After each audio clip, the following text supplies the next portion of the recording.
Cleopatra. By H. Rider Haggard. Dedication. My dear mother. I have for a long while hoped to be allowed to dedicate some book of mine to you, and now I bring you this work, because whatever its shortcomings, and whatever judgment may be passed upon it by yourself and others, it is yet the one I should wish you to accept. I trust that you will receive from my romance of Cleopatra some such pleasure as lightened the labor of its building up, and that it may convey to your mind a picture, however imperfect, of the old and mysterious Egypt in whose lost glories you are so deeply interested. Your affectionate and dutiful son, H. Rider Haggard. January 21, 1889. How do you find this book? Any thoughts about the book or the author? Any suggestion for improvement? Please take a moment to share your thoughts in a comment. If you like it, share it with your friends who might enjoy it as well. Subscribe to keep in touch. Visit CompleteAudiobooks.com for more quality content. Author's note. The history of the ruin of Antony and Cleopatra must have struck many students of the records of their age as one of the most inexplicable of tragic tales. What malign influence and secret hates were at work, continually sapping their prosperity and blinding their judgment? Why did Cleopatra fly at Actium, and why did Antony follow her, leaving his fleet and army to destruction? An attempt is made in this romance to suggest a possible answer to these and some other questions.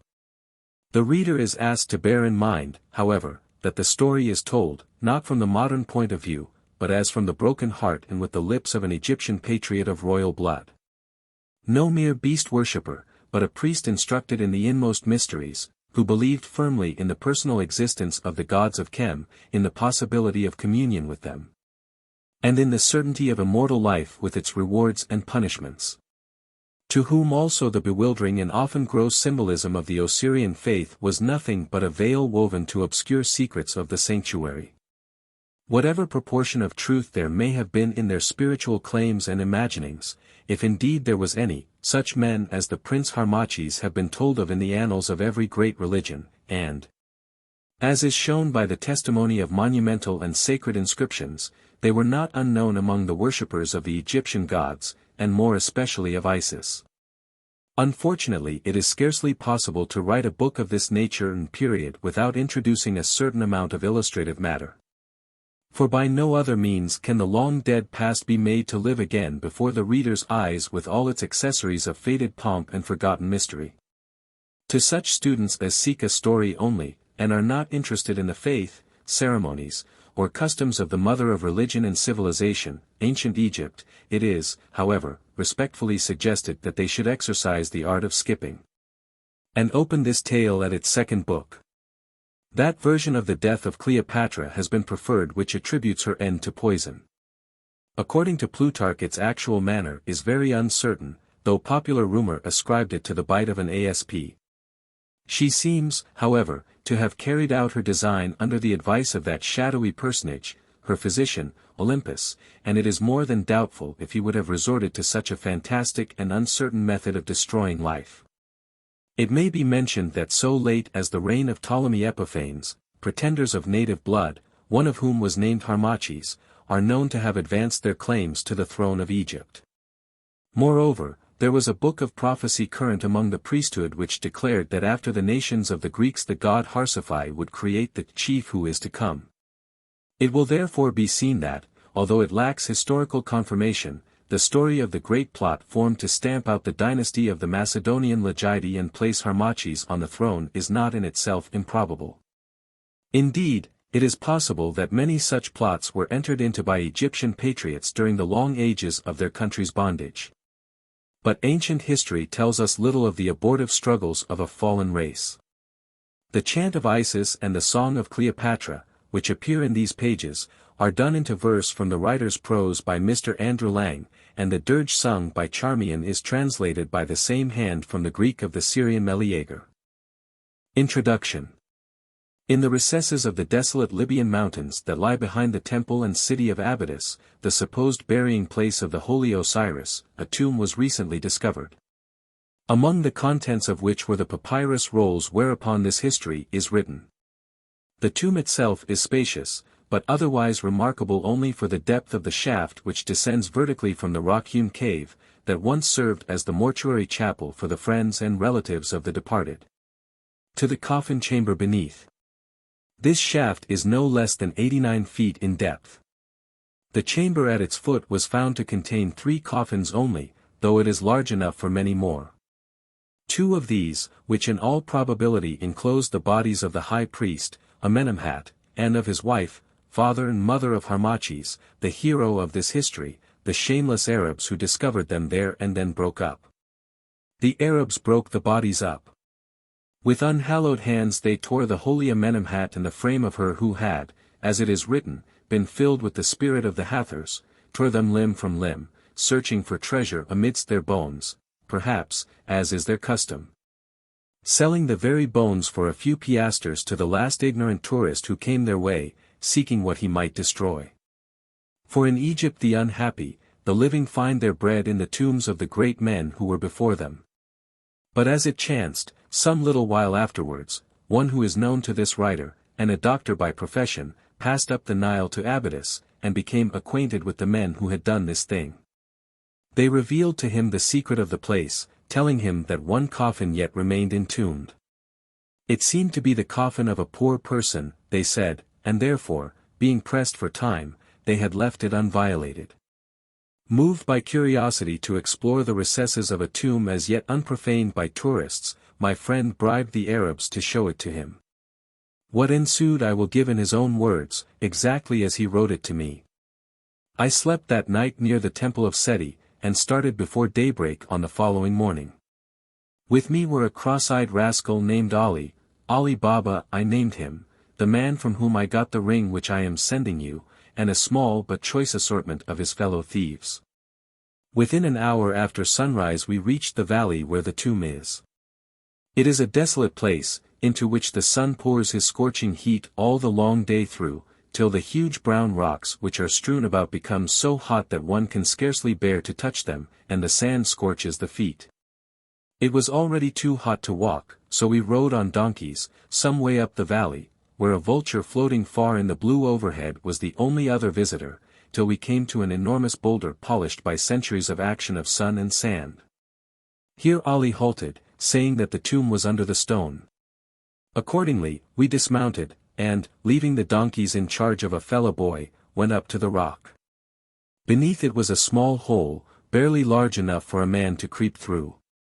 Indeed it had been dug by jackals, for the doorway and some part of the cave were entirely silted up, and it was by means of this jackal hole that the tomb had been discovered.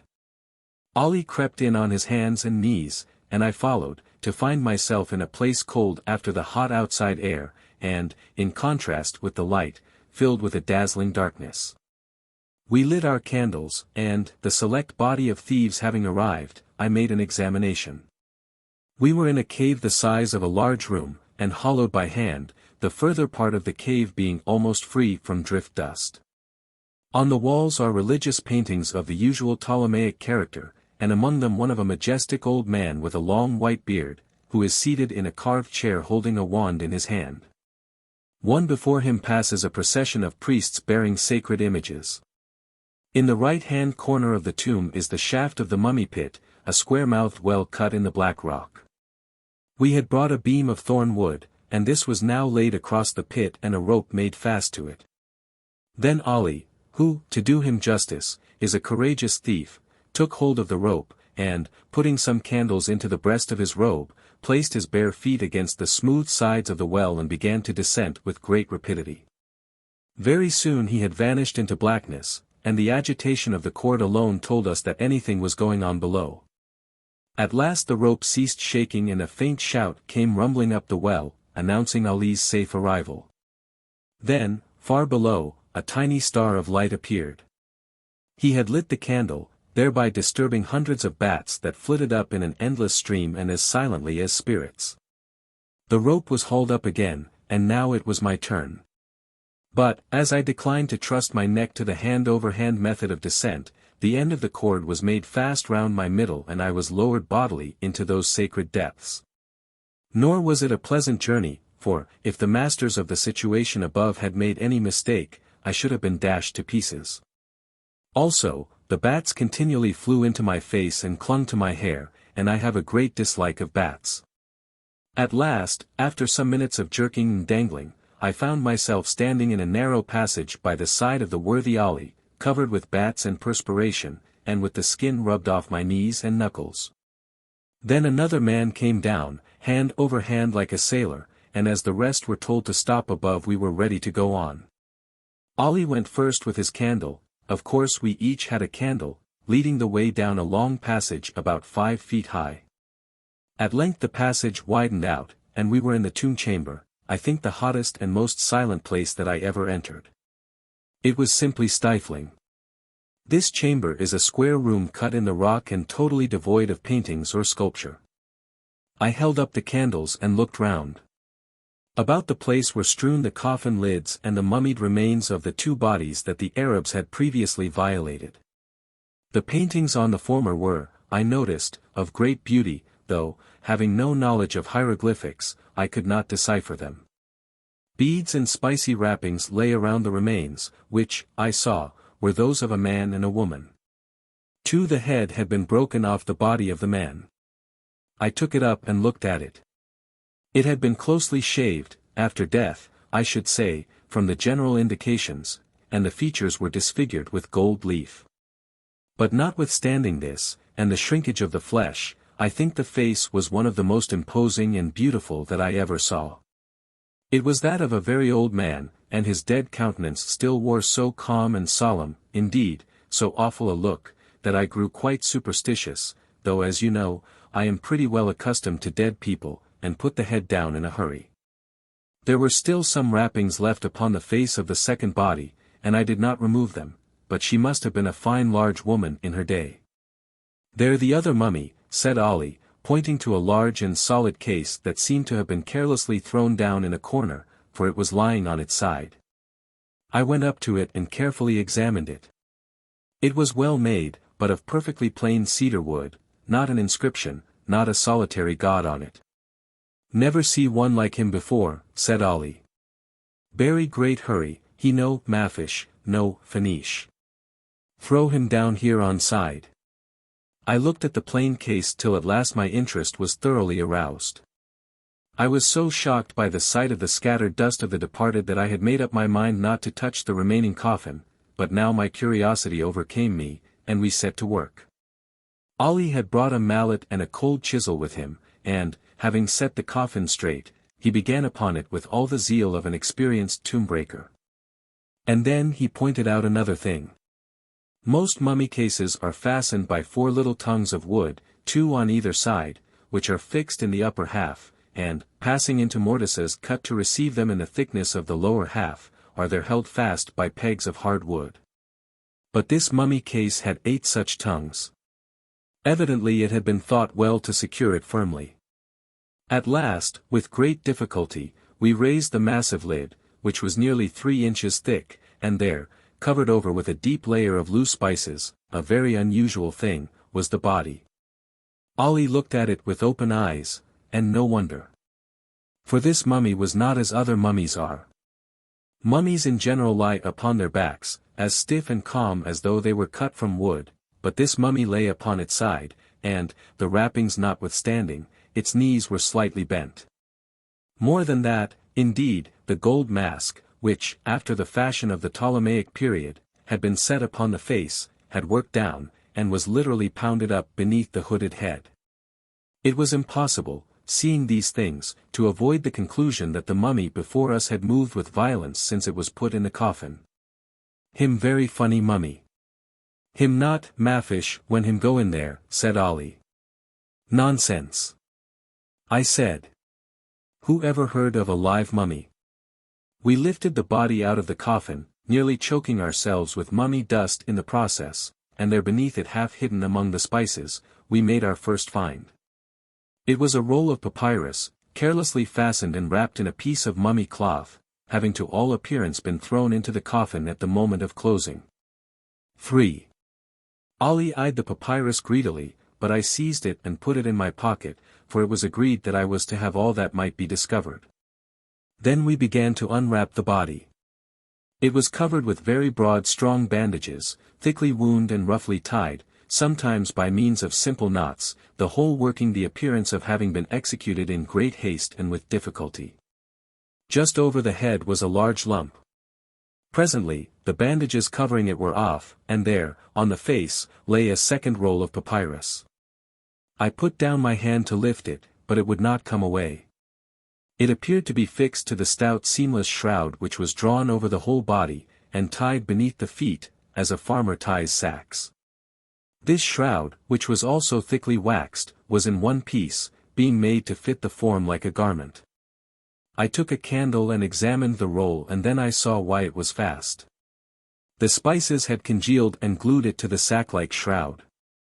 It was impossible to get it away without tearing the outer sheets of papyrus.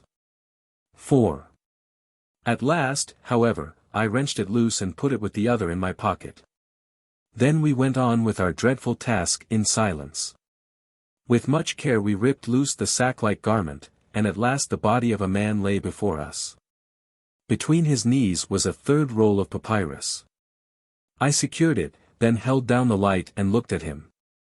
One glance at his face was enough to tell a doctor how he had died. This body was not much dried up. Evidently it had not passed the allotted 70 days in natron, and therefore the expression and likeness were better preserved than is usual. Without entering into particulars, I will only say that I hope I shall never see such another look as that which was frozen on this dead man's face. Even the Arabs recoiled from it in horror and began to mutter prayers. For the rest, the usual opening on the left side through which the embalmers did their work was absent. The finely cut features were those of a person of middle age, although the hair was already grey, and the frame was that of a very powerful man, the shoulders being of an extraordinary width.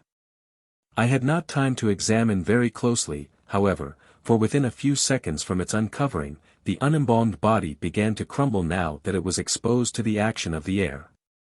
In 5 or 6 minutes there was literally nothing left of it but a wisp of hair, the skull, and a few of the larger bones. I noticed that one of the tibiae, I forget if it was the right or the left, had been fractured and very badly set. It must have been quite an inch shorter than the other. Well, there was nothing more to find, and now that the excitement was over, what between the heat, the exertion, and the smell of mummy dust and spices, I felt more dead than alive. I am tired of writing, and this ship rolls. This letter, of course, goes overland, and I am coming by long sea, but I hope to be in London within 10 days after you get it. Then I will tell you of my pleasing experiences in the course of the ascent from the tomb chamber, and of how that prince of rascals, Ali Baba, and his thieves tried to frighten me into handing over the papyri, and how I worsted them. Then, too, we will get the rolls deciphered. I expect that they only contain the usual thing, copies of the Book of the Dead, but there may be something else in them. Needless to say, I did not narrate this little adventure in Egypt, or I should have had the Bulak Museum people on my track. Goodbye, Mafish Fanish, as Ali Baba always said. In due course, my friend, the writer of the letter from which I have quoted, arrived in London, and on the very next day we paid a visit to a learned acquaintance well versed in hieroglyphics and demotic writing. The anxiety with which we watched him skillfully damping and unfolding one of the rolls and peering through his gold-rimmed glasses at the mysterious characters may well be imagined. He said, whatever it is, this is not a copy of the Book of the Dead. By George, what's this? Cleopatra, why, my dear sirs, as I am a living man, this is the history of somebody who lived in the days of Cleopatra, the Cleopatra, for here's Antony's name with hers. Well, there's 6 months' work before me here, 6 months, at the very least. And in that joyful prospect he fairly lost control of himself and skipped about the room, shaking hands with us at intervals, and saying, I'll translate it if it kills me, and we will publish it. And, by the living Osiris, it shall drive every Egyptologist in Europe mad with envy. Oh, what a find! What a most glorious find! And oh, you whose eyes fall upon these pages, see, they have been translated, and they have been printed, and here they lie before you, an undiscovered land wherein you are free to travel. Harmachis speaks to you from his forgotten tomb. The walls of time fall down, and, as at the lightning's leap, a picture from the past starts upon your view, framed in the darkness of the ages. He shows you those two Egypts which the silent pyramids looked down upon long centuries ago, the Egypt of the Greek, the Roman, and the Ptolemy, and that other outworn Egypt of the Hierophant, hoary with years. Heavy with the legends of antiquity and the memory of long-lost honors. He tells you how the smoldering loyalty of the land of Chem blazed up before it died, and how fiercely the old-time consecrated faith struggled against the conquering tide of change that rose, like Nile at flood, and drowned the ancient gods of Egypt. Here, in his pages, you shall learn the glory of Isis the many-shaped, the executrix of decrees. Here you shall make acquaintance with the shade of Cleopatra, that thing of flame, whose passion-breathing beauty shaped the destiny of empires. Here you shall read how the soul of Charmion was slain of the sword her vengeance smithied. Here Harmachis, the doomed Egyptian, being about to die, salutes you who follow on the path he trod. In the story of his broken years he shows to you what may in its degree be the story of your own. Crying aloud from that dim Amenti-5 where today he wears out his long atoning time, he tells, in the history of his fall, the fate of him who, however sorely tried, forgets his God, his honor, and his country. Book 1. The Preparation of Harmachis. Chapter 1. Of the Birth of Harmachis. Of the birth of Harmachis, the prophecy of the Hathors, and the slaying of the innocent child. By Osiris who sleeps at Abouthis, I write the truth. I, Harmachis, hereditary priest of the temple, reared by the divine Sethi, aforetime a pharaoh of Egypt, and now justified in Osiris and ruling in Amenti. I, Harmachis, by right divine and by true descent of blood king of the double crown, and pharaoh of the upper and lower land. I, Harmachis, who cast aside the opening flower of our hope, who turned from the glorious path, who forgot the voice of God in hearkening to the voice of woman. I, Harmachis, the fallen, in whom are gathered up all woes as waters are gathered in a desert well, who have tasted of every shame, who through betrayal have betrayed, who in losing the glory that is here have lost the glory which is to be. Who am utterly undone, I write, and, by him who sleeps at Abouthis, I write the truth. O Egypt, dear land of Chem, whose black soil nourished up my mortal part, land that I have betrayed, O Osiris, Isis, Horus, ye gods of Egypt whom I have betrayed, O ye temples whose pylons strike the sky, whose faith I have betrayed. O royal blood of the pharaohs of Eld, that yet runs within these withered veins, whose virtue I have betrayed, O invisible essence of all good. And O fate, whose balance rested on my hand, hear me. And, to the day of utter doom, bear me witness that I write the truth. Even while I write, beyond the fertile fields, the Nile is running red, as though with blood. Before me the sunlight beats upon the far Arabian hills, and falls upon the piles of Abouthis. Still the priests make orison within the temples at Abouthis that know me no more. Still the sacrifice is offered, and the stony roofs echo back the people's prayers. Still from this lone cell within my prison tower, I, the word of shame, watch thy fluttering banners, Abouthis, flaunting from thy pylon walls, and hear the chants as the long procession winds from sanctuary to sanctuary. Abouthis, lost Abouthis. My heart goes out toward thee. For the day comes when the desert sands shall fill thy secret places. Thy gods are doomed, O Abouthis. New faiths shall make a mock of all thy holies, and centurion shall call upon centurion across thy fortress walls. I weep tears of blood, for mine is the sin that brought about these evils and mine forever is their shame. Behold, it is written hereafter. Here and Abouthis I was born, I, Harmachis, and my father, the justified in Osiris, was high priest of the temple of Sethi. And on that same day of my birth Cleopatra, the queen of Egypt, was born also. I passed my youth in yonder fields watching the baser people at their labors and going in and out at will among the great courts of the temples. Of my mother I knew naught, for she died when I yet hung at the breast. But before she died in the reign of Ptolemy Auletes, who is named the Piper, so did the old wife, Atua, told me, my mother took a golden uraeus, the snake symbol of our royalty of Egypt, from a coffer of ivory and laid it on my brow. And those who saw her do this believed that she was distraught of the divinity, and in her madness foreshadowed that the day of the Macedonian Legidi was ended, and that Egypt's scepter should pass again to the hand of Egypt's true and royal race. But when my father, the old High Priest Amenemhat, whose only child I was, she who was his wife before my mother having been, for what crime I know not, cursed with barrenness by Sekhet, I say when my father came in and saw what the dying woman had done, he lifted up his hands towards the vault of heaven and adored the invisible, because of the sign that had been sent. And as he adored, the Hathors 6 filled my dying mother with the spirit of prophecy, and she rose in strength from the couch and prostrated herself thrice before the cradle where I lay asleep, the royal asp upon my brow, crying aloud. Hail to thee, fruit of my womb! Hail to thee, royal child! Hail to thee, Pharaoh that shalt be!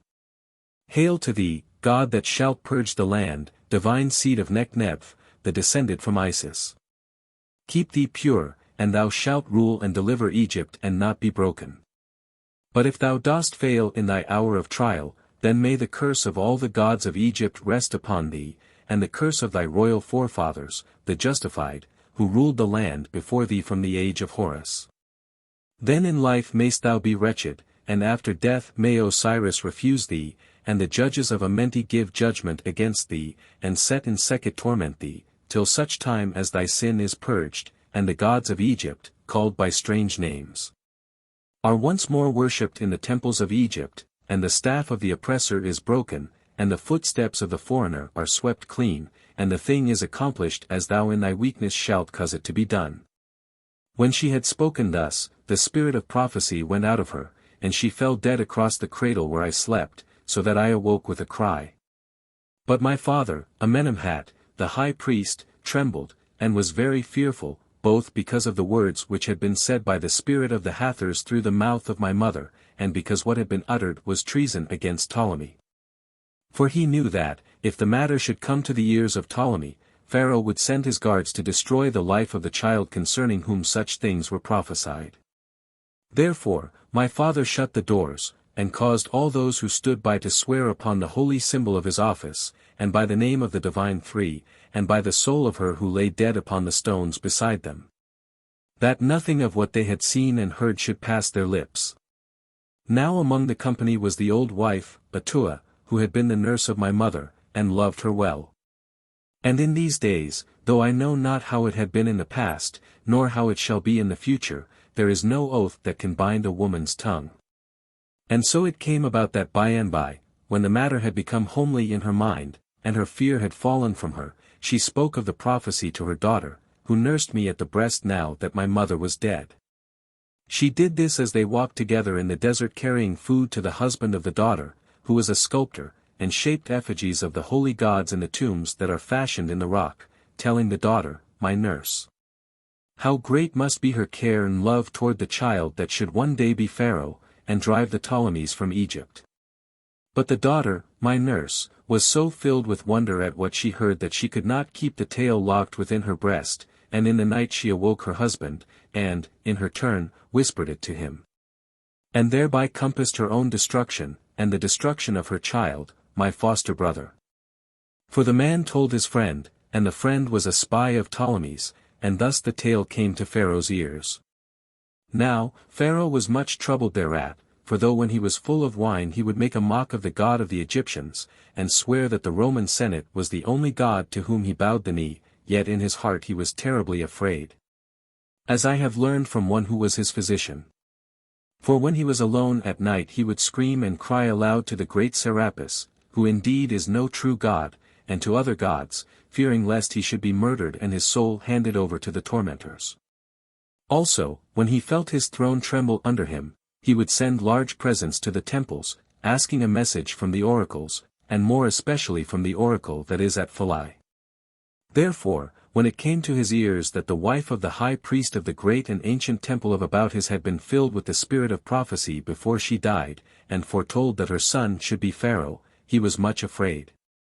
And summoning some trusty guards, who, being Greeks, did not fear to do sacrilege, he dispatched them by boat up the Nile, with orders to come to Abouthis and cut off the head of the child of the high priest and bring it to him in a basket.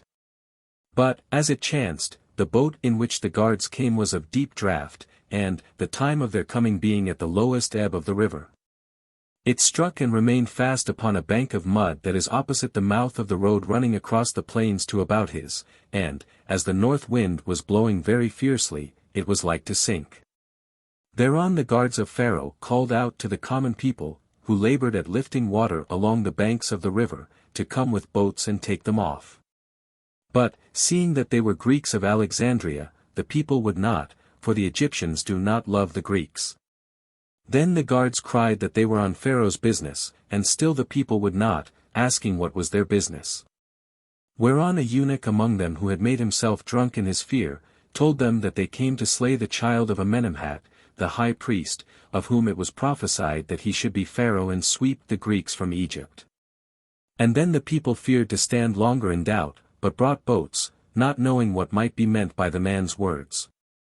But there was one amongst them, a farmer and an overseer of canals, who was a kinsman of my mother's and had been present when she prophesied. And he turned and ran swiftly for 3 parts of an hour, till he came to where I lay in the house that is without the north wall of the great temple. Now, as it chanced, my father was away in that part of the place of tombs which is to the left of the large fortress, and Pharaoh's guards, mounted on asses, were hard upon us. Then the messenger cried to the old wife, Atua, whose tongue had brought about the evil, and told how the soldiers drew near to slay me. And they looked at each other, not knowing what to do. For, had they hid me, the guards would not have stayed their search till I was found. But the man, gazing through the doorway, saw a little child at play. "Woman," he said, "whose is that child?" "It is my grandchild," she answered, "the foster brother of the prince Harmachis, the child to whose mother we owe this evil case." "Woman," he said, "thou knowest thy duty, do it," and he again pointed at the child. "I command thee, by the holy name." Atua trembled exceedingly, because the child was of her own blood, but, nevertheless, she took the boy and washed him and set a robe of silk upon him, and laid him on my cradle. And me she took and smeared with mud to make my fair skin darker, and, drawing my garment from me, set me to play in the dirt of the yard, which I did right gladly.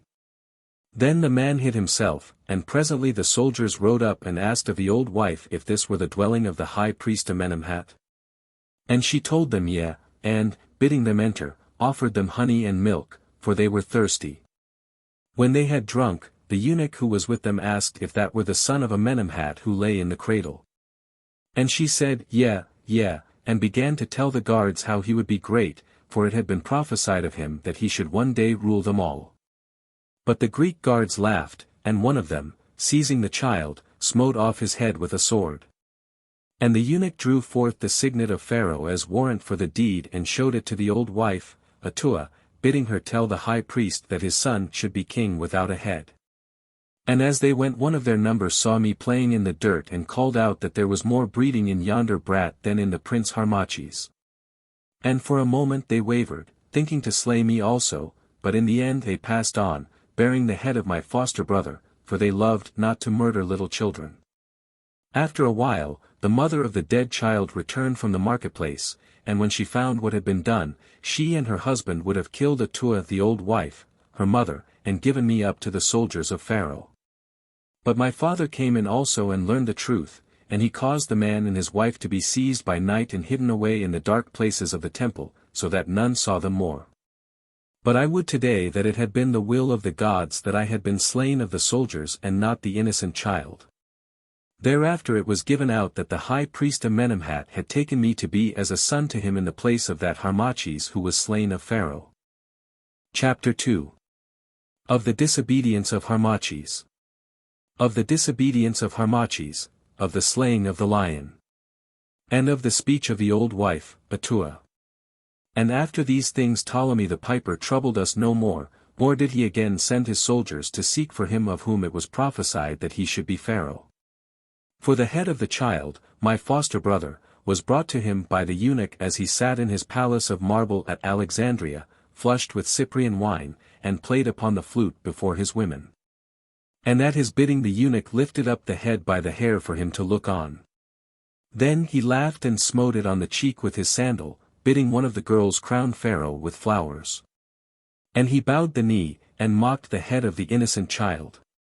But the girl, who was sharp of tongue, for all of this I heard in after years, said to him that he did well to bow the knee, for this child was indeed Pharaoh, the greatest of pharaohs, and his name was the Osiris and his throne was death. Auletes was much troubled at these words, and trembled, for, being a wicked man, he greatly feared entering into Amenti. So he caused the girl to be slain because of the evil omen of her saying, crying that he would send her to worship that Pharaoh whom she had named.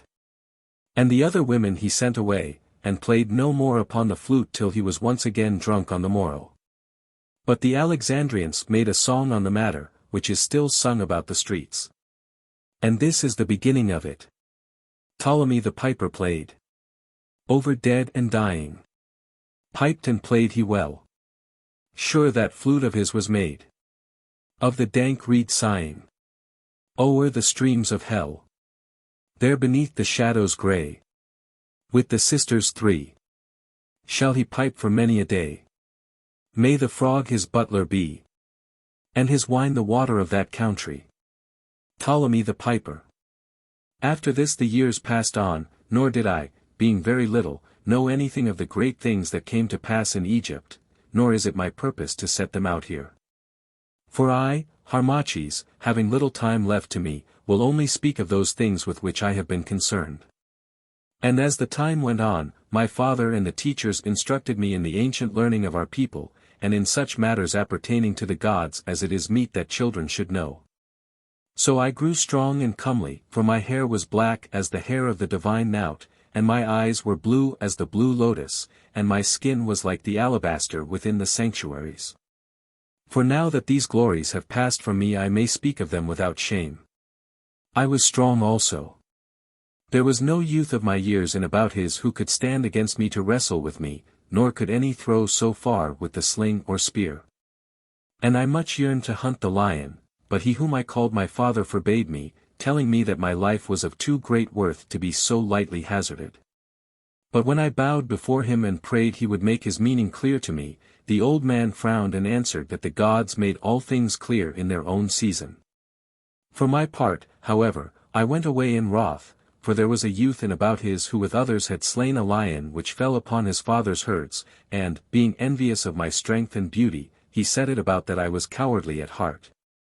In that when I went out to hunt I only slew jackals and gazelles. Now, this was when I had reached my 17th year and was a man grown.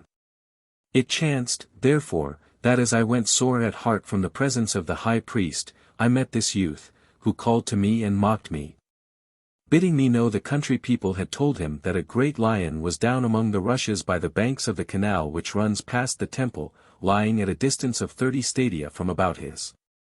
And, still mocking me, he asked me if I would come and help him slay this lion, or would I go and sit among the old women and bid them comb my side lock. This bitter word so angered me that I was near to falling on him. But in place therefore, forgetting my father's saying, I answered that if he would come alone, I would go with him and seek this lion, and he should learn if I were indeed a coward. And at first he would not, for, as men know, it is our custom to hunt the lion in companies, so it was my hour to mock. Then he went and fetched his bow and arrows and a sharp knife. And I brought forth my heavy spear, which had a shaft of thorn wood, and at its end a pomegranate in silver, to hold the hand from slipping, and, in silence, we went, side by side, to where the lion lay. When we came to the place it was near sundown, and there, upon the mud of the canal bank, we found the lion's slot, which ran into a thick clump of reeds. Now, thou boaster, I said, wilt thou lead the way into yonder reeds, or shall I? And I made as though I would lead the way. Nay, nay, he answered, be not so mad. The brute will spring upon thee and rend thee. See. I will shoot among the reeds. Perchance, if he sleeps, it will arouse him. And he drew his bow at a venture. How it chanced I know not, but the arrow struck the sleeping lion, and, like a flash of light from the belly of a cloud, he bounded from the shelter of the reeds, and stood before us with bristling mane and yellow eyes, the arrow quivering in his flank. He roared aloud in fury, and the earth shook. "Shoot with the bow," I cried, "shoot swiftly ere he spring." But courage had left the breast of the boaster, his jaw dropped down and his fingers unloosed their hold so that the bow fell from them. Then, with a loud cry he turned and fled behind me, leaving the lion in my path. But while I stood waiting my doom, for though I was sore afraid I would not fly, the lion crouched himself, and turning not aside, with one great bound swept over me, touching me not.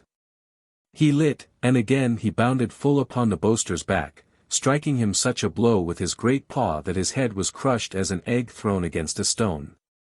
He fell down dead, and the lion stood and roared over him. Then I was mad with horror, and, scarce knowing what I did, I grasped my spear and with a shout I charged.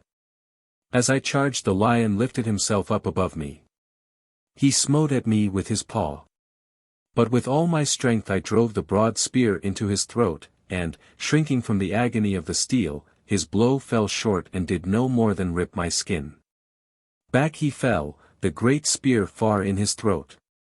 Then rising, he roared in pain and leapt twice the height of a man straight into the air, smiting at the spear with his forepaws.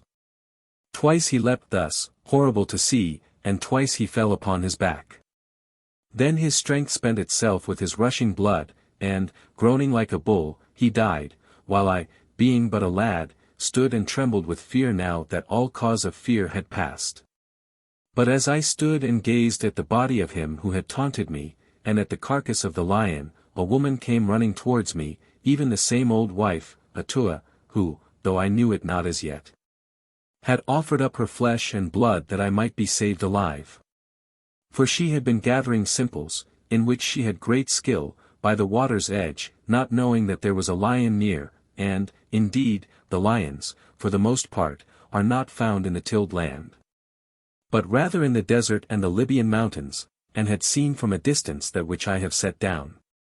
Now, when she was come, she knew me for Harmachis, and, bending herself, she made obeisance to me, and saluted me, calling me royal, and worthy of all honor, and beloved, and chosen of the Holy Three, aye, and by the name of the Pharaoh, the Deliverer.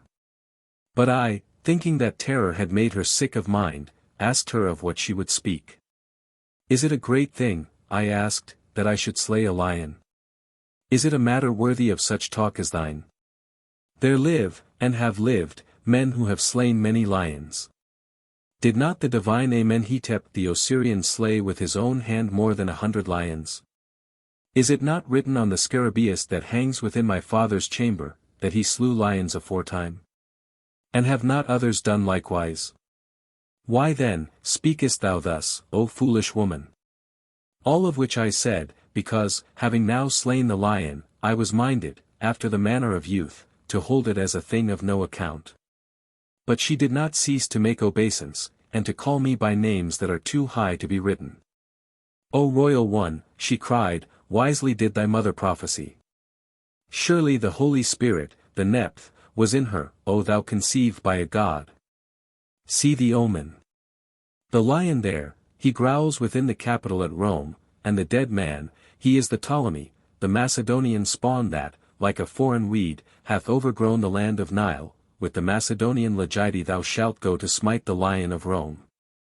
But the Macedonian cur shall fly, and the Roman lion shall strike him down, and thou shalt strike down the lion, and the land of Chem shall once more be free. Free. Keep thyself but pure, according to the commandment of the gods, O son of the royal house, O hope of Chemi. Be but ware of woman the destroyer, and as I have said, so shall it be. I am poor and wretched, yea, stricken with sorrow. I have sinned in speaking of what should be hid, and for my sin I have paid in the coin of that which was born of my womb, willingly have I paid for thee. But I have still of the wisdom of our people, nor do the gods, in whose eyes all are equal, turn their countenance from the poor.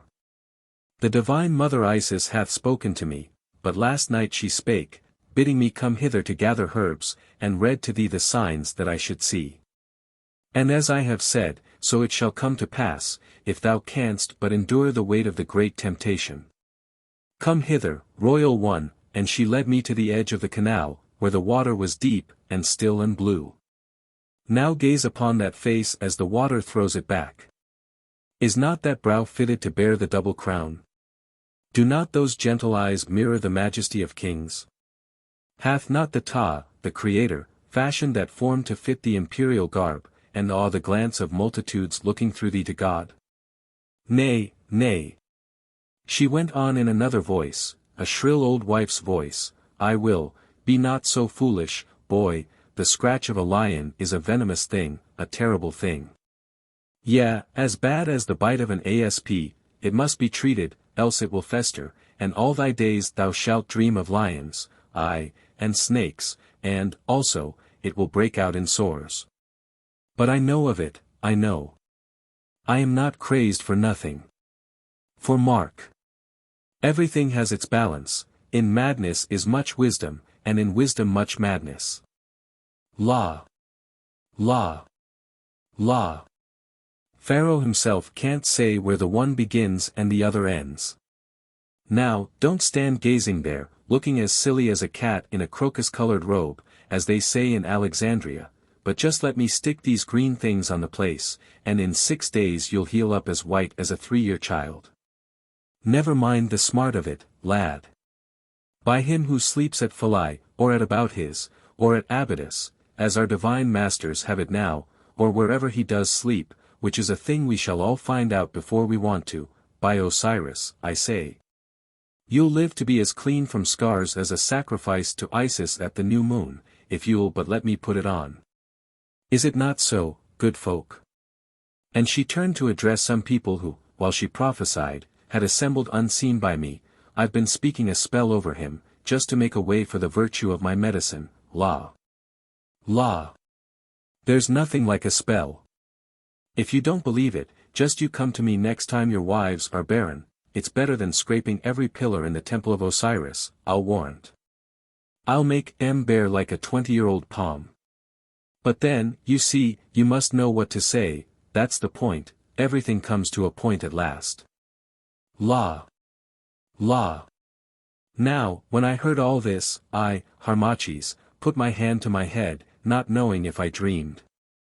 But presently looking up, I saw a grey-haired man among those who were gathered together, who watched us sharply, and afterwards I learned that this man was the spy of Ptolemy, the very man, indeed, who had well-nigh caused me to be slain of Pharaoh when I was in my cradle. Then I understood why Atua spoke so foolishly. Thine are strange spells, old wife, the spy said. Thou didst speak of Pharaoh and the double crown and of the form fashioned by Ptah to bear it, is it not so? Yeah, part of the spell, thou fool, and what can one swear by better nowadays than by the divine Pharaoh the piper, whom, and whose music, may the gods preserve to charm this happy land? What better than by the double crown he wears, grace to great Alexander of Macedonia? By the way, you know about everything, have they got back his chlamys yet, which Mithridates took to Kos? Pompey wore it last, didn't he? In his triumph, too, just fancy Pompey in the cloak of Alexander, a puppy dog in a lion's skin. And talking of lions, look what this lad hath done, slain a lion with his own spear. And right glad you village folks should be to see it, for it was a very fierce lion, just see his teeth and his claws, they are enough to make a poor silly old woman like me shriek to look at them. And the body there, the dead body, the lion slew it. Alack! He's an Osiris 7 now, the body, and to think of it, but an hour ago he was an everyday mortal like you or me. Well, away with him to the embalmers. He'll soon swell in the sun and burst, and that will save them the trouble of cutting him open. Not that they will spend a talent of silver over him anyway. 70 days in natron, that's all he's likely to get. Law. Law. How my tongue does run, and it's getting dark. Come, aren't you going to take away the body of that poor lad, and the lion, too? There, my boy, you keep those herbs on, and you'll never feel your scratches. I know a thing or two for all I'm crazy, and you, my own grandson. Dear, dear, I'm glad His Holiness the High Priest adopted you when Pharaoh, Osiris bless his holy name, made an end of his son. You look so bonny. I warrant the real Harmachis could not have killed a lion like that. Give me the common blood, I say, it's so lusty. You know too much and talk too fast, grumbled the spy, now quite deceived. Well, he is a brave youth. Here, you men, bear this body back to Abouthis, and some of you stop and help me skin the lion. We'll send the skin to you, young man, he went on. Not that you deserve it, to attack a lion like that was the act of a fool, and a fool deserves what he gets, destruction. Never attack the strong until you are stronger. But for my part one went home wondering. Chapter 3. Of the Rebuke of Amenemhat. Of the Rebuke of Amenemhat, of the prayer of Harmachis. And of the sign given by the holy gods. For a while as I, Harmachis, went, the juice of the green herbs which the old wife, Atua, had placed upon my wounds caused me much smart, but presently the pain ceased. And, of a truth, I believe that there was virtue in them, for within 2 days my flesh healed up, so that after a time no marks remained. But I bethought me that I had disobeyed the word of the old high priest, Amenemhat, who was called my father. For till this day I knew not that he was in truth my father according to the flesh, having been taught that his own son was slain as I have written. And that he had been pleased, with the sanction of the divine ones, to take me as an adopted son and rear me up, that I might in due season fulfill an office about the temple. Therefore I was much troubled, for I feared the old man, who was very terrible in his anger, and ever spoke with the cold voice of wisdom. Nevertheless, I determined to go into him and confess my fault and bear such punishment as he should be pleased to put upon me. So with the red spear in my hand, and the red wounds on my breast, I passed through the outer court of the great temple and came to the door of the place where the high priest dwelt.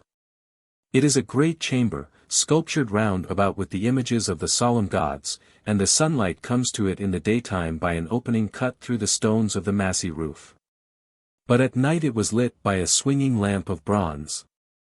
I passed in without noise, for the door was not altogether shut, and, pushing my way through the heavy curtains that were beyond, I stood with a beating heart within the chamber.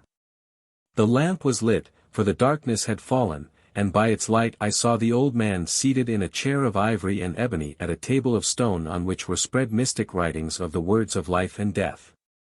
But he read no more, for he slept, and his long white beard rested upon the table like the beard of a dead man. The soft light from the lamp fell on him, on the papyri and the gold ring upon his hand, where were graven the symbols of the Invisible One, but all around was shadow. It fell on the shaven head, on the white robe, on the cedar staff of priesthood at his side, and on the ivory of the lion-footed chair. It showed the mighty brow of power, the features cut in kingly mold, the white eyebrows, and the dark hollows of the deep-set eyes. I looked and trembled, for there was about him that which was more than the dignity of man.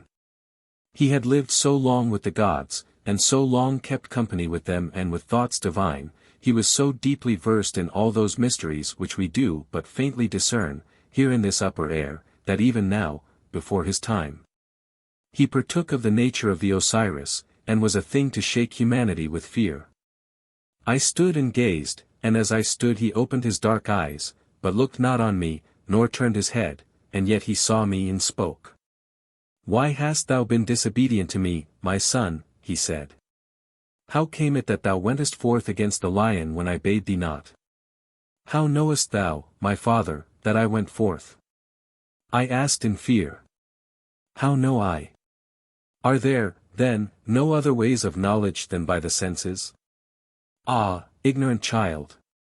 Was not my spirit with thee when the lion sprang upon thy companion?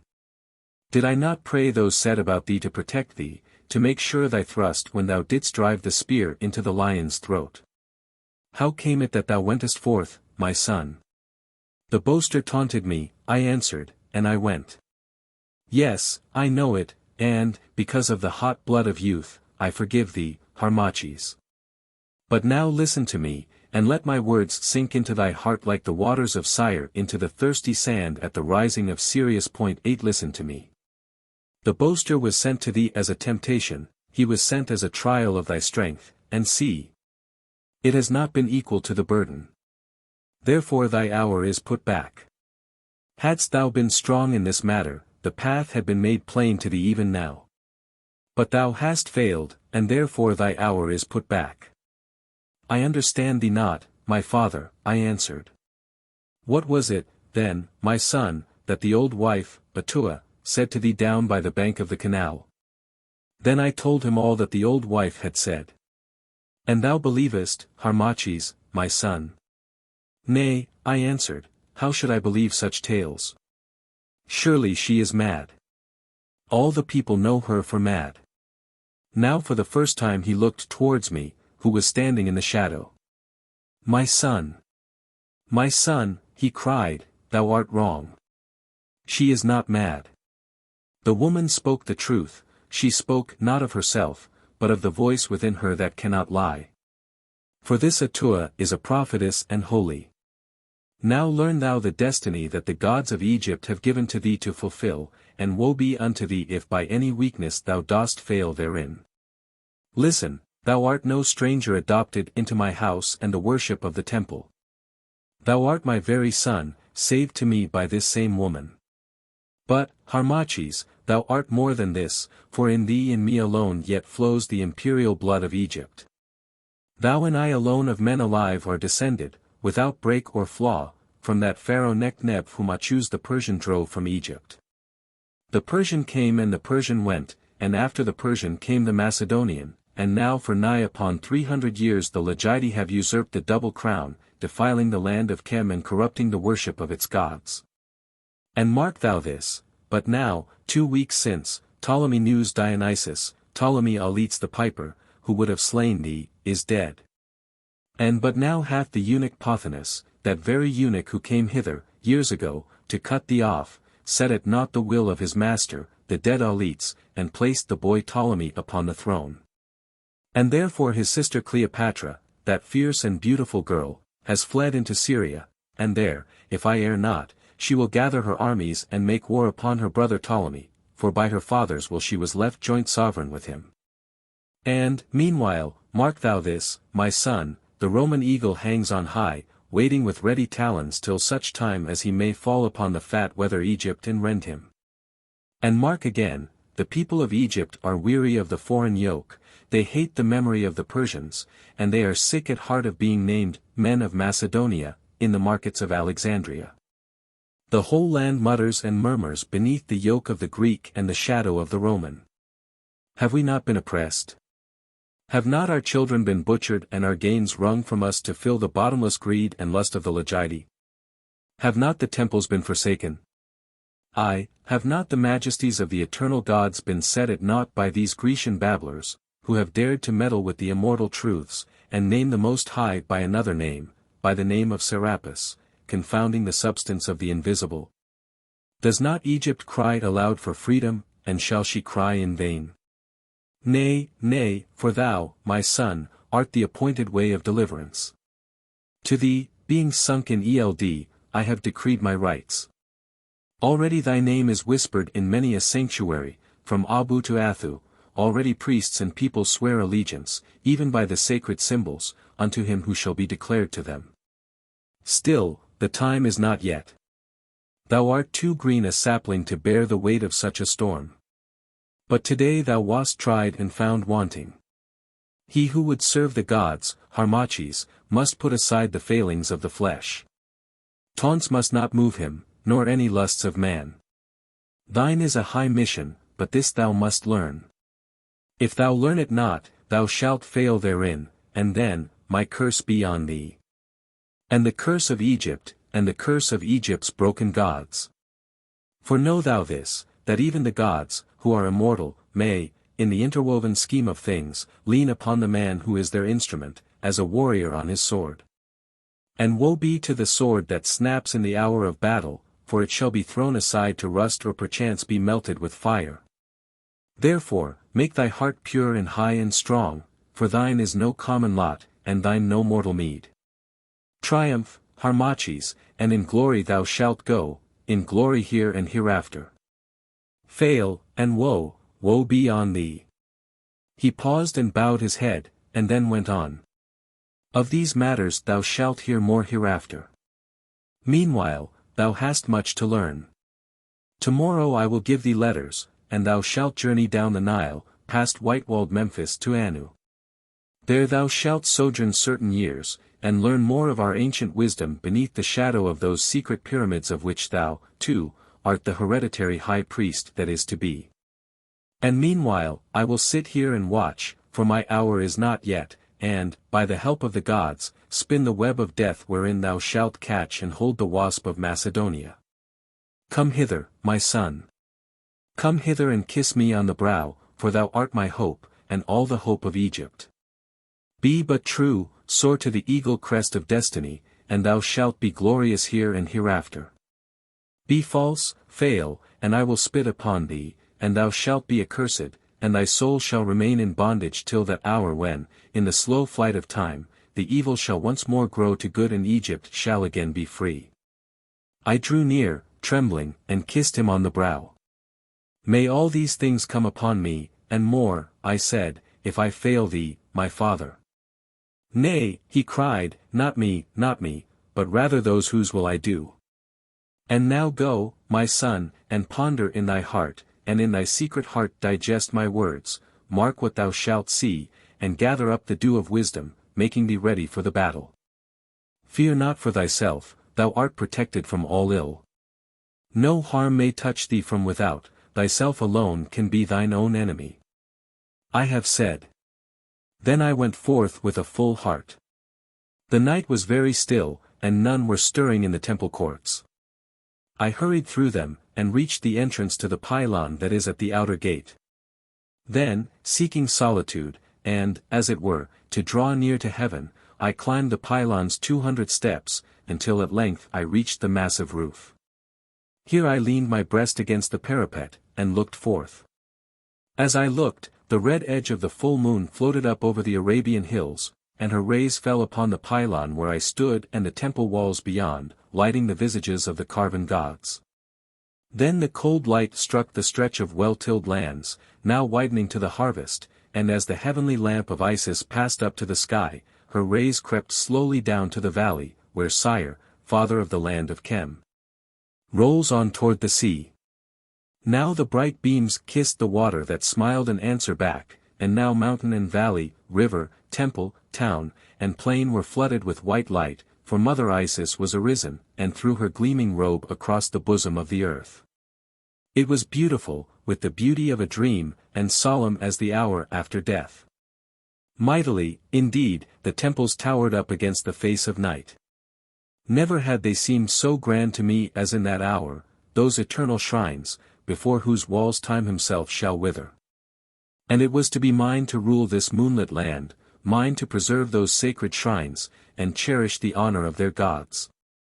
Mine to cast out the Ptolemy and free Egypt from the foreign yoke. In my veins ran the blood of those great kings who await the day of resurrection, sleeping in the tombs of the valley of Thebes. My spirit swelled within me as I dreamed upon this glorious destiny. I closed my hands, and there, upon the pylon, I prayed as I had never prayed before to the Godhead, who is called by many names, and in many forms made manifest. O Amen, I prayed, God of gods, who hast been from the beginning, Lord of truth, who art, and of whom all are, who givest out thy Godhead and gatherest it up again. In the circle of whom the divine ones move and are, who wast from all time the self-begot, and who shalt be till time, hearken unto me. 9. O Amen, Osiris, the sacrifice by whom we are justified, Lord of the region of the winds, ruler of the ages, dweller in the west, the supreme in Amenti, hearken unto me. O Isis, great mother goddess, mother of the Horus, mysterious mother, sister, spouse, hearken unto me. If, indeed, I am the chosen of the gods to carry out the purpose of the gods, let a sign be given me, even now, to seal my life to the life above. Stretch out your arms towards me, O ye gods, and uncover the glory of your countenance. Hear. Ah, hear me. And I cast myself upon my knees and lifted up my eyes to heaven. And as I knelt, a cloud grew upon the face of the moon covering it up, so that the night became dark, and the silence deepened all around, even the dogs far below in the city ceased to howl. While the silence grew and grew till it was heavy as death. I felt my spirit lifted up within me, and my hair rose upon my head. Then of a sudden the mighty pylon seemed to rock beneath my feet, a great wind beat about my brows and a voice spoke within my heart. Behold a sign. Possess thyself in patience, O Harmachis. And as the voice spoke, a cold hand touched my hand, and left somewhat within it. Then the cloud rolled from the face of the moon, the wind passed, the pylon ceased to tremble, and the night was as the night had been. As the light came back, I gazed upon that which had been left within my hand. It was a bud of the holy lotus new breaking into bloom, and from it came a most sweet scent. And while I gazed, behold, the lotus passed from my grasp and was gone, leaving me astonished. Chapter 4. Of the departure of Harmachis. Of the departure of Harmachis and of his meeting with his uncle Sipa, the high priest of Anu-Lra. Of his life at Anu, and of the words of Sipa. At the dawning of the next day I was awakened by a priest of the temple, who brought word to me to make ready for the journey of which my father had spoken. Inasmuch as there was an occasion for me to pass down the river to Anu-Lra.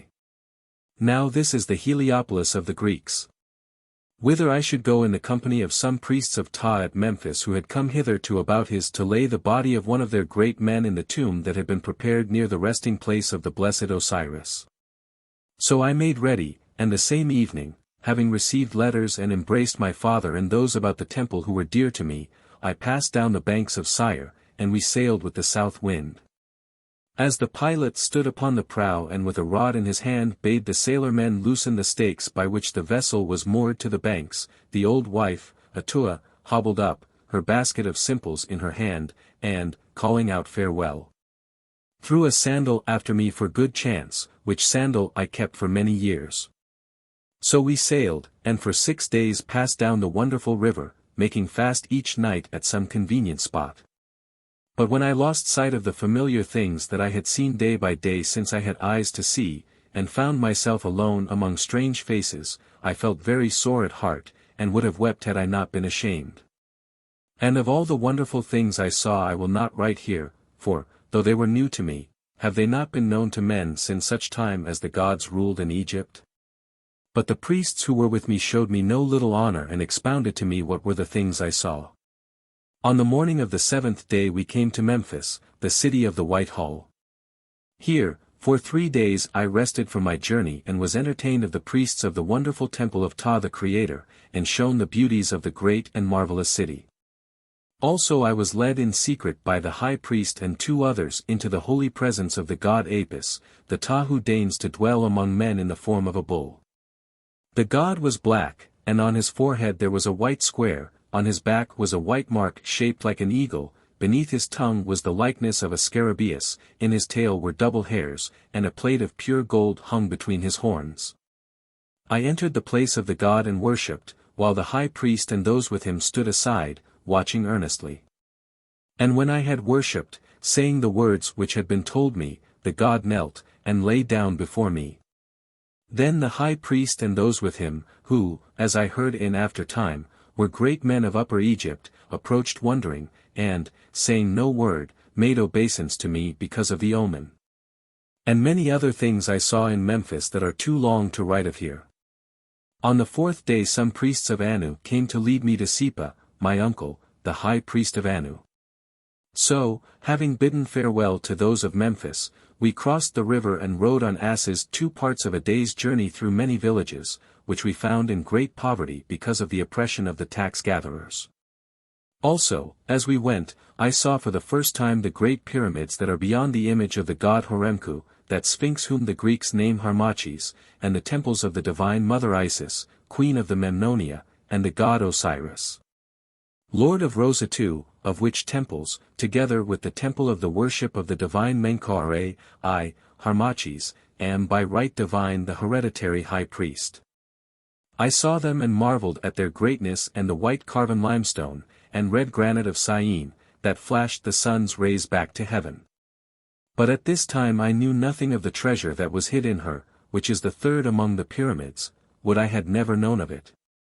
And so at last we came within sight of Anu, which after Memphis has been seen is no large town, but stands on raised ground, before which are lakes fed by a canal. Behind the town is the enclosed field of the temple of the god Ra. We dismounted at the pylon, and were met beneath the portico by a man not great of stature, but of noble aspect, having his head shaven, and with dark eyes that twinkled like the further stars. "Hold!" he cried, in a great voice which fitted his weak body but ill. "Hold! I am Sipa, who opens the mouth of the gods." "And I said, am Harmachis, son of Amenemhat, hereditary high priest and ruler of the holy city Abouthis. And I bear letters to thee, O Sipa." "Enter," he said. "Enter," scanning me all the while with his twinkling eyes. "Enter, my son." And he took me and led me to a chamber in the inner hall, closed to the door, and then, having glanced at the letters that I brought, of a sudden he fell upon my neck and embraced me. "Welcome," he cried, "welcome, son of my own sister, and hope of Chem.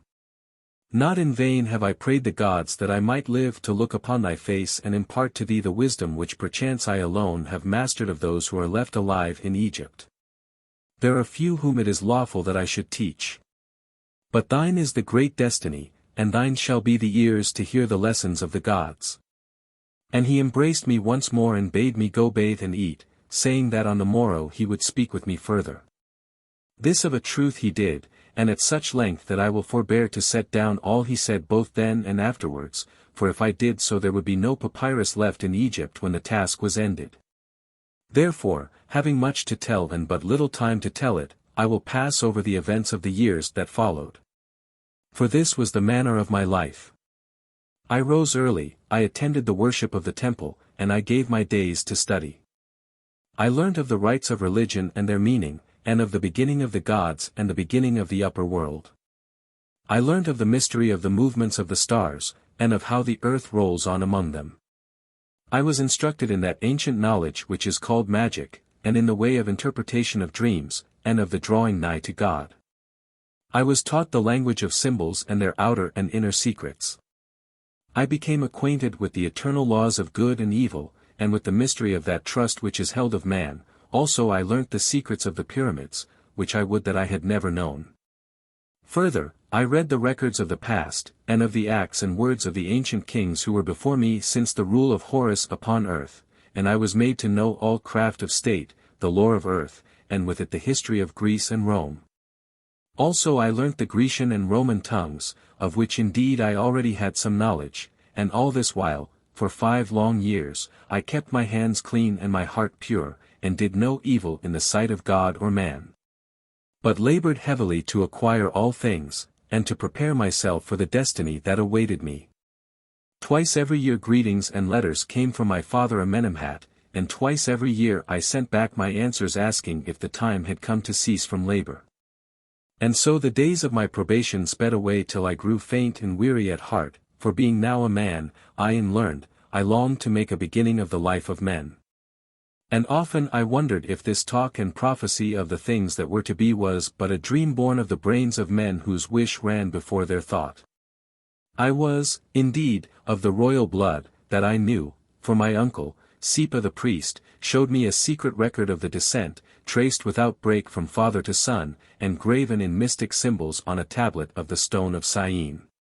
But of what avail was it to be royal by right when Egypt, my heritage, was a slave to do the pleasure and minister to the luxury of the Macedonian Legide, and when she had been so long a serf that, perchance, she had forgotten how to put off the servile smile of bondage and once more to look across the world with freedom's happy eyes?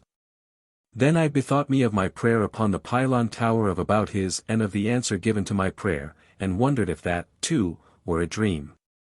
And one night, as, weary with study, I walked within the sacred grove that is in the garden of the temple, and mused thus, I met my uncle Sipa, who also was walking and thinking. "Hold," he cried in his great voice. "Why is thy face so sad, Harmachis? Has the last problem that we studied overwhelmed thee? Nay, my uncle, I answered, I am overwhelmed indeed, but not of the problem, it was a light one. My heart is heavy, for I am weary of life within these cloisters, and the piled-up weight of knowledge crushes me. It is of no avail to store up force which cannot be used. Ah, thou art impatient, Harmachis, he answered. It is ever the way of foolish youth.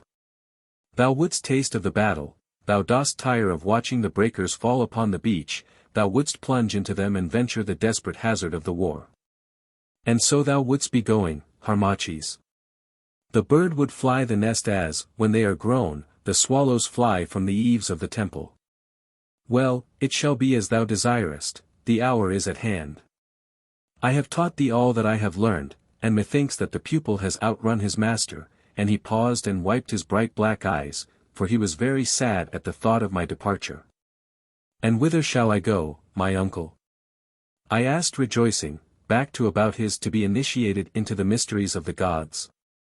I, back to Abouthis, and from Abouthis to Alexandria, and from Alexandria to the throne of thy fathers, Harmachis. Listen, now. Things are thus, thou knowest how Cleopatra, the queen, fled into Syria when that false eunuch Pothinus set the will of her father Auletes at naught and raised her brother Ptolemy to the sole lordship of Egypt. Thou knowest also how she came back, like a queen indeed, with a great army in her train, and lay at Pelusium, and how at this juncture the mighty Caesar, that great man, that greatest of all men, sailed with a weak company hither to Alexandria from Pharsalia's bloody field in hot pursuit of Pompey. But he found Pompey already dead, having been basely murdered by Achillas, the general, and Lucius Septimius, the chief of the Roman legions in Egypt. And thou knowest how the Alexandrians were troubled at his coming and would have slain his lictors. Then, as thou hast heard, Caesar seized Ptolemy, the young king, and his sister Arsinoe, and bade the army of Cleopatra and the army of Ptolemy, under Achillas, which lay facing each other at Pelusium, disband and go their ways. And for answer Achillas marched on Caesar, and besieged him straitly in the Bruchium at Alexandria, and so, for a while, things were, and none knew who should reign in Egypt. But then Cleopatra took up the dice, and threw them, and this was the throw she made, in truth, it was a bold one. For, leaving the army at Pelusium, she came at dusk to the harbor of Alexandria, and alone with the Sicilian Apollodorus entered and landed. Then Apollodorus bound her in a bale of rich rugs, such as are made in Syria, and sent the rugs as a present to Caesar. And when the rugs were unbound in the palace, behold, within them was the fairest girl on all the earth, aye, and the most witty and the most learned. And she seduced the great Caesar, even his weight of years did not avail to protect him from her charms, so that, as a fruit of his folly, he well nigh lost his life, and all the glory he had gained in 100 wars. The fool! I broke in, the fool! Thou callest him great, but how can the man be truly great who has no strength to stand against a woman's wiles? Caesar, with the world hanging on his word. Caesar, at whose breath 40 legions marched and changed the fate of peoples. Caesar the cold. The far-seeing. The hero, Caesar to fall like a ripe fruit into a false girl's lap. Why, in the issue, of what common clay was this Roman Caesar, and how poor a thing? But Sipa looked at me and shook his head. Be not so rash, Harmachis, and talk not with so proud a voice. Knowest thou not that in every suit of mail there is a joint, and woe to him who wears the harness if the sword should search it out? For woman, in her weakness, is yet the strongest force upon the earth. She is the helm of all things human, she comes in many shapes and knocks at many doors. She is quick and patient, and her passion is not ungovernable like that of man, but as a gentle steed that she can guide e'en where she will, and as occasion offers can now bid up and now give rein. She has a captain's eye, and stout must be that fortress of the heart in which she finds no place of vantage. Does thy blood beat fast in youth? She will outrun it, nor will her kisses tire. Art thou set toward ambition? She will unlock thy inner heart, and show thee roads that lead to glory. Art thou worn and weary? She has comfort in her breast. Art thou fallen? She can lift thee up, and to the illusion of thy sense gild defeat with triumph. Ay, Harmachis, she can do these things, for nature ever fights upon her side, and while she does them she can deceive and shape a secret end in which thou hast no part. And thus woman rules the world. For her are wars. For her men spend their strength in gathering gains, for her they do well and ill, and seek for greatness, to find oblivion. But still she sits like yonder sphinx, and smiles. And no man has ever read all the riddle of her smile, or known all the mystery of her heart. Mock not. Mock not. Harmachis. For he must be great indeed who can defy the power of woman, which, pressing round him like the invisible air, is often strongest when the senses least discover it. I laughed aloud. Thou speakest earnestly, my uncle Sipa, I said. One might almost think that thou hadst not come unscathed through this fierce fire of temptation. Well, for myself, I fear not woman and her wiles, I know not of them, and not do I wish to know, and I still hold that this Caesar was a fool. Had I stood where Caesar stood, to cool its wantonness that bale of rugs should have been rolled down the palace steps, into the harbor mud. Nay, cease. Cease, he cried aloud. It is evil to speak thus. May the gods avert the omen and preserve to thee this cold strength of which thou boastest. Oh! Man, thou knowest not. Thou in thy strength and beauty that is without compare, in the power of thy learning and the sweetness of thy tongue, thou knowest not. The world where thou must mix is not a sanctuary as that of the divine Isis. But there, it may be so. Pray that thy heart's ice may never melt, so thou shalt be great and happy in Egypt shall be delivered. And now let me take up my tale. Thou sayest, Harmachis, even in so grave a story woman claims her place. The young Ptolemy, Cleopatra's brother, being loosed of Caesar, treacherously turned on him. Then Caesar and Mithridates stormed the camp of Ptolemy, who took to flight across the river. But his boat was sunk by the fugitives who pressed upon it, and such was the miserable end of Ptolemy. Thereon, the war being ended, though she had but then borne him a son, Caesarion, Caesar appointed the younger Ptolemy to rule with Cleopatra, and be her husband in name, and he himself departed for Rome, bearing with him the beautiful Princess Arsinoe to follow his triumph in her chains. But the great Caesar is no more. He died as he had lived, in blood, and right royally. But now Cleopatra, the queen, if my tidings may be trusted, has slain Ptolemy, her brother and husband, by poison, and taken the child Caesarion to be her fellow on the throne, which she holds by the help of the Roman legions, and, as they say, of young Sextus Pompeius, who has succeeded Caesar in her love. But, Harmachis, the whole land boils and seethes against her. In every city the children of Chem talk of the deliverer who is to come, and thou art he, Harmachis. The time is almost ripe. The hour is nigh at hand.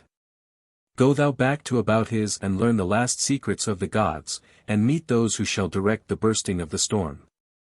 Then act, Harmachis, act, I say, and strike home for Chem, rid the land of the Roman and the Greek, and take thy place upon the throne of thy divine fathers and be a king of men. For to this end thou wast born, O Prince. Chapter 5. Of the return of Harmachis to Abouthis. Of the return of Harmachis to Abouthis, of the celebration of the mysteries, of the chant of Isis, and of the warning of Amenemhat. On the next day I embraced my uncle Sipa, and with an eager heart departed from Anu back to Abouthis. To be short, I came thither in safety, having been absent 5 years and a month, being now no more a boy but a man full grown and having my mind well stocked with the knowledge of men and the ancient wisdom of Egypt.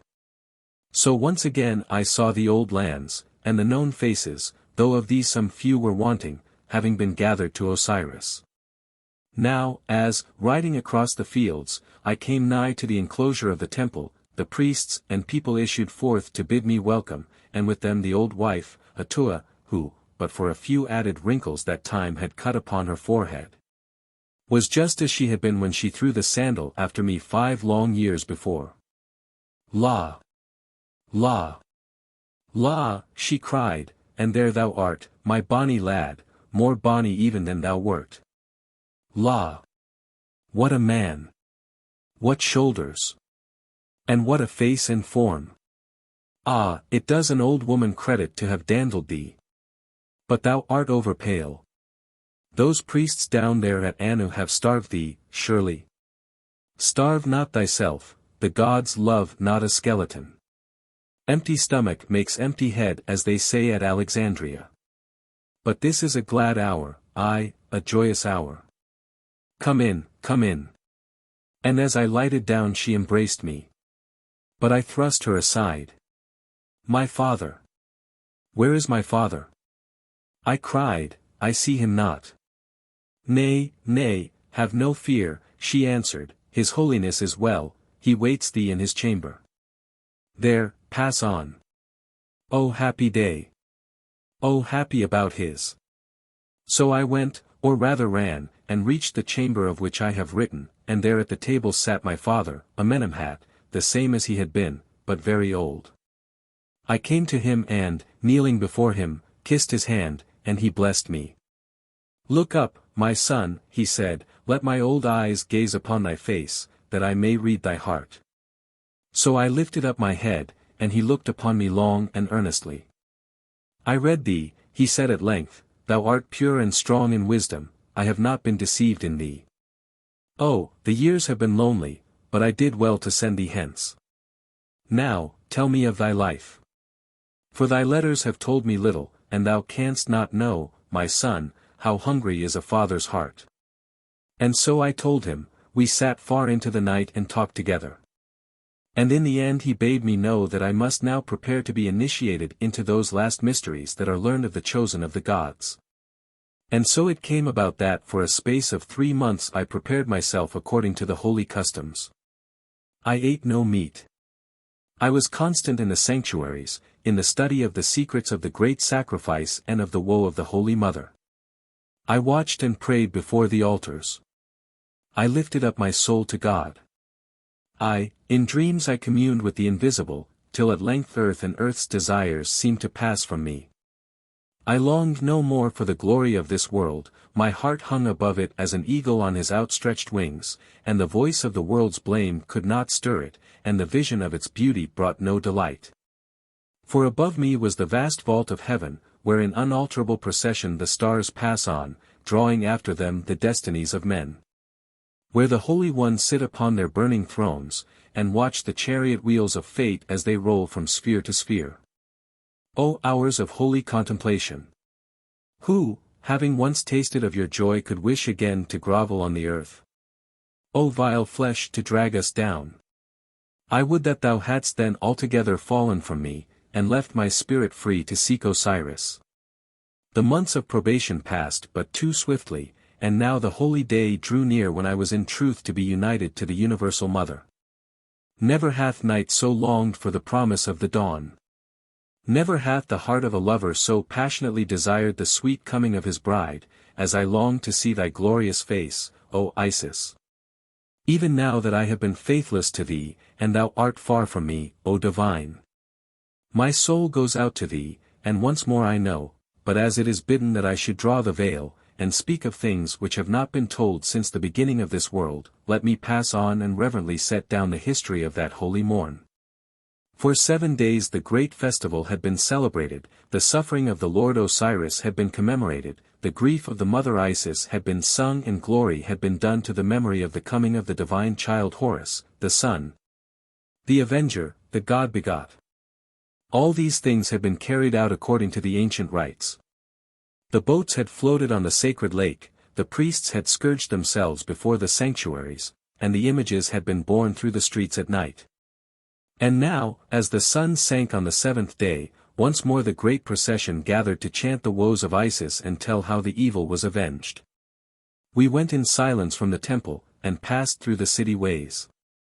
First came those who clear the path, then my father Amenemhat in all his priestly robes, and a wand of cedar in his hand. Then, clad in pure linen, I, the neophyte, followed alone. And after me the white-robed priests, holding aloft banners and emblems of the gods. Next came those who bear the sacred boat, and after them the singers and the mourners. While, stretching as far as the eye could reach, all the people marched, clad in melancholy black because Osiris was no more. We went in silence through the city streets till at length we came to the wall of the temple and passed in. And as my father, the high priest, entered beneath the gateway of the outer pylon, a sweet-voiced woman singer began to sing the holy chant, and thus she sang. Sing we Osiris dead. Lament the fallen head. The light has left the world. The world is grey. Athwart the starry skies. The web of darkness flies. And Isis weeps Osiris passed away. Your tears, ye stars, ye fires, ye rivers, shed. Weep, children of the Nile, weep for your Lord is dead. She paused in her most sweet song, and the whole multitude took up the melancholy dirge. Softly we tread, our measured footsteps falling within the sanctuary sevenfold. Soft on the dead that liveth are we calling. Return, Osiris, from thy kingdom cold. Return to them that worship thee of old. The chorus ceased, and once again she sang. Within the court divine, the sevenfold sacred shrine, we pass, while echoes of the temple walls repeat the long lament. The sound of sorrow sent far up within the imperishable halls, where, each in the other's arms, the sisters weep. Isis and Nephthys, o'er his unawaking sleep. And then again rolled forth the solemn chorus of 1,000 voices.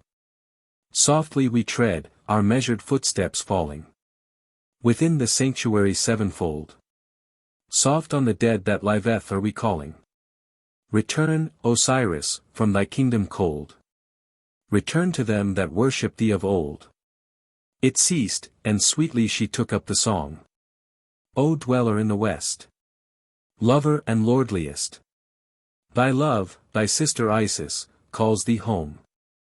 Come from thy chamber dun, thou master of the sun, thy shadowy chamber far below the foam. With weary wings and spent, through all the firmament, through all the horror-haunted ways of hell, I seek thee near and far, from star to wandering star. Free with the dead that in Amenti dwell. I search the height, the deep, the lands, the skies. Rise from the dead and live, our Lord Osiris, rise. Softly we tread, our measured footsteps falling within the sanctuary sevenfold. Soft on the dead that liveth are we calling. Return, Osiris, from thy kingdom cold. Return to them that worship thee of old. Now in a strain more high and glad the singer sang. He wakes, from forth the prison. We sing Osiris risen. We sing the child that now conceived and bare. Thine own love, Isis, waits. The warden of the gates. She breathes the breath of life on breast and hair. And in her breast and breath. Behold. He waketh. Behold. At length he riseth out of rest. Touched with her holy hands. The Lord of all the lands. He stirs, he rises from her breath, her breast. But thou, fell Typhon, fly. The judgment day drawn nigh. Fleet on thy track as flame speeds Horus from the sky. Softly we tread, our measured footsteps falling within the sanctuary sevenfold. Soft on the dead that liveth are we calling. Return, Osiris, from thy kingdom cold. Return to them that worship thee of old. Once more, as we bowed before the holy, she sang, and sent the full breath of her glad music ringing up the everlasting walls till the silence quivered with her round notes of melody. And the hearts of those who hearkened stirred strangely in the breast. And thus, as we walked, she sang the song of Osiris risen, the song of hope, the song of victory. Sing we the Trinity. Sing we the Holy Three. Sing we, and praise we and worship the throne. Throne that our Lord hath set. There peace and truth are met. There in the halls of the holy alone. There in the shadowings, faint of the folded wings. There shall we dwell and rejoice in our rest. We that thy servants are. Horus drive ill afar. Far in the folds of the dark of the west. Again, as her notes died away, thundered forth the chorus of all the voices. Softly we tread, our measured footsteps falling. Within the sanctuary sevenfold. Soft on the dead that liveth are we calling. Return, Osiris, from thy kingdom cold. Return to them that worship thee of old. The chanting ceased, and as the sun sank the high priest raised the statue of the living God and held it before the multitude that was now gathered in the court of the temple. Then, with a mighty and joyful shout of Osiris our hope! Osiris! Osiris! The people tore their black wrappings from their dress, revealing the white robes they wore beneath, and, as one man, they bowed before the god, and the feast was ended. But for me the ceremony was only begun, for tonight was the night of my initiation. Leaving the inner court I bathed myself, and, clad in pure linen, passed, as it is ordained, into an inner, but not the inmost, sanctuary, and laid the accustomed offerings on the altar. Then, lifting my hands to heaven, I remained for many hours in contemplation, striving, by holy thoughts and prayer, to gather up my strength against the mighty moment of my trial. The hours sped slowly in the silence of the temple, till at length the door opened and my father Amenemhat, the high priest, came in, clad in white and leading by the hand the priest of Isis. For, having been married, he did not himself enter into the mysteries of the Holy Mother. I rose to my feet and stood humbly before them. Art thou ready? Said the priest, lifting the lamp he held so that its light fell upon my face. O thou chosen one, art thou ready to see the glory of the goddess face to face? I am ready, I answered. Behold thee, he said again, in solemn tones, it is no small thing. If thou wilt carry out this thy last desire, understand, royal Harmachis, that now this very night thou must die for a while in the flesh, what time thy soul shall look on spiritual things. And if thou deest and any evil shall be found within thy heart, when thou comest at last into that awful presence, woe unto thee, Harmachis, for the breath of life shall no more enter in at the gateway of thy mouth, thy body shall utterly perish. And what shall befall thy other parts, if I know, I may not say. 10 Art thou prepared to be taken to the breast of her who was and is and shall be, and in all things to do her holy will, for her, while she shall so command, to put away the thought of earthly woman. And to labor always for her glory till at the end thy life is gathered to her eternal life? I am, I answered, lead on. It is well, said the priest. Noble Amenemhat, we go hence alone. Farewell, my son, said my father. Be firm and triumph over things spiritual as thou shalt triumph over things earthly. He who would truly rule the world must first be lifted up above the world. He must be at one with God, for thus only shall he learn the secrets of the divine. But beware. The gods demand much of those who dare to enter the circle of their divinity. If they go back therefrom, they shall be judged of a sharper law, and scourged with a heavier rod, for as their glory is, so shall their shame be. Therefore, make thy heart strong, royal Harmachis. And when thou speedest down the ways of night and enterest the holies, remember that from him to whom great gifts have been given shall gifts be required again. And now, if, indeed, thy mind be fixed, go whither it is not as yet given me to follow thee. Farewell. For a moment as my heart weighed these heavy words, I wavered, as well as I might. But I was filled with longing to be gathered to the company of the divine ones, and I knew that I had no evil in me, and desired to do only the thing that is just. Therefore, having with so much labor drawn the bowstring to my ear, I was fain to let fly the shaft. Lead on, I cried with a loud voice, lead on, thou holy priest. I follow thee. And we went forth. Chapter 6. Of the initiation of Harmachis. Of the initiation of Harmachis, of his visions, of his passing to the city that is in the place of death, and of the declarations of Isis, the messenger. In silence we passed into the shrine of Isis. It was dark and bare, only the feeble light from the lamp gleamed faintly upon the sculptured walls, where, in 100 effigies, the Holy Mother suckled the Holy Child. The priest closed the doors and bolted them. Once again, he said, "Art thou ready, Harmachis?" Once again, I answered, "I am ready." He spoke no more, but, having lifted up his hands in prayer, led me to the center of the holy, and with a swift motion put out the lamp. "Look before thee, Harmachis," he cried, and his voice sounded hollow in the solemn place. I gazed and saw nothing. But from the niche that is high in the wall, where is hid that sacred symbol of the goddess on which few may look, there came a sound as of the rattling rods of the sistrum. 11 And as I listened, awestruck, behold, I saw the outline of the symbol drawn as with fire upon the blackness of the air. It hung above my head, and rattled while it hung. And, as it turned, I clearly saw the face of the Mother Isis that is graven on the one side, and signifies unending birth, and the face of her holy sister, Nephthys, that is graven on the other, and signifies the ending of all birth in death. Slowly it turned and swung as though some mystic dancer trod the air above me, and shook it in her hand. But at length the light went out, and the rattling ceased. Then of a sudden the end of the chamber became luminous, and in that white light I beheld picture after picture. I saw the ancient Nile rolling through deserts to the sea. There were no men upon its banks, nor any signs of man, nor any temples to the gods.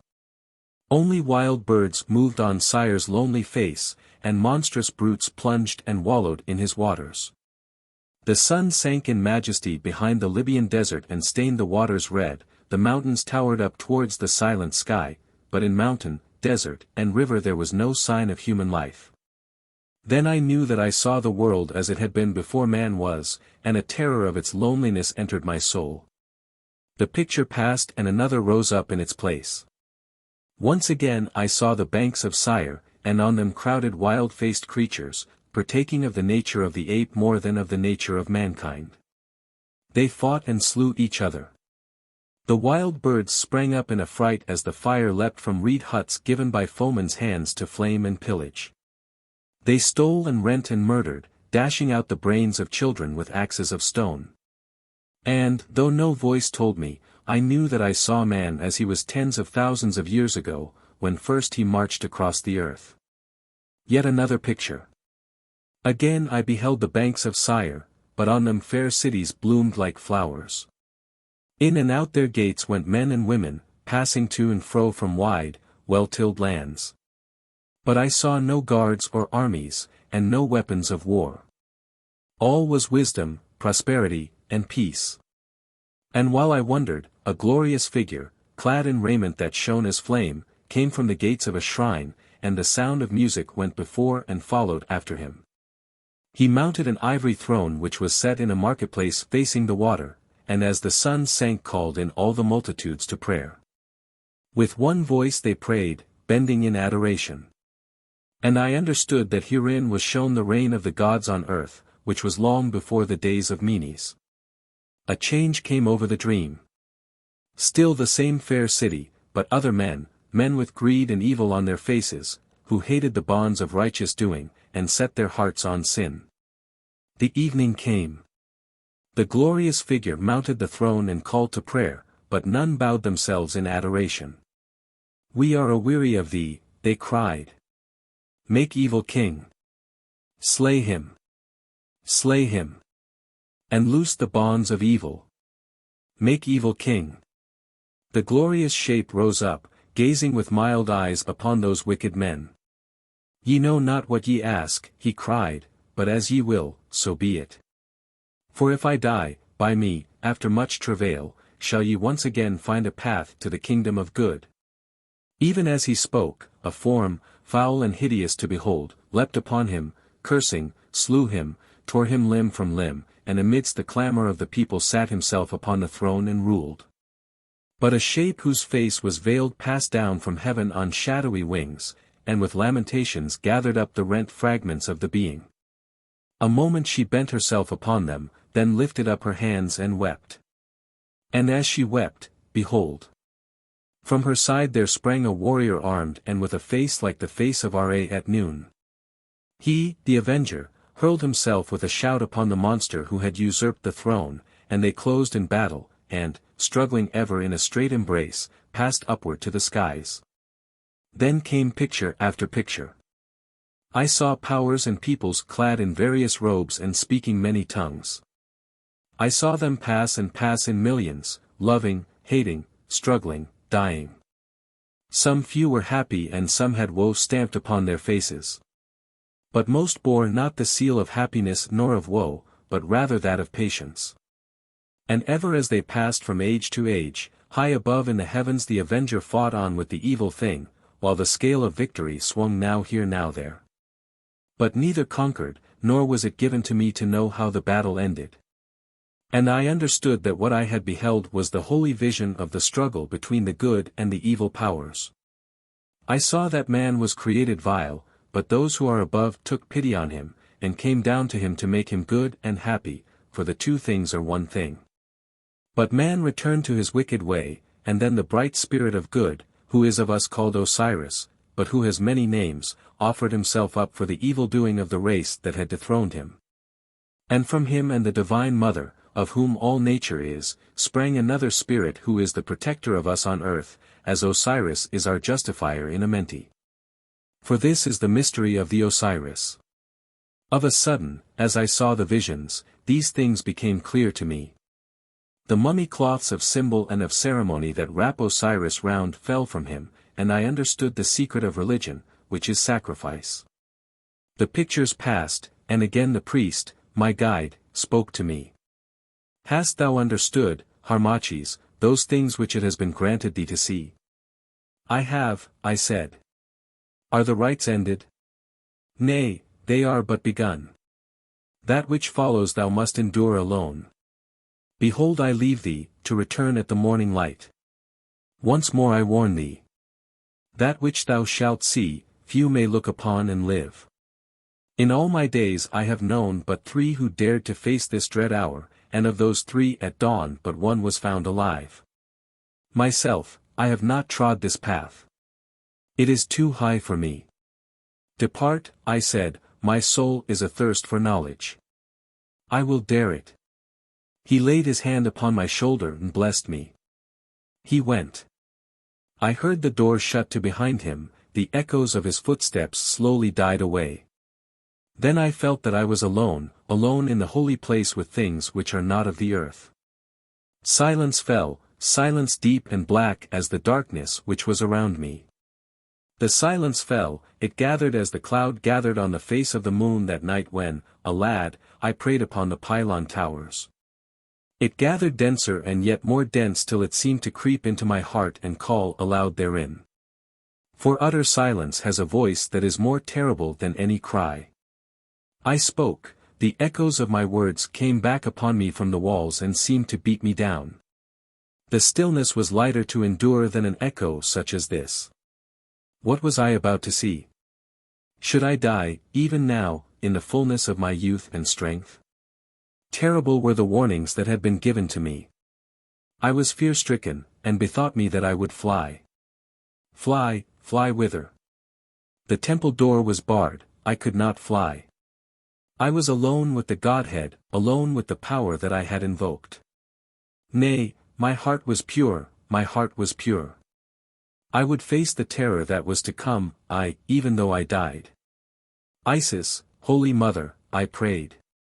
Isis, spouse of heaven, come unto me, be with me now, I faint. Be with me now. And then I knew that things were not as things had been. The air around me began to stir, it rustled as the wings of eagles rustle, it took life. Bright eyes gazed upon me, strange whispers shook my soul. Upon the darkness were bars of light.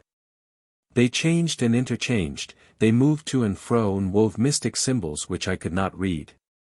Swifter and swifter flew that shuttle of the light, the symbols grouped, gathered, faded, gathered yet again, faster and still more fast, till my eyes could count them no more. Now I was afloat upon a sea of glory. It surged and rolled, as the ocean rolls, it tossed me high, it brought me low. Glory was piled on glory, splendor heaped on splendor's head, and I rode above it all. Soon the lights began to pale in the rolling sea of air. Great shadows shot across it, lines of darkness pierced it and rushed together on its breast, till, at length, I was only a shape of flame set like a star on the bosom of immeasurable night. Bursts of awful music gathered from far away. Miles and miles away I heard them, thrilling faintly through the gloom. On they came, nearer and more near, louder and more loud, till they swept past, above, below, around me, swept on rushing pinions, terrifying and enchanting me. They floated by, ever growing fainter, till they died in space. Then others came, and no two were akin. Some rattled as 10,000 sistra shaken all to tune. Some rang from the brazen throats of unnumbered clarions. Some pealed with a loud, sweet chant of voices that were more than human, and some rolled along in the slow thunder of a million drums. They passed, their notes were lost in dying echoes, and the silence once more pressed in upon me and overcame me. The strength within me began to fail. I felt my life ebbing at its springs. Death drew near to me and his shape was silence. He entered at my heart, entered with a sense of numbing cold, but my brain was still alive, I could yet think. I knew that I was drawing near the confines of the dead. Nay, I was dying fast, and oh, the horror of it. I strove to pray and could not, there was no more time for prayer. One struggle and the stillness crept into my brain. The terror passed. An unfathomable weight of sleep pressed me down. I was dying, and then, nothingness. I was dead. A change, life came back to me, but between the new life and the life that had been was a gulf and difference. Once again I stood in the darkness of the shrine, but it blinded me no more. It was clear as the light of day, although it still was black. I stood, and yet it was not I who stood, but rather my spiritual part, for at my feet lay my dead self. There it lay, rigid and still, a stamp of awful calm sealed upon its face, while I gazed on it. And as I gazed, filled with wonder, I was caught up on the wings of flame and whirled away. Away! Faster than the lightning's flash.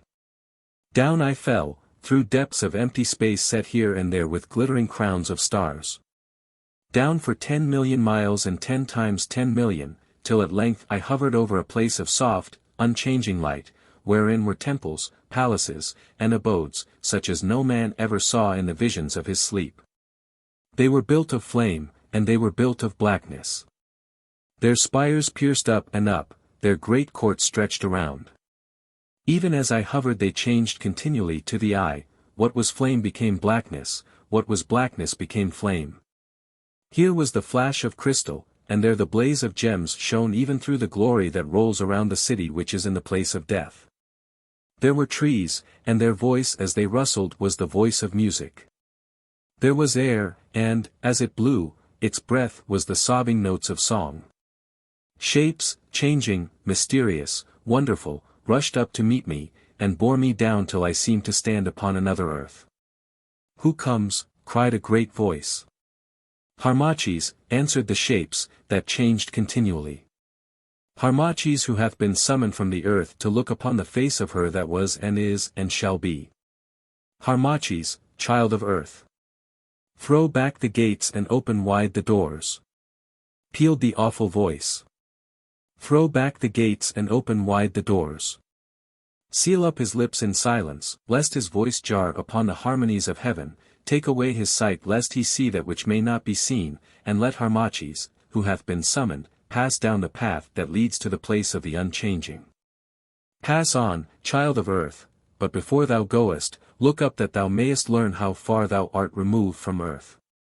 I looked up. Beyond the glory that shone about the city was black night, and high on its bosom twinkled one tiny star. "Behold the world that thou hast left," said the voice, "behold and tremble." Then my lips and eyes were sealed with silence and with darkness, so that I was dumb and blind. The gates rolled back, the doors swung wide, and I was swept into the city that is in the place of death. I was swept swiftly I know not whither, till at length I stood upon my feet. Again the great voice pealed.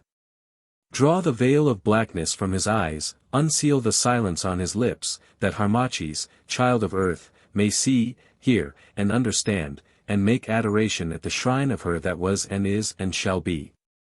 And my lips and eyes were touched once more, so that my sight and speech came back. Behold!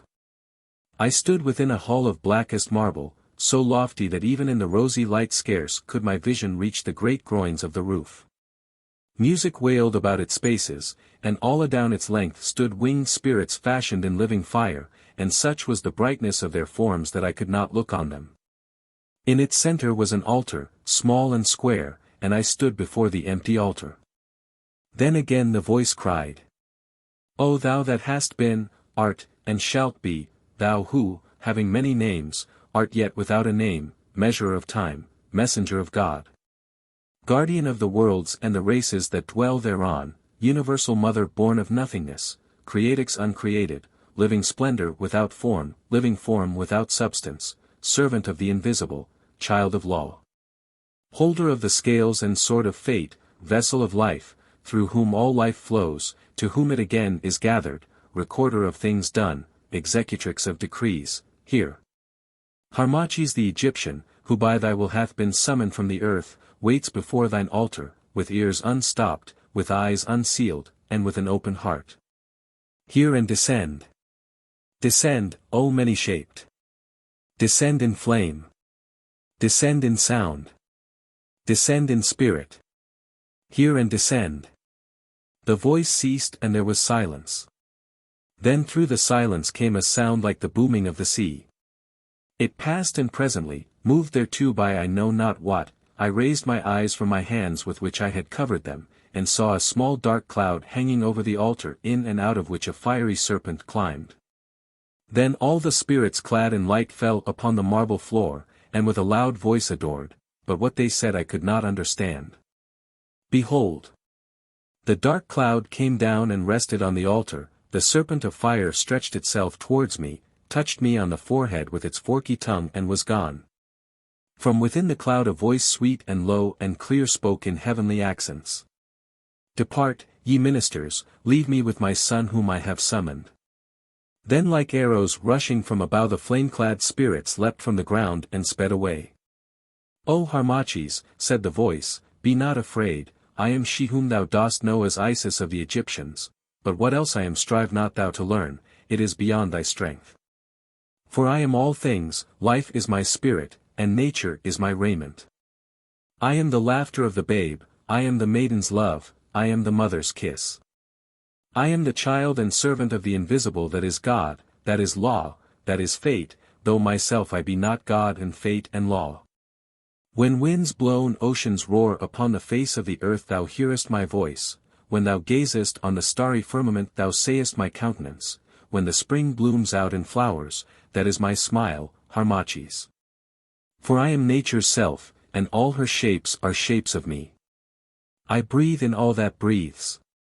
I wax and wane in the changeful moon, I grow and gather in the tides, I rise with the suns, I flash with the lightning and thunder in the storms. Nothing is too great for the measure of my majesty, nothing is so small that I cannot find a home therein. I am in thee and thou art in me, O Harmachis. That which bade thee be bade me also be. Therefore, though I am great and thou art little, have no fear. For we are bound together by the common bond of life, that life which flows through suns and stars and spaces, through spirits and the souls of men, welding all nature to a whole that, changing ever, is yet eternally the same. I bowed my head, I could not speak, for I was afraid. Faithfully hast thou served me, O my son, when on the low sweet voice, greatly thou hast longed to be brought face to face with me here in Amenti. And greatly hast thou dared to accomplish thy desire. For it is no small thing to cast off the tabernacle of the flesh and before the appointed time, if only for an hour, put on the raiment of the Spirit. And greatly, O my servant and my son, have I, too, desired to look on thee there where I am. For the gods love those who love them, but with a wider and deeper love, and under one who is as far from me as I am from thee, mortal, I am a god of gods. Therefore I have caused thee to be brought hither, Harmachis, and therefore I speak to thee, my son, and bid thee commune with me now face to face, as thou didst commune that night upon the temple towers of Abouthis. For I was there with thee, Harmachis, as I was in 10,000 other worlds. It was I, O Harmachis, who laid the lotus in thy hand, giving thee the sign which thou didst seek. For thou art of the kingly blood of my children who serve me from age to age. And if thou dost not fail thou shalt sit upon that kingly throne and restore my ancient worship in its purity, and sweep my temples from their defilements. But if thou dost fail, then shall the eternal spirit Isis become but a memory in Egypt. The voice paused, and, gathering up my strength, at length I spoke aloud. Tell me, O holy, I said, shall I then fail? Ask me not, answered the voice, that which it is not lawful that I should answer thee. Perchance I can read that which shall befall thee, perchance it doth not please me so to read. What can it profit the divine, that hath all time wherein to await the issues, to be eager to look upon the blossom that is not blown, but which, lying a seed in the bosom of the earth, shall blow in its season? No, Harmachis, that I do not shape the future is to thee and not to me, for it is born of law and of the rule ordained of the invisible. Yet thou art free to act therein, and thou shalt win or thou shalt fail according to thy strength and the measure of thy heart's purity. Thine be the burden, Harmachis, as thine in the event shall be the glory or the shame. Little do I reck of the issue, I who am but the minister of what is written. Now hear me, I will always be with thee, my son, for my love once given can never be taken away, though by sin it may seem lost to thee. Remember then this, if thou dost triumph, thy guerdon shall be great. If thou dost fail, heavy indeed shall be thy punishment both in the flesh and in the land that thou cayest amenti. Yet this for thy comfort, shame and agony shall not be eternal. For however deep the fall from righteousness, if but repentance holds the heart, there is a path, a stony and a cruel path, whereby the height may be climbed again. Let it not be thy lot to follow it, Harmachis.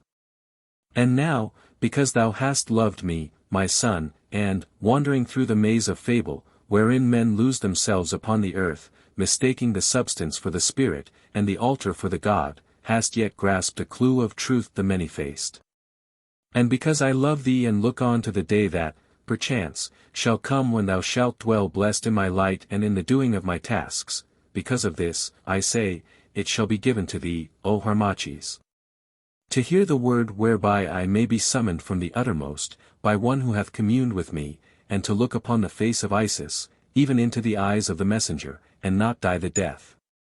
Behold! The sweet voice ceased, the dark cloud upon the altar changed and changed, it grew white, it shone, and seemed at length to take the shrouded shape of a woman. Then the golden snake crept from its heart once more, and, like a living diadem, twined itself about the cloudy brows. Now suddenly a voice called aloud the awful word, then the vapors burst and melted, and with my eyes I saw that glory, at the very thought of which my spirit faints. But what I saw it is not lawful to utter. For, though I have been bidden to write what I have written of this matter, perchance that a record may remain, thereon I have been warned, even now, after these many years. I saw, and what I saw cannot be imagined. For there are glories and there are shapes which are beyond the reach of man's imagination. I saw, then, with the echo of that word, and the memory of that sight stamped forever on my heart, my spirit failed me, and I sank down before the glory. And, as I fell, it seemed that the great hull burst open and crumbled into flakes of fire round me. Then a great wind blew, there was a sound as the sound of worlds rushing down the flood of time, and I knew no more. Chapter 7. Of the awaking of Harmachis. Of the awaking of Harmachis, of the ceremony of his crowning as pharaoh of the upper and the lower land. And of the offerings made to Pharaoh. Once again I woke, to find myself stretched at length upon the stone flooring of the holy place of Isis that is at Abouthis. By me stood the old priest of the mysteries, and in his hand was a lamp. He bent over me, and gazed earnestly upon my face. "It is day, the day of thy new birth, and thou hast lived to see it, Harmachis," he said at length. "I give thanks. Arise, royal Harmachis, nay, tell me not of that which has befallen thee. Arise, beloved of the Holy Mother. Come forth, thou who hast passed the fire and learned what lies behind the darkness, come forth, O newly born." I rose and, walking faintly, went with him, and, passing out of the darkness of the shrines filled with thought and wonder, came once more into the pure light of the morning. And then I went to my own chamber and slept. Nor did any dreams come to trouble me. But no man, not even my father, asked me aught of what I saw upon that dread night, or after what fashion I had communed with the goddess. After these things which have been written, I applied myself for a space to the worship of the Mother Isis, and to the further study of the outward forms of those mysteries to which I now held the key.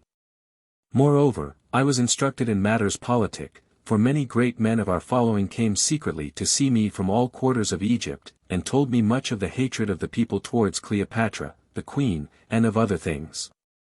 At last the hour drew nigh. It was 3 months and 10 days from the night when, for a while, I left the flesh, and yet living with our life, was gathered to the breast of Isis, on which it was agreed that with due and customary rites, although in utter secrecy, I should be called to the throne of the upper and the lower land. So it came about that, as the solemn time drew nigh, great men of the party of Egypt gathered to the number of 37 from every nome, and each great city of their nome, meeting together at Abouthis. They came in every guise, some as priests, some as pilgrims to the shrine, and some as beggars. Among them was my uncle, Sipa, who, though he clad himself as a traveling doctor, had much ado to keep his loud voice from betraying him.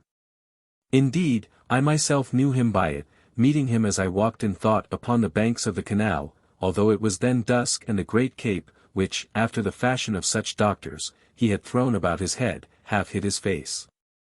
"A pest on thee," he cried, when I greeted him by his name. "Cannot a man cease to be himself for a single hour? Didst thou but know the pains that it has cost me to learn to play this part, and now thou readest who I am even in the dark." And then, still talking in his loud voice, he told me how he had travelled hither on foot, the better to escape the spies who ply to and fro upon the river. But he said he should return by the water, or take another guise. For since he had come as a doctor he had been forced to play a doctor's part, knowing but little of the arts of medicine, and, as he greatly feared, there were many between Anu and Abouthis who had suffered from it. 12 And he laughed loudly and embraced me, forgetting his part. For he was too whole at heart to be an actor and other than himself, and would have entered Abouthis with me holding my hand, had I not chid him for his folly. At length all were gathered. It was night, and the gates of the temple were shut. None were left within them, except the 37, my father, the High Priest Amenemhat, that aged priest who had led me to the shrine of Isis. The old wife, Atua, who, according to ancient custom, was to prepare me for the anointing, and some 5 other priests, sworn to secrecy by that oath which none may break. They gathered in the second hall of the great temple. But I remained alone, clad in my white robe, in the passage where are the names of 76 ancient kings, who were before the day of the divine Sethi. There I rested in darkness, till at length my father, Amenemhat, came, bearing a lamp, and, bowing low before me, led me by the hand forth into the great hall. Here and there, between its mighty pillars, lights were burning that dimly showed the sculptured images upon the walls, and dimly fell upon the long line of the 37 lords, priests, and princes, who, seated upon carven chairs, awaited my coming in silence. Before them, facing away from the 7 sanctuaries, a throne was set, around which stood the priests holding the sacred images and banners. As I came into the dim and holy place, the dignitaries rose, and bowed before me, speaking no word. While my father led me to the steps of the throne, and in a low voice bade me stand before it. Then he spoke. "Lords, priests, and princes of the ancient orders of the land of Chem, nobles from the upper and the lower country, have gathered in answer to my summons. Hear me, I present to you. With such scant formality as the occasion can afford, the Prince Harmachis, by right and true descent of blood the descendant and heir of the ancient pharaohs of our most unhappy land. He is priest of the inmost circle of the mysteries of the divine Isis, master of the mysteries, hereditary priest of the pyramids, which are by Memphis, instructed in the solemn rites of the holy Osiris. Is there any among you who has aught to urge against the true line of his blood?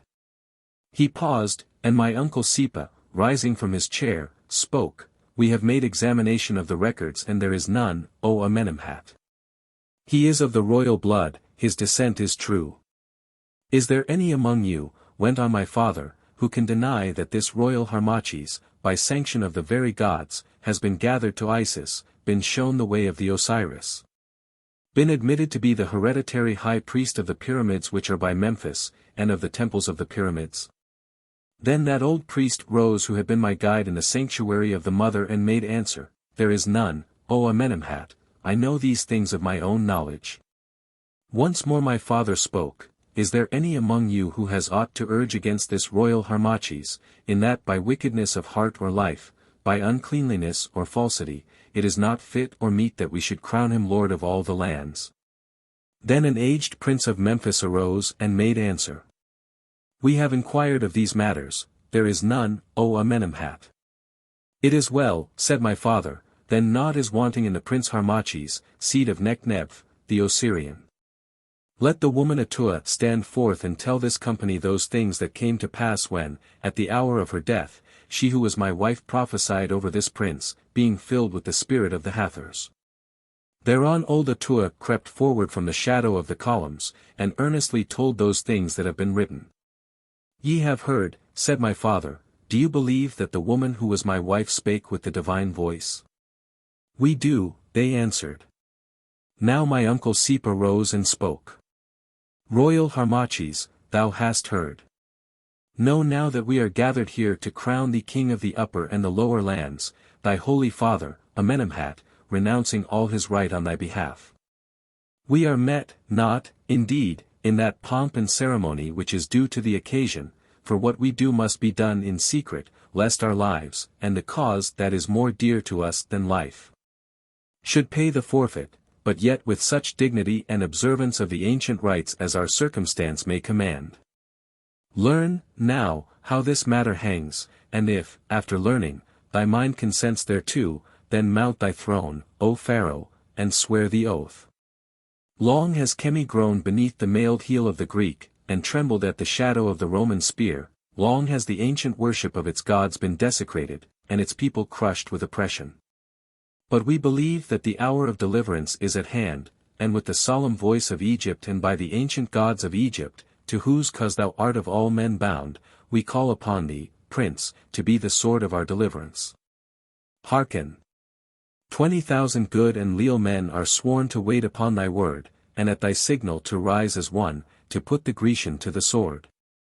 And with their blood and substance to build thee a throne set more surely on the soil of Chem than are its ancient pyramids, such a throne as shall even roll the Roman legions back. And for the signal, it shall be the death of that bold harlot, Cleopatra. Thou must compass her death, Harmachis, in such fashion as shall be shown to thee, and with her blood anoint the royal throne of Egypt. Canst thou refuse, O our hope? Doth not the holy love of country swell within thy heart? Canst thou dash the cup of freedom from thy lips and bear to drink the bitter draught of slaves? The emprise is great.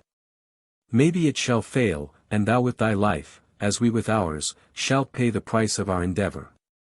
But what of it, Harmachis? Is life, then, so sweet? Are we so softly cushioned on the stony bed of earth? Is bitterness and sorrow in it some so small and scant a thing? Do we here breathe so divine an air that we should fear to face the passage of our breath? What have we here but hope and memory? What see we here but shadows? Shall we then fear to pass pure-handed where fulfillment is and memory is lost in its own source, and shadows die in the light which cast them? O Harmachis, that man alone is truly blessed who crowns his life with fame's most splendid wreath.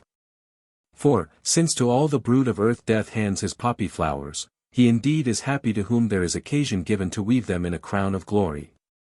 And how can a man die better than in a great endeavor to strike the gyves from his country's limbs so that she again may stand in the face of heaven and raise the shrill shout of freedom, and, clad once more in a panoply of strength, trample under foot the fetters of her servitude, defying the tyrant nations of the earth to set their seal upon her brow? Chem calls thee, Harmachis. Come then, thou deliverer, leap like Horus from the firmament, break her chains, scatter her foes, and rule a pharaoh on Pharaoh's throne. Enough, enough! I cried, while the long murmur of applause swept about the columns and up the massy walls. Enough, is there any need to adjure me thus? Had I 100 lives, would I not most gladly lay them down for Egypt? Well said, answered Sipa. Now go forth with the woman yonder, that she may make thy hands clean before they touch the sacred emblems, and anoint thy brow before it is encircled of the diadem. And so I went into a chamber apart with the old wife, Atua. There, muttering prayers, she poured pure water over my hands into a ewer of gold, and having dipped a fine cloth into oil wiped my brow with it. O happy Egypt, she said, O happy prince, that art come to rule in Egypt. O royal youth! Too royal to be a priest, so shall many a fair woman think, but, perchance, for thee they will relax the priestly rule, else how shall the race of Pharaoh be carried on? O happy I, who dandled thee and gave my flesh and blood to save thee! O royal and beautiful Harmachis, born for splendor, happiness, and love! Cease, cease, I said, for her talk jarred upon me. Call me not happy till thou knowest my end, and speak not to me of love, for with love comes sorrow, and mine is another and a higher way. Ay, so thou sayest, and joy, too, that comes with love. Never talk lightly of love, my king, for it brought thee here. La! But it is always the way, the goose on the wing laughs at crocodiles, so goes their saying down at Alexandria. But when the goose is asleep on the water, it is the crocodiles that laugh. Not but what women are pretty crocodiles. Men worship the crocodiles at Anthribis, Crocodilopolis they call it now, don't they, but they worship women all the world over. La! How my tongue runs on, and thou about to be crowned pharaoh. Did I not prophesy it to thee? Well, thou art clean, lord of the double crown. Go forth.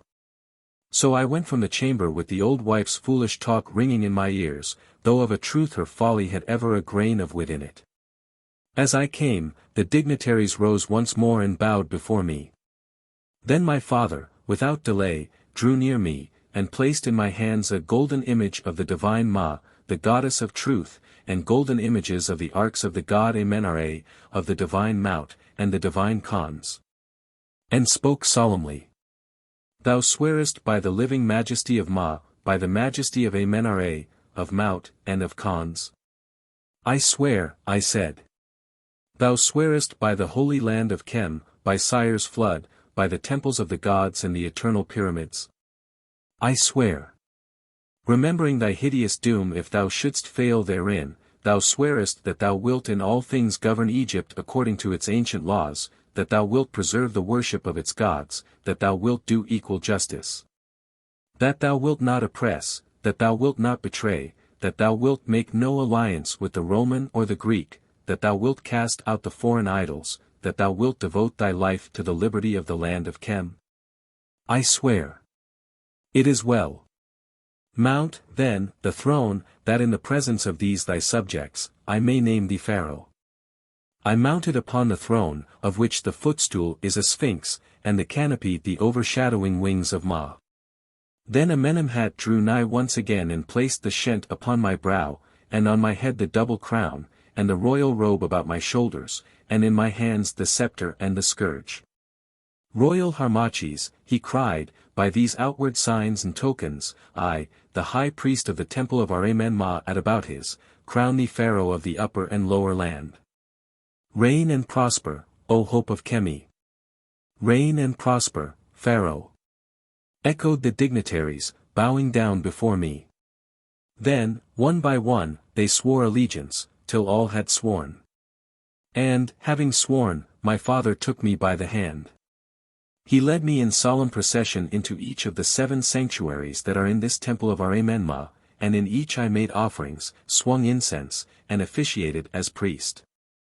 Clad in the royal robes I made offerings in the shrine of Horus, in the shrine of Isis, in the shrine of Osiris, in the shrine of Amenemhat, in the shrine of Horemku, in the shrine of Ptah, till at length I reached the shrine of the king's chamber. Here they made their offering to me, as the divine pharaoh, and left me very weary, but a king. Here the first and smallest of the papyrus rolls comes to an end. Book 2. The Fall of Harmachis. Chapter 1. Of the farewell of Amenemhat to Harmachis. Of the farewell of Amenemhat to Harmachis, of the coming of Harmachis to Alexandria, of the exhortation of Sipa, of the passing of Cleopatra robed as Isis. And of the overthrow of the gladiator by Harmachis. Now the long days of preparation had passed, and the time was at hand. I was initiated, and I was crowned. So that although the common folk knew me not, or knew me only as priest of Isis, there were in Egypt thousands who at heart bowed down to me as pharaoh. The hour was at hand, and my soul went forth to meet it. For I longed to overthrow the foreigner, to set Egypt free, to mount the throne that was my heritage, and cleanse the temples of my gods. I was fain for the struggle, and I never doubted of its end. I looked into the mirror, and saw triumph written on my brows. The future stretched a path of glory from my feet, glittering with glory like fire in the sun. I communed with my mother Isis, I sat within my chamber and took counsel with my heart. I planned new temples, I revolved great laws that I would put forth for my people's weal, and in my ears rang the shouts of exultation which should greet victorious Pharaoh on his throne. But still I tarried a little while at Abouthis, and, having been commanded to do so, let my hair, that had been shorn, grow again long and black as the raven's wing, instructing myself meanwhile in all manly exercises and feats of arms. Also, for a purpose which shall be seen, I perfected myself in the magic art of the Egyptians, and in the reading of the stars, in which things, indeed, I already have great skill. Now, this was the plan that had been built up. My uncle Sipa had, for a while, left the temple of Anu, giving out that his health had failed him. Thence he had moved down to a house in Alexandria, to gather strength, as he said, from the breath of the sea, and also to learn for himself the wonders of the great museum and the glory of Cleopatra's court. There it was planned that I should join him, for there, at Alexandria, the egg of the plot was hatching. Accordingly, when at last the summons came, all things being prepared, I made ready for the journey, and passed into my father's chamber to receive his blessing before I went. There sat the old man, as once before he sat when he had rebuked me because I went out to slay the lion, his long white beard resting on the table of stone and sacred writings in his hand. When I came in he rose from his seat and would have knelt before me, crying, "Hail, Pharaoh," but I caught him by the hand. "It is not meet, my father," I said. "It is meet," he answered, "it is meet that I should bow before my king. But be it as thou wilt. And so thou goest, Harmachis, my blessings go with thee, O my son. And may those whom I serve grant to me that my old eyes may, indeed, behold thee on the throne. I have searched long, striving, Harmachis, to read the future that shall be, but I can learn naught by all my wisdom. It is hid from me, and at times my heart fails. But hear this, there is danger in thy path, and it comes in the form of woman. I have known it long, and therefore thou hast been called to the worship of the heavenly Isis, who bids her votaries put away the thought of woman till such time as she shall think well to slacken the rule. Oh, my son, I would that thou wert not so strong and fair, stronger and fairer, indeed, than any man in Egypt, as a king should be, for in that strength and beauty may lie a cause of stumbling. Beware, then, of those witches of Alexandria, lest, like a worm, some one of them creep into my heart and eat its secret out. Have no fear, my father, I answered, frowning, my thought is set on other things than red lips and smiling eyes. It is good, he answered, so may it befall. And now farewell. When next we meet, may it be in that happy hour when, with all the priests of the upper land, I move down from Abouthis to do my homage to Pharaoh on his throne. So I embraced him, and went. Alas! I little thought how we should meet again. Thus it came about that once more I passed down the Nile travelling as a man of no estate. And to such as were curious about me it was given out that I was the adopted son of the high priest of Abouthis, having been brought up to the priesthood, and that I had at the last refused the service of the gods, and chosen to go to Alexandria, to seek my fortune. For, be it remembered, I was still held to be the grandson of the old wife, Atua, by all those who did not know the truth. On the 10th night, sailing with the wind, we reached the mighty city of Alexandria, the city of 1,000 lights. Above them all towered the white pharos, that wonder of the world, from the crown of which a light like the light of the sun blazed out across the waters of the harbor to guide mariners on their way across the sea. The vessel having been cautiously made fast to the quay, for it was night, I disembarked and stood wondering at the vast mass of houses, and confused by the clamor of many tongues. For here all peoples seemed to be gathered together, each speaking after the fashion of his own land. And as I stood a young man came and touched me on the shoulder, asking me if I was from Abouthis and named Harmachis. I said, "Yeah."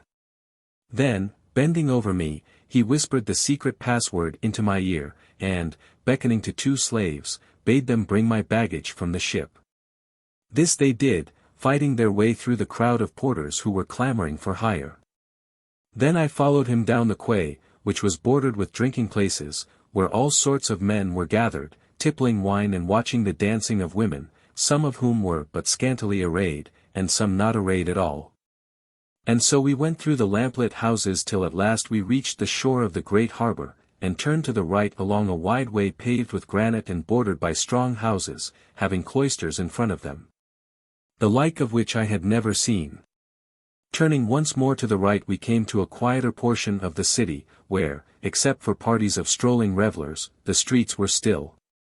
Presently my guide halted at a house built of white stone. We passed in, and, crossing a small courtyard, entered a chamber where there was a light. And here, at last, I found my uncle Sipa, most glad to see me safe. When I had washed and eaten, he told me that all things went well, and that as yet there was no thought of evil at the court. Further, he said, it having come to the ears of the queen that the priest of Anu was sojourning at Alexandria, she sent for him and closely questioned him, not as to any plot, for of that she never thought, but as to the rumor which had reached her, that there was treasure hid in the great pyramid which is by Anu. For, being ever wasteful, she was ever in want of money, and had bethought her of opening the pyramid. But he laughed at her, telling her the pyramid was the burying place of the divine Khufu, and that he knew nothing of its secrets. Then she was angered, and swore that so surely as she ruled in Egypt she would tear it down, stone by stone, and discover the secret at its heart. Again he laughed, and, in the words of the proverb which they have at Alexandria, told her that mountains live longer than kings. Thereon she smiled at his ready answer, and let him go. Also my uncle Sipa told me that on the morrow I should see this Cleopatra. For it was her birthday, as, indeed, it was also mine, and, dressed in the robes of the holy Isis, she would pass in state from her palace on the Lochias to the Serapeum to offer a sacrifice at the shrine of the false god who sits in the temple.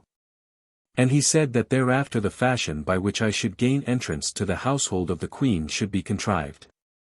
Then, being very weary, I went to rest, but could sleep little for the strangeness of the place, the noises in the streets, and the thought of the morrow.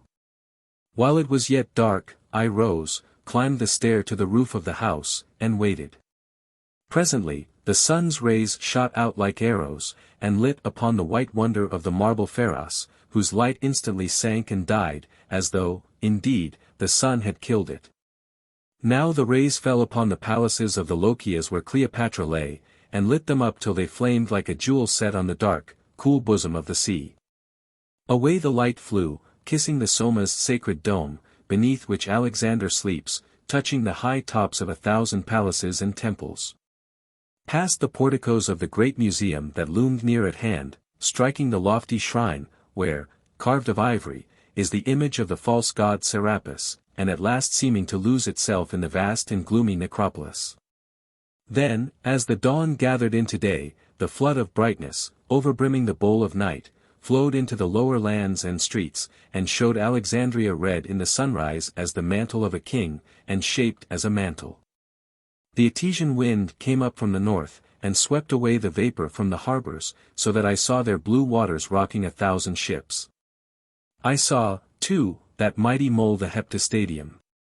I saw the hundreds of streets, the countless houses, the innumerable wealth and splendor of Alexandria set like a queen between Lake Mareotis and the ocean, and dominating both, and I was filled with wonder. This, then, was one city in my heritage of lands and cities. Well, it was worth the grasping.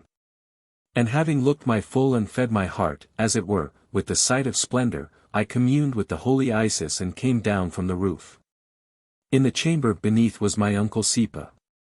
I told him that I had been watching the sun rise over the city of Alexandria. So, he said, looking at me from beneath his shaggy eyebrows, and what thinkest thou of Alexandria? I think it is like some city of the gods, I answered. Aye, he replied fiercely, a city of the infernal gods, a sink of corruption, a bubbling well of iniquity, a home of false faith springing from false hearts. I would that not one stone of it was left upon another stone, and that its wealth lay deep beneath yonder waters. I would that the gulls were screaming across its site, and that the wind, untainted by a Grecian breath, swept through its ruins from the ocean to Mareotis. O royal Harmachis, let not the luxury and beauty of Alexandria poison thy sense. For in their deadly air, faith perishes, and religion cannot spread her heavenly wings. When the hour comes for thee to rule, Harmachis, cast down this accursed city and, as thy fathers did, set up thy throne in the white walls of Memphis. For I tell thee that, for Egypt, Alexandria is but a splendid gate of ruin, and, while it endures, all nations of the earth shall march through it, to the plunder of the land. And all false faiths shall nestle in it and breed the overthrow of Egypt's gods. I made no answer, for there was truth in his words. And yet to me the city seemed very fair to look on. After we had eaten, my uncle told me it was now time to set out to view the march of Cleopatra, as she went in triumph to the shrine of Serapis. For although she would not pass till within 2 hours of the midday, yet these people of Alexandria have so great a love of shows and idling that had we not presently set forth, by no means could we have come through the press of the multitudes who were already gathering along the highways where the queen must ride. So we went out to take our places upon a stand, built of timber, that had been set up at the side of the great road which pierces through the city, to the Canopic Gate. For my uncle had already purchased a right to enter there, and that dearly. We won our way with much struggle through the great crowds that were already gathered in the streets till we reached the scaffolding of timber, which was roofed in with an awning and gaily hung with scarlet cloths. Here we seated ourselves upon a bench and waited for some hours, watching the multitude press past shouting, singing, and talking loudly in many tongues. At length soldiers came to clear the road, clad, after the Roman fashion, in breastplates of chain armor. After them marched heralds enjoining silence, at which the population sung and shouted all the more loudly, and crying that Cleopatra, the queen, was coming. Then followed 1,000 Cilician skirmishers, 1,000 Thracians, 1,000 Macedonians, and 1,000 Gauls, each armed after the fashion of their country. Then passed 500 men of those who are called the fenced horsemen, for both men and horses were altogether covered with mail. Next came youths and maidens sumptuously draped and wearing golden crowns, and with them images symbolizing day and night, morning and noon, the heavens and the earth. After these walked many fair women, pouring perfumes on the road, and others scattering blooming flowers. Now there rose a great shout of Cleopatra. Cleopatra, and I held my breath and bent forward to see her who dared to put on the robes of Isis. But at that moment the multitude so gathered and thickened in front of where I was that I could no longer clearly see. So in my eagerness I leapt over the barrier of the scaffolding, and, being very strong, pushed my way through the crowd till I reached the foremost rank. And as I did so, Nubian slaves armed with thick staves and crowned with ivy leaves ran up, striking the people. One man I noted more especially, for he was a giant, and, being strong, was insolent beyond measure, smiting the people without cause, as, indeed, is the wont of low persons set in authority. For a woman stood near to me, an Egyptian by her face, bearing a child in her arms, whom the man, seeing that she was weak, struck on the head with his rod so that she fell prone, and the people murmured. But at the sight my blood rushed of a sudden through my veins and drowned my reason. I held in my hand a staff of olive wood from Cyprus, and as the black brute laughed at the sight of the stricken woman and her babe rolling on the ground, I swung the staff aloft and smote. So shrewdly did I strike, that the tough rod split upon the giant's shoulders and the blood spurted forth, staining his trailing leaves of ivy. Then, with a shriek of pain and fury, for those who smite love not that they be smitten, he turned and sprang at me. And all the people round gave back, save only the woman who could not rise, leaving us two in a ring as it were. On he came with a rush, and, as he came, being now mad, I smote him with my clenched fist between the eyes, having nothing else with which to smite, and he staggered like an ox beneath the first blow of the priest's axe. Then the people shouted, for they loved to see a fight, and the man was known to them as a gladiator victorious in the games. Gathering up his strength, the knave came on with an oath, and, whirling his heavy staff on high, struck me in such a fashion that, had I not avoided the blow by nimbleness, I had surely been slain. But, as it chanced, the staff hit upon the ground, and so heavily that it flew in fragments. Thereon the multitude shouted again, and the great man, blind with fury, rushed at me to smite me down. But with a cry I sprang straight at his throat, for he was so heavy a man that I knew I could not hope to throw him by strength, and gripped it. There I clung, though his fists battered me like bludgeons, driving my thumbs into his throat. Round and round we turned, till at length he flung himself to the earth, trusting thus to shake me off. But I held on fast as we rolled over and over on the ground, till at last he grew faint for want of breath.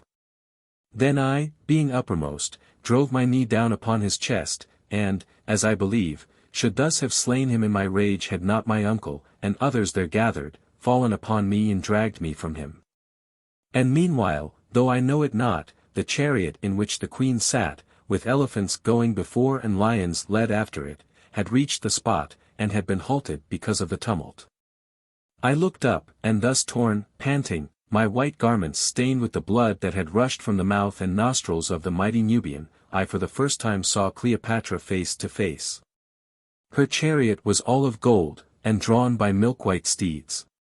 She sat in it with two fair girls, clad in Greek attire, standing one on either side, fanning her with glittering fans. On her head was the covering of Isis, the golden horns between which rested the moon's round disk and the emblem of Osiris' throne, with the uraeus twined around. Beneath this covering was the vulture cap of gold, the blue enameled wings and the vulture head with gemmy eyes, under which her long dark tresses flowed towards her feet. About her rounded neck was a broad collar of gold studded with emeralds and coral. Round her arms and wrists were bracelets of gold studded with emeralds and coral, and in one hand she held the holy cross of life fashioned of crystal, and in the other the golden rod of royalty. Her breast was bare, but under it was a garment that glistened like the scaly covering of a snake, everywhere sewn with gems. Beneath this robe was a skirt of golden cloth, half hidden by a scarf of the broidered silk of Kos, falling in folds to the sandals that, fastened with great pearls, adorned her white and tiny feet. All this I discerned at a glance, as it were. Then I looked upon the face, that face which seduced Caesar, ruined Egypt, and was doomed to give Octavian the scepter of the world. I looked upon the flawless Grecian features, the rounded chin, the full, rich lips, the chiseled nostrils, and the ears fashioned like delicate shells. I saw the forehead, low, broad, and lovely, the crisped, dark hair falling in heavy waves that sparkled in the sun, the arched eyebrows, and the long, bent lashes. There before me was the grandeur of her imperial shape. There burnt the wonderful eyes, hued like the Cyprian violet, eyes that seemed to sleep and brood on secret things as night broods upon the desert, and yet as the night to shift, change. and be illumined by gleams of sudden splendor born within their starry depths. All those wonders I saw, though I have small skill in telling them. But even then I knew that it was not in these charms alone that the might of Cleopatra's beauty lay. It was rather in a glory and a radiance cast through the fleshly covering from the fierce soul within. For she was a thing of flame like unto which no woman has ever been or ever will be. Even when she brooded, the fire of her quick heart shone through her. But when she woke, and the lightning leapt suddenly from her eyes, and the passion-laden music of her speech chimed upon her lips, ah! Then, who can tell how Cleopatra seemed? For in her met all the splendors that have been given to woman for her glory, and all the genius which man has won from heaven.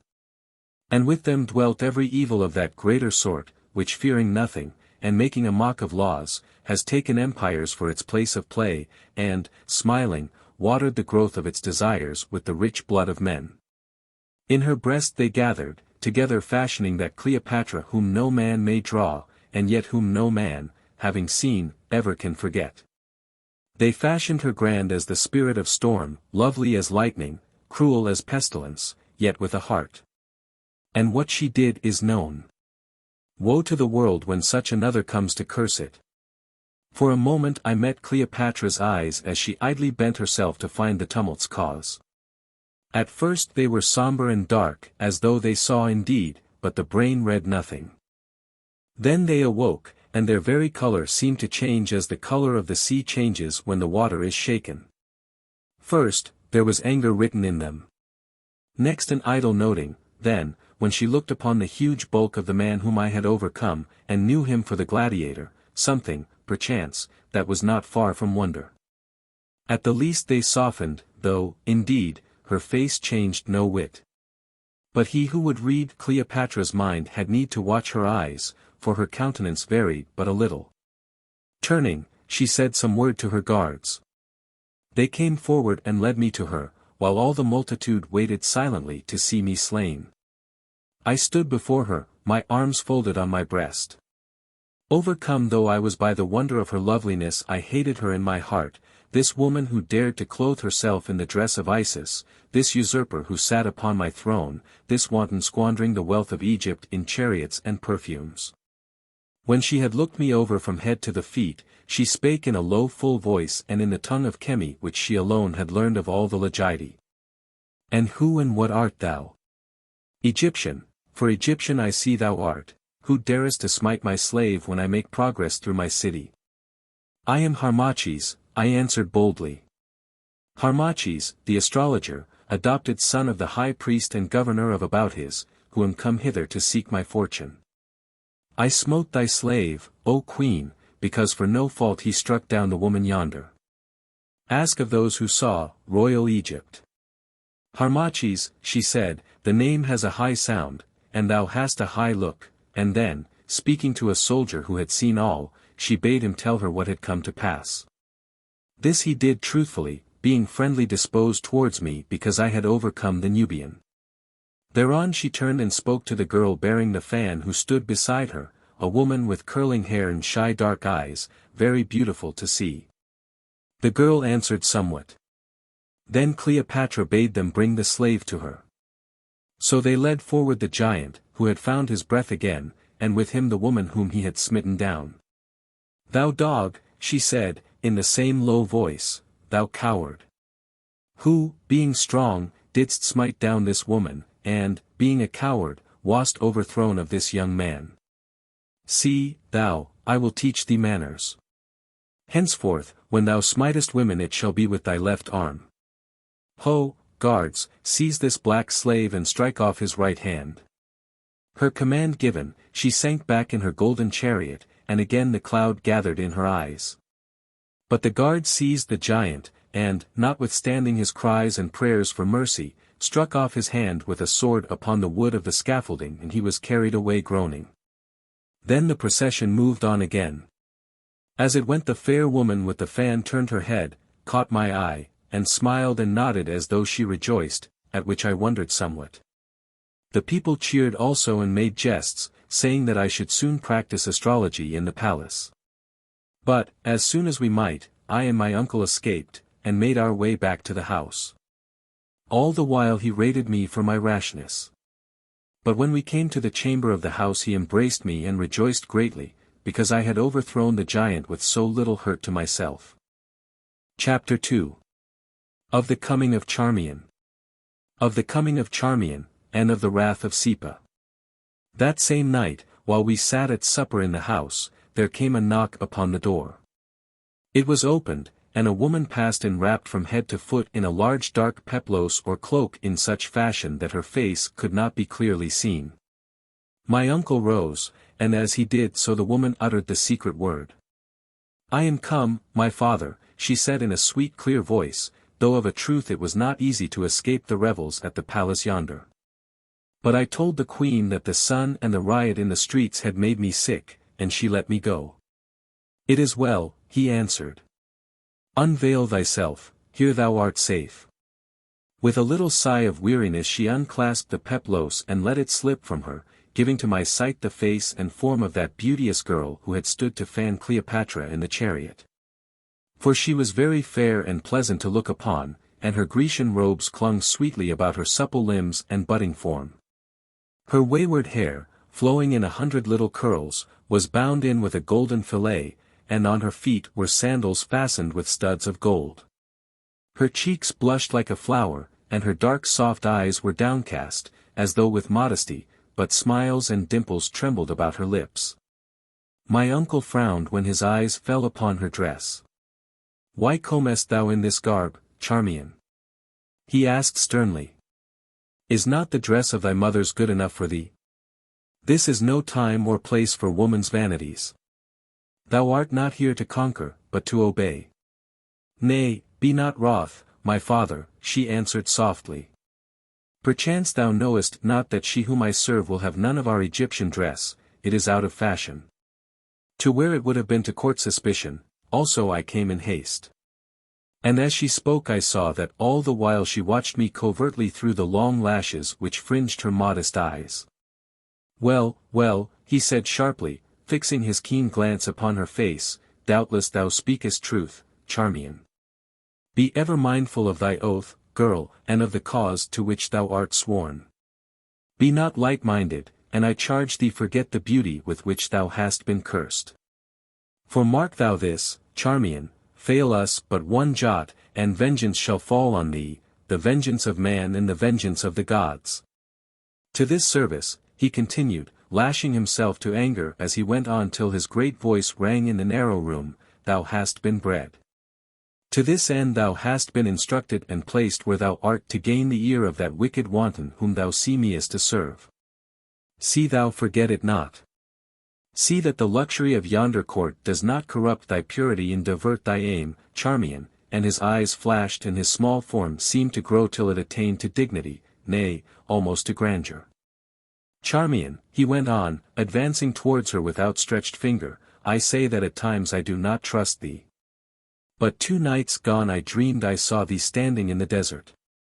I saw thee laugh and lift thy hand to heaven, and from it fell a rain of blood, then the sky sank down on the land of Chem and covered it. Whence came the dream, girl, and what is its meaning? I have naught against thee as yet, but hearken. On the moment that I have, though thou art of my kin, and I have loved thee, on that moment, I say, I will doom those delicate limbs, which thou lovest so much to show, to the kite and the jackal. And the soul within thee to all the tortures of the gods. Unburied shalt thou lie, and bodiless and accursed shalt thou wander in Amenti, aye, for ever and ever." He paused, for his sudden burst of passion had spent itself.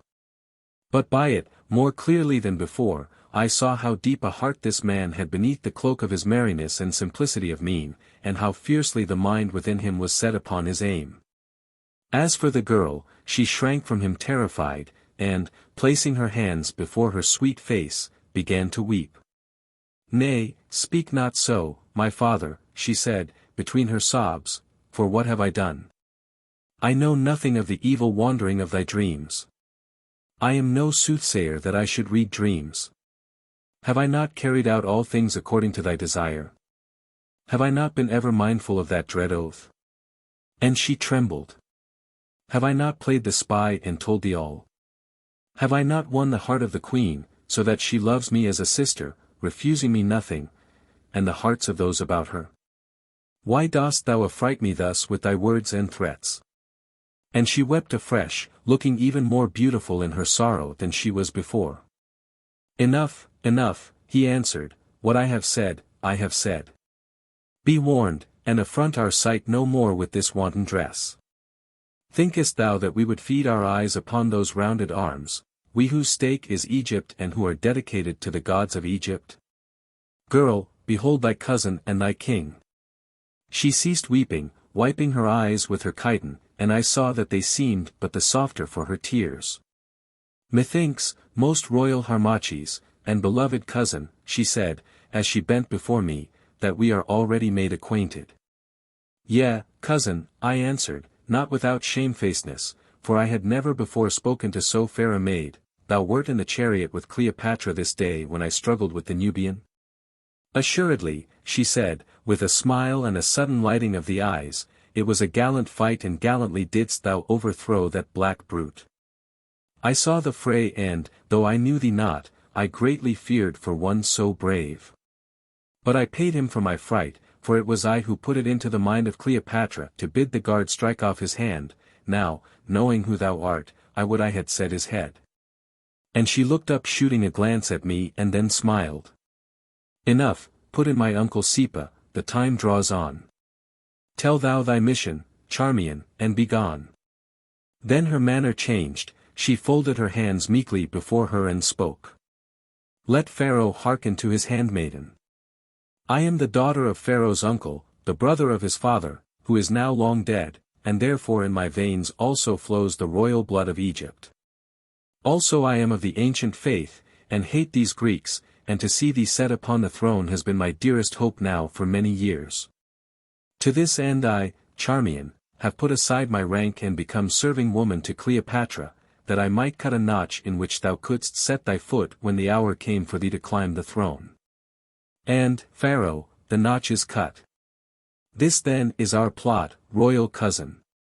Thou must gain an entrance to the household and learn its ways and secrets, and, so far as may be, suborn the eunuchs and captains, some of whom I have already tempted. This done, and all things being prepared without, thou must slay Cleopatra, and, aided by me with those whom I control, in the confusion that shall ensue, throw wide the gates, and, admitting those of our party who are in waiting, put such of the troops as remain faithful to the sword and seize the Bruchium. Which being finished, within 2 days thou shalt hold this fickle Alexandria. At the same time those who are sworn to thee in every city of Egypt shall rise in arms, and in 10 days from the death of Cleopatra thou shalt indeed be pharaoh. This is the counsel which has been taken, and thou sayest, royal cousin, that, though our uncle yonder thinks so ill of me, I have learned my part, aye, and played it. I hear thee, cousin, I answered, marveling that so young a woman, she had but 20 years, could weave so bold a plot, for in its origin the scheme was hers. But in those days I little knew Charmion. Go on. How then shall I gain entrance to the palace of Cleopatra? Nay, cousin, as things are it is easy. Thus, Cleopatra loves to look upon a man, and, give me pardon, thy face and form are fair. Today she noted them, and twice she said she had asked ere that astrologer might be found, for she held that an astrologer who could well nigh slay a Nubian gladiator with his bare hands, must indeed be a master of the fortunate stars. I answered her that I would cause inquiry to be made. So hearken, royal Harmachis. At midday Cleopatra sleeps in her inner hall which looks over the gardens to the harbor. At that hour tomorrow, then, I will meet thee at the gates of the palace, whither thou shalt come boldly asking for the lady Charmion. I will make appointment for thee with Cleopatra, so that she shall see thee alone when she wakes, and the rest shall be for thee, Harmachis. For much she loves to play with the mysteries of magic, and I have known her stand whole nights watching the stars and making a pretense to read them. And but lately she has sent away Dioscorides the physician, because, poor fool, he ventured on a prophecy from the conjunction of the stars, that Cassius would defeat Mark Antony. Thereon Cleopatra sent orders to the general Aelianus, bidding him add the legions she had sent to Syria to help Antony to the army of Cassius, whose victory, forsooth, was, according to Dioscorides, written on the stars. But, as it chanced, Antony beat Cassius first and Brutus afterwards, and so Dioscorides has departed, and now he lectures on herbs in the museum for his bread, and hates the name of stars. But his place is empty, and thou shalt fill it, and then we will work in secret and in the shadow of the scepter. Aye, we will work like the worm at the heart of a fruit, till the time of plucking comes, and at thy dagger's touch, royal cousin, the fabric of this Grecian throne crumbles to nothingness, and the worm that rotted it bursts his servile covering. And, in the sight of empires, spreads his royal wings o'er Egypt. I gazed at this strange girl once more astonished, and saw that her face was lit up with such a light as I had never seen in the eyes of woman. Ah, broke in my uncle, who was watching her, ah, I love to see thee so, girl. There is the Charmion that I knew and I bred up, not the court girl whom I like not, draped in silks of Cos and fragrant with essences. Let thy heart harden in this mold, stamp it with the fervid zeal of patriot faith, and thy reward shall find thee. And now cover up that shameless dress of thine and leave us, for it grows late. Tomorrow Harmachis shall come, as thou hast said, and so farewell. Charmion bowed her head, and, turning, wrapped her dark-hued peplos round her. Then, taking my hand, she touched it with her lips and went without any further word. A strange woman, said Sipa, when she had gone, a most strange woman, and an uncertain. Methought, my uncle, I said, that thou wast somewhat harsh with her. Aye, he answered, but not without a cause. Look thou, Harmachis. Beware of this Charmion. She is too wayward, and, I fear me, may be led away. In truth, she is a very woman, and, like a restive horse, will take the path that pleases her. She has brain and fire, and she loves our cause. But I pray that the cause come not face to face with her desires, for what her heart is set on that will she do, at any cost she will do it. Therefore I frightened her now while I may, for who can know but that she will pass beyond my power? I tell thee, that in this one girl's hand lie all our lives, and if she play us false, what then? Alas! And alas! That we must use such tools as these. But it was needful, there was no other way, and yet I misdoubted me. I pray that it may be well. Still, at times, I fear my niece Charmion, she is too fair, and the blood of youth runs too warm in those blue veins of hers. Ah, woe to the cause that builds its strength upon a woman's faith. For women are faithful only where they love, and when they love their faithlessness becomes their faith. They are not fixed as men are fixed, they rise more high and sink more low, they are strong and changeful as the sea. Harmachis, beware of this Charmion, for, like the ocean, she may float thee home, or, like the ocean, she may wreck thee, and, with thee, the hope of Egypt. Chapter 3. Of the coming of Harmachis to the palace. Of the coming of Harmachis to the palace, of how he drew Paulus through the gates, of Cleopatra sleeping. And of the magic of Harmachis which he showed her. Thus it came to pass that on the next day I arrayed myself in a long and flowing robe, after the fashion of a magician or astrologer. I placed a cap on my head, about which were broidered images of the stars, and in my belt a scribe's palette and a roll of papyrus written over with magic spells and signs. In my hand I held a wand of ebony, tipped with ivory, such as is used by priests and masters of magic. Among these, indeed, I took high rank, filling my knowledge of their secrets which I had learned at Anu what I lacked in that skill which comes from use. And so with no small shame, for I love not such play and hold this common magic in contempt, I set forth through the Bruchium to the palace on the Lochias, being guided on my way by my uncle Sipa. At length, passing up the avenue of sphinxes, we came to the great marble gateway and the gates of bronze, within which is the guardhouse. Here my uncle left me, breathing many prayers for my safety and success. But I advanced with an easy air to the gate, where I was roughly challenged by the Gallic sentries, and asked of my name, following, and business. I gave my name, Harmachis, the astrologer, saying that my business was with the lady Charmion, the queen's lady. Thereon the man made as though to let me pass in, when a captain of the guard, a Roman named Paulus, came forward and forbade it. Now, this Paulus was a large-limbed man, with a woman's face, and a hand that shook from wine-bibbing. Still he knew me again. "Why," he cried, in the Latin tongue, to one who came with him, "this is the fellow who wrestled yesterday with the Nubian gladiator, that same who now howls for his lost hand underneath my window. Curses on the black brute. I had a bet upon him for the games. I have backed him against Caius, and now he'll never fight again, and I must lose my money, all through this astrologer. What is it thou sayest, thou hast business with the lady Charmion? Nay, then, that settles it. I will not let thee through. Fellow, I worship the lady Charmion, we all worship her, though she gives us more slaps than sighs. And dost thou think that we will suffer an astrologer with such eyes and such a chest as thine to cut in the game? By Bacchus, no. She must come out to keep the tryst, for in thou shalt not go. Sir, I said humbly and yet with dignity, I pray that a message may be sent to the lady Charmion, for my business will not brook delay. Ye gods, answered the fool, whom have we here that he cannot wait? A Caesar in disguise? Nay, be off, be off. If thou wouldst not learn how a spear prick feels behind. Nay, put in the other officer, he is an astrologer, make him prophesy, make him play tricks. Aye, cried the others who had sauntered up, let the fellow show his art.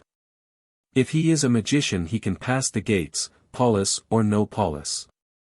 Right willingly, good sirs, I answered, for I saw no other means of entering. Wilt thou, my young and noble lord, and I addressed him who was with Paulus, suffer that I look thee in the eyes, perhaps I may read what is written there. Right, answered the youth, but I wish that the lady Charmion was the sorceress.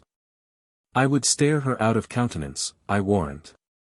I took him by the hand and gazed deep into his eyes. I see, I said, a field of battle at night, and about it bodies stretched, among them is thy body, and a hyena tears its throat. Most noble sir, thou shalt die by sword thrusts within a year. By Bacchus, said the youth, turning white to the gills, thou art an ill-omened sorcerer. And he slunk off, shortly afterwards, as it chanced, to meet this very fate. For he was sent on service and slain in Cyprus. Now for thee, great captain. I said, speaking to Paulus. I will show thee how I will pass those gates without thy leave, and draw thee through them after me. Be pleased to fix thy princely gaze upon the point of this wand in my hand. Being urged by his comrades he did this, unwillingly, and I let him gaze till I saw his eyes grow empty as an owl's eyes in the sun. Then I suddenly withdrew the wand, and, shifting my countenance into the place of it, I seized him with my will and stare, and, beginning to turn round and round, drew him after me, his fierce face drawn fixed, as it were, almost to my own. Then I moved slowly backwards till I had passed the gates, still drawing him after me, and suddenly jerked my head away. He fell to the ground, to rise wiping his brow and looking very foolish. Art thou content, most noble captain? I said. Thou sayest we have passed the gates.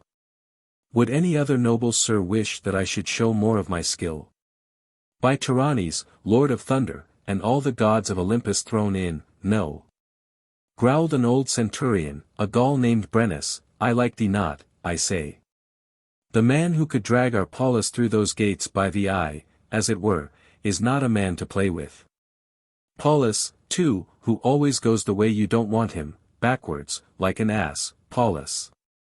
Why, Sirrah, thou needst must have a woman in one eye and a wine-cup in the other to draw our Paulus thus. At this moment the talk was broken, for Charmion herself came down the marble path, followed by an armed slave. She walked calm and carelessly, her hands folded behind her, and her eyes gazing at nothingness, as it were. But it was when Charmion thus looked upon nothing that she saw most. And as she came the officers and men of the guard made way for her bowing, for, as I learned afterwards, this girl, next to Cleopatra's self, wielded more power than anyone about the palace. "What is this tumult, Brennus?" she said, speaking to the centurion, and making as if she saw me not. "Knowest thou not that the queen sleeps at this hour, and if she be awakened it is thou who must answer for it, and that dearly?" "Nay, lady," said the centurion, humbly. "But it is thus. We have here," and he jerked his thumb towards me, "a magician of the most pestilent, I crave his pardon, of the very best sort, for he hath, but just now, only by placing his eyes close to the nose of the worthy Captain Paulus, dragged him. The said Paulus, through the gates that Paulus swore the magician should not pass. By the same token, lady, the magician says that he has business with you, which grieves me for your sake." Charmion turned and looked at me carelessly. I remember," she said, "and so he has, at least, the queen would see his tricks. But if he can do none better than cause a sot," here she cast a glance of scorn at the wondering Paulus, "to follow his nose through the gates he guards, he had better go whence he came.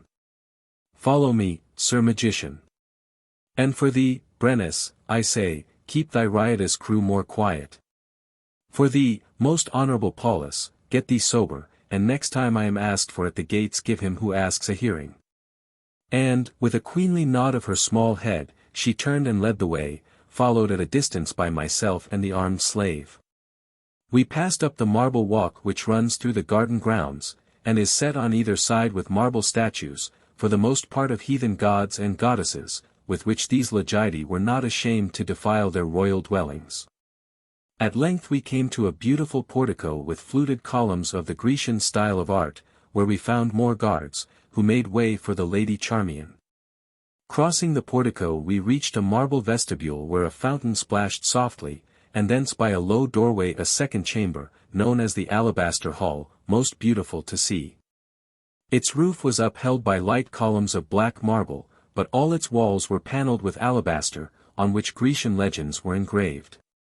Its floor was of rich and many-hued mosaic that told the tale of the passion of Psyche for the Grecian god of love, and about it were set chairs of ivory and gold.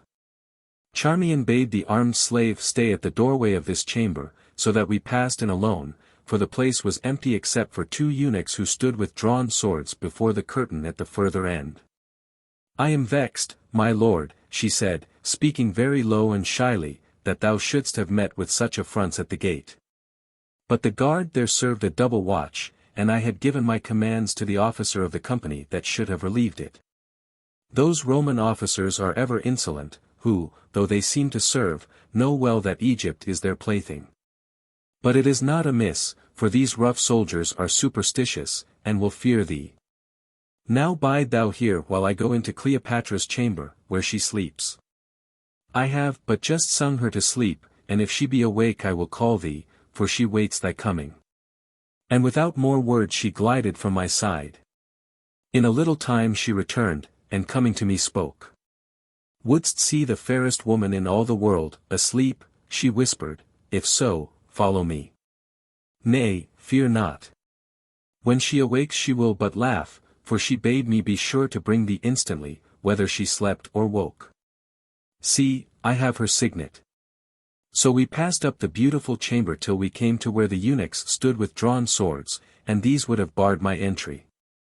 But Charmion frowned, and drawing the signet from her bosom held it before their eyes. Having examined the writing that was on the ring, they bowed, dropping their sword points, and we passed through the heavy curtains broidered with gold into the resting place of Cleopatra. It was beautiful beyond imagining, beautiful with many-colored marbles, with gold and ivory, gems and flowers. All art can furnish and all luxury can dream of were here. Here were pictures so real that birds might have pecked the painted fruits. Here were statues of woman's loveliness frozen into stone, here were draperies fine as softest silk, but woven of a web of gold, here were couches and carpets such as I never saw. The air, too, was sweet with perfume, while through the open window places came the far murmur of the sea. And at the further end of the chamber, on a couch of gleaming silk and sheltered by a net of finest gauze, Cleopatra lay asleep. There she lay, the fairest thing that man ever saw, fairer than a dream, and the web of her dark hair flowed all about her. One white, rounded arm made a pillow for her head, and one hung down towards the ground. Her rich lips were parted in a smile, showing the ivory lines of teeth, and her rosy limbs were draped in so thin a robe of the silk of Kos, held about her by a jeweled girdle, that the white gleam of flesh shone through it.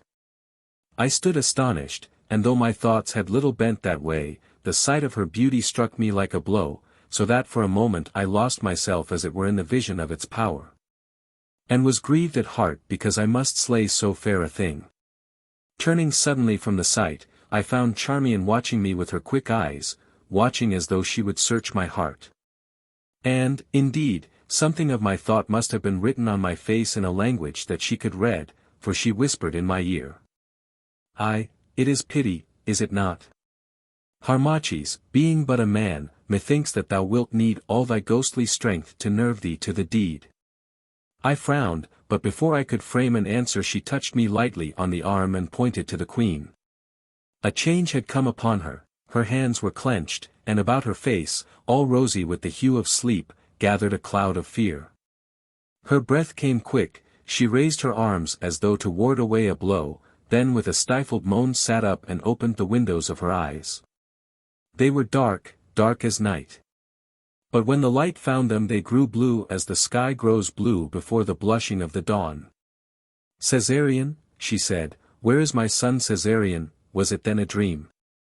I dreamed that Julius who is dead, came to me, a bloody toga wrapped about his face, and having thrown his arms about his child led him away. Then I dreamed I died in blood and agony, and one I might not see mocked me as I died. Ah! Who is that man? Peace, madam. Peace, said Charmion. It is but the magician Harmachis, whom thou didst bid me bring to thee at this hour. Ah! The magician, that Harmachis who overthrew the giant? I remember now. He is welcome. Tell me, Sir Magician, can thy magic mirror call forth an answer to this dream? Nay, how strange a thing is sleep, that wrapping the mind in a web of darkness, straitly compels it to its will. Whence, then, come those images of fear rising on the horizon of the soul like some untimely moon upon a midday sky? Who grants them power to stalk so lifelike from memory's halls, and, pointing to their wounds, thus confront the present with the past? Are they, then, messengers? Does the half-death of sleep give them foothold in our brains, and thus upknit the cut thread of human kinship? That was Caesar's self, I tell thee, who but now stood at my side and murmured through his muffled robe warning words of which the memory is lost to me. Read me this riddle, thou Egyptian Sphinx, 13, and I'll show thee a rosier path to fortune than all thy stars can point. Thou hast brought the omen, solve thou its problem. I come in a good hour, most mighty queen, I answered, for I have some skill in the mysteries of sleep, that is, as thou hast rightly guessed. A stair by which those who are gathered to Osiris may from time to time enter at the gateways of our living sense, and, by signs and words that can be read of instructed mortals, repeat the echoes of that hall of truth which is their habitation. Yes, sleep is a stair by which the messengers of the guardian gods may descend in many shapes upon the spirit of their choice. For, O Queen, to those who hold the key, the madness of our dreams can show a clearer purpose and speak more certainly than all the acted wisdom of our waking life, which is a dream indeed. Thou didst see great Caesar in his bloody robe, and he threw his arms about the Prince Caesarion and led him hence. Hearken now to the secret of thy vision. It was Caesar's self thou sawest coming to thy side from Amenti in such a guise as might not be mistaken. When he embraced the child Caesarion he did it for a sign that to him, and him alone, had passed his greatness and his love. When he seemed to lead him hence he led him forth from Egypt to be crowned in the capital, crowned the Emperor of Rome and Lord of all the lands. For the rest, I know not. It is hid from me. Thus, then, I read the vision, though to my sense it had a darker meaning. But it is not well to prophesy evil unto kings. Meanwhile Cleopatra had risen, and, having thrown back the gnat gauze, was seated upon the edge of her couch, her eyes fixed upon my face, while her fingers played with her girdle's jeweled ends. Of a truth, she cried, thou art the best of all magicians, for thou readest my heart, and drawest a hidden sweet out of the rough shell of evil omen. I, O Queen, said Charmion, who stood by with downcast eyes, and I thought that there was bitter meaning in her soft tones, may no rougher words ever affront thy ears, and no evil presage tread less closely upon its happy sense. Cleopatra placed her hands behind her head and, leaning back, looked at me with half-shut eyes.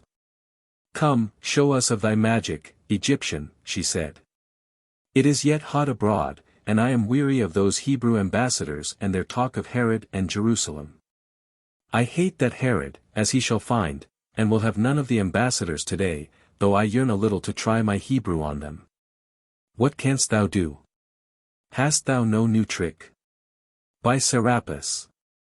If thou canst conjure as well as thou canst prophesy, thou shalt have a place at court, with pay and perquisites to boot, if thy lofty soul does not scorn perquisites. Nay, I answered, all tricks are old, but there are some forms of magic to be rarely used, and with discretion, that may be new to thee, O Queen. Art thou afraid to venture on the charm? I fear nothing, go on and do thy worst. Come, Charmion, and sit by me. But, stay, where are all the girls, Iras and Marira, they, too, love magic. Not so, I said, the charms work ill before so many. Now behold. And, gazing at the twain, I cast my wand upon the marble and murmured a spell. For a moment it was still, and then, as I muttered, the rod slowly began to writhe. It bent itself, it stood on end, and moved of its own motion. Next it put on scales, and behold it was a serpent that crawled and fiercely hissed. Fie on thee, cried Cleopatra, clapping her hands, Cayest thou that magic? Why, it is an old trick that any wayside conjurer can do. I have seen it a score of times. Wait, O Queen, I answered, thou hast not seen all. And, as I spoke, the serpent seemed to break in fragments, and from each fragment grew a new serpent. And these, too, broke in fragments and bred others, till in a little while the place, to their glamoured sight, was a seething sea of snakes, that crawled, hissed, and knotted themselves in knots. Then I made a sign, and the serpents gathered themselves round me, and seemed slowly to twine themselves about my body and my limbs, till, save my face, I was wreathed thick with hissing snakes. Oh, horrible! Horrible! Cried Charmion, hiding her countenance in the skirt of the queen's garment. Nay, enough, magician, enough, said the queen, thy magic overwhelms us. I waved my snake-wrapped arms, and all was gone. There at my feet lay the black wand tipped with ivory, and naught beside. The two women looked upon each other and gasped with wonder. But I took up the wand and stood with folded arms before them. Is the queen content with my poor art? I asked most humbly. I, that I am, Egyptian, never did I see its like. Thou art court astronomer from this day forward, with right of access to the queen's presence. Hast thou more of such magic at thy call? Yea, royal Egypt. Suffer that the chamber be a little darkened, and I will show thee one more thing. Half am I afraid, she answered, nevertheless do thou as this Harmachis says, Charmion. So the curtains were drawn and the chamber made as though the twilight were at hand. I came forward, and stood beside Cleopatra. Gaze thou there. I said sternly, pointing with my wand to the empty space where I had been, and thou shalt behold that which is in thy mind. Then for a little space was silence, while the two women gazed fixedly and half fearful at the spot. And as they gazed a cloud gathered before them. Very slowly it took shape and form, and the form it took was the form of a man, though as yet he was but vaguely mapped upon the twilight, and seemed now to grow and now to melt away. Then I cried with a loud voice. Spirit, I conjure thee, appear. And as I cried the thing, perfect in every part, leapt into form before us, suddenly as the flash of day. His shape was the shape of royal Caesar, the toga thrown about his face, and on his form a vestment bloody from 100 wounds. An instant so he stood, then I waved my wand and he was gone. I turned to the two women on the couch, and saw Cleopatra's lovely face all clothed in terror. Her lips were ashy white, her eyes stared wide, and all the flesh was shaking on her bones. "Man," she gasped, "man! Who and what art thou who canst bring the dead before our eyes?" "I am the queen's astronomer, magician, servant, what the queen wills," I answered, laughing. Was this the form that was on the queen's mind? She made no answer, but, rising, left the chamber by another door. Then Charmion rose also and took her hands from her face, for she, too, had been stricken with dread. "How dost thou these things, royal Harmachis?" she said. "Tell me. For of a truth I fear thee." "Be not afraid," I answered. "Perchance thou didst see nothing but what was in my mind. All things are shadows. How canst thou, then, know their nature, or what is and what only seems to be? But how goes it? Remember, Charmion, this sport is played to an end." "It goes well," she said. "By tomorrow morning's dawn these tales will have gone round, and thou wilt be more feared than any man in Alexandria. Follow me, I pray thee." Chapter 4. Of the ways of Charmion. Of the ways of Charmion. And of the crowning of Harmachis as the king of love. On the following day I received the writing of my appointment as astrologer and magician-in-chief to the queen, with the pay and perquisites of that office, which were not small. Rooms were given me in the palace, also, through which I passed at night to the high watch-tower, whence I looked on the stars and drew their auguries. For at this time Cleopatra was much troubled about matters political, and not knowing how the great struggle among the Roman factions would end, but being very desirous to side with the strongest. She took constant counsel with me as to the warnings of the stars. These I read to her in such manner as best seemed to fit the high interest of my ends. For Antony, the Roman triumvir, was now in Asia Minor, and, rumor ran, very wroth because it had been told him that Cleopatra was hostile to the triumvirate, in that her general, Serapion, had aided Cassius. But Cleopatra protested loudly to me and others that Serapion had acted against her will. Yet Charmion told me that, as with a lioness, it was because of a prophecy of Dioscorides the Unlucky that the queen herself had secretly ordered Serapion so to do. Still, this did not save Serapion, for to prove to Antony that she was innocent she dragged the general from the sanctuary and slew him. Woe be to those who carry out the will of tyrants if the scale should rise against them. And so Serapion perished. Meanwhile all things went well with us, for the minds of Cleopatra and those about her were so set upon affairs abroad that neither she nor they thought of revolt at home. But day by day our party gathered strength in the cities of Egypt, and even in Alexandria, which is to Egypt as another land, all things being foreign there. Day by day, those who doubted were won over and sworn to the cause by that oath which cannot be broken, and our plans of action more firmly laid.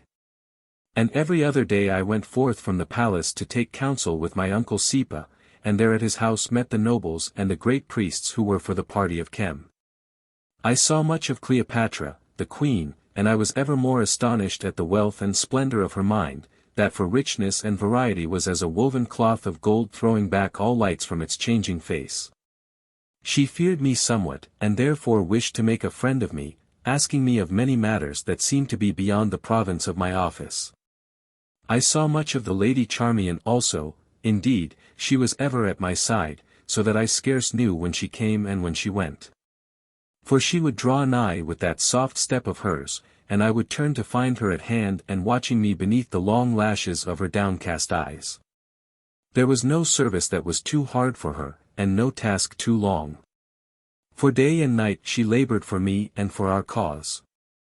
But when I thanked her for her loyalty, and said it should be had in mind in that time which was at hand, she stamped her foot, and pouted with her lips, like an angry child, saying that, among all the things which I had learned, this had I not learned, that love's service asked no payment, and was its own guerdon. And I, being innocent in such matters, and, foolish that I was, holding the ways of women as of small account, read her sayings in the sense that her services to the cause of Chem, which she loved, brought with them their own reward. But when I praised so fine a spirit, she burst into angry tears and left me wondering. For I knew nothing of the trouble at her heart. I knew not then that, unsought, this woman had given me her love, and that she was rent and torn by pangs of passion fixed like arrows in her breast. I did not know, how should I know it, who never looked upon her otherwise than as an instrument of our joint and holy cause. Her beauty never stirred me, no, not even when she leaned over me and breathed upon my hair. I never thought of it otherwise than as a man thinks of the beauty of a statue. What had I to do with such delights, I who was sworn to Isis and dedicate to the cause of Egypt? O ye gods, bear me witness that I am innocent of this thing which was the source of all my woe and the woe of Chem. How strange a thing is this love of woman, that is so small in its beginning and in its end so great. See, at the first it is as the little spring of water welling from a mountain's heart. And at the last what is it? It is a mighty river that floats argosies of joy and makes wide lands to smile.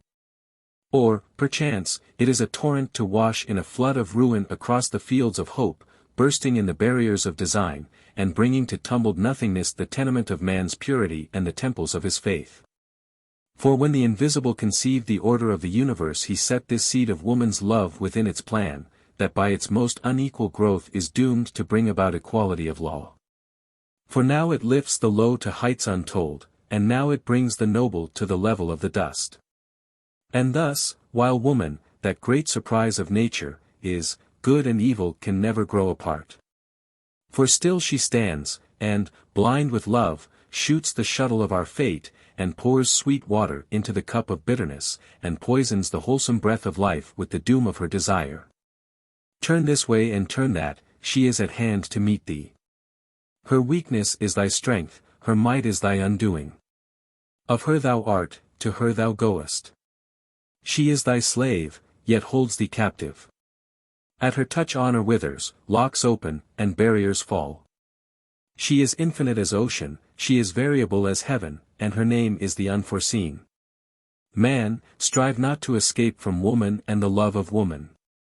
For, fly where thou wilt, she is yet thy fate, and whatever thou buildest it for her. And thus it came to pass that I, Harmachis, who had put such matters far from me, was yet doomed to fall by the thing I held of no account. For, see, this Charmion, she loved me, why, I know not. Of her own thought she learned to love me, and of her love came what shall be told. But I, knowing not, treated her like a sister, walking as it were hand in hand with her towards our common end. And so the time passed on, till, at length, all things were made ready. It was the night before the night when the blow should fall, and there were revellings in the palace. That very day I had seen Sipa, and with him the captains of a band of 500 men, who should burst into the palace at midnight on the morrow, when I had slain Cleopatra the queen, and put the Roman and the Gallic legionaries to the sword. That very day I had suborned the captain Paulus who, since I drew him through the gates, was my will's slave. Half by fear and half by promises of great reward I had prevailed upon him, for the watch was his, to unbar that small gate which faces to the east at the signal on the morrow night. All was made ready, the flower of freedom that had been 25 years in growth was on the point of bloom. Armed companies were gathering in every city from Abu to Athu, and spies looked out from their walls, awaiting the coming of the messenger who should bring tidings that Cleopatra was no more and that Harmachis, the royal Egyptian, had seized the throne. All was prepared, triumph hung in my hand as a ripe fruit to the hand of the plucker. Yet as I sat at the royal feast my heart was heavy, and a shadow of coming woe lay cold within my mind. I sat there in a place of honor, near the majesty of Cleopatra, and looked down the lines of guests, bright with gems and garlanded with flowers, marking those whom I had doomed to die. There before me lay Cleopatra in all her beauty, which thrilled the beholder as he is thrilled by the rushing of the midnight gale, or by the sight of stormy waters.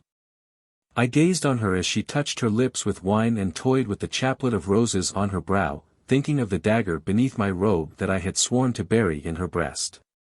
Again, and yet again, I gazed and strove to hate her, strove to rejoice that she must die, and could not. There, too, behind her, watching me now, as ever, with her deep-fringed eyes, was the lovely Lady Charmion. Who, to look at her innocent face, would believe that she was the setter of that snare in which the queen who loved her should miserably perish? Who would dream that the secret of so much death was locked in her girlish breast? I gazed, and grew sick at heart because I must anoint my throne with blood, and by evil sweep away the evil of the land. At that hour I wished, indeed, that I was nothing but some humble husbandman, who in its season grows and in its season garners the golden grain. Alas! The seed that I had been doomed to sow was the seed of death, and now I must reap the red fruit of the harvest. "Why, Harmachis, what ails thee?" said Cleopatra, smiling her slow smile.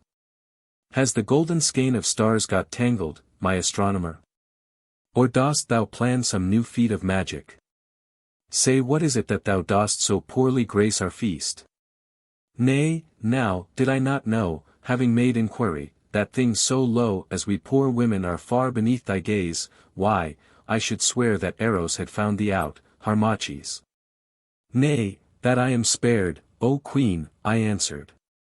"The servant of the stars marks not the smaller light of woman's eyes, and therein is he happy." Cleopatra leaned herself towards me, looking on me long and steadily in such fashion that, despite my will, the blood fluttered at my heart.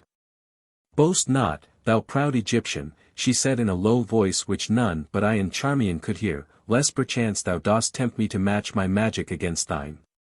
What woman can forgive that a man should push us by as things of no account?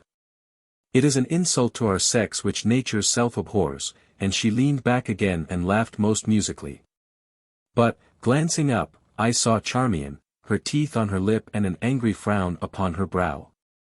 "Pardon, royal Egypt," I answered coldly, but with such wit as I could summon, "before the Queen of Heaven even stars grow pale." This I said of the moon, which is the sign of the Holy Mother whom Cleopatra dared to rival, naming herself Isis come to earth. "Happily said," she answered, clapping her white hands. "Why, here's an astronomer who has wit and can shape a compliment. Nay, such a wonder must not pass unnoted, lest the gods resent it. Charmion, take this rose chaplet from my hair and set it upon the learned brow of our Harmachis. He shall be crowned king of love, whether he will it or not." Charmion lifted the chaplet from Cleopatra's brows and, bearing it to where I was, with a smile set it upon my head yet warm and fragrant from the queen's hair, but so roughly that she pained me somewhat. She did this because she was wroth, although she smiled with her lips and whispered, "An omen, royal Harmachis." For though she was so very much a woman, yet, when she was angered or suffered jealousy, Charmion had a childish way. Having thus fixed the chaplet, she curtsied low before me, and with the softest tone of mockery named me, in the Greek tongue, Harmachis, king of love. Then Cleopatra laughed and pledged me as king of love, and so did all the company, finding the jest a merry one. For in Alexandria they love not those who live straightly and turn aside from women. But I sat there, a smile upon my lips, and black wrath in my heart. For, knowing who and what I was, it irked me to think myself a jest for the frivolous nobles and light beauties of Cleopatra's court. But I was chiefly angered against Charmion, because she laughed the loudest, and I did not then know that laughter and bitterness are often the veils with which a sore heart wraps its weakness from the world. An omen, she said it was, that crown of flowers, and so it proved indeed. For I was fated to barter the double diadem of the upper and the lower land for a wreath of passion's roses that fade before they fully bloom, and Pharaoh's ivory bed of state for the pillow of a faithless woman's breast. King of love. They crown me in their mockery, I, and king of shame. And I, with the perfumed roses on my brow, I, by descent and ordination the pharaoh of Egypt, thought of the imperishable halls of Abouthis and of that other crowning which on the morrow should be consummate. But still smiling, I pledged them back, and answered with a jest. For rising, I bowed before Cleopatra and craved leave to go. Venus, I said, speaking of the planet that we know as Dono in the morning and Bonu in the evening, was in the ascendant. Therefore, as new crowned king of love, I must now pass to do my homage to its queen. For these barbarians name Venus Queen of Love. And so amidst their laughter I withdraw to my watchtower, and, dashing that shameful chaplet down amidst the instruments of my craft, made pretence to note the rolling of the stars. There I waited, thinking on many things that were to be, until Charmion should come with the last lists of the doomed and the messages of my uncle Sipa, whom she had seen that evening. At length the door opened softly, and she came jeweled and clad in her white robes, as she had left the feast. Chapter 5. Of the coming of Cleopatra to the chamber of Harmachis. Of the coming of Cleopatra to the chamber of Harmachis, of the throwing forth of the kerchief of Charmion, of the stars. And of the gift by Cleopatra of her friendship to her servant Harmachis. At length thou art come, Charmion, I said. It is over late. Yea, my lord, but by no means could I escape Cleopatra. Her mood is strangely crossed tonight. I know not what it may portend. Strange whims and fancies blow across it like light and contrary airs upon a summer sea, and I cannot read her purpose. Well, well, enough of Cleopatra.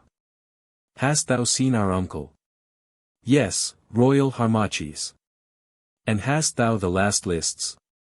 Yes, here they are, and she drew them from her bosom. Here is the list of those who, after the queen, must certainly be put to the sword. Among them thou wilt note is the name of that old Gaul Brennus. I grieve for him, for we are friends, but it must be. It is a heavy list. It is so, I answered, conning it, when men write out their count they forget no item, and our count is long. What must be must be. Now for the next. Here is the list of those to be spared, as friendly or uncertain, and here that of the towns which will certainly rise as soon as the messenger reaches their gates with tidings of the death of Cleopatra. Good. And now, and I paused, and now as to the manner of Cleopatra's death. How hast thou settled it? Must it be by my own hand? Yea, my lord, she answered, and again I caught that note of bitterness in her voice. Doubtless Pharaoh will rejoice that his should be the hand to rid the land of this false queen and wanton woman, and at one blow break the chains which gall the neck of Egypt. Talk not thus, girl, I said. Thou knowest well that I do not rejoice, being but driven to the act by deep necessity in the pressure of my vows. Can she not, then, be poisoned? Or can no one of the eunuchs be suborned to slay her? My soul turns from this bloody work. Indeed, I marvel, however heavy be her crimes, that thou canst speak so lightly of the death by treachery of one who loves thee. Surely Pharaoh is over-tender, forgetting the greatness of the moment and all that hangs upon this dagger stroke that shall cut the thread of Cleopatra's life. Listen, Harmachis. Thou must do the deed, and thou alone. Myself I would do it, had my arm the strength, but it has not. It cannot be done by poison, for every drop she drinks and every morsel that shall touch her lips is strictly tasted by 3 separate tasters, who cannot be suborned. Nor may the eunuchs of the guard be trusted. 2, indeed, are sworn to us, but the 3rd cannot be come at. He must be cut down afterwards, and, indeed, when so many men must fall, what matters a eunuch more or less? Thus it shall be, then. Tomorrow night, at 3 hours before midnight thou dost cast the final augury of the issue of the war. And then thou wilt, as is agreed, descend alone with me, having the signet, to the outer chamber of the queen's apartment. For the vessel bearing orders to the legion sails from Alexandria at the following dawn, and alone with Cleopatra, since she wills that the thing be kept secret as the sea, thou wilt read the message of the stars. And as she pores over the papyrus, then must thou stab her in the back, so that she dies, and see thou that thy will and arm fail thee not. The deed being done, and indeed it will be easy, thou wilt take the signet and pass out to where the eunuch is, for the others will be wanting. If by any chance there is trouble with him, but there will be no trouble, for he dare not enter the private rooms, and the sounds of death cannot reach so far, thou must cut him down. Then I will meet thee. And, passing on, we will come to Paulus, and it shall be my care to see that he is neither drunk nor backward, for I know how to hold him to the task. And he and those with him shall throw open the side gate, when Sipa and the 500 chosen men who are in waiting shall pour in and cast themselves upon the sleeping legionaries, putting them to the sword. Why, the thing is easy, so thou rest true to thyself, and let no womanish fears creep into thy heart. What is this dagger's thrust? It is nothing, and yet upon it hang the destinies of Egypt and the world. Hush! I said. What is that? I hear a sound. Charmion ran to the door, and, gazing down the long, dark passage, listened. In a moment she came back, her finger on her lips. It is the queen, she whispered hurriedly, the queen who mounts the stair alone. I heard her bid Iras to leave her. I may not be found alone with thee at this hour, it has a strange look, and she may suspect. What wants she here? Where can I hide? I glanced round. At the further end of the chamber was a heavy curtain that hid a little place built in the thickness of the wall which I used for the storage of rolls and instruments. Haste thee, there. I said, and she glided behind the curtain, which swung back and covered her. Then I thrust the fatal scroll of death into the bosom of my robe and bent over the mystic chart. Presently I heard the sweep of woman's robes and there came a low knock upon the door. Enter, whoever thou art, I said. The latch lifted, and Cleopatra swept in, royally arrayed, her dark hair hanging about her and the sacred snake of royalty glistening on her brow. Of a truth, Harmachis, she said with a sigh, as she sank into a seat, the path to heaven is hard to climb. Ah! I am weary, for those stairs are many. But I was minded, my astronomer, to see thee in thy haunts. I am honored overmuch, O Queen. I said bowing low before her. Art thou now? And yet that dark face of thine has a somewhat angry look, thou art too young and handsome for this dry trade, Harmachis. Why, I vow thou hast cast my wreath of roses down amidst thy rusty tools. Kings would have cherished that wreath along with their choicest diadems, Harmachis. And thou dost throw it away as a thing of no account. Why, what a man art thou! But stay.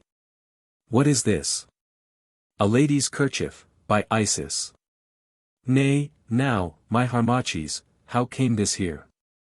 Are our poor kerchiefs also instruments of thy high art? Oh, fie, fie, have I caught thee, then? Art thou indeed a fox? Nay, most royal Cleopatra, nay. I said, turning, for the kerchief which had fallen from Charmion's neck had an awkward look. I know not, indeed, how the frippery came here.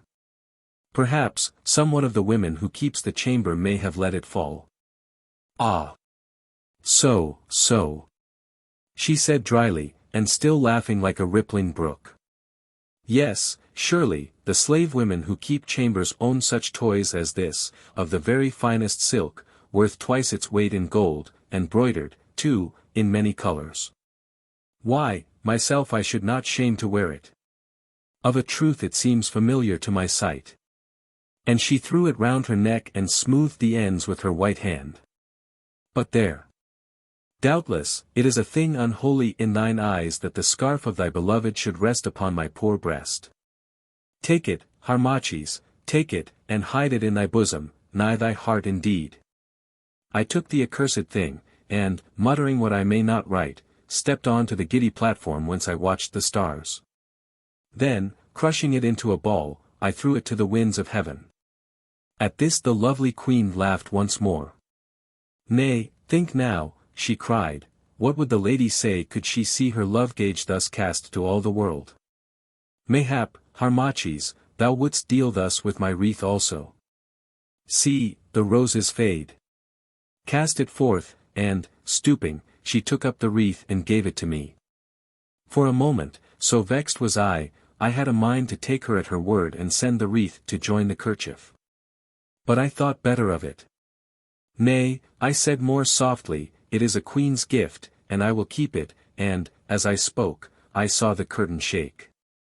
Often since that night I have sorrowed over those simple words. Gracious thanks be to the King of Love for this small mercy, she answered, looking at me strangely. Now, enough of wit, come forth upon this balcony, tell me of the mystery of those stars of thine. For I always loved the stars, that are so pure and bright and cold, and so far away from our fevered troubling. There I would wish to dwell, rocked on the dark bosom of the night, and losing the little sense of self as I gazed for ever on the countenance of yon sweet-eyed space. Nay, who can tell, Harmachis? Perhaps those stars partake of our very substance, and, linked to us by nature's invisible chain, do, indeed, draw our destiny with them as they roll. What says the Greek fable of him who became a star? Perchance it has truth, for yonder tiny sparks may be the souls of men, but grown more purely bright and placed in happy rest to illume the turmoil of their mother earth. Or are they lamps hung high in the heavenly vault that night by night some godhead, whose wings are darkness, touches with his immortal fire so that they leap out in answering flame? Give me of thy wisdom and open these wonders to me, my servant, for I have little knowledge. Yet my heart is large, and I would fill it, for I have the wit, could I but find the teacher. Thereon, being glad to find footing on a safer shore, and marveling somewhat to learn that Cleopatra had a place for lofty thoughts, I spoke and willingly told her such things as are lawful. I told her how the sky is a liquid mass pressing round the earth and resting on the elastic pillars of the air, and how above is the heavenly ocean out, in which the planets float like ships as they rush upon their radiant way. I told her many things, and amongst them how, through the certain never-ceasing movement of the orbs of light, the planet Venus, that was called Dono when she showed as the morning star, became the planet Bonu when she came as the sweet star of Eve. And while I stood and spoke watching the stars, she sat, her hands clasped upon her knee, and watched my face. Ah, she broke in at length, and so Venus is to be seen both in the morning and the evening sky. Well, of a truth, she is everywhere, though she best loves the night. But thou lovest not that I should use these Latin names to thee. Come, we will talk in the ancient tongue of Chem, which I know well. I am the first, mark thou, of all the Logidi who know it.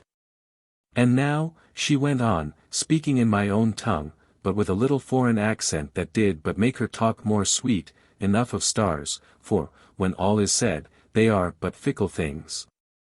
And perhaps may even now be storing up an evil hour for thee or me, or for both of us together. Not but what I love to hear thee speak of them, for then thy face loses that gloomy cloud of thought which mars it and grows quick and human. Harmachis, thou art too young for such a solemn trade, methinks that I must find thee a better. Youth comes but once, why waste it in these musings? It is time to think when we can no longer act. Tell me how old art thou, Harmachis? I have 26 years, O Queen, I answered, for I was born in the first month of Shomu, in the summer season, and on the 3rd day of the month. Why, then, we are of an age even to a day, she cried, for I too have 26 years, and I too was born on the 3rd day of the first month of Shomu. Well, this may we say, those who begot us need have no shame. For if I be the fairest woman in Egypt, methinks, Harmachis, that there is in Egypt no man more fair and strong than thou, or more learned. Born of the same day, why, 'tis manifest that we were destined to stand together, I, as the queen, and thou, perchance, Harmachis, as one of the chief pillars of my throne, and thus to work each other's weal. Or maybe each other's woe, I answered, looking up, for her sweet speeches stung my ears and brought more color to my face than I loved that she should see there. Nay, never talk of woe. Be seated here by me, Harmachis, and let us talk, not as queen and subject, but as friend to friend. Thou wast angered with me at the feast tonight because I mocked thee with yonder wreath, was it not so? Nay, it was but a jest. Didst thou know how heavy is the task of monarchs and how wearisome are their hours, thou wouldst not be wroth because I lit my dullness with a jest. Oh, they weary me, those princes and those nobles, and those stiff-necked pompous Romans. To my face they vow themselves my slaves, and behind my back they mock me and proclaim me the servant of their triumvirate, or their empire, or their republic, as the wheel of fortune turns, and each rises on its round. There is never a man among them, nothing but fools, parasites, and puppets, never a man since with their coward daggers they slew that Caesar whom all the world in arms was not strong enough to tame. And I must play off one against the other, if maybe, by so doing, I can keep Egypt from their grip. And for reward, what? Why, this is my reward, that all men speak ill of me, and, I know it, my subjects hate me. Yes, I believe that, woman though I am, they would murder me could they find a means. She paused, covering her eyes with her hand, and it was well, for her words pierced me so that I shrank upon the seat beside her. They think ill of me, I know it, and call me wanton, who have never stepped aside save once, when I loved the greatest man of all the world, and at the touch of love my passion flamed indeed, but burned a hallowed flame. These ribald Alexandrians swear that I poisoned Ptolemy, my brother, whom the Roman Senate would, most unnaturally, have forced on me, his sister, as a husband. But it is false, he sickened and died of fever. And even so they say that I would slay Arsinoe, my sister, who, indeed, would slay me, but that, too, is false. Though she will have none of me, I love my sister. Yes, they all think ill of me without a cause. Even thou dost think ill of me, Harmachis. O Harmachis, before thou judgest, remember what a thing is envy. That foul sickness of the mind which makes the jaundiced eye of pettiness to see all things distraught, to read evil written on the open face of good, and find impurity in the whitest virgin's soul. Think what a thing it is, Harmachis, to be set on high above the gaping crowd of knaves who hate thee for thy fortune and thy wit. Who gnash their teeth and shoot the arrows of their lies from the cover of their own obscureness, whence they have no wings to soar, and whose heart's quest it is to drag down thy nobility to the level of the groundling and the fool. Be not, then, swift to think evil of the great, whose every word and act is searched for error by a million angry eyes, and whose most tiny fault is trumpeted by 1,000 throats, till the world shakes with echoes of their sin. Say not, it is thus, 'tis certainly thus, say, rather, may it not be otherwise? Have we heard aright? Did she this thing of her own will?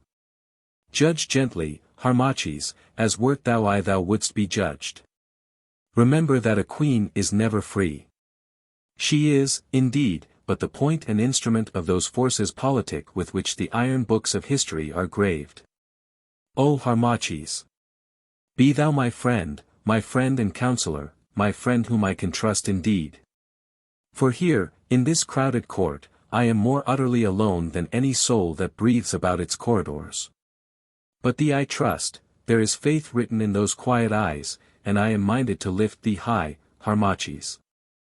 I can no longer bear my solitude of mind, I must find one with whom I may commune and speak that which lies within my heart.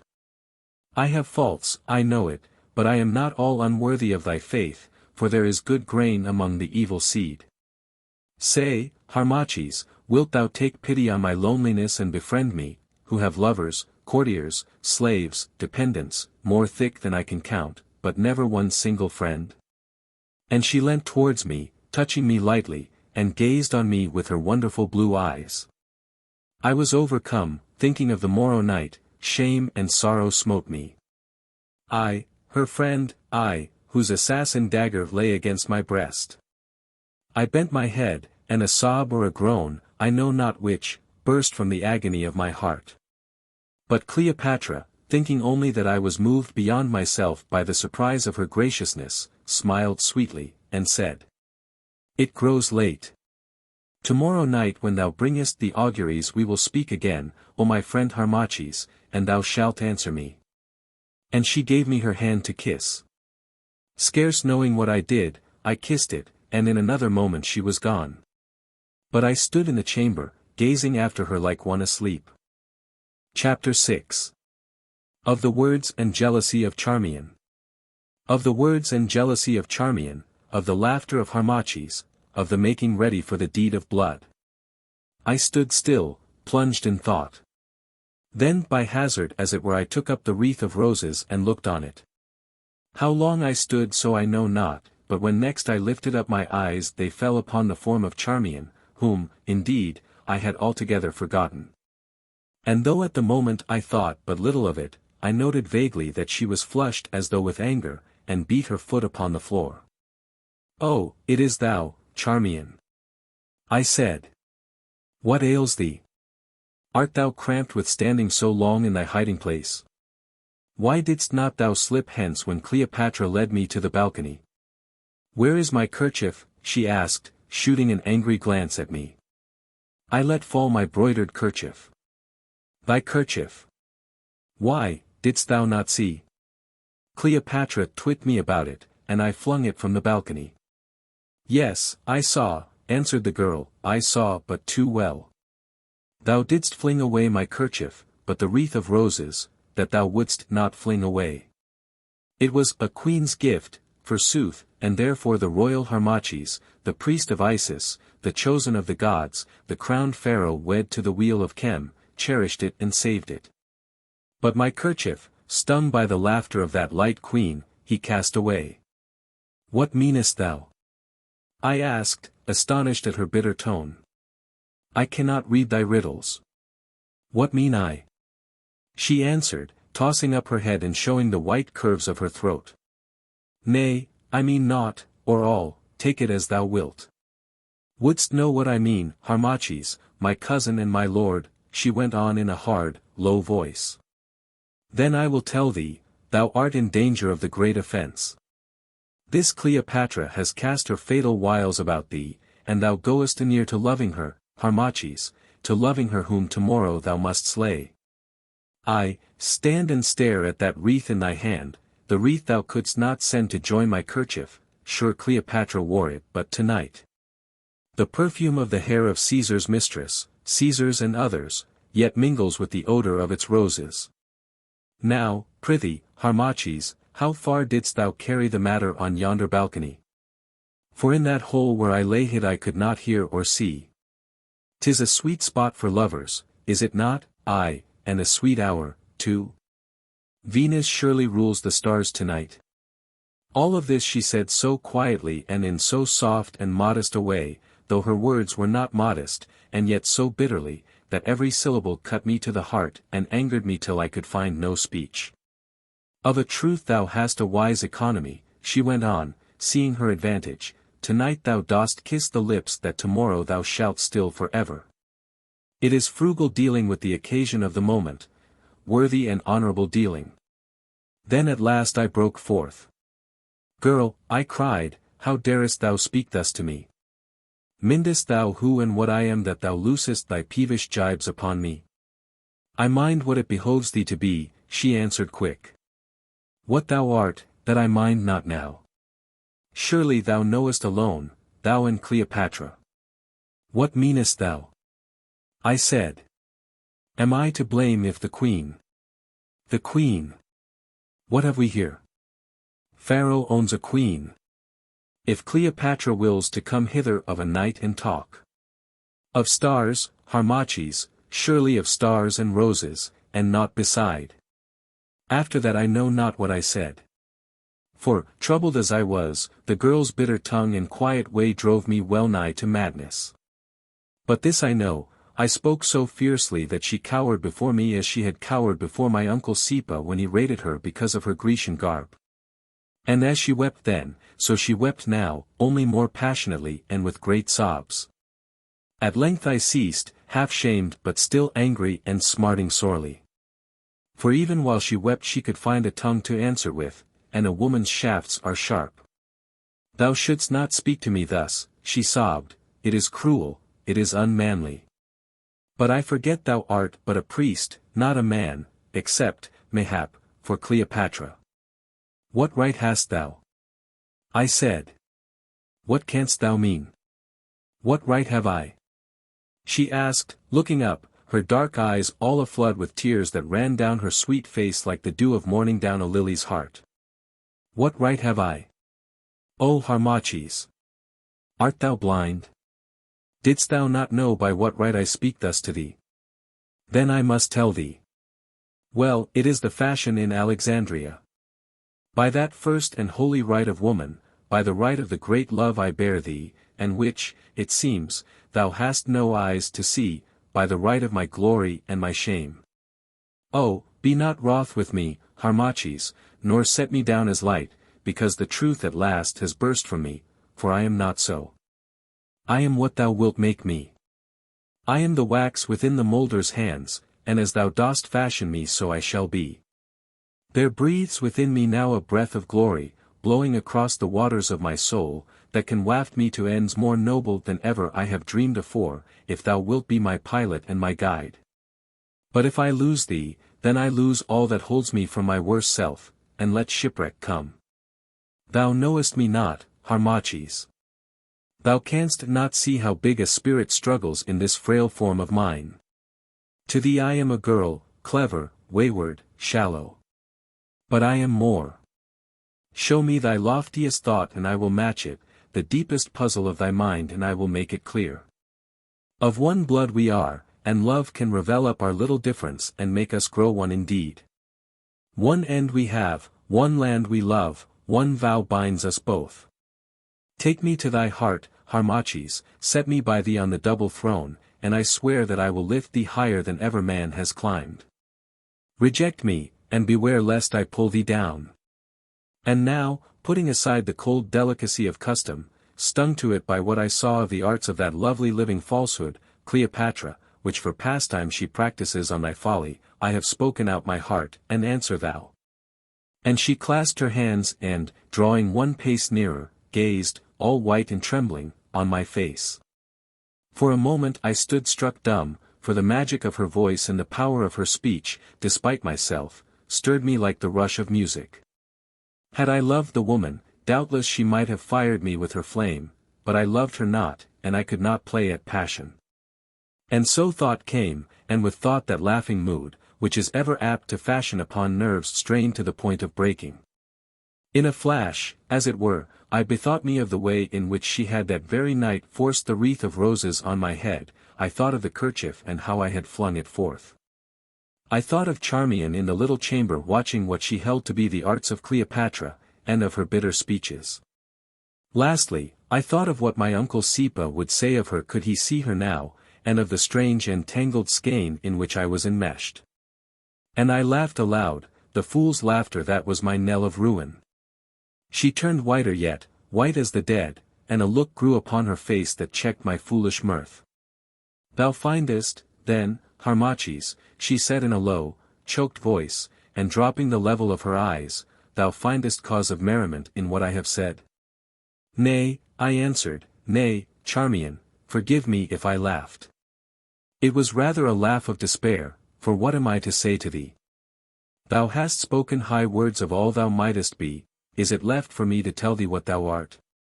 She shrank, and I paused. Speak, she said. Thou knowest, none so well.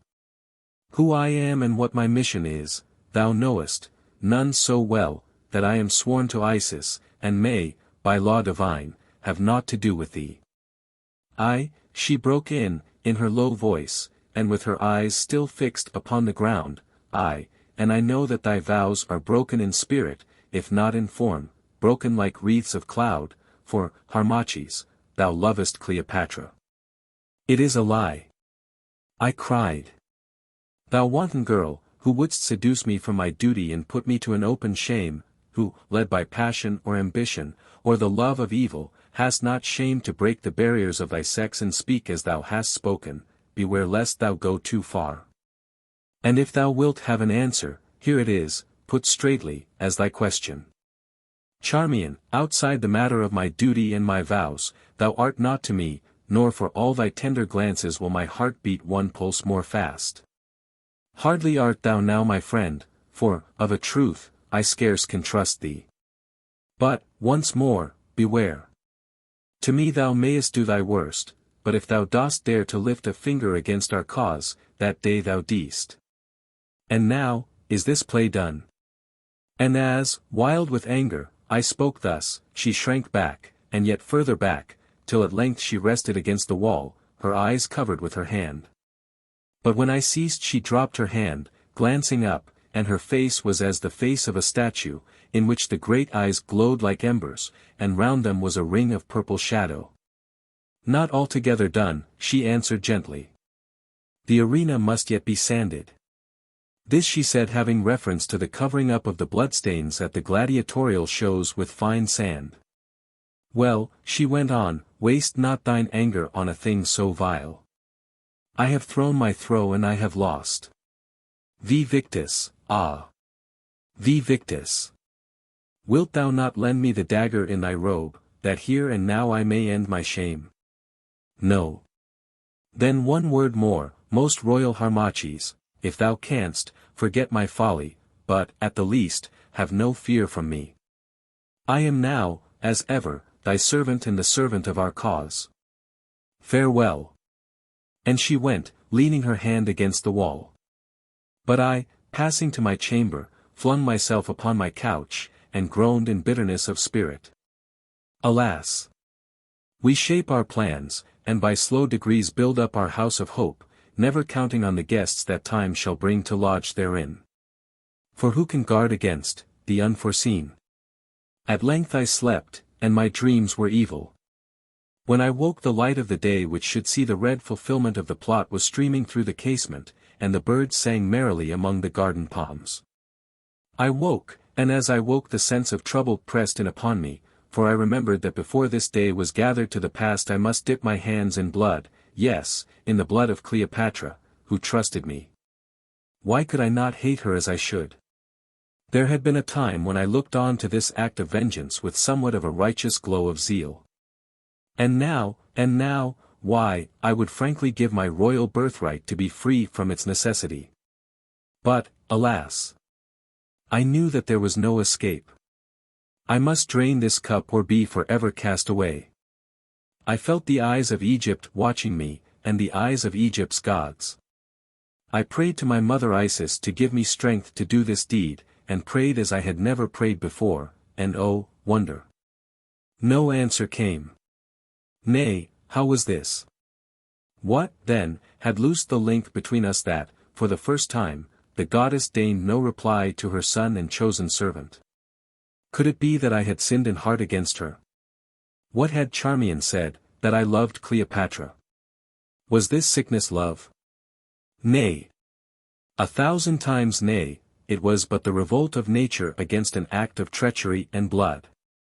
The goddess did but try my strength, or perchance she also turned her holy countenance from murder. I rose filled with terror and despair, and went about my task like a man without a soul. I conned the fatal lists and noted all the plans. In my brain I gathered up the very words of that proclamation of my royalty which, on the morrow, I should issue to the startled world. Citizens of Alexandria and dwellers in the land of Egypt, it began, Cleopatra the Macedonian hath, by the command of the gods, suffered justice for her crimes. All these and other things I did. But I did them as a man without a soul, as a man moved by a force from without and not from within. And so the minutes wore away. In the 3rd hour of the afternoon I went as by appointment fixed to the house where my uncle Sipa lodged, that same house to which I had been brought some 3 months gone when I entered Alexandria for the first time. And here I found the leaders of the revolt in the city assembled in secret conclave to the number of 7. When I had entered, and the doors were barred, they prostrated themselves, and cried, Hail, Pharaoh! But I bade them rise, saying that I was not yet Pharaoh, for the chicken was still in the egg. Yea, Prince, said my uncle, but his beak shows through. Not in vain hath Egypt brooded all these years, if thou fail not with that dagger stroke of thine tonight, and how canst thou fail? Nothing can now stop our course to victory. It is on the knees of the gods, I answered. Nay, he said, the gods have placed the issue in the hands of a mortal, in thy hands, Harmachis, and there it is safe. See, here are the last lists.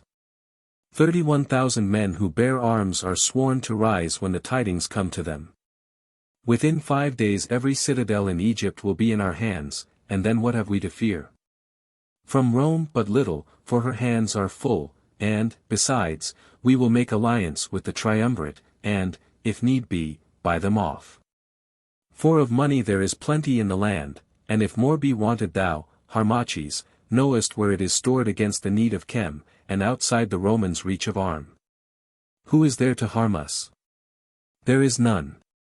Perchance, in this turbulent city, there may be struggle, and a counterplot to bring Arsinoe to Egypt and set her on the throne. Therefore Alexandria must be severely dealt with, aye, even to destruction, if need be. As for Arsinoe, those go forth tomorrow on the news of the queen's death who shall slay her secretly. There remains the lad Caesarion, I said. Rome might claim through Caesar's son, and the child of Cleopatra inherits Cleopatra's rights. Here is a double danger. Fear not, said my uncle, tomorrow Caesarion joins those who begot him in Amenti. I have made provision. The Ptolemies must be stamped out, so that no shoot shall ever spring from that root blasted by heaven's vengeance. Is there no other means? I asked sadly. My heart is sick at the promise of this red rain of blood. I know the child well. He has Cleopatra's fire and beauty and great Caesar's wit. It were shame to murder him. Nay, be not so chicken-hearted, Harmachis, said my uncle, sternly. What ails thee, then? If the lad is thus, the more reason that he should die. Wouldst thou nurse up a young lion to tear thee from the throne? Be it so, I answered, sighing. At least he is spared much, and will go hence innocent of evil. Now for the plans. We sat long taking counsel, till at length, in face of the great emergency in our high emprise, I felt something of the spirit of former days flow back into my heart. At the last all was ordered, and so ordered that it could scarce miscarry, for it was fixed that if by any chance I could not come to slay Cleopatra on this night, then the plot should hang in the scale till the morrow, when the deed must be done upon occasion. For the death of Cleopatra was the signal. These matters being finished, once more we stood and, our hands upon the sacred symbol, swore the oath that may not be written. And then my uncle kissed me with tears of hope and joy standing in his keen black eyes.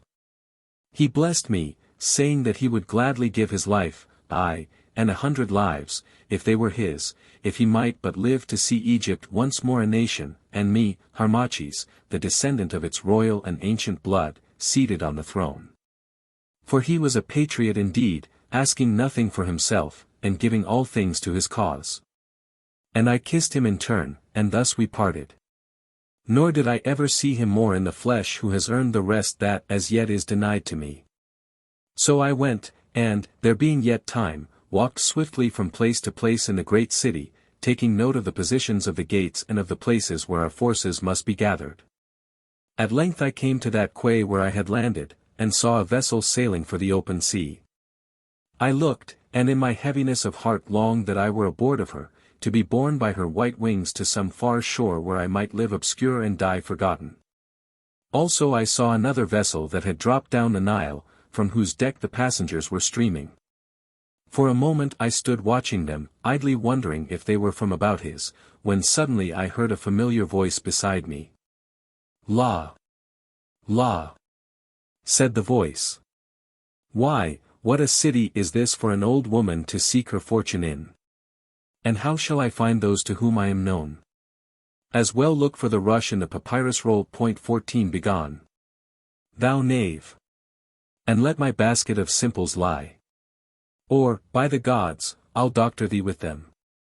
I turned, wondering, and found myself face to face with my foster nurse, Atua. She knew me instantly, for I saw her start, but in the presence of the people she checked her surprise. Good sir, she whined, lifting her withered countenance towards me, and at the same time making the secret sign. By thy dress thou shouldst be an astronomer, and I was specially told to avoid astronomers as a pack of lying tricksters who worship their own star only. And, therefore, I speak to thee, acting on the principle of contraries, which is law to us women. For surely in this Alexandria, where all things are upside down, the astronomers may be the honest men, since the rest are clearly knaves. And then, being by now out of earshot of the press, royal Harmachis, I am come charged with a message to thee from thy father Amenemhat. Is he well? I asked. Yes, he is well, though waiting for the moment tries him sorely. And his message? It is this. He sends greeting to thee and with it warning that a great danger threatens thee, though he cannot read it. These are his words, be steadfast and prosper. I bowed my head and the words struck a new chill of fear into my soul. When is the time? She asked. This very night. Where goest thou? To the house of the honorable Sipa, priest of Anu. Canst thou guide me thither? Nay, I may not stay. Nor is it wise that I should be seen with thee. Hold, and I called a porter who was idling on the quay, and, giving him a piece of money, bade him guide the old wife to the house. Farewell, she whispered, farewell till tomorrow. Be steadfast and prosper. Then I turned and went my way through the crowded streets, where the people made place for me, the astronomer of Cleopatra, for my fame had spread abroad. And even as I went my footsteps seemed to beat be steadfast, be steadfast, be steadfast, till at last it was as though the very ground cried out its warning to me. Chapter 7. Of the veiled words of Charmion. Of the veiled words of Charmion, of the passing of Harmachis into the presence of Cleopatra. And of the overthrow of Harmachis. It was night, and I sat alone in my chamber, waiting the moment when, as it was agreed, Charmion should summon me to pass down to Cleopatra. I sat alone, and there before me lay the dagger that was to pierce her. It was long and keen, and the handle was formed of a sphinx of solid gold. I sat alone, questioning the future, but no answer came. At length I looked up, and Charmion stood before me, Charmion, no longer gay and bright, but pale of face and hollow-eyed. Royal Harmachis, she said, Cleopatra summons thee, presently to declare to her the voices of the stars. So the hour had fallen. It is well, Charmion, I answered. Are all things in order? Yea, my lord. All things are in order, well primed with wine, Paulus guards the gates, the eunuchs are withdrawn save one, the legionaries sleep, and already Sipa and his force lie hid without. Nothing has been neglected, and no lamb skipping at the shamble doors can be more innocent of its doom than is Queen Cleopatra.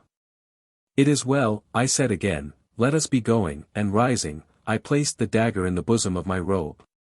Taking a cup of wine that stood near, I drank deep of it, for I had scarce tasted food all that day.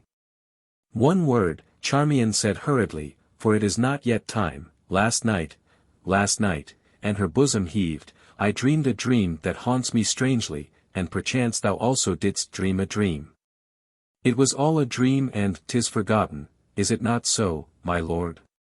Yes, yes, I said, why troublest thou me thus at such an hour? Nay, I know not.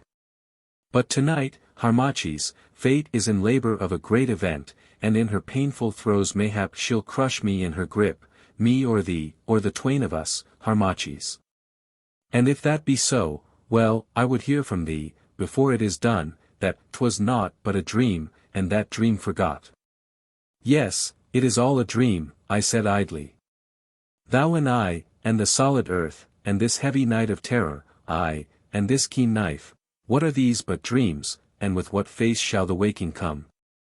So now, thou fallest in my humor, royal Harmachis. As thou sayest, we dream. And while we dream yet can the vision change. For the fantasies of dreams are wonderful, seeing that they have no stability, but very like the vaporous edge of sunset clouds, building now this thing, and now that.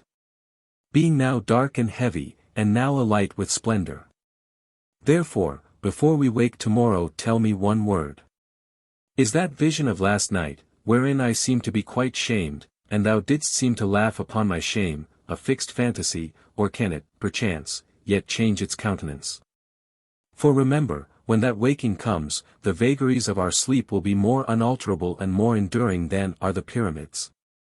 Then they will be gathered into that changeless region of the past where all things, great and small, even dreams, Harmachis, are, each in its own semblance, frozen to stone and built into the tomb of time immortal. Nay, Charmion, I replied, I grieve if I did pain thee, but over that vision comes no change. I said what was in my heart and there's an end. Thou art my cousin and my friend, I can never be more to thee. It is well, 'tis very well, she said. Let it be forgotten. And now on from dream, to dream, and she smiled with such a smile as I had never seen her wear before. It was sadder and more fateful than any stamp that grief can set upon the brow. For, though being blinded by my own folly and the trouble at my heart I knew it not, with that smile, the happiness of youth died for Charmion the Egyptian, the hope of love fled, and the holy links of duty burst asunder. With that smile she consecrated herself to evil, she renounced her country and her gods, and trampled on her oath. Aye, that smile marks the moment when the stream of history changed its course. For had I never seen it on her face Octavianus had not best ridden the world, and Egypt had once more been free and great. And yet it was but a woman's smile. Why lookest thou thus strangely, girl? I asked. In dreams we smile, she answered. And now it is time, follow thou me. Be firm and prosper, royal Harmachis, and bending forward she took my hand and kissed it. Then, with one strange last look, she turned and led the way down the stair and through the empty halls. In the chamber that is called the Alabaster Hall, the roof of which is upborne by columns of black marble, we stayed. For beyond was the private chamber of Cleopatra, the same in which I had seen her sleeping. Abide thou here, she said, while I tell Cleopatra of thy coming, and she glided from my side. I stood for long, mayhap in all the half of an hour, counting my own heartbeats, and, as in a dream, striving to gather up my strength to that which lay before me. At length Charmion came back, her head held low and walking heavily. Cleopatra waits thee, she said, pass on, there is no guard. Where do I meet thee when what must be done is done? I asked hoarsely. Thou meetest me here, and then to Paulus. Be firm and prosper. Harmachis, fare thee well. And so I went. But at the curtain I turned suddenly, and there in the midst of that lonely lamplit hall I saw a strange sight. Far away, in such a fashion that the light struck full upon her, stood Charmion, her head thrown back, her white arms outstretched as though to clasp, and on her girlish face a stamp of anguished passion so terrible to see that, indeed, I cannot tell it. For she believed that I, whom she loved, was passing to my death, and this was her last farewell to me. But I knew naught of this matter. So with another passing pang of wonder I drew aside the curtains, gained the doorway, and stood in Cleopatra's chamber. And there, upon a silken couch at the far end of the perfumed chamber, clad in wonderful white attire, rested Cleopatra. In her hand was a jeweled fan of ostrich plumes, with which she gently fanned herself, and by her side was her harp of ivory, and a little table whereon were figs and goblets and a flask of ruby-colored wine. I drew near slowly through the soft dim light to where the wonder of the world lay in all her glowing beauty. And, indeed, I have never seen her look so fair as she did upon that fatal night. Couched in her amber cushions, she seemed to shine as a star on the twilight's glow. Perfume came from her hair and robes, music fell from her lips, and in her heavenly eyes all lights changed and gathered as in the ominous opal's disk. And this was the woman whom, presently, I must slay. Slowly I drew near, bowing as I came, but she took no heed. She lay there, and the jeweled fan floated to and fro like the bright wing of some hovering bird. At length I stood before her, and she glanced up, the ostrich plumes pressed against her breast as though to hide its beauty. What? Friend, art thou come? She said. It is well, for I grew lonely here. Nay, 'tis a weary world. We know so many faces, and there are so few whom we love to see again. Well, stand not there so mute, but be seated. And she pointed with her fan to a carven chair that was placed near her feet. Once more I bowed and took the seat.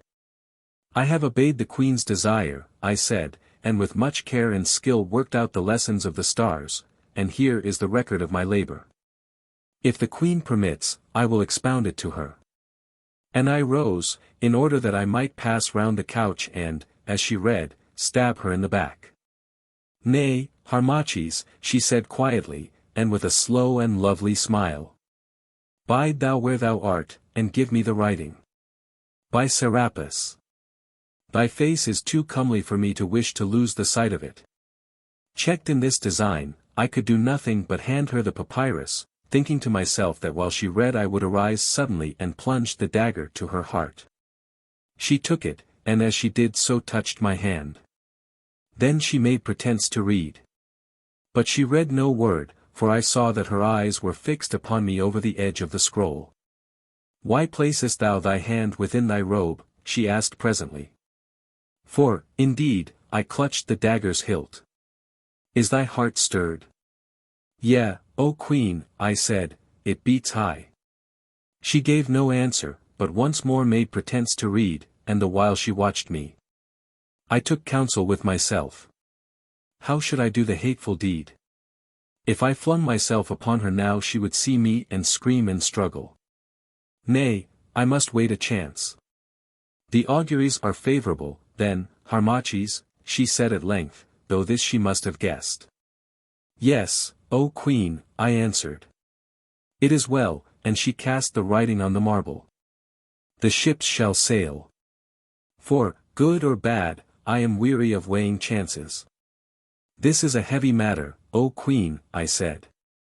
I had wished to show upon what circumstance I base my forecast. "Nay, not so, Harmachis, I have wearied of the ways of stars. Thou hast prophesied, that is enough for me, for, doubtless, being honest, thou hast written honestly.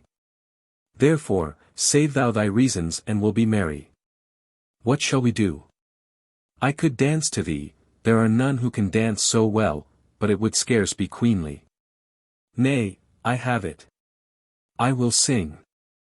And, leaning forward, she raised herself, and, bending the harp towards her, struck some wandering chords. Then her low voice broke out in perfect and most sweet song. And thus she sang.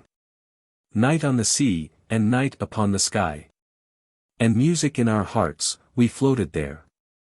Lulled by the low sea voices, thou and I. And the wind's kisses in my cloudy hair. And thou didst gaze on me and call me fair. Enfolded by the starry robe of night. And then thy singing thrilled upon the air. Voice of the heart's desire and love's delight. Adrift, with starlit skies above. With starlit seas below. We move with all the suns that move. With all the seas that flow.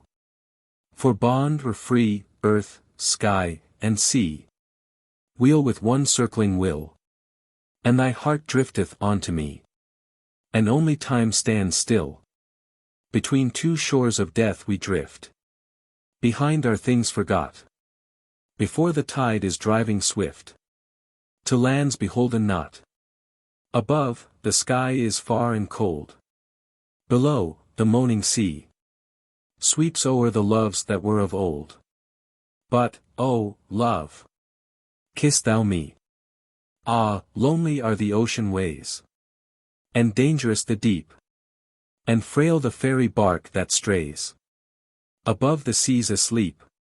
Ah, toil no more at sail nor oar.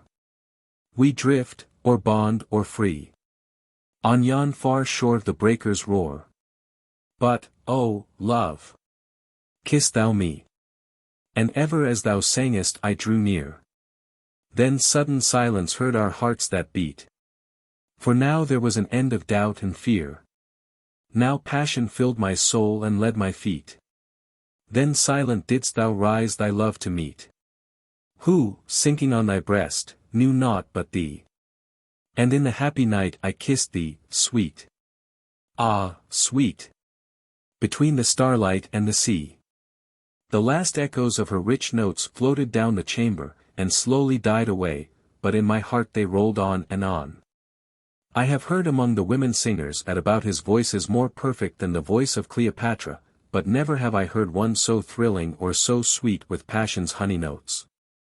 And indeed it was not the voice alone, it was the perfumed chamber in which was set all that could move the sense, it was the passion of the thought and words, and the surpassing grace and loveliness of that most royal woman who sang them. For, as she sang, I seemed to think that we twain were indeed floating alone with the night, upon the starlit summer sea. And when she ceased to touch the harp, and, rising, suddenly stretched out her arms towards me, and with the last low notes of song yet quivering upon her lips, let fall the wonder of her eyes upon my eyes, she almost drew me to her. But I remembered, and would not. "Hast thou, then, no word of thanks for my poor singing, Harmachis?" she said at length. "Yea, O Queen," I answered, speaking very low, for my voice was choked. "But thy songs are not good for the sons of men to hear, of a truth they overwhelm me." "Nay, Harmachis. There is no fear for thee," she said laughing softly, "seeing that I know how far thy thoughts are set from woman's beauty and the common weakness of thy sex. With cold iron we may safely toy. I thought within myself that coldest iron can be brought to whitest heat if the fire be fierce enough. But I said nothing, and, though my hand trembled, I once more grasped the dagger's hilt, and, wild with fear at my own weakness, set myself to find a means to slay her while yet my sense remained. "Come hither, Harmachis," she went on, in her softest voice. "Come, sit by me, and we will talk together, for I have much to tell thee," and she made place for me at her side upon the silken seat. And I, thinking that I might so more swiftly strike, rose and seated myself some little way from her on the couch, while, flinging back her head, she gazed on me with her slumbrous eyes. Now was my occasion, for her throat and breast were bare, and, with a mighty effort, once again I lifted my hand to clutch the dagger hilt. But, more quick than thought, she caught my fingers with her own and gently held them. "Why lookest thou so wildly, Harmachis?" she said. "Art sick?" "Aye, sick indeed." I gasped. "Then lean thou on the cushions and rest thee," she answered, still holding my hand, from which the strength had fled. "The fit will surely pass. Too long hast thou labored with thy stars. How soft is the night air that flows from yonder casement heavy with the breath of lilies. Hark to the whisper of the sea lapping against the rocks, that, though it is faint, yet, being so strong, doth almost drown the quick cool fall of yonder fountain. List to Philomel. How sweet from a full heart of love she sings her message to her dear. Indeed it is a lovely night, and most beautiful is nature's music, sung with 100 voices from wind and trees and birds and ocean's wrinkled lips, and yet sung all to tune. Listen, Harmachis, I have guessed something concerning thee. Thou, too, art of a royal race, no humble blood pours in those veins of thine. Surely such a shoot could spring but from the stock of princes. What? Gazest thou at the leaf mark on my breast? It was pricked there in honor of great Osiris, whom with thee I worship. See! Let me hence, I groaned, striving to rise, but all my strength had gone. Nay, not yet a while. Thou wouldst not leave me yet. Thou canst not leave me yet. Harmachis, hast thou never loved? Nay, nay, O Queen. What have I to do with love? Let me hence, I am faint, I am fordone. Never to have loved, 'tis strange. Never to have known some woman heart beat all in tune to thine, never to have seen the eyes of thy adored aswim with passion's tears, as she sighed her vows upon thy breast, never to have loved. Never to have lost thyself in the mystery of another's soul, nor to have learned how nature can overcome our naked loneliness, and with the golden web of love of twain weave one identity. Why, it is never to have lived, Harmachis. And ever as she murmured she drew nearer to me, till at last, with a long, sweet sigh, she flung one arm about my neck, and gazed upon me with blue, unfathomable eyes, and smiled her dark, slow smile, that, like an opening flower, revealed beauty within beauty hidden. Nearer she bent her queenly form, and still more near, now her perfumed breath played upon my hair, and now her lips met mine. And woe is me!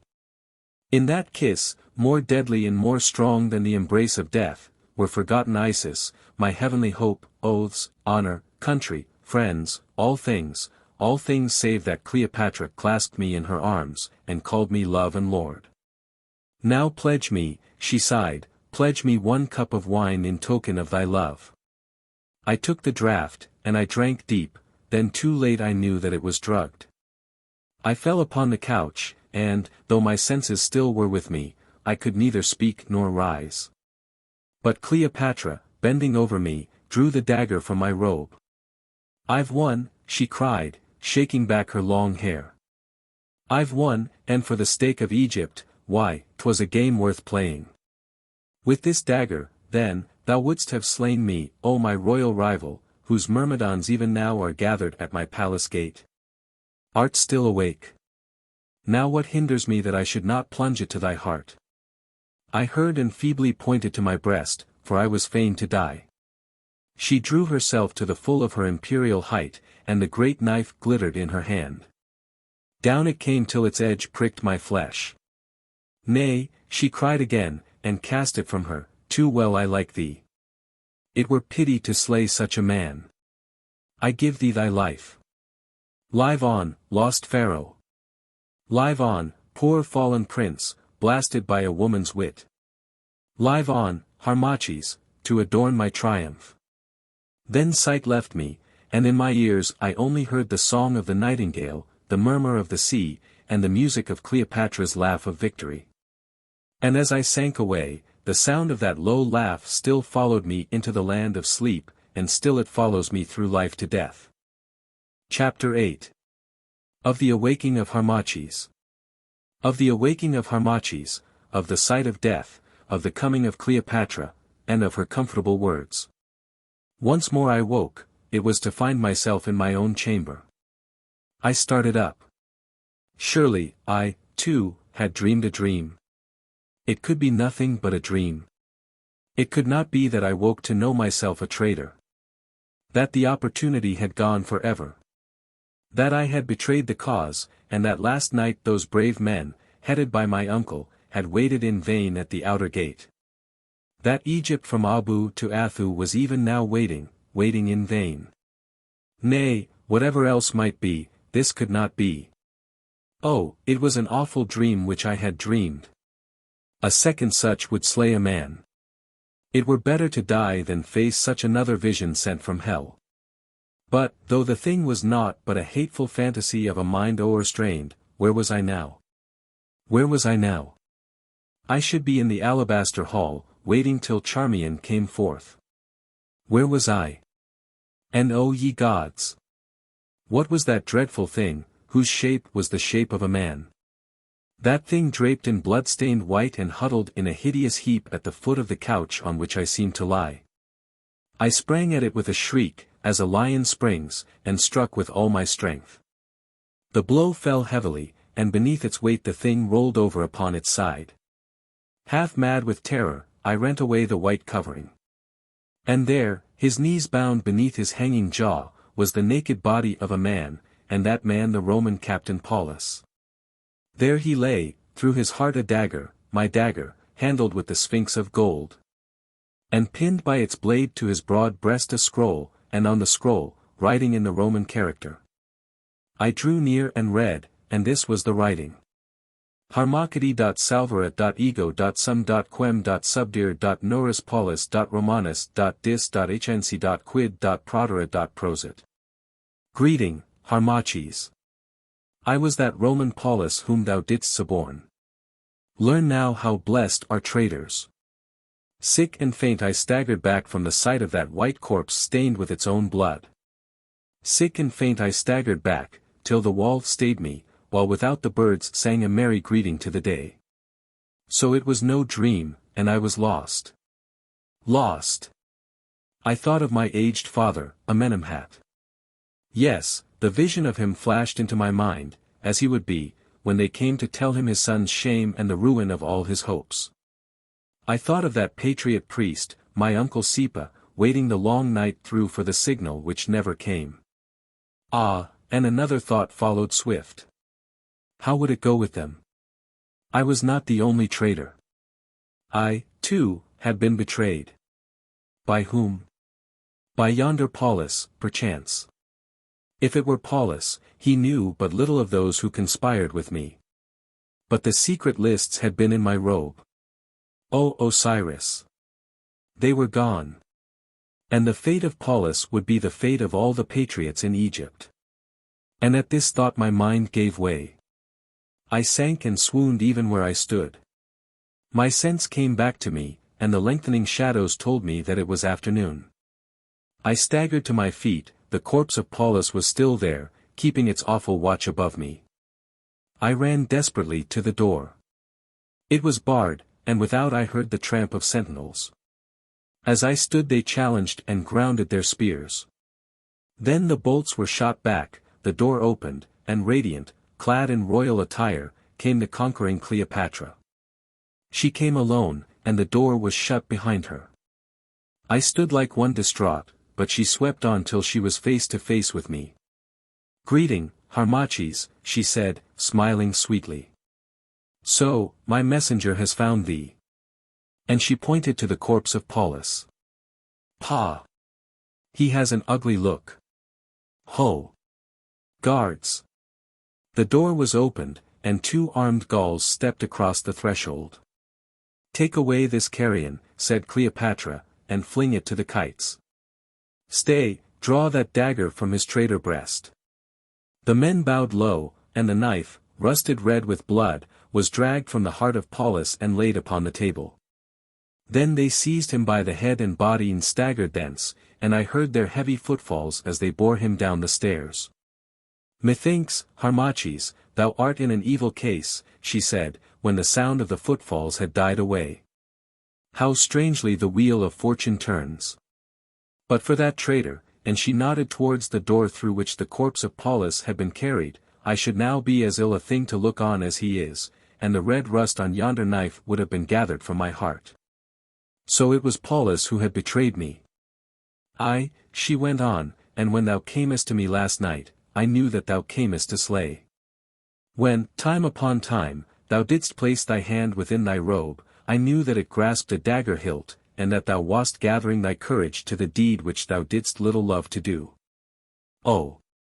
It was a strange wild hour, well worth the living, and I wondered greatly, from moment to moment, which of us twain would conquer, as we matched guile with guile and force to force. Yea, Harmachis, the guards tramp before thy door, but be not deceived. Did I not know that I hold thee to me by bonds more strong than prison chains? Did I not know that I am hedged from ill at thy hands by a fence of honor harder for thee to pass than all the spears of all my legions, thou hadst been dead ere now. Harmachis. See, here is thy knife," and she handed me the dagger, "now slay me if thou canst," and she drew near, tore open the bosom of her robe, and stood waiting with calm eyes. "Thou canst not slay me," she went on. "For there are things, as I know well, that no man such as thou art, may do and live, and this is the chief of them, to slay the woman who is all his own. Nay, stay thy hand. Turn not that dagger against thy breast, for if thou mayst not slay me, by how much more mayst thou not slay thyself, O thou forsworn priest of Isis? Art thou, then, so eager to face that outraged majesty in Amenti? With what eyes, thinkest thou, will the heavenly mother look upon her son, who, shamed in all things and false to his most sacred vow, comes to greet her, his life-blood on his hands? Where, then, will be the space for thy atonement? If, indeed, thou mayest atone. Then I could bear no more, for my heart was broken. Alas! It was too true, I dared not die. I was come to such a pass that I did not even dare to die. I flung myself upon the couch and wept tears of blood and anguish. But Cleopatra came to me, and, seating herself beside me, she strove to comfort me, throwing her arms about my neck. Nay, love, look up, she said. All is not lost for thee, nor am I angered against thee. We did play a mighty game, but, as I warned thee, I matched my woman's magic against thine, and I have conquered. But I will be open with thee. Both as queen and woman thou hast my pity, aye, and more, nor do I love to see thee plunged in sorrow. It was well and right that thou shouldst strive to win back that throne my father seized, and the ancient liberty of Egypt. Myself as lawful queen had done the same, nor shrunk from the deed of darkness to which I was sworn. Therein, then, thou hast my sympathy, that ever goes out to what is great and bold. It is well also that thou shouldst grieve over the greatness of thy fall. Therein, then, as woman, as loving woman, thou hast my sympathy. Nor is all lost. Thy plan was foolish, for, as I hold, Egypt could never have stood alone, for though thou hadst won the crown and country, as without a doubt thou must have done, yet there was the Roman to be reckoned with. And for thy hope learn this, I am little known. There is no heart in this wide land that beats with a truer love for ancient Chem than does this heart of mine, nay, not thine own, Harmachis. Yet I have been heavily shackled heretofore, for wars, rebellions, envies, plots, have hemmed me in on every side, so that I might not serve my people as I would. But thou, Harmachis, shalt show me how. Thou shalt be my counselor and my love. Is it a little thing, Harmachis, to have won the heart of Cleopatra, that heart, fie on thee, that thou wouldst have stilled? Yes, thou shalt unite me to my people and we will reign together, thus linking in one the new kingdom and the old and the new thought and the old. So do all things work for good, aye, for the very best, and thus, by another and a gentler road, thou shalt climb to Pharaoh's throne. See thou this, Harmachis, thy treachery shall be cloaked about as much as may be. Was it, then, thy fault that a Roman knave betrayed thy plans? That, thereon, thou wast drugged, thy secret papers stolen and their key guessed? Will it, then, be a blame to thee, the great plot being broken and those who built it scattered, that thou, still faithful to thy trust, didst serve thee of such means as nature gave thee, and win the heart of Egypt's queen, that, through her gentle love, thou mightest yet attain thy ends and spread thy wings of power across the land of Nile? Am I an ill counselor, thinkest thou, Harmachis? I lifted my head, and a ray of hope crept into the darkness of my heart, for when men fall they grasp at feathers. Then, I spoke for the first time. And those with me, those who trusted me, what of them? I, she answered, Amenemhat, thy father, the aged priest of Abouthis.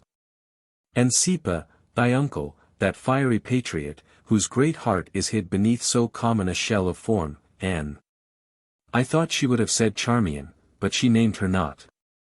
And many others, oh, I know them all. I said, what of them? Hear now, Harmachis, she answered, rising and placing her hand upon my arm, for thy sake I will show mercy to them. I will do no more than must be done. I swear by my throne and by all the gods of Egypt that not one hair of thy aged father's head shall be harmed by me, and, if it be not too late, I will also spare thy uncle Sipa, I, and the others. I will not do as did my forefather, Epiphanes, who, when the Egyptians rose against him, dragged Athenas, Posiris, Ctesiphus, and Arobasthus, bound to his chariot, not as Achilles dragged Hector, but yet living, round the city walls. I will spare them all, save the Hebrews, if there be any Hebrews, for the Jews I hate. There are no Hebrews, I said. It is well, she said, for no Hebrew will I ever spare. Am I then, indeed, so cruel a woman as they say? In thy list, Harmachis, were many doomed to die, and I have but taken the life of one Roman knave, a double traitor, for he betrayed both me and thee. Art thou not overwhelmed, Harmachis, with the weight of mercy which I give thee, because, such are a woman's reasons, thou pleasest me, Harmachis? Nay, by Serapis, she added with a little laugh, I'll change my mind. I will not give thee so much for nothing. Thou shalt buy it from me, and the price shall be a heavy one, it shall be a kiss, Harmachis. Nay, I said, turning from that fair temptress, the price is too heavy, I kiss no more. Bethink thee, she answered, with a heavy frown. Bethink thee and choose. I am but a woman, Harmachis, and one who is not wont to sue to men. Do as thou wilt. But this I say to thee, if thou dost put me away, I will gather up the mercy I have meted out. Therefore, most virtuous priest, choose thou between the heavy burden of my love and the swift death of thy aged father and of all those who plotted with him. I glanced at her and saw that she was angered, for her eyes shone and her bosom heaved. So, I sighed and kissed her, thereby setting the seal upon my shame and bondage. Then, smiling like the triumphant Aphrodite of the Greeks, she went thence, bearing the dagger with her. I knew not yet how deeply I was betrayed. Or why I was still left to draw the breath of life, or why Cleopatra, the tiger-hearted, had grown merciful. I did not know that she feared to slay me, lest, so strong was the plot and so feeble her hold upon the double crown, the tumult that might tread hard upon the tidings of my murder should shake her from the throne, even when I was no more.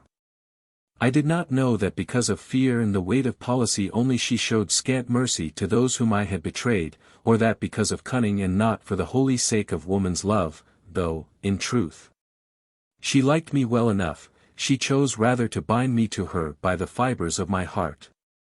And yet I will say this in her behalf, even when the danger cloud had melted from her sky she kept faith, nor, save Paulus and one other, did any suffer the utmost penalty of death for their part in the great plot against Cleopatra's crown and dynasty. But they suffered many other things. And so she went, leaving the vision of her glory to strive with the shame and sorrow in my heart. Oh, bitter were the hours that could not now be made light with prayer. For the link between me and the divine was snapped, and Isis communed with her priest no more. Bitter were the hours and dark, but ever through their darkness shone the starry eyes of Cleopatra, and came the echo of her whispered love. For not yet was the cup of sorrow full. Hope still lingered in my heart, and I could almost think that I had failed to some higher end, and that in the depths of ruin I should find another and more flowery path to triumph. For thus those who sin deceive themselves, striving to lay the burden of their evil deeds upon the back of fate, striving to believe their wickedness may compass good, and to murder conscience with the sharp plea of necessity. But it can avail nothing, for hand in hand down the path of sin rush remorse and ruin, and woe to him they follow. Aye, and woe to me who of all sinners am the chief. Chapter 9. Of the imprisonment of Harmachis. Of the imprisonment of Harmachis, of the scorn of Charmion, of the setting free of Harmachis, and of the coming of Quintus Dellius. For a space of 11 days I was thus kept prisoned in my chamber. Nor did I see anyone except the sentries at my doors, the slaves who in silence brought me food and drink, and Cleopatra's self, who came continually. But, though her words of love were many, she would tell me nothing of how things went without. She came in many moods, now gay and laughing, now full of wise thoughts and speech, and now passionate only, and to every mood she gave some newfound charm. She was full of talk as to how I should help her make Egypt great, and lessen the burdens on the people, and fright the Roman eagles back. And, though at first I listened heavily when she spoke thus, by slow advance as she wrapped me closer and yet more close in her magic web, from which there was no escape, my mind fell in time with hers. Then I, too, opened something of my heart, and somewhat also of the plans that I had formed for Egypt. She seemed to listen gladly, weighing them all, and spoke of means and methods, telling me how she would purify the faith and repair the ancient temples, and build new ones to the gods. And ever she crept deeper into my heart, till at length, now that every other thing had gone from me, I learned to love her with all the unspent passion of my aching soul.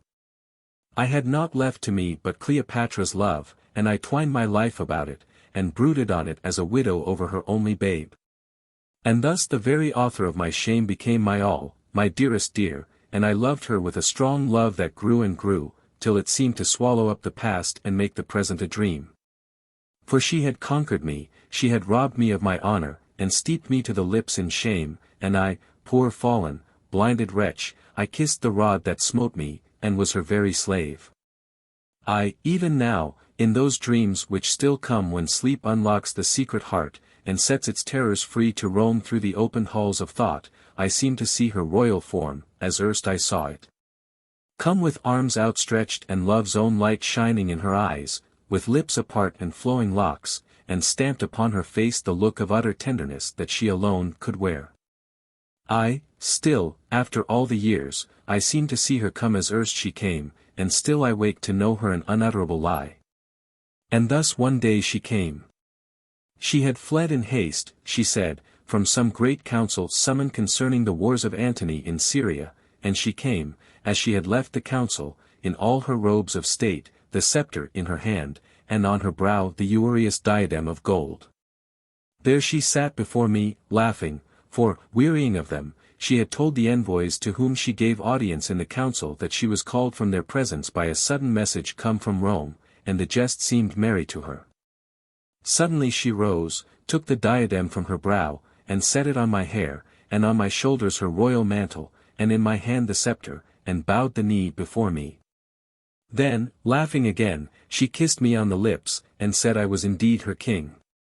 But, remembering how I had been crowned in the halls of Abouthis, and remembering also that wreath of roses of which the odor haunts me yet, I rose, pale with wrath, and cast the trinkets from me, asking how she dared to mock me, her caged bird. And I think there was that about me which startled her, for she fell back. Nay, Harmachis, she said, be not wroth. How knowest thou that I mock thee? How knowest thou that thou shalt not be pharaoh in fact and deed? What meanest thou? I said. Wilt thou, then, wed me before Egypt? How else can I be pharaoh now? She cast down her eyes. Perchance, love, it is in my mind to wed thee, she said gently. Listen, she went on, thou growest pale, here, in this prison, and thou dost eat little. Gainsay me not. I know it from the slaves. I have kept thee here, Harmachis, for thy own sake, that is so dear to me. And for thy own sake, and thy honor's sake, thou must still seem to be my prisoner. Else wouldst thou be shamed and slain, murdered secretly. But I can meet thee here no more. Therefore tomorrow I shall free thee in all, save in the name, and thou shalt once more be seen at court as my astronomer. And I will give this reason, that thou hast cleared thyself. And, moreover, that thy auguries as regards the war have been auguries of truth, as, indeed, they have, though for this I have no cause to thank thee, seeing that thou didst suit thy prophecies to fit thy cause.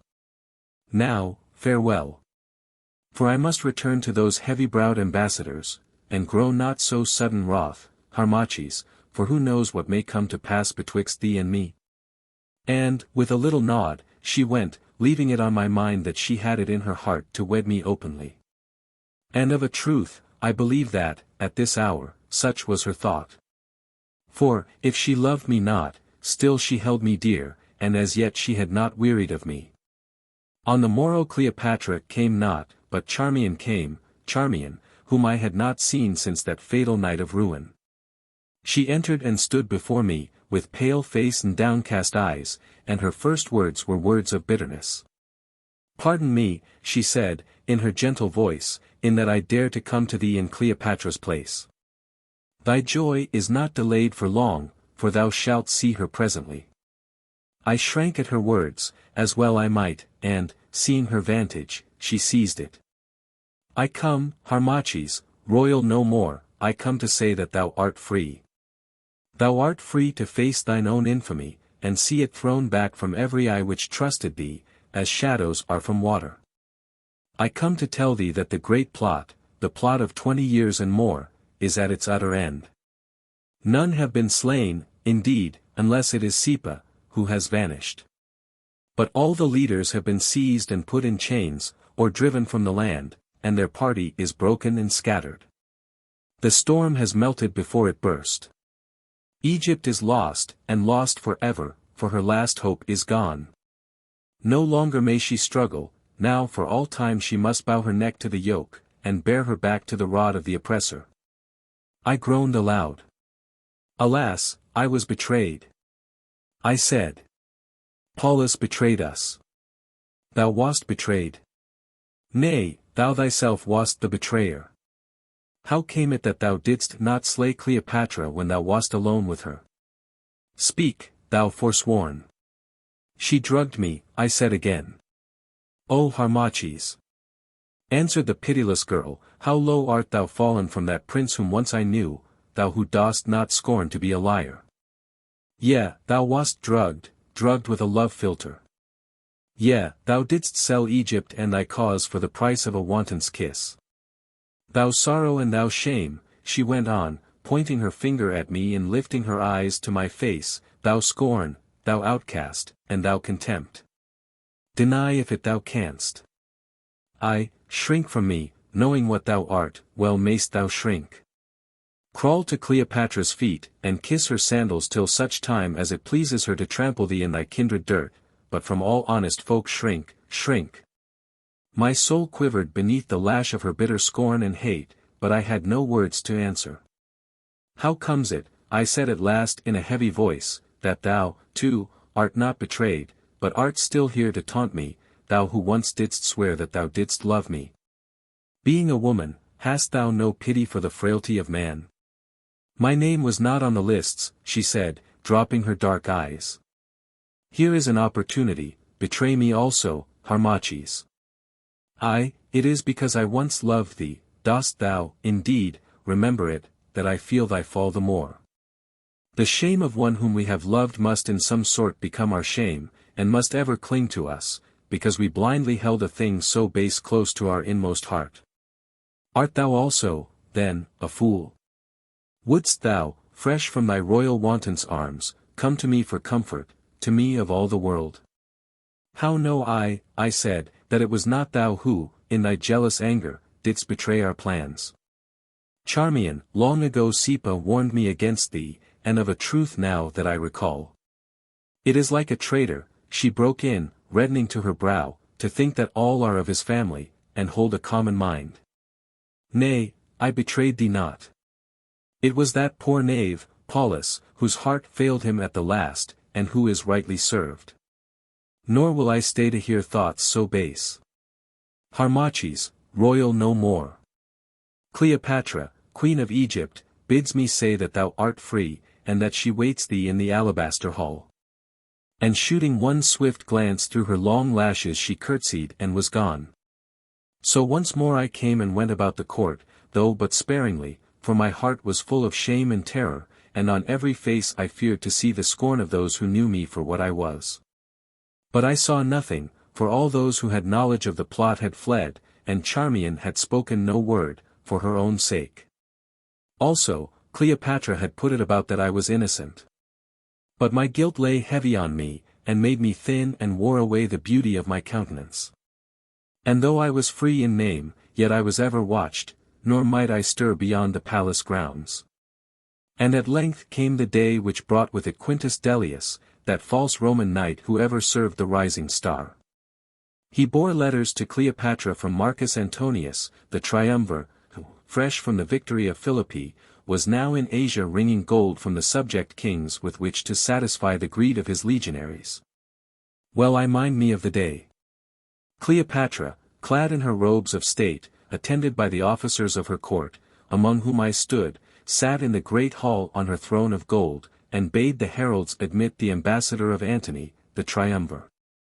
The great doors were thrown wide, and amidst the blare of trumpets and salutes of the Gallic guards the Roman came in, clad in glittering golden armor and a scarlet cloak of silk, and followed by his suite of officers. He was smooth-faced and fair to look upon, and with a supple form, but his mouth was cold, and false were his shifting eyes. And while the heralds called out his name, titles, and offices, he fixed his gaze on Cleopatra, who sat idly on her throne all radiant with beauty, as a man who is amazed. Then when the heralds had made an end, and he still stood thus, not stirring, Cleopatra spoke in the Latin tongue. Greeting to thee, noble Dellius, envoy of the most mighty Antony, whose shadow lies across the world as though Mars himself now towered up above us petty princes, greeting and welcome to our poor city of Alexandria. Unfold, we pray thee, the purpose of thy coming. Still the crafty Dellius made no answer, but stood as a man amazed. What ails thee, noble Dellius, that thou dost not speak? Asked Cleopatra. Hast thou, then, wandered so long in Asia that the doors of Roman speech are shut to thee? What tongue hast thou? Name it, and we will speak in it, for all tongues are known to us. Then at last he spoke in a soft full voice, Oh, pardon me, most lovely Egypt, if I have thus been stricken dumb before thee, but too great beauty, like death himself, doth paralyze the tongue and steal our sense away. The eyes of him who looks upon the fires of the midday sun are blind to all beside, and thus this sudden vision of thy glory, royal Egypt, overwhelmed my mind, and left me helpless and unwitting of all things else. Of a truth, noble Delius, answered Cleopatra, they teach a pretty school of flattery yonder in Cilicia. How goes the saying here in Alexandria, replied the courtly Roman, the breath of flattery cannot waft a cloud, 15 does it not? But to my task. Here, royal Egypt, are letters under the hand and seal of the noble Antony treating of certain matters of the state. Is it thy pleasure that I should read them openly? Break the seals and read, she answered. Then bowing, he broke the seals and read. The triumviri republici constituendi, by the mouth of Marcus Antonius, the triumvir, to Cleopatra, by grace of the Roman people Queen of Upper and Lower Egypt, send greeting. Whereas it has come to our knowledge that thou, Cleopatra, hast, contrary to thy promise and thy duty, both by thy servant Elianus and by thy servant Serapion, the governor of Cyprus, aided the rebel murderer Cassius against the arms of the most noble triumvirate. And, whereas it has come to our knowledge that thou thyself wast but lately making ready a great fleet to this end, we summon thee that thou dost without delay journey to Cilicia, there to meet the noble Antony, and in person make answer concerning these charges which are laid against thee. And we warn thee that if thou dost disobey this our summons it is at thy peril. Farewell. The eyes of Cleopatra flashed as she hearkened to these high words, and I saw her hands tighten on the golden lions' heads whereon they rested. We have had the flattery, she said, and now, lest we be cloyed with sweets, we have its antidote. Listen thou, Delius, the charges in that letter, or, rather, in that writ of summons, are false, as all folk can bear us witness. But it is not now, and it is not to thee, that we will make defense of our acts of war and policy. Nor will we leave our kingdom to journey into far Cilicia, and there, like some poor suppliant at law, plead our cause before the court of the noble Antony. If Antony would have speech with us, and inquire concerning these high matters, the sea is open, and his welcome shall be royal.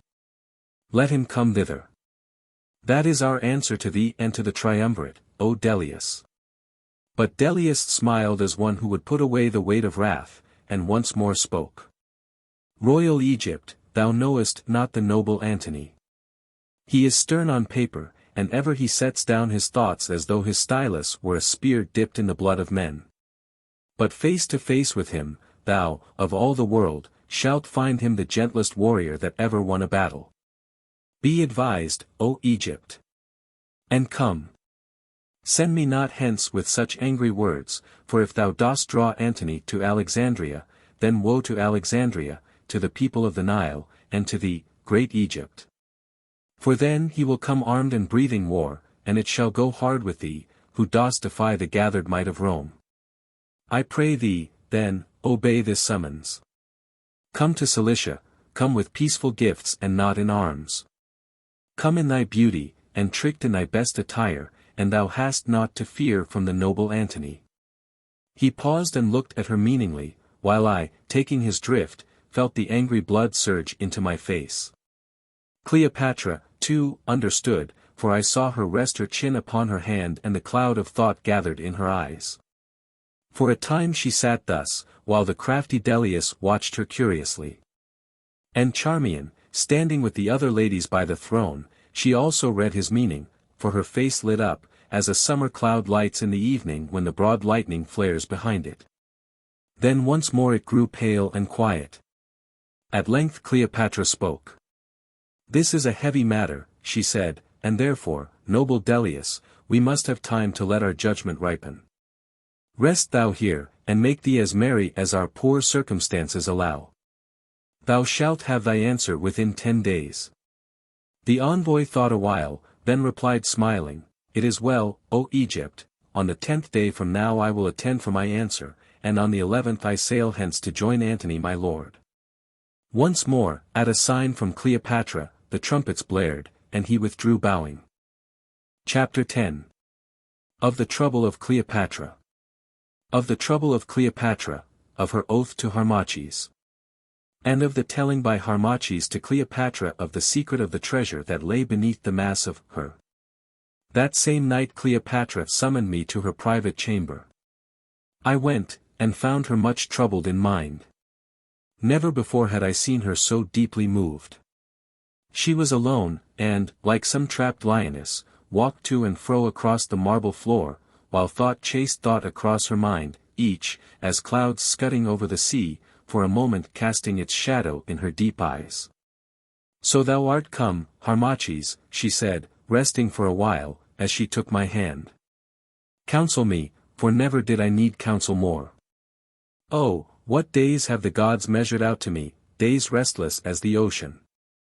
I have known no peace from childhood up, and it seems none shall I know. Scarce by a very little have I escaped thy dagger's point, Harmachis, when this new trouble, that, like a storm, has gathered beneath the horizon's rim, suddenly bursts over me. Didst mark that tigerish fop? Well should I love to trap him. How soft he spoke! Aye, he purred like a cat, and all the time he stretched his claws. Didst hear the letter, too? It has an ugly sound. I know this Antony. When I was but a child, budding into womanhood, I saw him. But my eyes were ever quick, and I took his measure. Half Hercules and half a fool, with a dash of genius veining his folly through. Easily led by those who enter at the gates of his voluptuous sense, but if crossed, an iron foe. True to his friends, if, indeed, he loves them, and ofttimes false to his own interest. Generous, hardy, and in adversity a man of virtue, in prosperity a sot and a slave to woman. That is Antony. How deal with such a man, whom fate and opportunity, despite himself, have set on the crest of fortune's wave? One day it will overwhelm him, but till that day he sweeps across the world and laughs at those who drown. Antony is but a man, I answered, and a man with many foes, and, being but a man, he can be overthrown. Aye, he can be overthrown, but he is one of three, Harmachis. Now that Cassius hath gone where all fools go, Rome has thrown out a hydra head. Crush one, and another hisses in thy face. There's Lepidus, and with him, that young Octavianus, whose cold eyes may yet with a smile of triumph look on the murdered forms of empty, worthless Lepidus, of Antony, and of Cleopatra. If I go not to Cilicia, mark thou. Antony will knit up a peace with these Parthians, and, taking the tales they tell of me for truth, and, indeed, there is truth in them, will fall with all his force on Egypt. And how then? How then? Why, then we'll drum him back to Rome. Ah, thou sayest so, and, perchance, Harmachis, had I not won that game we played together some 12 days gone, thou, being pharaoh, mightest well have done this thing, for round thy throne old Egypt would have gathered. But Egypt loves not me nor my Greek blood, and I have but now scattered that great plot of thine, in which half the land was meshed. Will these men, then, arise to succor me? Were Egypt true to me, I could, indeed, hold my own against all the force that Rome may bring, but Egypt hates me, and had as lief be ruled by the Roman as the Greek. Still I might make defense had I the gold, for with money soldiers can be bought to feed the maw of mercenary battle. But I have none, my treasuries are dry, and though there is wealth in the land, yet debts perplex me. These wars have brought me ruin, and I know not how to find a talent. Perchance, Harmachis, thou who art, by hereditary right, priest of the pyramids, and she drew near and looked me in the eyes, perchance, if long-descended rumor does not lie. Thou canst tell me where I can touch the gold to save thy land from ruin, and thy love from the grasp of Antony. Say, is it so? I thought a while, and then I answered. And if such a tale were true, and if I could show thee treasure stored by the mighty pharaohs of the most far-off age against the needs of Chem, how can I know that thou wouldst indeed make use of that wealth to those good ends? Is there, then, a treasure? She asked curiously. Nay, fret me not, Harmachis, for of a truth the very name of gold at this time of want is like the sight of water in the desert. I believe, I said, that there is such a treasure, though I myself have never seen it. But I know this, that if it still lie in the place where it was set, it is because so heavy a curse will rest upon him who shall lay hands on it wickedly and for selfish ends. That none of those pharaohs to whom it has been shown have dared to touch it, however sore their need. So, she said, they were cowardly aforetime, or else their need was not great. Wilt thou show me this treasure, then, Harmachis? Perhaps, I answered, I will show it to thee if it still be there, when thou hast sworn that thou wilt use it to defend Egypt from this Roman Antony and for the welfare of her people. I swear it, she said earnestly. Oh, I swear by every god in Chem that if thou showest me this great treasure, I will defy Antony and send Delius back to Cilicia with sharper words than those he brought.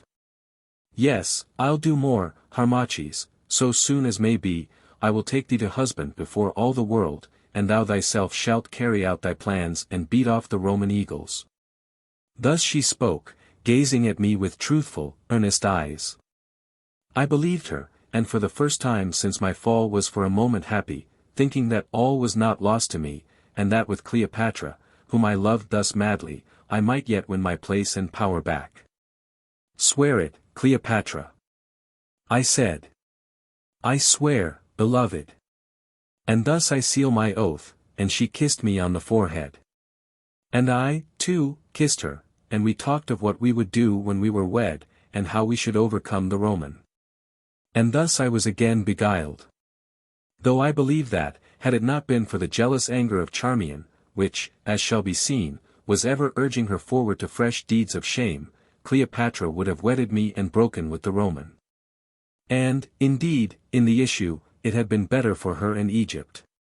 We sat far into the night, and I revealed to her somewhat of that ancient secret of the mighty treasure hid beneath the mass of her.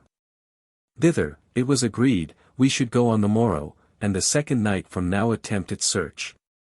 So, early on the next day, a boat was secretly made ready, and Cleopatra entered it, veiled as an Egyptian lady about to make a pilgrimage to the temple of Horemheb. And I also entered, cloaked as a pilgrim, and with us 10 of her most trusted servants disguised as sailors. But Charmion went not with us. We sailed with a fair wind from the canopic mouth of the Nile. And that night, pushing on with the moon, we reached Sais at midnight, and here rested for a while. At dawn we once more loosed our craft, and all that day sailed swiftly, till, at last, at the 3rd hour from the sunset, we came in sight of the lights of that fortress which is called Babylon. Here, on the opposite bank of the river, we moored our ship safely in a bed of reeds.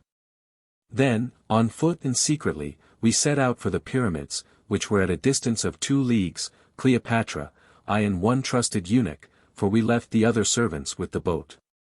Only I caught an ass for Cleopatra to ride that was wandering in a tilled field, and threw a cloak upon it. She sat on it and I led the ass by paths I knew, the eunuch following us on foot. And, within little more than an hour, having gained the great causeway, we saw the mighty pyramids towering up through the moonlit air and awing us to silence. We passed on in utter silence, through the haunted city of the dead, for all around us stood the solemn tombs, till at length we climbed the rocky hill, and stood in the deep shadow of Khufu Kut, the splendid throne of Khufu. Of a truth, whispered Cleopatra, as she gazed up the dazzling marble slope above her, everywhere blazoned over with a million mystic characters, of a truth, there were gods ruling in Chem in those days, and not men. This place is sad as death, aye, and as mighty and far from man. Is it here that we must enter? Nay, I answered, it is not here. Pass on.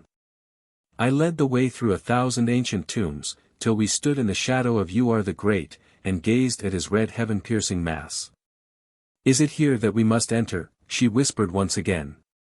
Nay, I answered, it is not here. Pass on. We passed on through many more tombs, till we stood in the shadow of her, 16, and Cleopatra gazed astonished at its polished beauty, which for thousands of years, night by night, had mirrored back the moon. And at the black girdle of Ethiopian stone that circled its base about. For this is the most beautiful of all pyramids. Is it that we must enter? She said. I answered, it is here. We passed round between the temple of the worship of His Divine Majesty, Menkau-Ra, the Osirian, and in the base of the pyramid till we came to the north side. Here in the center is graved the name of Pharaoh Menkau-Ra, who built the pyramid to be his tomb, and stored his treasure in it against the need of Chem. If the treasure still remains, I said to Cleopatra, as it remained in the days of my great-great-grandfather, who was priest of this pyramid before me, it is hid deep in the womb of the mass before thee, Cleopatra. Nor can it be come by without toil, danger, and terror of mind. Art thou prepared to enter, for thou thyself must enter and must judge? Canst thou not go in with the eunuch, Harmachis, and bring the treasure forth? She said, for a little her courage began to fail her. Nay, Cleopatra, I answered, not even for thee and for the weal of Egypt can I do this thing, for of all sins it would be the greatest sin. But it is lawful for me to do this. I, as hereditary holder of the secret, may, upon demand, show to the ruling monarch of Chem the place where the treasure lies, and show also the warning that is written. And if on seeing and reading, the pharaoh deems that the need of Chem is so sore and strait that it is lawful for him to brave the curse of the dead and draw forth the treasure, it is well, for on his head must rest the weight of this dread deed. 3 monarchs, so say the records that I have read, have thus dared to enter in the time of need. They were the divine Queen Hatshepsut, that wonder known to the gods alone, her divine brother Tahutime's Menkau-Ra, and the divine Ramesses Meamen. But of these 3 majesties, not one when they saw dared to touch, for, though sharp their need, it was not great enough to consecrate the act. So, fearing lest the curse should fall upon them, they went hence sorrowing. She thought a little, till at last her spirit overcame her fear. At the least I will see with mine own eyes, she said. It is well, I answered. Then, stones having been piled up by me and the eunuch who was with us on a certain spot at the base of the pyramid, to somewhat more than the height of a man, I climbed on them and searched for the secret mark, no larger than a leaf. I found it with some trouble, for the weather and the rubbing of the wind-stirred sand had worn even the Ethiopian stone. Having found it, I pressed on it with all my strength in a certain fashion. Even after the lapse of many years the stone swung round, showing a little opening, through which a man might scarcely creep. As it swung, a mighty bat, white in color as though with unreckoned age, and such as I had never seen before for bigness, for his measure was the measure of a hawk, flew forth and for a moment hovered over Cleopatra. Then sailed slowly up and up in circles, till at last he was lost in the bright light of the moon. But Cleopatra uttered a cry of terror, and the eunuch, who was watching, fell down in fear, believing it to be the guardian spirit of the pyramid. And I, too, feared, though I said nothing. For even now I believe that it was the spirit of Menkau-Ra, the Osirian, who, taking the form of a bat, flew forth from his holy house in warning. I waited a while, till the foul air should clear from the passage. Then I drew out the lamps, kindled them, and passed them, to the number of 3, into the entrance of the passage. This done, I went to the eunuch, and, taking him aside, I swore him by the living spirit of him who sleeps at Abouthis that he should not reveal those things which he was about to see. This he swore, trembling sorely, for he was very much afraid. Nor, indeed, did he reveal them. This done, I clambered through the opening, taking with me a coil of rope, which I wound around my middle, and beckoned to Cleopatra to come. Making fast the skirt of her robe, she came, and I drew her through the opening, so that at length she stood behind me in the passage which is lined with slabs of granite. After her came the eunuch, and he also stood in the passage. Then, having taken counsel of the plan of the passage that I had brought with me, and which, in signs that none but the initiated can read, was copied from those ancient writings that had come down to me through 140 generations of my predecessors, the priests of this pyramid of her, and of the worship of the temple of the divine Menkau-Ra, the Osirian. I led the way through that darksome place towards the utter silence of the tomb. Guided by the feeble light of our lamps, we passed down the steep incline, gasping in the heat and the thick, stagnated air. Presently we had left the region of the masonry and were slipping down a gallery hewn in the living rock. For 20 paces or more it ran steeply. Then its slope lessened and shortly we found ourselves in a chamber painted white, so low that I, being tall, had scarcely room to stand. But in length 4 paces, and in breadth 3, and cased throughout with sculptured panels. Here Cleopatra sank upon the floor and rested awhile, overcome by the heat and the utter darkness. "Rise," I said. "We must not linger here, or we faint." So she rose, and passing hand in hand through that chamber, we found ourselves face to face with a mighty door of granite, let down from the roof in grooves. Once more I took counsel of the plan, pressed with my foot upon a certain stone, and waited. Then, suddenly and softly, I know not by what means, the mass heaved itself from its bed of living rock. We passed beneath, and found ourselves face to face with a second door of granite. Again I pressed on a certain spot, and this door swung wide of itself, and we went through, to find ourselves face to face with a third door, yet more mighty than the 2 through which we had won our way. Following the secret plan, I struck this door with my foot upon a certain spot, and it sank slowly as though at a word of magic till its head was level with the floor of rock. We crossed and gained another passage which, descending gently for a length of 14 paces, led us into a great chamber, paved with black marble, more than 9 cubits high, by 9 cubits broad, and 30 cubits long. In this marble floor was sunk a great sarcophagus of granite, and on its lid were graved the name and titles of the Queen of Menkau-Ra. In this chamber, too, the air was purer, though I know not by what means it came thither. "Is the treasure here?" gasped Cleopatra. "Nay," I answered, "follow me," and I led the way to a gallery, which we entered through an opening in the floor of the great chamber. It had been closed by a trap-door of stone, but the door was open. Creeping along this shaft, or passage, for some 10 paces, we came at length to a well, 7 cubits in depth. Making fast one end of the rope that I had brought about my body and the other to a ring in the rock, I was lowered, holding the lamp in my hand, till I stood in the last resting place of the divine Menkau-Ra. Then the rope was drawn up, and Cleopatra, being made fast to it, was let down by the eunuch, and I received her in my arms. But I bade the eunuch, sorely against his will, since he feared to be left alone, await our return at the mouth of the shaft. For it was not lawful that he should enter whither we went.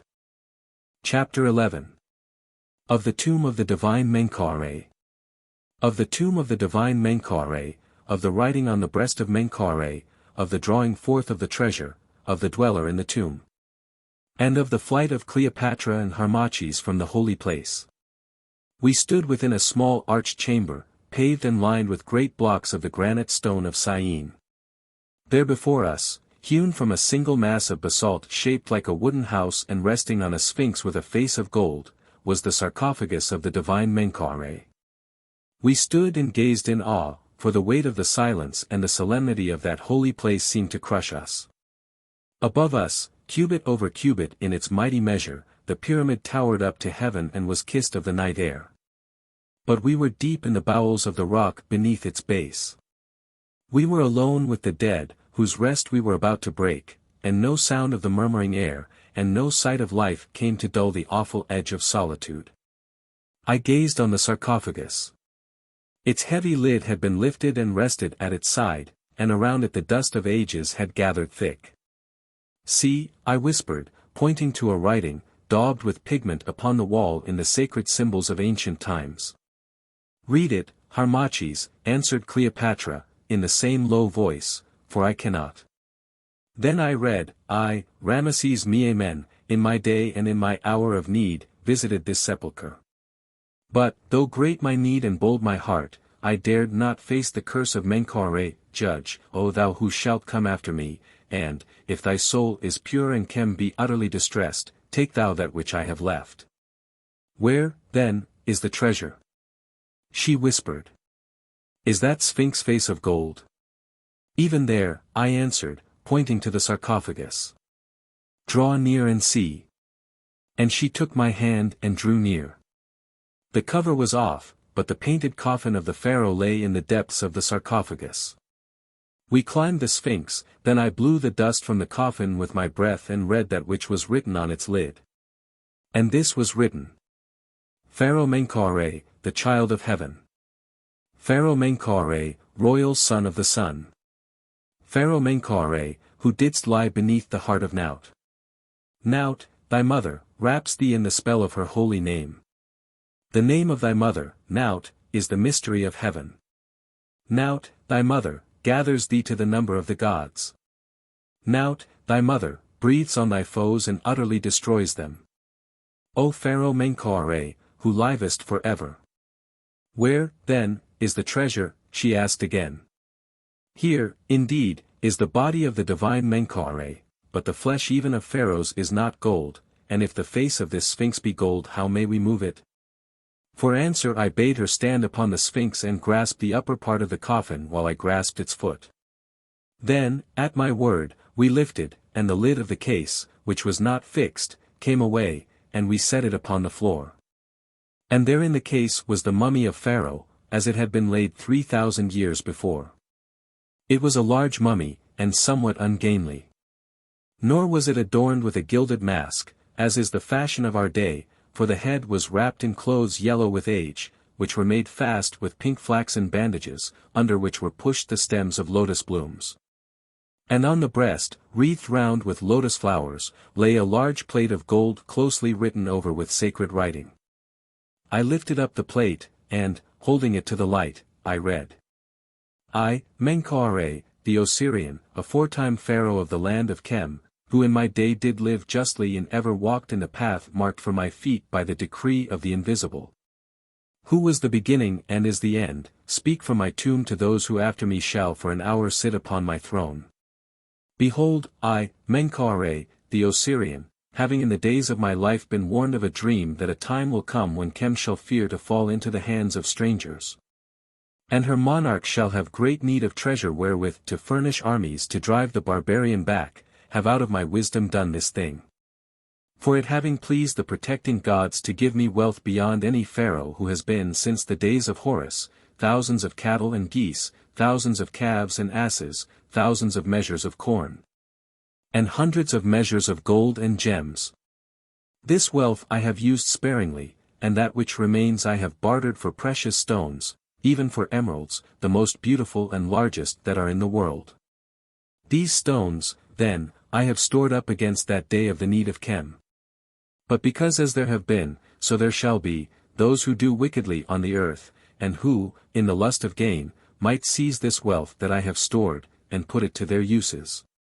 Behold, thou unborn one, who in the fullness of time shalt stand above me and read this that I have caused to be written, I have stored the treasure thus, even among my bones. Therefore, O thou unborn one, sleeping in the womb of Nout, I say this to thee. If thou indeed hast need of riches to save Chem from the foes of Chem, fear not and delay not, but tear me, the Osirian, from my tomb, loose my wrappings and rip the treasure from my breast, and all shall be well with thee. For this only I do command, that thou dost replace my bones within my hollow coffin. But if the need be passing and not great, or if there be guile in thy heart, then the curse of Menkau-Ra be on thee. On thee be the curse that shall smite him who breaks in upon the dead. On thee be the curse that follows the traitor. On thee be the curse that smites him who outrages the majesty of the gods. Unhappy shalt thou live, in blood and misery shalt thou die, and in misery shalt thou be tormented for ever and for ever. For, wicked one, there in Amenti we shall come face to face. And to the end of the keeping of this secret, I, Menkau-Ra, have set up a temple of my worship, which I have built upon the eastern side of this my house of death. It shall be made known from time to time to the hereditary high priest of this my temple. And if any high priest that shall be do reveal this secret to another than the pharaoh, or her who wears the pharaoh's crown and is seated upon the throne of Chem, accursed be he also. Thus have I, Menkau-Ra, the Osirian, written. Now to thee, who, sleeping in the womb of Nout, yet shall upon a time stand over me and read, I say, judge thou. And if thou judgest evilly, on thee shall fall this the curse of Menkau-Ra from which there is no escape. Greeting and farewell. Thou hast heard, O Cleopatra, I said solemnly, now search thy heart, judge thou, and for thine own sake judge justly. She bent her head in thought. I fear to do this thing, she said presently. Let us hence. It is well, I said, with a lightening of the heart, and bent down to lift the wooden lid. For I, too, feared. And yet, what said the writing of the divine Menkau-Ra? It was emeralds, was it not? And emeralds are now so rare and hard to come by. Ever did I love emeralds, and I can never find them without a flaw. It is not a matter of what thou dost love, Cleopatra, I said, it is a matter of the need of Chem and of the secret meaning of thy heart, which thou alone canst know. Ay, surely, Harmachis, surely. And is not the need of Egypt great? There is no gold in the treasury, and how can I defy the Roman if I have no gold? And have I not sworn to thee that I will wed thee and defy the Roman? And do I not swear it again, yes, even in this solemn hour, with my hand upon dead Pharaoh's heart? Why, here is that occasion of which the divine Menkau-Ra dreamed. Thou sayest it is so, for else Hatshepsut or Ramesses or some other pharaoh had drawn forth the gems. But no, they left them to come to this hour because the time was not yet come. Now it must be come, for if I take not the gems the Roman will surely seize on Egypt, and then there will be no pharaoh to whom the secret may be told. Nay, let us away with fears and to the work. Why dost look so frightened? Having pure hearts, there is naught to fear, Harmachis.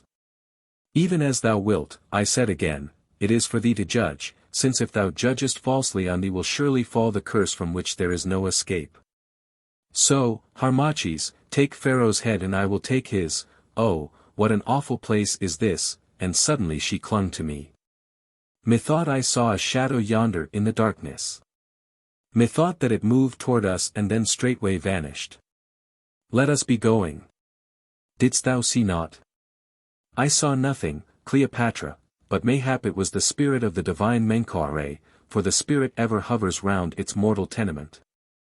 Let us, then, be going, I shall be right glad to go. She made as though to start, then turned back again and spoke once more. It was naught but the mind that, in such a house of horror, bodies forth those shadowy forms of fear it dreads to see. Nay, I must look upon these emeralds. Indeed, if I die, I must look. Come, to the work. And stooping, she with her own hands lifted from the tomb one of the 4 alabaster jars, each sealed with the graven likeness of the heads of the protecting gods, that held the holy heart and entrails of the divine Menkau-Ra. But nothing was found in these jars, save only what should be there. Then together we mounted on the Sphinx, and with toil drew forth the body of the divine pharaoh, laying it on the ground. Now Cleopatra took my dagger, and with it cut loose the bandages which held the wrappings in their place, and the lotus flowers that had been set in them by loving hands, 3,000 years before, fell down upon the pavement. Then we searched and found the end of the outer bandage, which was fixed in at the hinder part of the neck. This we cut loose, for it was glued fast. This done, we began to unroll the wrappings of the holy corpse. Setting my shoulders against the sarcophagus, I sat upon the rocky floor, the body resting on my knees, and, as I turned it, Cleopatra unwound the cloths, and awesome was the task. Presently something fell out. It was the scepter of the pharaoh, fashioned of gold, and at its end was a pomegranate cut from a single emerald. Cleopatra seized the scepter and gazed on it in silence. Then once more we went on with our dread business. And ever as we unwound, other ornaments of gold, such as are buried with pharaohs, fell from the wrappings, collars and bracelets, models of sistra, an inlaid axe, and an image of the holy Osiris and of the holy Chem. At length all the bandages were unwound, and beneath we found a covering of coarsest linen, for in those very ancient days the craftsmen were not so skilled in matters pertaining to the embalming of the body as they are now. And on the linen was written in an oval, Menkau-Ra, royal son of the sun. We could in no wise loosen this linen, it held so firm on to the body. Therefore, faint with the great heat, choked with mummy dust and the odor of spices, and trembling with fear of our unholy task, wrought in that most lonesome and holy place, we laid the body down, and ripped away the last covering with the knife. First we cleared Pharaoh's head, and now the face that no man had gazed on for 3,000 years was open to our view. It was a great face, with a bold brow, yet crowned with the royal uraeus, beneath which the white locks, stained yellow by the spices, fell in long, straight wisps. Not the cold stamp of death, and not the slow flight of 3,000 years, had found power to mar the dignity of those shrunken features. We gazed on them and then, made bold with fear, stripped the covering from the body. There at last it lay before us, stiff, yellow, and dread to see, and on the left side, above the thigh, was the cut through which the embalmers had done their work, but it was sewn up so deftly that we could scarcely find the mark. "The gems are within," I whispered, for I felt that the body was very heavy. "Now, if thy heart fail thee not, thou must make an entry to this poor house of clay that once was Pharaoh," and I gave her the dagger, the same dagger which had drunk the life of Paulus. "It is too late to doubt," she answered, lifting her white beauteous face and fixing her blue eyes all big with terror upon my own. She took the dagger, and with set teeth the queen of this day plunged it into the dead breast of the pharaoh of 3,000 years ago. And even as she did so there came a groaning sound from the opening to the shaft where we had left the eunuch. We leapt to our feet, but heard no more, and the lamplight still streamed down through the opening. "It is nothing," I said. "Let us make an end." Then with much toil we hacked and rent the hard flesh open, and as we did so I heard the knife point grate upon the gems within. Cleopatra plunged her hand into the dead breast and drew forth somewhat. She held it to the light, and gave a little cry, for from the darkness of Pharaoh's heart there flashed into light and life the most beauteous emerald that ever man beheld. It was perfect in color, very large, without a flaw, and fashioned to a scarabaeus form, and on the under side was an oval, inscribed with the divine name of Menkau-Ra, son of the sun. Again, and yet again, she plunged in her hand and drew emeralds from Pharaoh's breast bedded there in spices. Some were fashioned and some were not, but all were perfect in color without a flaw, and in value priceless. Again and again she plunged her white hand into that dread breast, till at length all were found, and there were 148 of such gems as are not known in the world. The last time that she searched she brought forth not emeralds, indeed, but 2 great pearls, wrapped in linen, such as never have been seen. And of these pearls more hereafter. So it was done, and all the mighty treasure lay glittering in a heap before us. There it lay, and there, too, lay the regalia of gold, the spiced and sickly scented wrappings, and the torn body of white-haired Pharaoh Menkau-Ra, the Osirian, the ever-living in Amenti. We rose, and a great awe fell upon us, now that the deed was done and our hearts were no more upborne by the rage of search, so great an awe, indeed, that we could not speak. I made a sign to Cleopatra. She grasped the head of Pharaoh and I grasped his feet, and together we lifted him, climbed the Sphinx, and placed him once more within his coffin. I piled the torn mummy cloths over him and on them laid the lid of the coffin.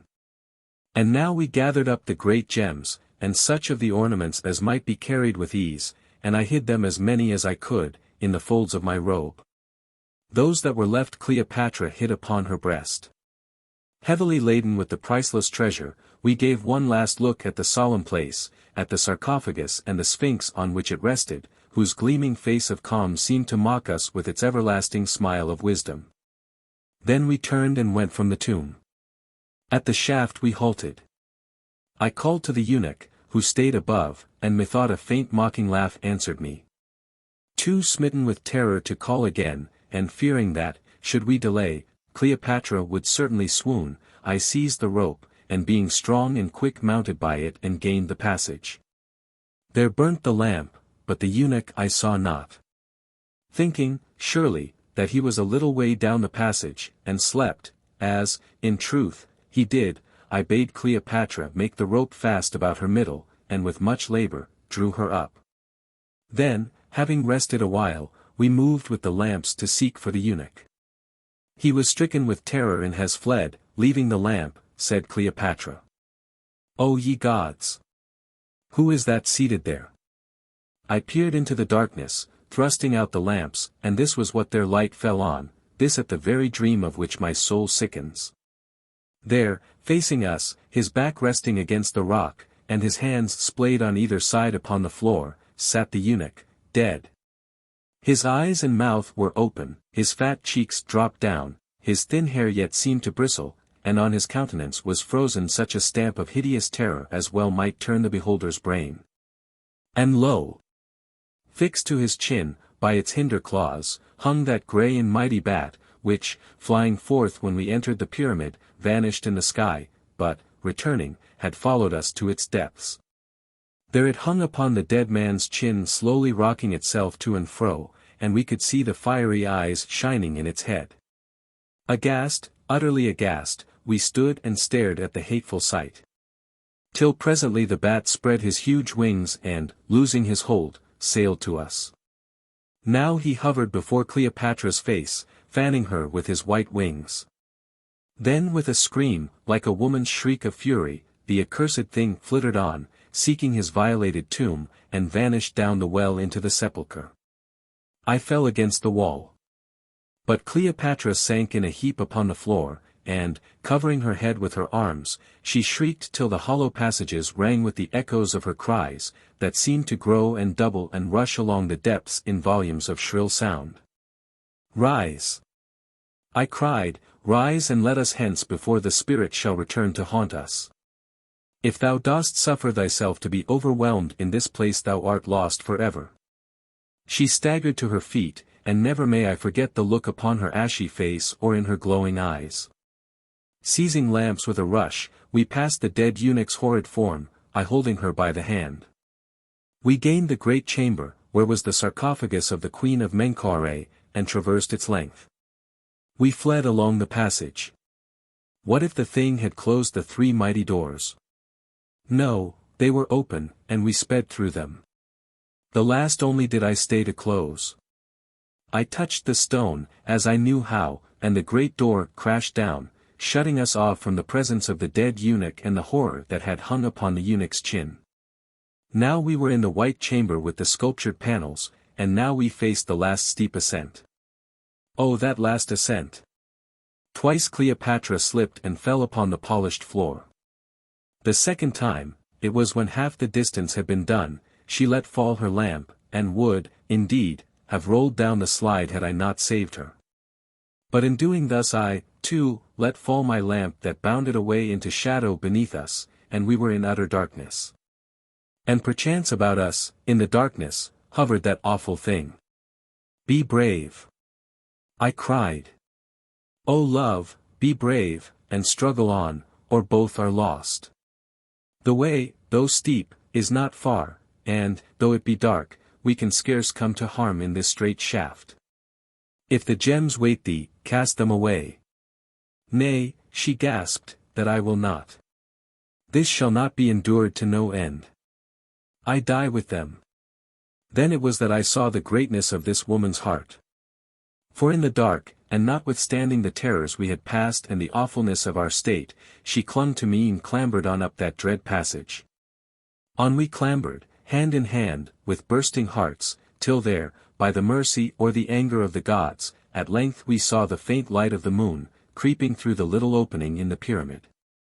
One struggle more, now the whole was gained, and like a breath from heaven, the sweet night air played upon our brows. I climbed through, and, standing on a pile of stones, lifted and dragged Cleopatra after me. She fell to the ground and then sank down upon it motionless. I pressed upon the turning stone with trembling hands. It swung to and caught, leaving no mark of the secret place of entry. Then I leapt down and, having pushed away the pile of stones, looked on Cleopatra. She had swooned, and notwithstanding the dust and grime upon her face, it was so pale that at first I believed she must be dead. But placing my hand upon her heart I felt it stir beneath, and, being spent, I flung myself down beside her upon the sand, to gather up my strength again. Chapter 12. Of the coming back of Harmachis. Of the coming back of Harmachis, of the greeting of Charmion. And of the answer of Cleopatra to Quintus Dellius, the ambassador of Antony the Triumvir. Presently I lifted myself, and, laying the head of Egypt's queen upon my knee, strove to call her back to life. How fair she seemed, even in her disarray, her long hair streaming down her breast. How deadly fair she seemed in the faint light, this woman the story of whose beauty and whose sin shall outlive the solid mass of the mighty pyramid that towered over us. The heaviness of her swoon had smoothed away the falseness of her face, and nothing was left but the divine stamp of woman's richest loveliness, softened by shadows of the night and dignified by the cast of death-like sleep. I gazed upon her and all my heart went out to her. It seemed that I did but love her more because of the depth of the treasons to which I had sunk to reach her, and because of the terrors we had outfaced together.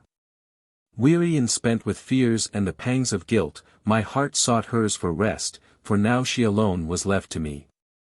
She had sworn to wed me also, and with the treasure we had won we would make Egypt strong and free her from her foes, and all should yet be well. Ah! Could I have seen the picture that was to come, how, and in what place and circumstance, once again this very woman's head should be laid upon my knee, pale with that cast of death? Ah! Could I have seen? I chafed her hand between my hands. I bent down and kissed her on the lips, and at my kiss she woke. She woke with a little sob of fear, a shiver ran along her delicate limbs, and she stared upon my face with wide eyes. Ah! It is thou, she said. I mind me, thou hast saved me from that horror-haunted place. And she threw her arms about my neck, drew me to her and kissed me. Come, love, she said, let us be going. I am sore athirst, and, so very weary. The gems, too, chafe my breast. Never was wealth so hardly won. Come, let us be going from the shadow of this ghostly spot. See the faint lights glancing from the wings of dawn. How beautiful they are, and how sweet to behold. Never, in those halls of eternal night, did I think to look upon the blush of dawn again. Ah! I can still see the face of that dead slave, with the horror hanging to his beardless chin. Bethink thee, there he'll sit for ever, there, with the horror. Come, where may we find water? I would give an emerald for a cup of water. At the canal on the borders of the tilled land below the temple of Horemku, it is close by, I answered. If any see us, we will say that we are pilgrims who have lost our way at night among the tombs. Veil thyself closely, therefore, Cleopatra, and beware lest thou dost show aught of those gems about thee. So she veiled herself, and I lifted her on to the ass which was tethered near at hand. We walked slowly through the plain till we came to the place where the symbol of the god Horemku, 17 fashioned as a mighty sphinx, whom the Greeks call Harmachis, and crowned with the royal crown of Egypt, looks out in majesty across the land. His eyes ever fixed upon the east. As we walked the first arrow of the rising sun quivered through the grey air, striking upon Horemku's lips of holy calm, and the dawn kissed her greeting to the god of dawn. Then the light gathered and grew upon the gleaming sides of 20 pyramids, and, like a promise from life to death, rested on the portals of 10,000 tombs.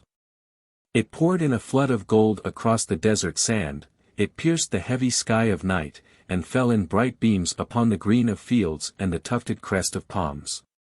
Then from his horizon bed royal Ra rose up in pomp and it was day. Passing the temple of granite and of alabaster that was built before the days of Khufu, to the glory of the majesty of Horemku, we descended the slope, and came to the banks of the canal. There we drank. And that draught of muddy water was sweeter than all the choicest wine of Alexandria. Also we washed the mummy dust and grime from our hands and brows and made us clean. As she bathed her neck, stooping over the water, one of the great emeralds slipped from Cleopatra's breast and fell into the canal, and it was but by chance that at length I found it in the mire. Then, once more, I lifted Cleopatra onto the beast, and slowly, for I was very weary, we marched back to the banks of Syre, where our craft was. And having at length come thither, seeing no one save some few peasants going out to labor on the lands, I turned the ass loose in that same field where we had found him, and we boarded the craft while the crew were yet sleeping. Then, waking them, we bade them make all sail, saying that we had left the eunuch to sojourn a while behind us, as in truth we had. So we sailed, having first hidden away the gems and such of the ornaments of gold as we could bring to the boat. We spent 4 days and more in coming to Alexandria, for the wind was for the most part against us, and they were happy days. At first, indeed, Cleopatra was somewhat silent and heavy at heart, for what she had seen and felt in the womb of the pyramid weighed her down. But soon her imperial spirit awoke and shook the burden from her breast, and she became herself again, now gay, now learned, now loving, and now cold. Now queenly, and now altogether simple, ever changing as the winds of heaven, and as the heaven, deep, beauteous, and unsearchable. Night after night for those 4 perfect nights, the last happy hours I ever was to know, we sat hand in hand upon the deck and heard the waters lap the vessel's side, and watched the soft footfall of the moon as she trod the depths of Nile. There we sat and talked of love, talked of our marriage and all that we would do. Also I drew up plans of war and of defense against the Roman, which now we had the means to carry out. And she approved them, sweetly saying that what seemed good to me was good to her. And so the time passed all too swiftly. Oh, those nights upon the Nile! Their memory haunts me yet. Yet in my dreams I see the moonbeams break and quiver, and hear Cleopatra's murmured words of love mingle with the sound of murmuring waters. Dead are those dear nights, dead is the moon that lit them.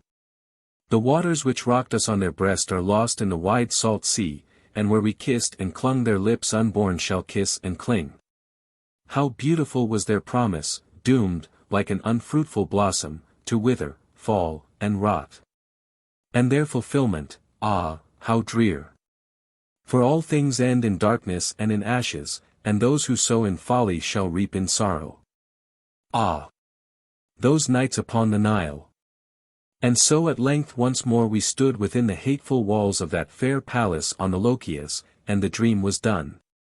Whither hast thou wandered with Cleopatra, Harmachis? Charmion asked of me when I met her by chance on that day of return. On some new mission of betrayal?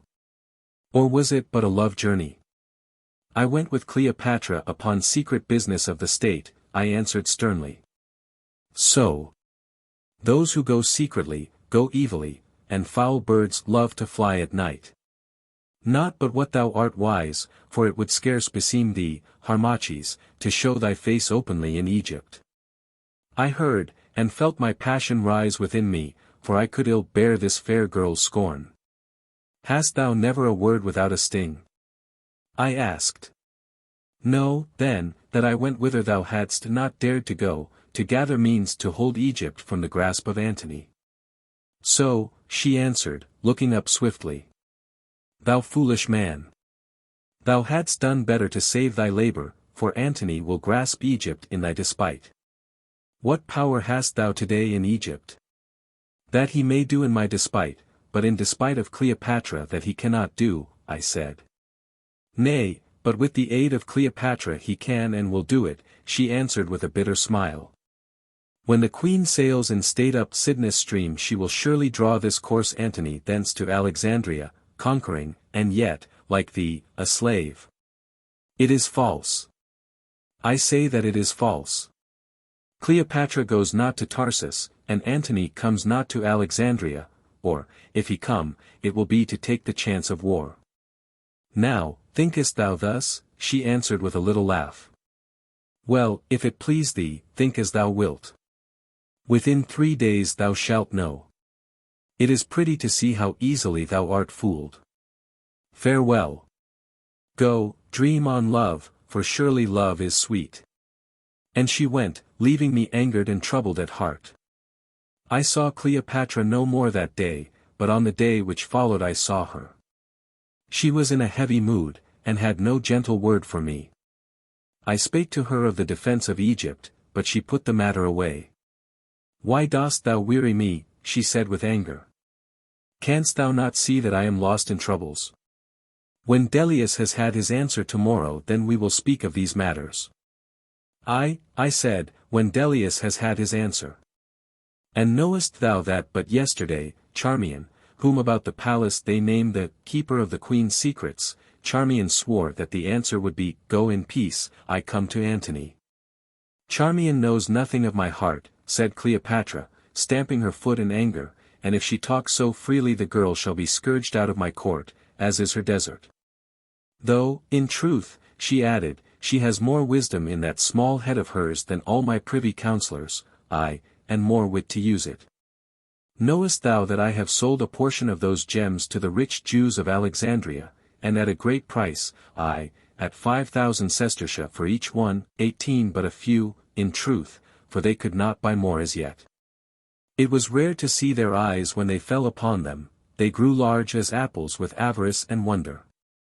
And now leave me, Harmachis, for I am weary. The memory of that dreadful night is with me yet. I bowed and rose to go, and yet stood wavering. Pardon me, Cleopatra, it is of our marriage. Our marriage. Why, are we not indeed already wed? She answered. Yes, but not before the world. Thou didst promise.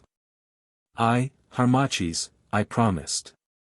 And tomorrow, when I have rid me of this Delius, I will keep my promise, and name thee Cleopatra's lord before the court. See that thou art in thy place. Art content? And she stretched out her hand for me to kiss, looking on me with strange eyes, as though she struggled with herself. Then I went, but that night I strove once more to see Cleopatra, and could not. The lady Charmion was with the queen, so said the eunuchs, and none might enter. On the morrow the court met in the great hall 1 hour before midday, and I went thither with a trembling heart to hear Cleopatra's answer to Delius, and to hear myself also named king consort to the queen of Egypt. It was a full and splendid court, there were councillors, lords, captains, eunuchs, and waiting women, all save Charmion. The house passed, but Cleopatra and Charmion came not. At length Charmion entered gently by a side entrance, and took her place among the waiting ladies about the throne. Even as she did so she cast a glance at me, and there was triumph in her eyes, though I knew not over what she triumphed. I little guessed that she had but now brought about my ruin and sealed the fate of Egypt. Then presently the trumpets blared, and, clad in her robes of state, the urious crown upon her head, and on her breast, flashing like a star, that great emerald scarabæus which she had dragged from dead Pharaoh's heart. Cleopatra swept in splendor to her throne, followed by a glittering guard of Northmen. Her lovely face was dark, dark were her slumbrous eyes, and none might read their message, though all that court searched them for a sign of what should come. She seated herself slowly as one who may not be moved, and spoke to the chief of the heralds in the Greek tongue. Does the ambassador of the noble Antony wait? The herald bowed low and made assent. Let him come in and hear our answer. The doors were flung wide, and, followed by his train of knights, Delius, clad in his golden armor and his purple mantle, walked with cat-like step up the great hall, and made obeisance before the throne.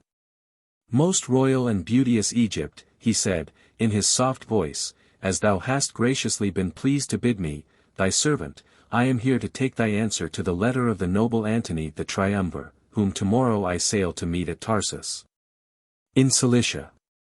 And I will say this, royal Egypt, craving pardon the while for the boldness of my speech, bethink thee well before words that cannot be unspoken fall from those sweet lips. Defy Antony, and Antony will wreck thee. But, like thy mother Aphrodite, rise glorious on his sight from the bosom of the Cyprian wave, and for wreck he will give thee all that can be dear to woman's royalty, empire, and pomp of place, cities and the sway of men, fame and wealth. And the diadem of rule made sure. For mark, Antony holds this eastern world in the hollow of his warlike hand, at his will kings are, and at his frown they cease to be. And he bowed his head and, folding his hands meekly on his breast, awaited answer. For a while Cleopatra answered not, but sat like the Sphinx Horemheb, dumb and inscrutable, gazing with lost eyes down the length of that great hall. Then, like soft music, her answer came. And trembling I listened for Egypt's challenge to the Roman.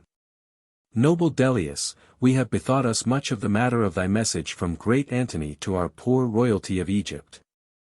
We have bethought us much, and we have taken counsel from the oracles of the gods, from the wisest among our friends, and from the teachings of our heart, that ever, like a nesting bird, broods over our people's weal. Sharp are the words that thou hast brought across the sea, methinks they had been better fitted to the ears of some petty half-tamed prince than to those of Egypt's queen. Therefore we have numbered the legions that we can gather, and the triremes and the galleys wherewith we may breast the sea, and the monies which shall buy us all things wanting to our war. And we find this, that, though Antony be strong, yet has Egypt naught to fear from the strength of Antony. She paused, and a murmur of applause of her high words ran down the hall. Only Dellius stretched out his hand as though to push them back. Then came the end. Noble Dellius, half are we minded there to bid our tongue stop, and, strong in our fortresses of stone, and our other fortresses built of the hearts of men, abide the issue. And yet thou shalt not go thus. We are guiltless of those charges against us that have come to the ears of noble Antony, and which now he rudely shouts in ours, nor will we journey into Cilicia to answer them. Here the murmur arose anew, while my heart beat high in triumph. And in the pause that followed, Dellius spoke once more. Then, royal Egypt, my word to Antony is word of war.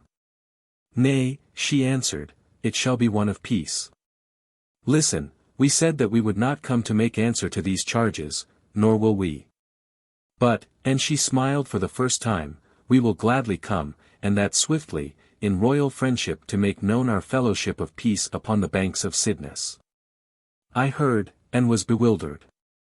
Could I hear aright? Was it thus that Cleopatra kept her oaths? Moved beyond the hold of reason, I lifted up my voice and cried. O Queen, remember. She turned upon me like a lioness, with a flashing of the eyes and a swift shake of her lovely head. Peace, slave! She said, who bade thee break in upon our counsels? Mind thou thy stars, and leave matters of the world to the rulers of the world.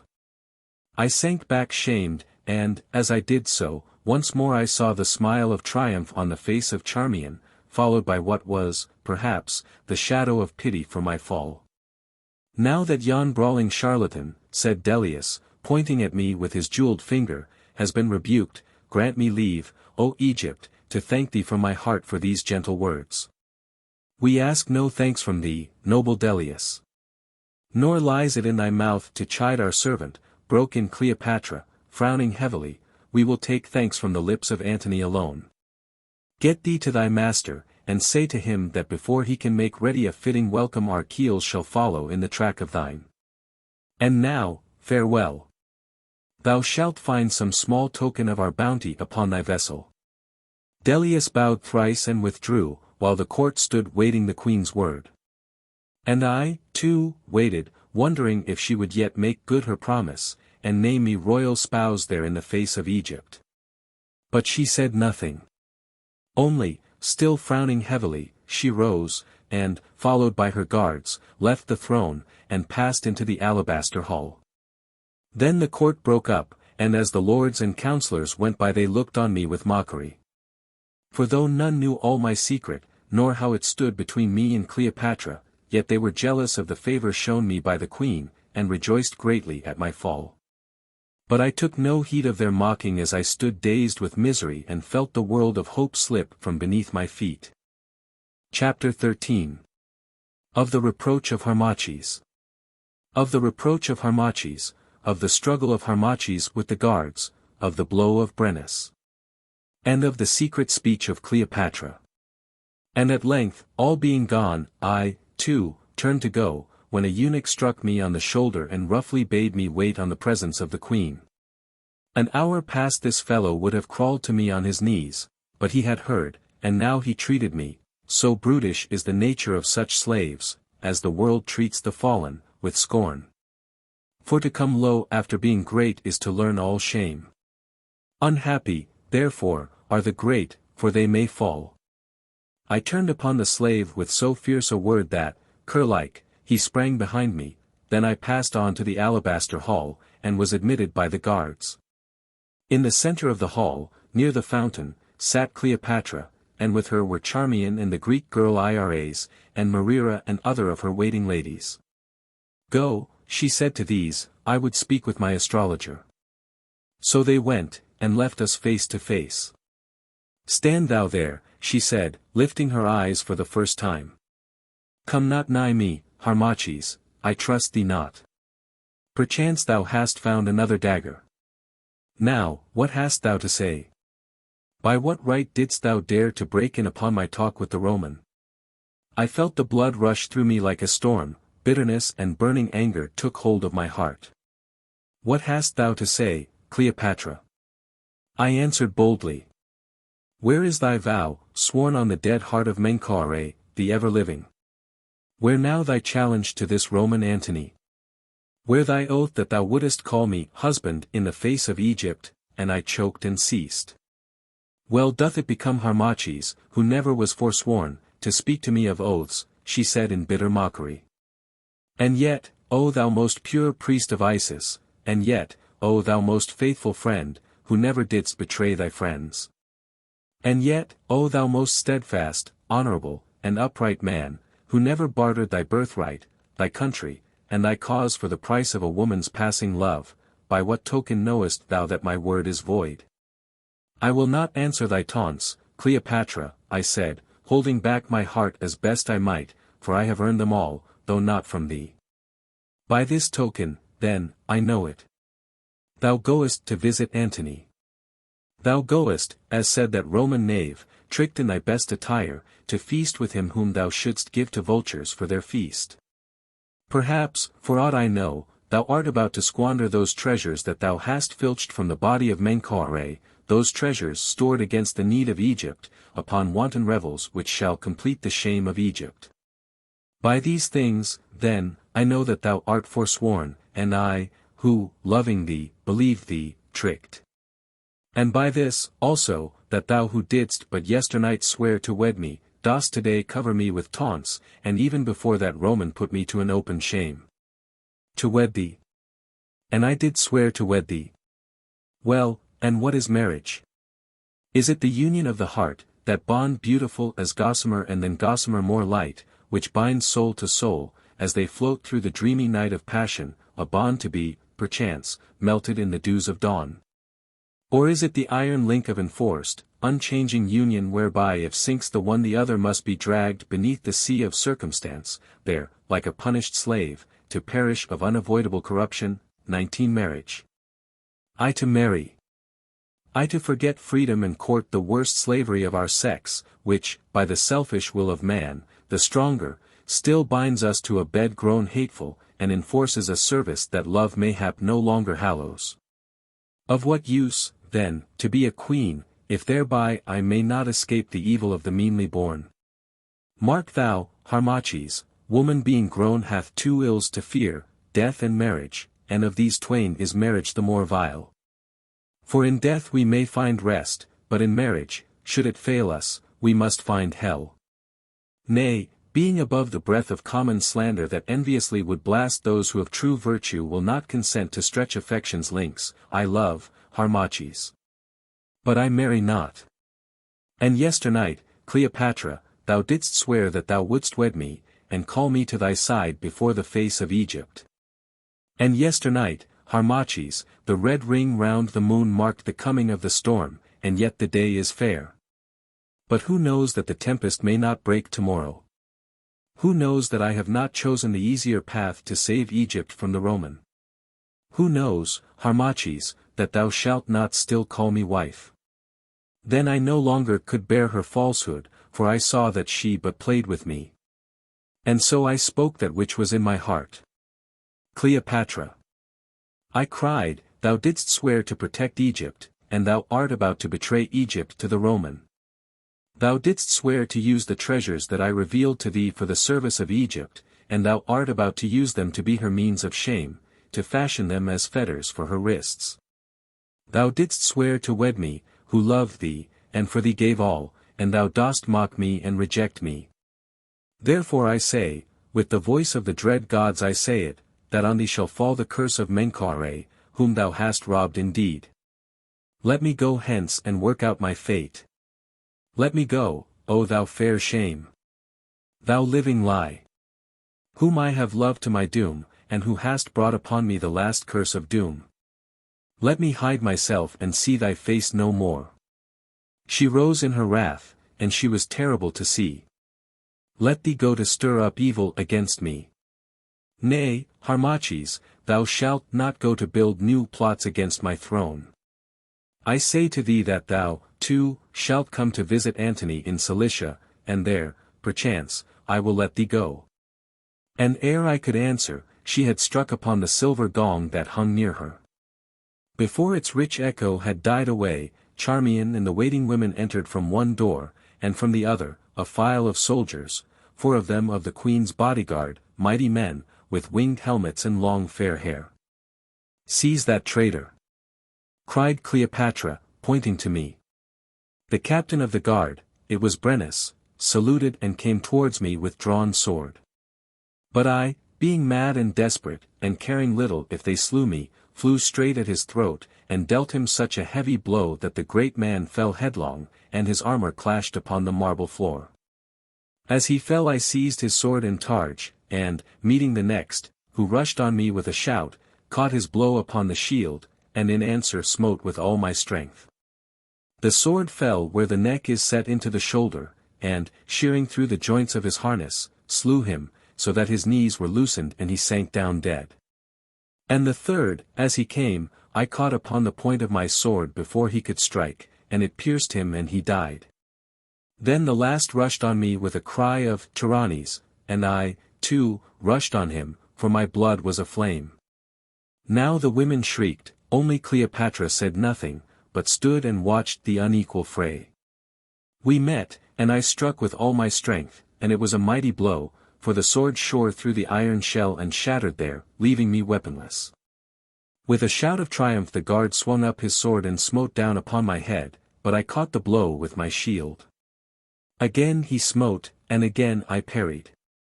But when he raised his sword a third time I saw this might not endure, so with a cry I hurled my buckler at his face.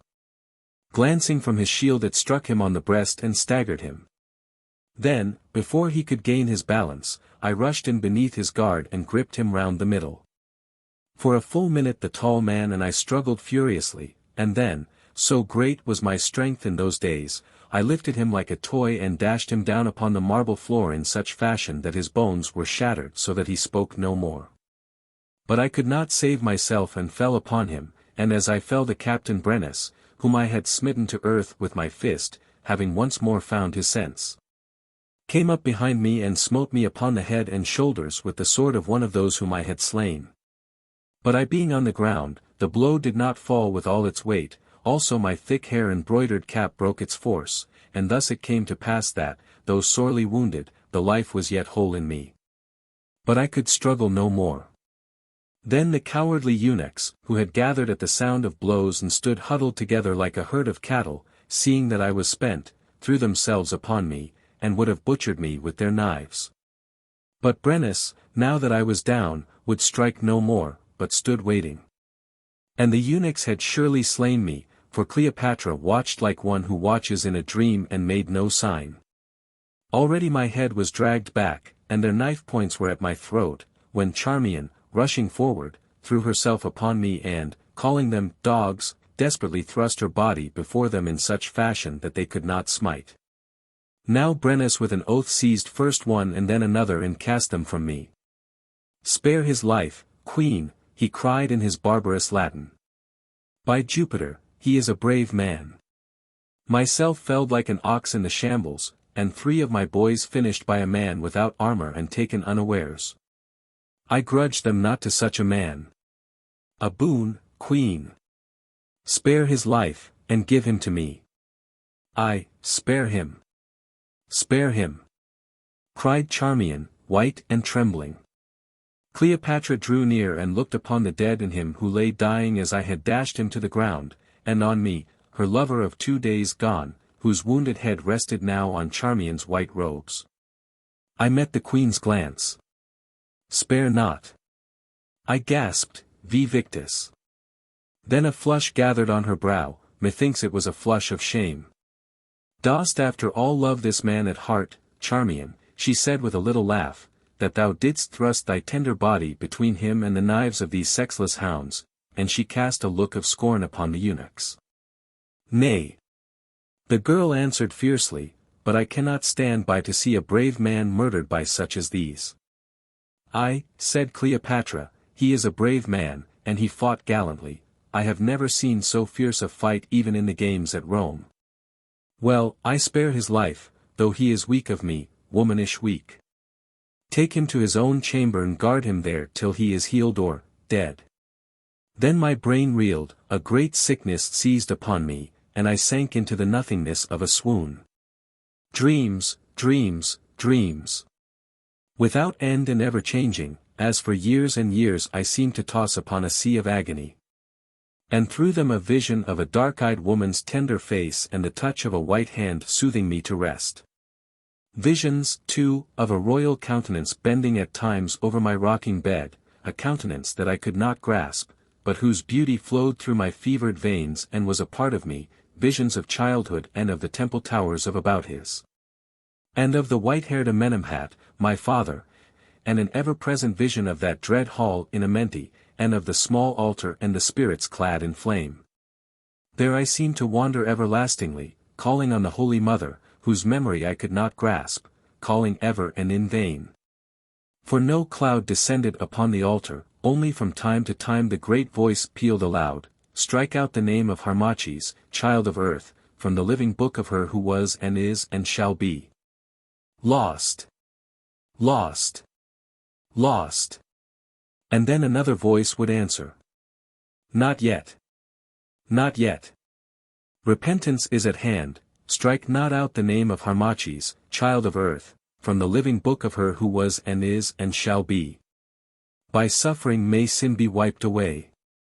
I woke to find myself in my own chamber in the tower of the palace.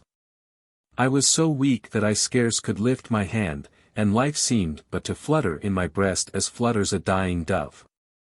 I could not turn my head, I could not stir. Yet in my heart there was a sense of rest and of dark trouble done. The light from the lamp hurt my eyes, I shut them, and, as I shut them, heard the sweep of a woman's robes upon the stair, and a swift, light step that I knew well. It was that of Cleopatra. She entered and drew near. I felt her come. Every pulse of my poor frame beat an answer to her footfall, and all my mighty love and hate rose from the darkness of my death-like sleep, and rent me in their struggle. She leaned over me, her ambrosial breath played upon my face, I could hear the beating of her heart. Lower she leaned, till at last her lips touched me softly on the brow. "Poor man!" I heard her murmur. "Poor, weak, dying man! Fate hath been hard to thee. Thou wert too good to be the sport of such a one as I, the pawn that I must move in my play of policy. Ah, Harmachis! Thou shouldst have ruled the game. Those plotting priests could give thee learning. But they could not give thee knowledge of mankind, nor fence thee against the march of nature's law. And thou didst love me with all thy heart, ah! Well I know it. Manlike, thou didst love the eyes that, as a pirate's lights, beckoned thee to shipwrecked ruin, and didst hang doting on the lips which lied thy heart away and called thee slave. Well, the game was fair, for thou wouldst have slain me. And yet I grieve. So thou dost die.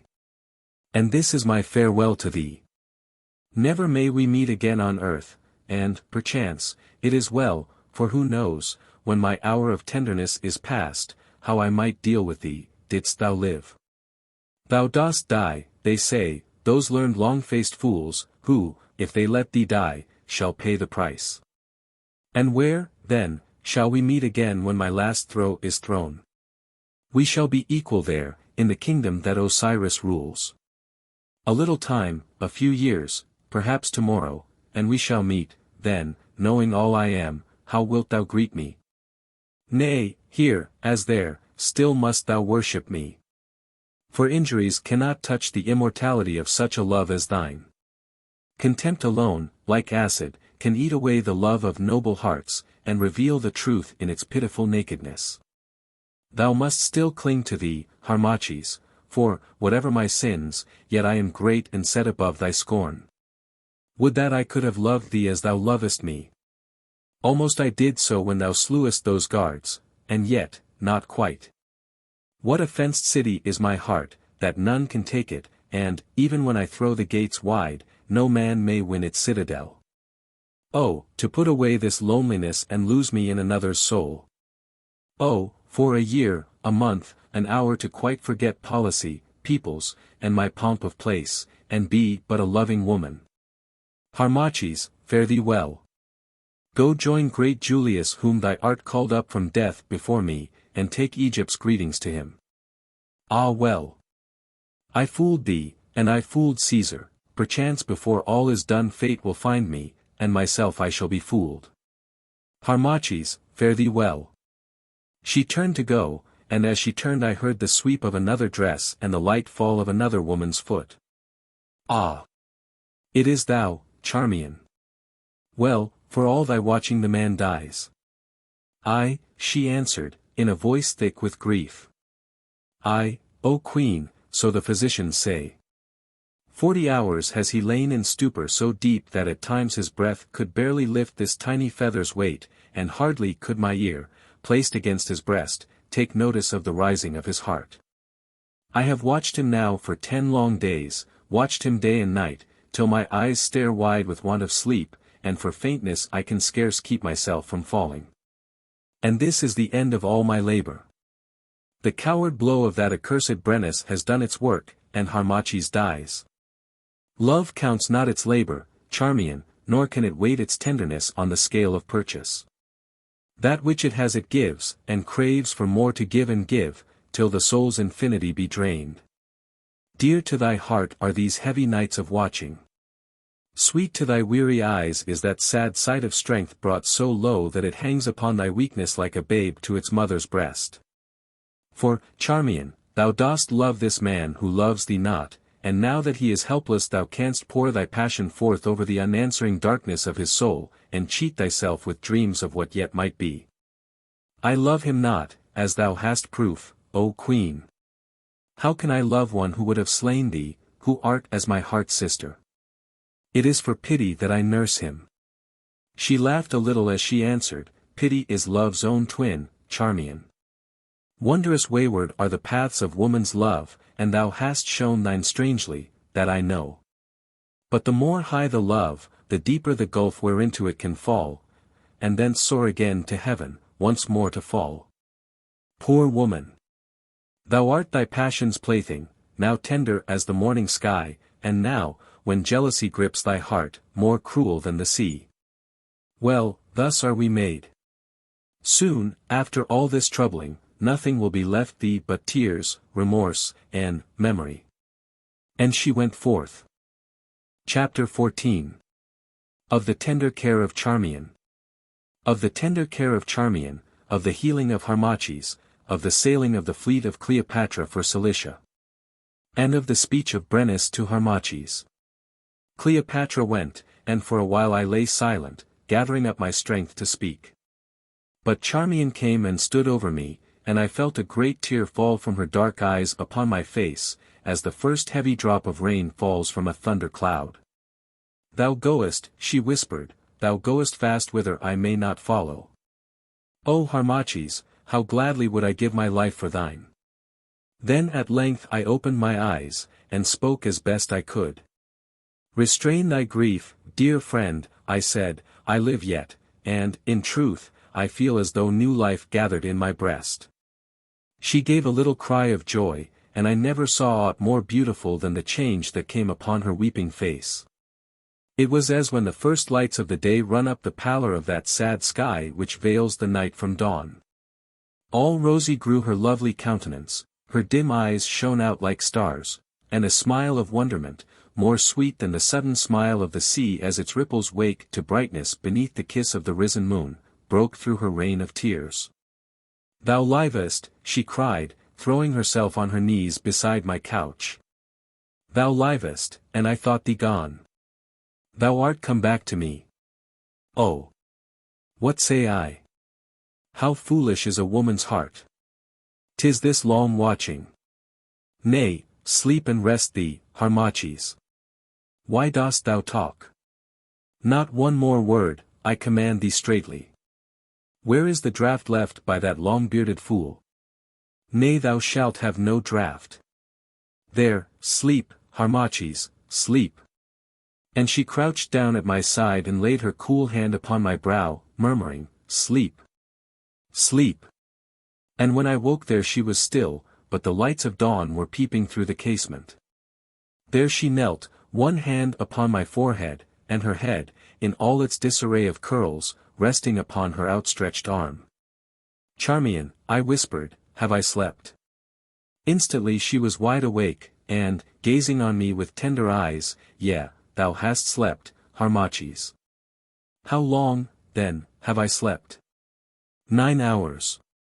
"And thou hast held thy place there, at my side, for 9 long hours." "Yes, it is nothing. I also have slept, I feared to waken thee if I stirred." "Go, rest," I said, "it shames me to think of this thing." "Go rest thee, Charmion." "Vex not thyself," she answered, "see, I will bid a slave watch thee, and to wake me if thou needest aught. I sleep there, in the outer chamber."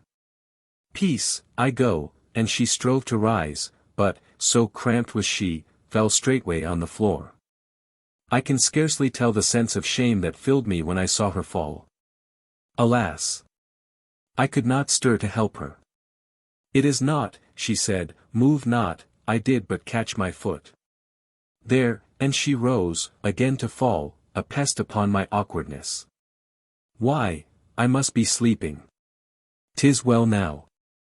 I'll send the slave," and she staggered thence like one overcome with wine. And after that, I slept once more, for I was very weak. When I woke it was afternoon, and I craved for food, which Charmion brought me. I ate. "Then I die not," I said. "Nay," she answered, with a toss of her head, "thou wilt live." "In truth, I did waste my pity on thee." "And thy pity saved my life," I said wearily, for now I remembered. "It is nothing," she answered carelessly. "After all, thou art my cousin, also, I love nursing, it is a woman's trade. Like enough I had done as much for any slave. Now, too, that the danger is past, I leave thee." "Thou hadst done better to let me die, Charmion," I said after a while, "for life to me can now be only one long shame. Tell me, then, when sails Cleopatra for Cilicia?" "She sails in 20 days, and with such pomp and glory as Egypt has never seen. Of a truth, I cannot guess where she has found the means to gather in this store of splendor, as a husbandman gathers his golden harvest." But I, knowing whence the wealth came, groaned in bitterness of spirit, and made no answer. "Goest thou also, Charmion?" I asked presently. I and all the court." "Thou, too, thou goest." "I go." "Nay, why is this?" "Because thou art Cleopatra's slave, and must march in gilded chains behind her chariot. Because she fears to leave thee here in Chem, because it is her will, and there is an end." "Charmion, can I not escape?" "Escape, thou poor sick man? Nay, how canst thou escape? Even now thou art most strictly guarded. And if thou didst escape, whither wouldst thou fly? There's not an honest man in Egypt but would spit on thee in scorn." Once more I groaned in spirit, and, being so very weak, I felt the tears roll adown my cheek. "Weep not," she said hastily, and turning her face aside. "Be a man, and brave these troubles out. Thou hast sown, now must thou reap, but after harvest the waters rise and wash away the rotting roots, and then seed-time comes again. Perchance, yonder in Cilicia, a way may be found, when once more thou art strong, by which thou mayst fly, if in truth thou canst bear thy life apart from Cleopatra's smile, then in some far land must thou dwell till these things are forgotten. And now my task is done, so fare thee well. At times I will come to visit thee and see that thou needest nothing." So she went, and I was nursed thenceforward, and that skillfully, by the physician and 2 women slaves. And as my wound healed so my strength came back to me, slowly at first, then most swiftly. In 4 days from that time I left my couch, and in 3 more I could walk an hour in the palace gardens. Another week and I could read and think, though I went no more to court. And at length one afternoon Charmion came and bade me make ready, for the fleet would sail in 2 days, first for the coast of Syria, and thence to the Gulf of Issus and Cilicia. Thereon, with all formality, and in writing, I craved leave of Cleopatra that I might be left, urging that my health was so feeble that I could not travel. But a message was sent to me in answer that I must come. And so, on the appointed day, I was carried in a litter down to the boat, and together with that very soldier who had cut me down, the Captain Brennus, and others of his troop, who, indeed, were sent to guard me. We rowed aboard a vessel where she lay at anchor with the rest of the great fleet. For Cleopatra was voyaging as though to war in much pomp, and escorted by a fleet of ships, among which her galley, built like a house and lined throughout with cedar and silken hangings, was the most beautiful and costly that the world has ever seen. But I went not on this vessel, and therefore it chanced that I did not see Cleopatra or Charmion till we landed at the mouth of the river Cydnus. The signal being made, the fleet set sail. And, the wind being fair, we came to Joppa on the evening of the 2nd day. Thence we sailed slowly with contrary winds up the coast of Syria, making Caesarea, and Ptolemaic, and Tyrus, and Berytus, and past Lebanon's white brow crowned with his crest of cedars, on to Heraclea and across the Gulf of Issus to the mouth of Cydnus. And ever as we journeyed, the strong breath of the sea brought back my health, till at length, save for a line of white upon my head where the sword had fallen, I was almost as I had been. And one night, as we drew near Cydnus, while Brennus and I sat alone together on the deck, his eye fell upon the white mark his sword had made, and he swore a great oath by his heathen gods. And thou hadst died, lad, he said, methinks I could never again have held up my head. Ah! That was a coward stroke, and I am shamed to think that it was I who struck it, and thou on the ground with thy back to me. Knowest thou that when thou didst lie between life and death, I came every day to ask tidings of thee? And I swore by tyrannies that if thou didst die I'd turn my back upon that soft palace life and then away for the bonny north. Nay, trouble not, Brennus, I answered, it was thy duty. Mayhap. But there are duties that a brave man should not do, nay, not at the bidding of any queen who ever ruled in Egypt. Thy blow had dazed me or I had not struck. What is it, lad? Art in trouble with this queen of ours? Why art thou dragged a prisoner upon this pleasure party? Knowest thou that we are strictly charged that if thou dost escape our lives shall pay the price? I, in sore trouble, friend, I answered. Ask me no more. Then, being of the age thou art, there's a woman in it, that I swear, and, perchance, though I am rough and foolish, I might make a guess. Look thou, lad, what sayest thou? I am weary of this service of Cleopatra and this hot land of deserts and of luxury, that sap a man's strength and drain his pocket, and so are others whom I know of. What sayest thou, let's take one of these unwieldy vessels and away to the north. I'll lead thee to a better land than Egypt, a land of lake and mountain, and great forests of sweet-scented pine. Aye, and find thee a girl fit to mate with, my own niece, a girl strong and tall, with wide blue eyes and long fair hair, and arms that could crack thy ribs were she of a mind to hug thee. Come, what sayest thou? Put away the past, and away for the bonny north, and be a son to me. For a moment I thought, and then sadly shook my head, for though I was sorely tempted to be gone, I knew that my fate lay in Egypt, and I might not fly my fate. It may not be, Brennus, I answered. Fain would I that it might be, but I am bound by a chain of destiny which I cannot break, and in the land of Egypt I must live and die. As thou wilt, lad, said the old warrior. I should have dearly loved to marry thee among my people, and make a son of thee. At the least, remember that while I am here thou hast Brennus for a friend. And one thing more. Beware of that beauteous queen of thine, for, by tyrannies, perhaps an hour may come when she will hold that thou knowest too much, and then, and he drew his hand across his throat. And now good night. A cup of wine, then to sleep, for tomorrow the foolery. Here several lengths of the second roll of papyrus are so broken as to be undecipherable. They seem to have been descriptive of Cleopatra's voyage up the Cydnus to the city of Tarsus. And, the writing continues, to those who could take joy in such things, the sight must, indeed, have been a gallant one. For the stern of our galley was covered with sheets of beaten gold, the sails were of the scarlet of Tyre, and the oars of silver touched the water to a measure of music. And there, in the center of the vessel, beneath an awning ablaze with gold embroidery, lay Cleopatra, attired as the Roman Venus, and surely Venus was not more fair. In thin robes of whitest silk, bound in beneath her breast with a golden girdle delicately graven over with scenes of love. All about her were little rosy boys, chosen for their beauty, and clad in naught save downy wings strapped upon their shoulders, and on their backs Cupid's bow and quiver, who fanned her with fans of plumes. Upon the vessel's decks, handling the cordage, that was of silk and web, and softly singing to the sound of harps and the beat of oars, were no rough sailors, but women lovely to behold, some robed as graces and some as nereids, that is, scarce robed at all, except in their scented hair. And behind the couch, with drawn sword, stood Brennus, in splendid armor and winged helm of gold, and by him others, I among them, in garments richly worked, and knew that I was indeed a slave.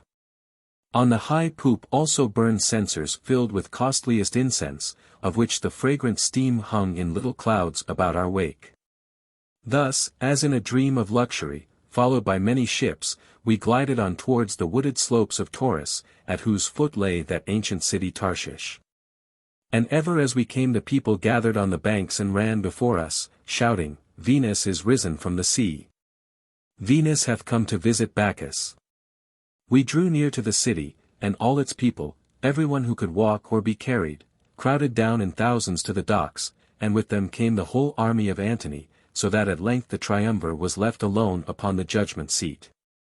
Dellius, the false-tongued, came also, fawning and bowing, and in the name of Antony gave the Queen of Beauty greeting, bidding her to a feast that Antony had made ready. But she made high answer, and said, Forsooth, it is Antony who should wait on us, not we on Antony. Bid the noble Antony to our poor table this night, else we dine alone. Dellius went, bowing to the ground, the feast was made ready. And then at last I set eyes on Antony. He came clad in purple robes, a great man and beautiful to see, set in the stout prime of life, with bright eyes of blue, and curling hair, and features cut sharply as a Grecian gem. For he was great of form and royal of mien, and with an open countenance on which his thoughts were so clearly written that all might read them, only the weakness of the mouth belied the power of the brow. He came attended by his generals, and when he reached the couch where Cleopatra lay he stood astonished, gazing on her with wide-opened eyes. She, too, gazed on him earnestly. I saw the red blood run up beneath her skin, and a great pang of jealousy seized upon my heart. And Charmion, who saw all beneath her downcast eyes, saw this also and smiled. But Cleopatra spoke no word, only she stretched out her white hand for him to kiss, and he, saying no word, took her hand and kissed it. Behold, noble Antony, she said at last in her voice of music, thou hast called me, and I am come. Venus has come, he answered in his deep notes, and still holding his eyes fixed upon her face. I called a woman, a goddess hath risen from the deep. To find a god to greet her on the land, she laughed with ready wit. Well, a truce to compliments, for being on the earth even Venus is a-hungered. Noble Antony, thy hand. The trumpets blared, and through the bowing crowd Cleopatra, followed by her train, passed hand in hand with Antony to the feast. Here there is another break in the papyrus. Chapter 15. Of the Feast of Cleopatra. Of the Feast of Cleopatra, of the melting of the pearl, of the saying of Harmachis. And of Cleopatra's vow of love. On the third night the feast was once more prepared in the hall of the great house that had been set aside to the use of Cleopatra, and on this night its splendor was greater even than on the nights before. For the 12 couches that were set about the table were embossed with gold, and those of Cleopatra and Antony were of gold set with jewels. The dishes also were all of gold set with jewels, the walls were hung with purple cloths sewn with gold, and on the floor, covered with a net of gold, fresh roses were strewn ankle-deep, that as the slaves trod them sent up their perfume. Once again I was bidden to stand, with Charmion and Iras and Maria, behind the couch of Cleopatra, and, like a slave, from time to time call out the hours as they flew.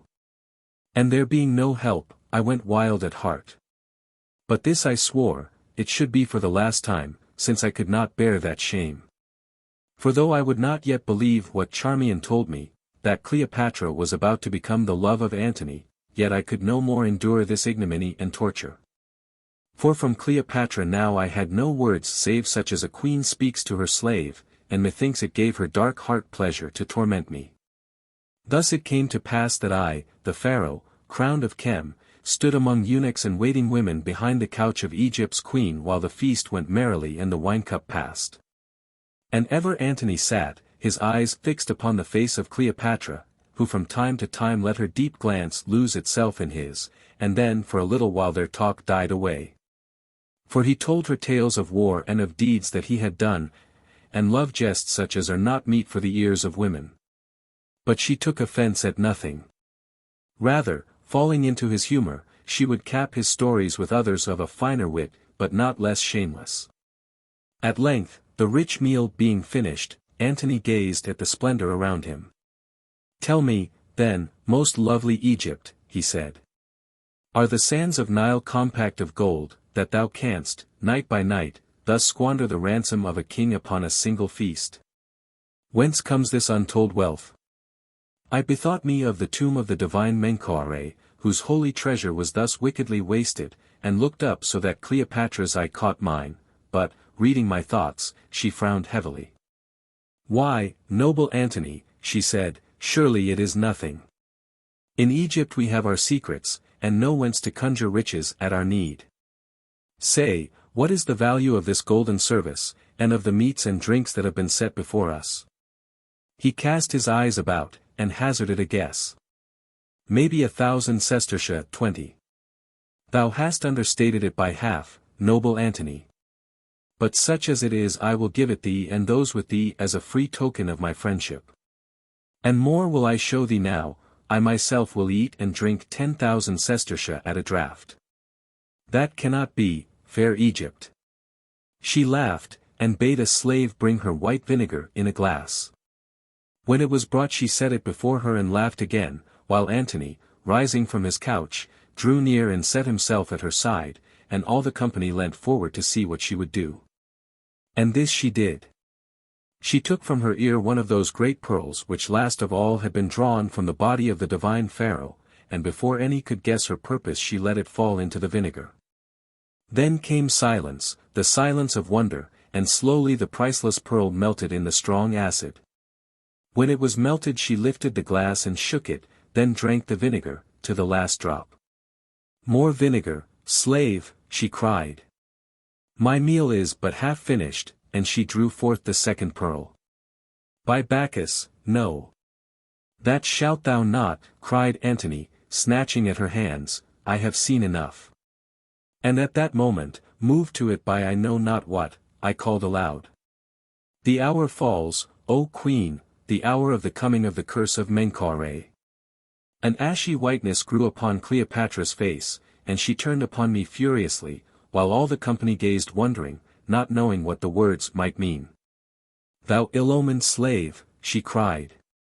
"Speak thus once more and thou shalt be scourged with rods, scourged like an evildoer, that I promise thee, Harmachis."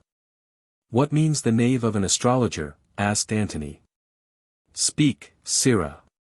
And make clear thy meaning, for those who deal in curses must warrant their wares." "I am a servant of the gods, noble Antony. That which the gods put in my mind that must I say, nor can I read their meaning," I answered humbly. "Oh, oh! Thou servest the gods, dost thou, thou many-colored mystery?" This he said having reference to my splendid robes. "Well, I serve the goddesses, which is a softer cult. And there's this between us, that though what they put in my mind I say, neither can I read their meaning," and he glanced at Cleopatra as one who questions. "Let the knave be," she said impatiently, "tomorrow we'll be rid of him." "Sirrah, begone. I bowed and went, and, as I went, I heard Antony say, "Well, he may be a knave, for that all men are, but this for thy astrologer, he hath a royal air and the eye of a king, and wit in it." Without the door I paused, not knowing what to do, for I was bewildered with misery. And, as I stood, someone touched me on the hand. I glanced up, it was Charmion, who in the confusion of the rising of the guests, had slipped away and followed me. For in trouble Charmion was ever at my side. "Follow me," she whispered, "thou art in danger." I turned and followed her. Why should I not? "Whither go we?" I asked at length. "To my chamber," she said. "Fear not. We ladies of Cleopatra's court have small good fame to lose. If anyone by chance should see us, they'll think that it is a love tryst, and such are all the fashion."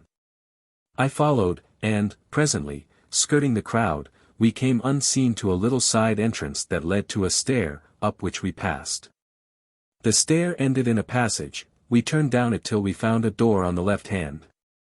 Charmion entered silently, and I followed her into a dark chamber. Being in, she barred the door and, kindling tinder to a flame, lit a hanging lamp. As the light grew strong I gazed around. The chamber was not large, and had but one casement, closely shuttered. For the rest, it was simply furnished, having white walls, some chests for garments, an ancient chair, what I took to be a tiring table, on which were combs, perfumes, and all the frippery that pertains to woman. And a white bed with a broidered coverlet, over which was hung a gnat gauze. "Be seated, Harmachis," she said, pointing to the chair. I took the chair, and Charmion, throwing back the gnat gauze, sat herself upon the bed before me. "Knowest thou what I heard Cleopatra say as thou didst leave the banqueting hall?" she asked presently. "Nay, I know not." She gazed after thee, and, as I went over to her to do some service, she murmured to herself, "By Serapis, I will make an end. I will wait no longer, tomorrow he shall be strangled." So.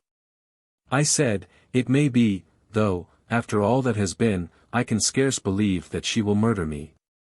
"Why canst thou not believe it, thou most foolish of men? Dost forget how nigh thou wast to death there in the alabaster hall? Who saved thee then from the knives of the eunuchs? Was it Cleopatra? Or was it I in Brennus? Stay, I will tell thee. Thou canst not yet believe it, because, in thy folly, thou dost not think it possible that the woman who has but lately been as a wife to thee can now, in so short a time, doom thee to be basely done to death. Nay, answer not, I know all. And I tell thee this, thou hast not measured the depth of Cleopatra's perfidy, nor canst thou dream the blackness of her wicked heart. She had surely slain thee in Alexandria had she not feared that thy slaughter being noised abroad might bring trouble on her. Therefore has she brought thee here to kill thee secretly. For what more canst thou give her? She has thy heart's love, and is wearied of thy strength and beauty. She has robbed thee of thy royal birthright and brought thee, a king, to stand amidst the waiting women behind her at her feasts. She has won from thee the great secret of the holy treasure. Ah, thou knowest that? Yes, I know all. And tonight thou sayest how the wealth stored against the need of Chem is being squandered to fill up the wanton luxury of Chem's Macedonian queen. Thou sayest how she has kept her oath to wed thee honorably. Harmachis, at length thine eyes are open to the truth. I see too well, and yet she swore she loved me, and I, poor fool, I believed her. She swore she loved thee. Answered Charmion, lifting her dark eyes, now I will show thee how she loves thee. Knowest thou what was this house? It was a priest's college, and, as thou wottest, Harmachis, priests have their ways. This little room aforetime was the room of the head priest, and the chamber that is beyond and below was the gathering place of the other priests. The old slave who keeps the house told me all this, and also she revealed what I shall show thee. Now, Harmachis, be silent as the dead, and follow me. She blew out the lamp, and by the little light that crept through the shuttered casement led me by the hand to the far corner of the room. Here she pressed upon the wall, and a door opened in its thickness. We entered, and she closed the spring. Now we were in a little chamber, some 5 cubits in length by 4 in breadth. For a faint light struggled into the closet, and also the sound of voices, I knew not whence. Loosing my hand, she crept to the end of the place, and looked steadfastly at the wall, then crept back and, whispering, "Silence," led me forward with her. Then I saw that there were eye-holes in the wall, which pierced it, and were hidden on the farther side by carved work in stone.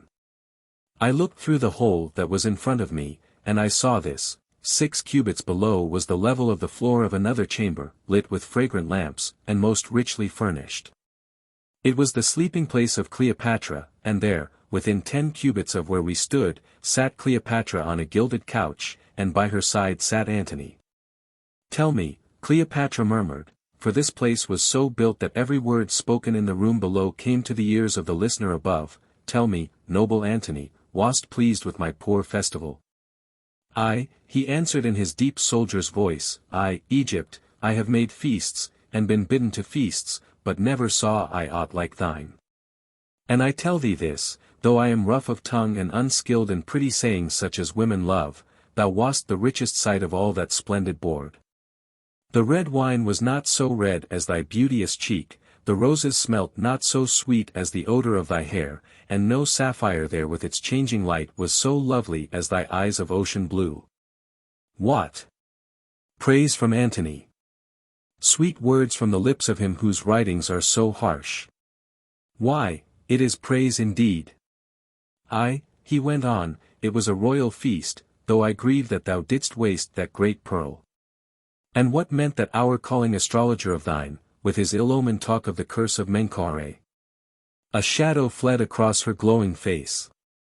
"I know not, he was lately wounded in a brawl, and methinks the blow has crazed him."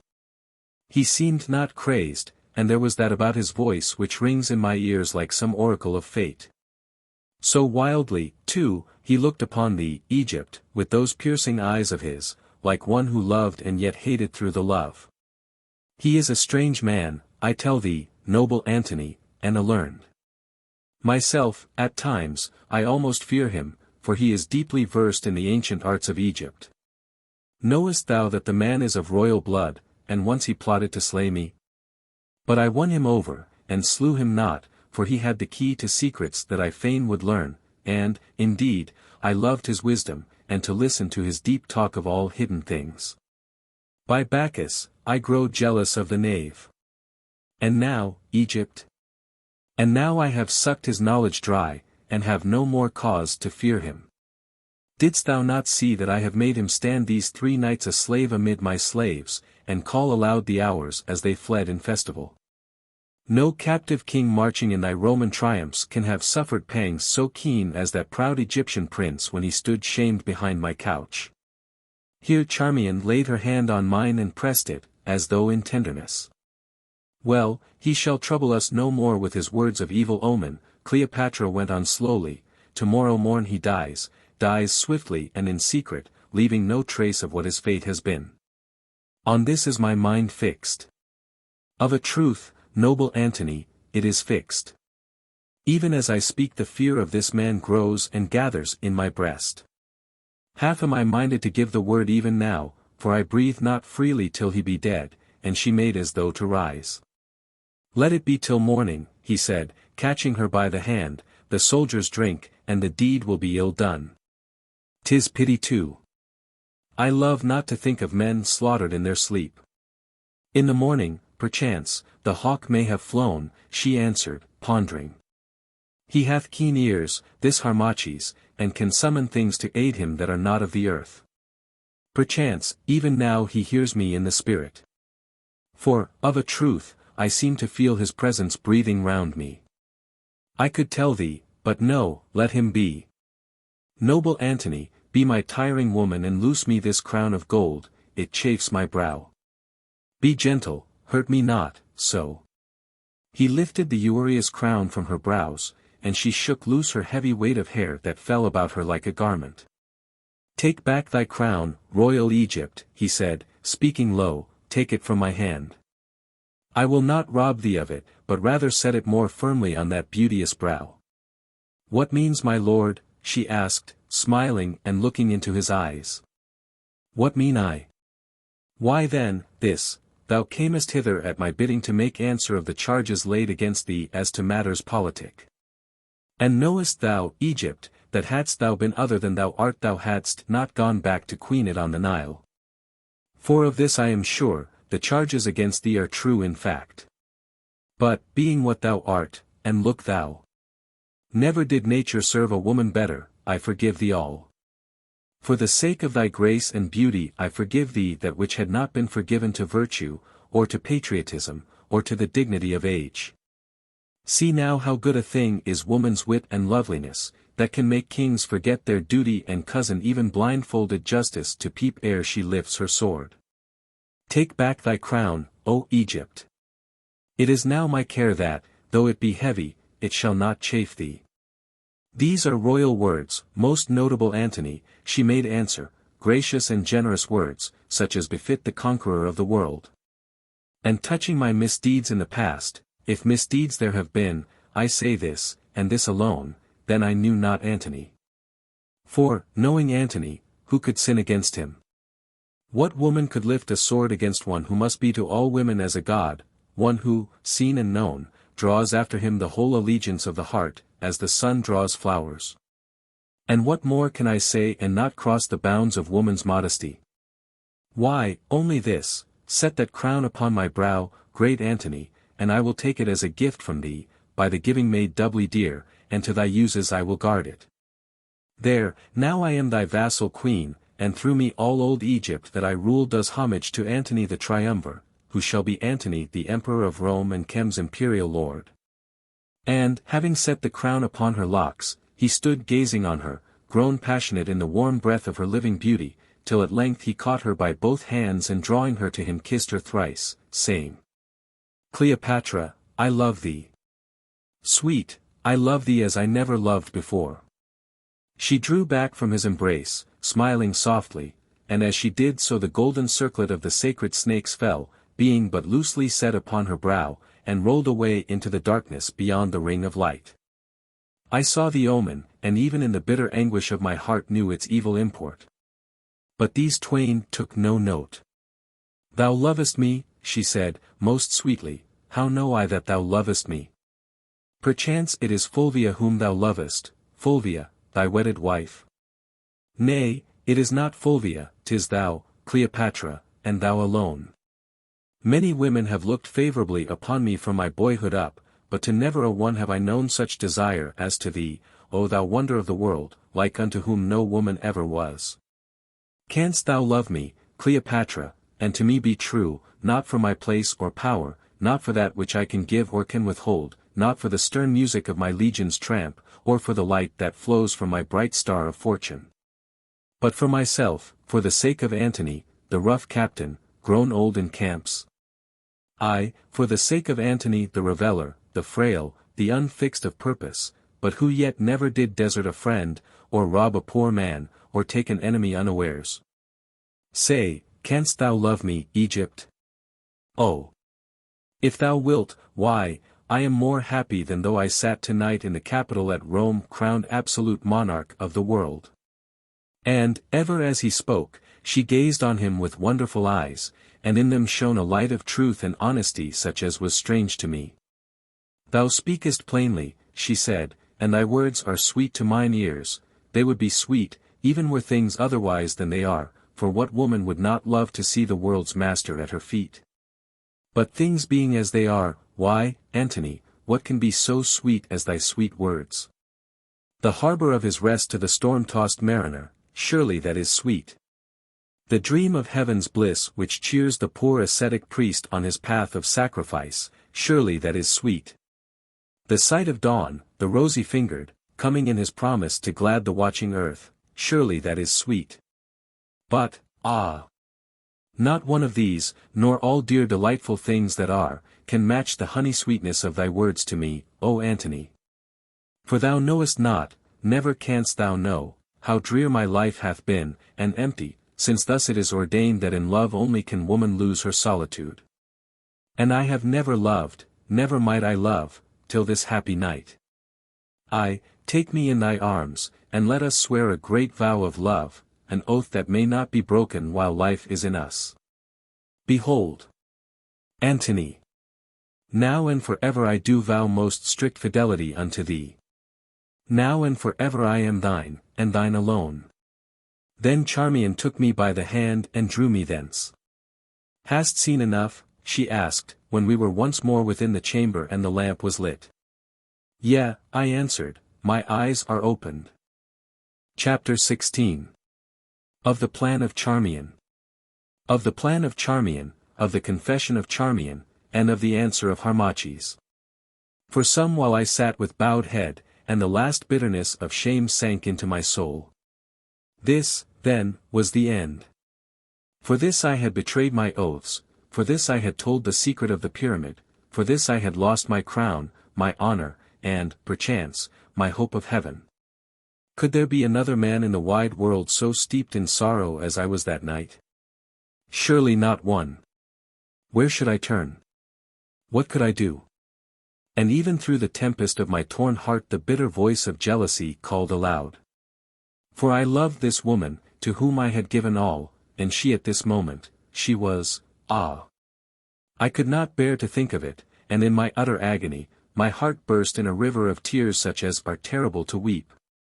Then Charmion drew near me, and I saw that she, too, was weeping. Weep not, Harmachis, she sobbed, kneeling at my side. I cannot endure to see thee weep. Oh! Why wouldst thou not be warned? Then hadst thou been great and happy, and not as now. Listen, Harmachis. Thou didst hear what that false and tigerish woman said, tomorrow she hands thee over to the murderers. It is well, I gasped. Nay, it is not well. Harmachis, give her not this last triumph over thee. Thou hast lost all save life, but while life remains, hope remains also, and with hope the chance of vengeance. Ah! I said, starting from my seat. I had not thought of that. The chance of vengeance. It would be sweet to be avenged. It would be sweet, Harmachis, and yet this, vengeance is an arrow that in falling oft pierces him who shot it. Myself, I know it, and she sighed. But a truce to talk and grief. There will be time for us twain to grieve, if not to talk, in all the heavy coming years. Thou must fly, before the coming of the light must thou fly. Here is a plan. Tomorrow, ere the dawn, a galley that but yesterday came from Alexandria, bearing fruit and stores, sails thither again, and its captain is known to me, but to thee he is not known. Now, I will find thee the garb of a Syrian merchant, and cloak thee, as I know how, and furnish thee with a letter to the captain of the galley. He shall give thee passage to Alexandria. For to him thou wilt seem but as a merchant going on the business of thy trade. Brennus is officer of the guard tonight, and Brennus is a friend to me and thee. Perhaps he will guess somewhat, or, perhaps, he will not guess. At the least, the Syrian merchant shall safely pass the lines. What sayest thou? It is well, I answered wearily, little do I reck the issue. Rest thou, then, here, Harmachis, while I make these matters ready. And, Harmachis, grieve not overmuch, there are others who should grieve more heavily than thou. And she went, leaving me alone with my agony which rent me like a torture bed. Had it not been for that fierce desire of vengeance which from time to time flashed across my tormented mind as the lightning over a midnight sea, methinks my reason had left me in that dark hour. At length I heard her footstep at the door, and she entered, breathing heavily, for she bore a sack of clothing in her arms. It is well, she said, here is the garb with spare linen, and writing tablets, and all things needful. I have seen Brennus also, and told him that a Syrian merchant would pass the guard an hour before the dawn. And though he made pretense of sleep, I think he understood, for he answered, yawning, that if they but had the password, Antony, 50 Syrian merchants might go through about their lawful business. And here is the letter to the captain, thou canst not mistake the galley, for she is moored along to the right, a small galley, painted black, as thou dost enter on the great quay, and, moreover, the sailors make ready for sailing. Now I will wait here without, while thou dost put off the livery of thy service and array thyself. When she was gone I tore off my gorgeous garments and spat upon them and trod them on the ground. Then I put on the modest robe of a merchant, and bound the tablets round me, on my feet the sandals of untanned hide, and at my waist the knife. When it was done Charmion entered once again and looked on me. Too much art thou still the royal Harmachis, she said, see, it must be changed. Then she took scissors from her tiring table, and, bidding me be seated, she cut off my locks, clipping the hair close to the head. Next she found stains of such sort as women use to make dark the eyes, and mixed them cunningly, rubbing the stuff on my face and hands and on the white mark in my hair where the sword of Brennus had bitten to the bone. Now thou art changed, somewhat for the worse, Harmachis, she said, with a dreary laugh, scarce myself should I know thee. Stay, there is one more thing, and, going to a chest of garments, she drew thence a heavy bag of gold. Take thou this, she said, thou wilt have need of money. I cannot take thy gold, Charmion. Yes, take it. It was Sipa who gave it to me for the furtherance of our cause, and therefore it is fitting that thou shouldst spend it. Moreover, if I want money, doubtless Antony, who is henceforth my master, will give me more, he is much beholden to me, and this he knows well. There, waste not the precious time in haggling o'er the pelf, not yet art thou all a merchant, Harmachis. And, without more words, she thrust the pieces into the leather bag that hung across my shoulders. Then she made fast the sack containing the spare garments, and, so womanly thoughtful was she, placed in it an alabaster jar of pigment, with which I might stain my countenance afresh, and, taking the broidered robes of my office that I had cast off, hid them in the secret passage. And so at last all was made ready. Is it time that I should go? I asked. Not yet a while. Be patient, Harmachis, for but one little hour more must thou endure my presence, and then, perchance, farewell forever. I made a gesture signifying that this was no time for sharp words. Forgive me my quick tongue, she said, but from a salt spring bitter waters well. Be seated, Harmachis, I have heavier words to speak to thee before thou goest. Say on, I answered, words, however heavy, can move me no more. She stood before me with folded hands, and the lamplight shone upon her beauteous face. I noticed idly how great was its pallor and how wide and dark were the rings about the deep black eyes. Twice she lifted her white face and strove to speak, twice her voice failed her, and when at last it came it was in a hoarse whisper. I cannot let thee go, she said, I cannot let thee go unwitting of the truth. Harmachis, 'twas I who did betray thee. I sprang to my feet, an oath upon my lips, but she caught me by the hand. Oh, be seated, she said, be seated and hear me. Then, when thou hast heart, do to me as thou wilt. Listen. From that evil moment when, in the presence of thy uncle Sipa, for the second time I set eyes upon thy face, I loved thee, how much, thou canst little guess. Think upon thine own love for Cleopatra, and double it again, and perchance thou mayst come near to my love's mighty sum. I loved thee, day by day I loved thee more, till in thee and for thee alone I seemed to live. But thou wast cold, thou wast worse than cold. Thou didst deal with me not as a breathing woman, but rather as the instrument to an end, as a tool with which to grave thy fortunes. And then I saw, yes, long before thou knewest it thyself, thy heart's tide was setting strong towards that ruinous shore whereon today thy life is broken. And at last that night came, that dreadful night when, hid within the chamber, I saw thee cast my kerchief to the winds, and with sweet words cherish my royal rival's gift. Then, oh, thou knowest, in my pain I betrayed the secret that thou wouldst not see, and thou didst make a mock of me, Harmachis. Oh! The shame of it, thou in thy foolishness didst make a mock of me. I went thence, and within me were rising all the torments which can tear a woman's heart, for now I was sure that thou didst love Cleopatra. And so mad was I, even that night I was minded to betray thee, but I thought, not yet, not yet. Tomorrow he may soften. Then came the morrow, and all was ready for the bursting of the great plot that should make thee pharaoh. And I too came, thou dost remember, and again thou didst put me away when I spake to thee in parables, as something of little worth, as a thing too small to claim a moment's weighty thought. And, knowing that this was because, though thou knewest it not, thou didst love Cleopatra, whom now thou must straightway slay, I grew mad, and a wicked spirit entered into me, possessing me utterly, so that I was myself no longer, nor could control myself.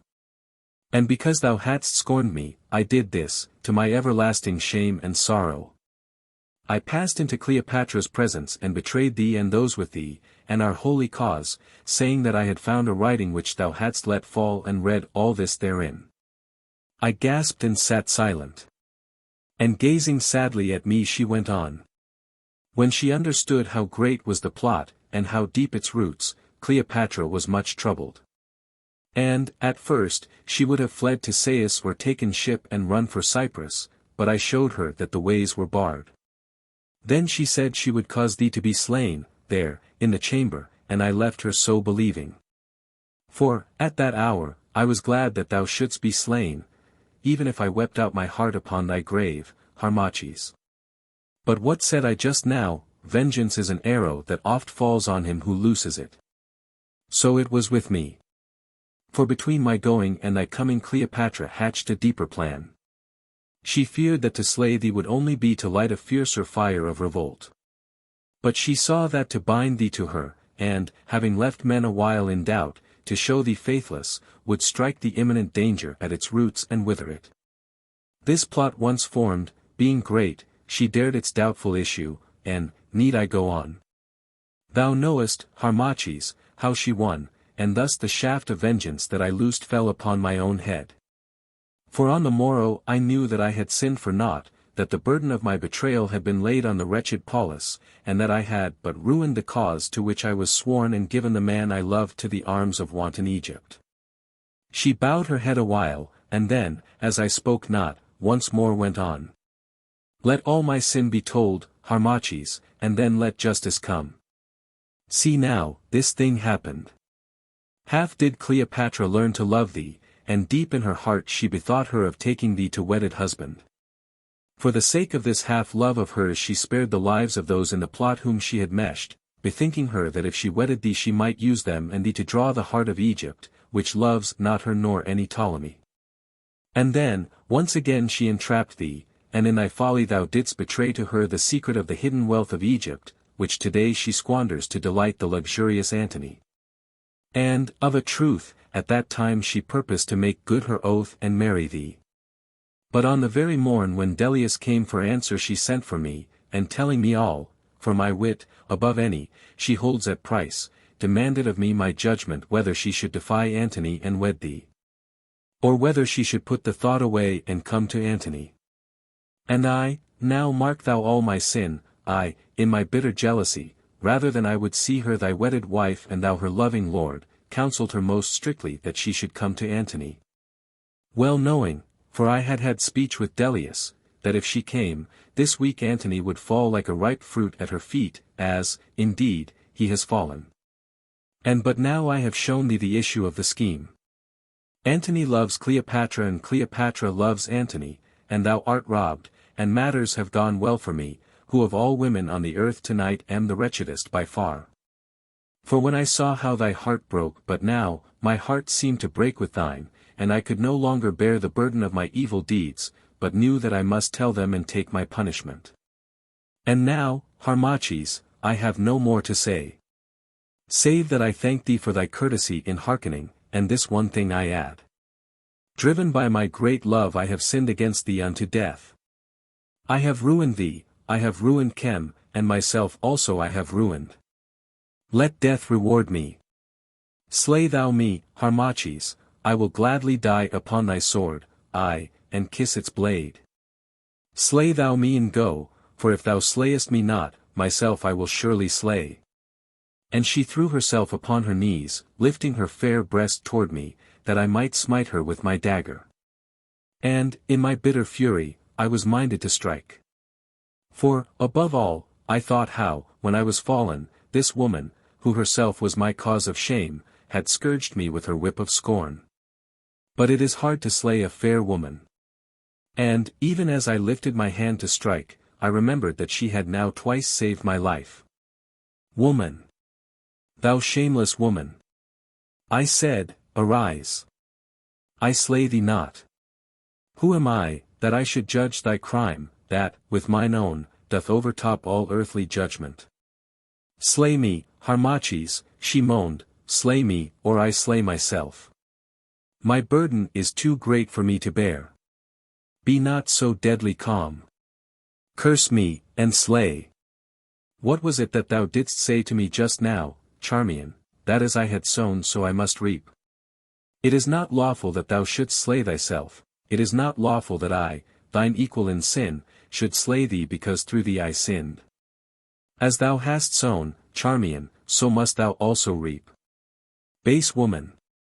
Whose cruel jealousy has brought all these woes on me and Egypt, live on, and from year to year pluck the bitter fruit of crime. Haunted be thy sleep by visions of thy outraged gods, whose vengeance awaits thee and me in their dim amenti. Haunted be thy days by memories of that man whom thy fierce love brought to shame and ruin, and by the sight of Chem a prey to the insatiate Cleopatra and a slave to Roman Antony. Oh, speak not thus, Harmachis. Thy words are sharper than any sword, and more surely, if more slowly, shall they slay. Listen, Harmachis, and she grasped my robe, when thou wast great, and all power lay within thy grasp, thou didst reject me. Wilt reject me now that Cleopatra hast cast thee from her, now that thou art poor and shamed and with no pillow to thy head? Still am I fair, and still I worship thee. Let me fly with thee, and make atonement for my lifelong love. Or, if this be too great a thing to ask, let me be but as thy sister and thy servant, thy very slave, so that I may still look upon thy face, and share thy trouble and minister to thee. O Harmachis, let me but come and I will brave all things and endure all things, and nothing but death himself shall stay me from thy side. For I do believe that the love that sank me to so low a depth, dragging thee with me, can yet lift me to an equal height, and be with me. Wouldst tempt me to fresh sin, woman? And dost thou think, Charmion, that in some hovel where I must hide, I could bear, day by day, to look upon thy fair face, and seeing, remember that those lips betrayed me? Not thus easily shalt thou atone. This I know even now, many and heavy shall be thy lonely days of penance. Perchance that hour of vengeance yet may come, and perchance thou shalt live to play thy part in it. Thou must still abide in the court of Cleopatra. And, while thou art there, if I yet live, I will from time to time find means to give thee tidings. Perhaps a day may dawn when once more I shall need thy service. Now, swear that, in this event, thou wilt not fail me a second time. I swear, Harmachis, I swear. May everlasting torments, too hideous to be dreamed, more hideous, even, by far, than those that wring me now, be my portion if I fail thee in one jot or tittle, though I wait a lifetime for thy word. It is well. See that thou keep the oath, not twice may we betray. I go to work out my fate, abide thou to work out thine. Perchance our divers threads will once more mingle ere the web be spun. Charmion, who unasked didst love me, and who, prompted by that gentle love of thine, didst betray and ruin me, fare thee well. She gazed wildly upon my face, she stretched out her arms as though to clasp me. Then, in the agony of her despair, she cast herself at length and grovelled upon the ground. I took up the sack of clothing and the staff and gained the door, and, as I passed it, I threw one last glance upon her. There she lay, with arms outstretched, more white than her white robes, her dark hair streaming about her, and her fair brows hidden in the dust. And thus I left her, nor did I again set my eyes upon her till 9 long years had come and gone. Here ends the second and largest roll of papyrus. Book 3. The Vengeance of Harmachis. Chapter 1. Of the escape of Harmachis from Tarsus. Of the escape of Harmachis from Tarsus, of his being cast forth as an offering to the gods of the sea, of his sojourn in the Isle of Cyprus, of his return to Abouthis. And of the death of Amenemhat. I made my way down the stair in safety, and presently stood in the courtyard of that great house. It was but an hour from dawn, and none were stirring. The last reveller had drunk his fill, the dancing girls had ceased their dancing, and silence lay upon the city. I drew near the gate, and was challenged by an officer who stood on guard, wrapped in a heavy cloak. "Who passes?" said the voice of Brennus. "A merchant, may it please you, sir, who, having brought gifts from Alexandria to a lady of the queen's household, and, having been entertained of the lady, now departs to his galley," I answered in a feigned voice. He growled. "The ladies of the queen's household keep their guests late. Well, it is a time of festival. The password, sir shopkeeper. Without the password you must needs return and crave the ladies' further hospitality. Antony, sir. And a right good word, too. Ah! I've wandered far, and never saw I so goodly a man or so great a general. And, mark you, sir. I've travelled far, and seen many generals. Aye, Antony's the word. And Antony is a good general in his way, when it is a sober way, and when he cannot find a skirt to follow. I've served with Antony, and against him, too, and know his points. Well, he's got an armful now. And all this while that he was holding me in talk, the sentry had been pacing to and fro before the gate. But now he moved a little way to the right, leaving the entrance clear. Fare thee well, Harmachis, and begone. Whispered Brennus, leaning forward and speaking quickly. Linger not. But at times bethink thee of Brennus who risked his neck to save thine. Farewell, lad, I would that we were sailing north together, and he turned his back upon me and began to hum a tune. Farewell, Brennus, thou honest man, I answered, and was gone. And, as I heard long afterwards, when on the morrow the hue and cry was raised because the murderers could not find me, though they sought me everywhere to slay me, Brennus did me a service. For he swore that as he kept his watch alone an hour after midnight he saw me come and stand upon the parapet of the roof, that then I stretched out my robes and they became wings on which I floated up to heaven, leaving him astonished. And all those about the court lent ear to this history, believing in it, because of the great fame of my magic, and they wondered much what the marvel might portend.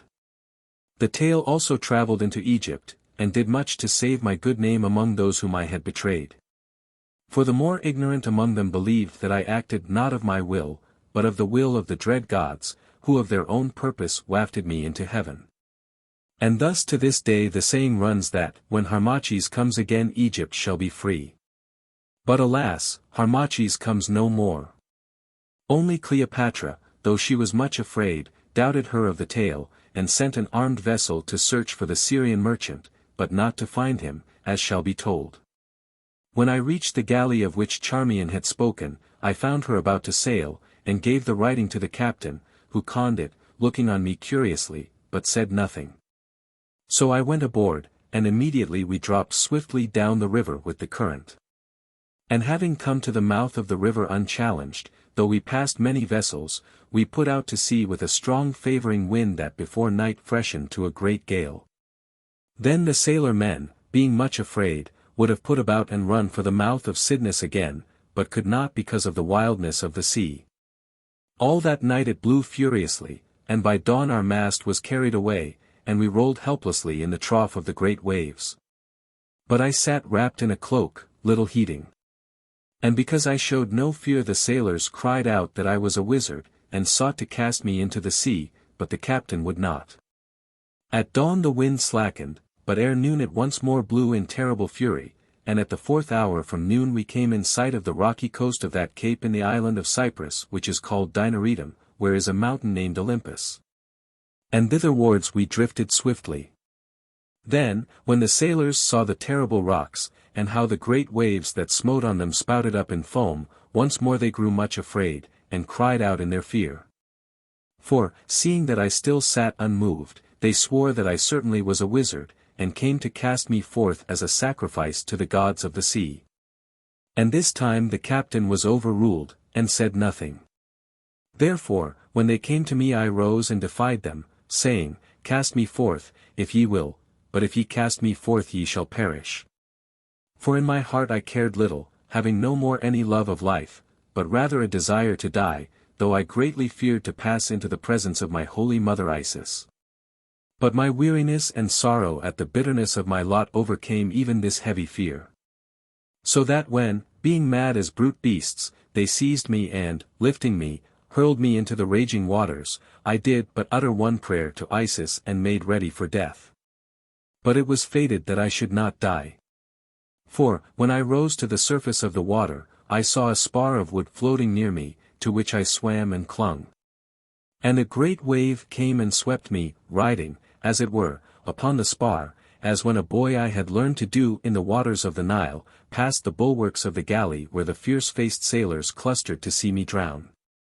And when they saw me come mounted on the wave, cursing them as I came, and saw, too, that the color of my face had changed, for the salt water had washed away the pigment, they shrieked with fear and threw themselves down upon the deck.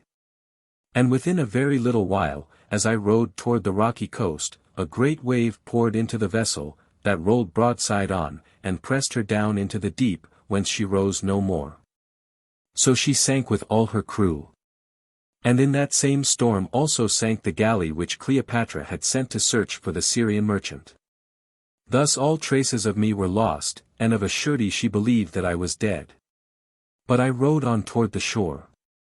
The wind shrieked and the salt waves lashed my face as, alone with the tempest, I rushed upon my way, while the sea-birds screamed about my head. I felt no fear, but rather a wild uplifting of the heart. And in the stress of my imminent peril the love of life seemed to waken again. And so I plunged and drifted, now tossed high toward the lowering clouds, now cast into the deep valleys of the sea, till at length the rocky headland loomed before me, and I saw the breakers smite upon the stubborn rocks. And through the screaming of the wind heard the sullen thunder of their fall and the groan of stones sucked seaward from the beach. On! High throned upon the main of a mighty billow, 50 cubits beneath me the level of the hissing waters, above me the inky sky. It was done. The spar was torn from me, and, dragged downwards by the weight of the bag of gold and the clinging of my garments, I sank struggling furiously. Now I was under, the green light for a moment streamed through the waters, and then came darkness, and on the darkness pictures of the past. Picture after picture, all the long scene of life was written here. Then in my ears I only heard the song of the nightingale, the murmur of the summer sea, and the music of Cleopatra's laugh of victory, following me softly and yet more soft as I sank away to sleep. Once more my life came back, and with it a sense of deadly sickness and of aching pain. I opened my eyes and saw a kind face bending over me, and knew that I was in the room of a builded house. How came I hither? I asked faintly. Of a truth, Poseidon brought thee, stranger, answered a rough voice in barbarous Greek. We found thee cast high upon the beach like a dead dolphin and brought thee to our house, for we are fisherfolk. And here, methinks, thou must lie a while, for thy left leg is broken by the force of the waves. I strove to move my foot and could not. It was true, the bone was broken above the knee. Who art thou, and how art thou named? Asked the rough-bearded sailor. I am an Egyptian traveler whose ship has sunk in the fury of the gale, and I am named Olympus, I answered, for these people called a mountain that we had sighted Olympus, and therefore I took the name at hazard. And as Olympus I was henceforth known. Here with these rough fisherfolk I abode for the half of a year, paying them a little out of the sum of gold that had come safely ashore upon me. For it was long before my bones grew together again, and then I was left somewhat of a cripple, for I, who had been so tall and straight and strong, now limped, one limb being shorter than the other. And after I recovered from my hurt, I still lived there, and toiled with them at the trade of fishing. For I knew not whither I should go or what I should do, and, for a while, I was fain to become a peasant fisherman, and so wear my weary life away. And these people entreated me kindly, though, as others, they feared me much, holding me to be a wizard brought hither by the sea. For my sorrows had stamped so strange an aspect on my face that men gazing at me grew fearful of what lay beneath its calm. There, then, I abode, till at length, one night as I lay and strove to sleep, great restlessness came upon me, and a mighty desire once more to see the face of sire. But whether this desire was of the gods or born of my own heart, not knowing, I cannot tell. So strong was it, at the least, that before it was dawn I rose from my bed of straw and clothed myself in my fisher garb, and, because I had no wish to answer questions, thus I took farewell of my humble hosts. First I placed some pieces of gold on the well-cleaned table of wood, and then taking a pot of flour I strewed it in the form of letters, writing, "This gift from Olympus, the Egyptian, who returns into the sea." Then I went, and on the third day I came to the great city of Salamis, that is also on the sea. Here I abode in the fishermen's quarters till a vessel was about to sail for Alexandria, and to the captain of this vessel, a man of Paphos, I hired myself as a sailor.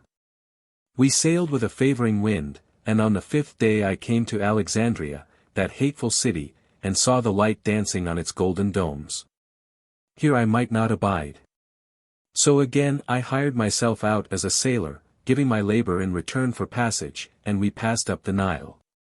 And I learned from the talk of men that Cleopatra had come back to Alexandria, drawing Antony with her, and that they lived together with royal state in the palace on the Lochias. Indeed, the boatmen already had a song thereon, which they sang as they labored at the oar. Also I heard how the galley that was sent to search for the vessel which carried the Syrian merchant had foundered with all her crew, and the tale that the queen's astronomer, Harmachis, had flown to heaven from the roof of the house at Tarsus. And the sailors wondered because I sat and labored and would not sing their ribald song of the loves of Cleopatra. For they, too, began to fear me, and mutter concerning me among themselves. Then I knew that I was a man accursed and set apart, a man whom none might love. On the 6th day we drew nigh to Abouthis, where I left the craft, and the sailors were right glad to see me go. And, with a breaking heart, I walked through the fertile fields, seeing faces that I knew well. But in my rough disguise and limping gait none knew me. At length, as the sun sank, I came near to the great outer pylon of the temple. And here I crouched down in the ruins of a house, not knowing why I had come or what I was about to do. Like a lost ox I had strayed from far, back to the fields of my birth, and for what? If my father, Amenemhat, still lived, surely he would turn his face from me. I dared not go into the presence of my father. I sat hidden there among the broken rafters, and idly watched the pylon gates, to see if, perchance, a face I knew should issue from them. But none came forth or entered in, though the great gates stood wide.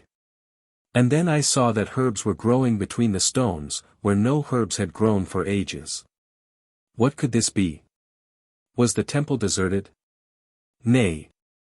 How could the worship of the eternal gods have ceased, that for thousands of years had, day by day, been offered in the holy place? Was, then, my father dead? It well might be. And yet, why this silence? Where were the priests, where the worshippers? I could bear the doubt no more, but as the sun sank red I crept like a hunted jackal through the open gates, and on till I reached the first great hall of pillars. Here I paused and gazed around me, not a sight, not a sound, in the dim and holy place. I went on with a beating heart to the second great hall, the hall of 36 pillars where I had been crowned lord of all the lands, still not a sight or a sound. Thence, half fearful of my own footfall, so terribly did it echo in the silence of the deserted holies, I passed down the passage of the names of the pharaohs towards my father's chamber. The curtain still swung over the doorway. But what would there be within? Also emptiness. I lifted it, and noiselessly passed in, and there in his carven chair at the table on which his long white beard flowed, sat my father, Amenemhat, clad in his priestly robes.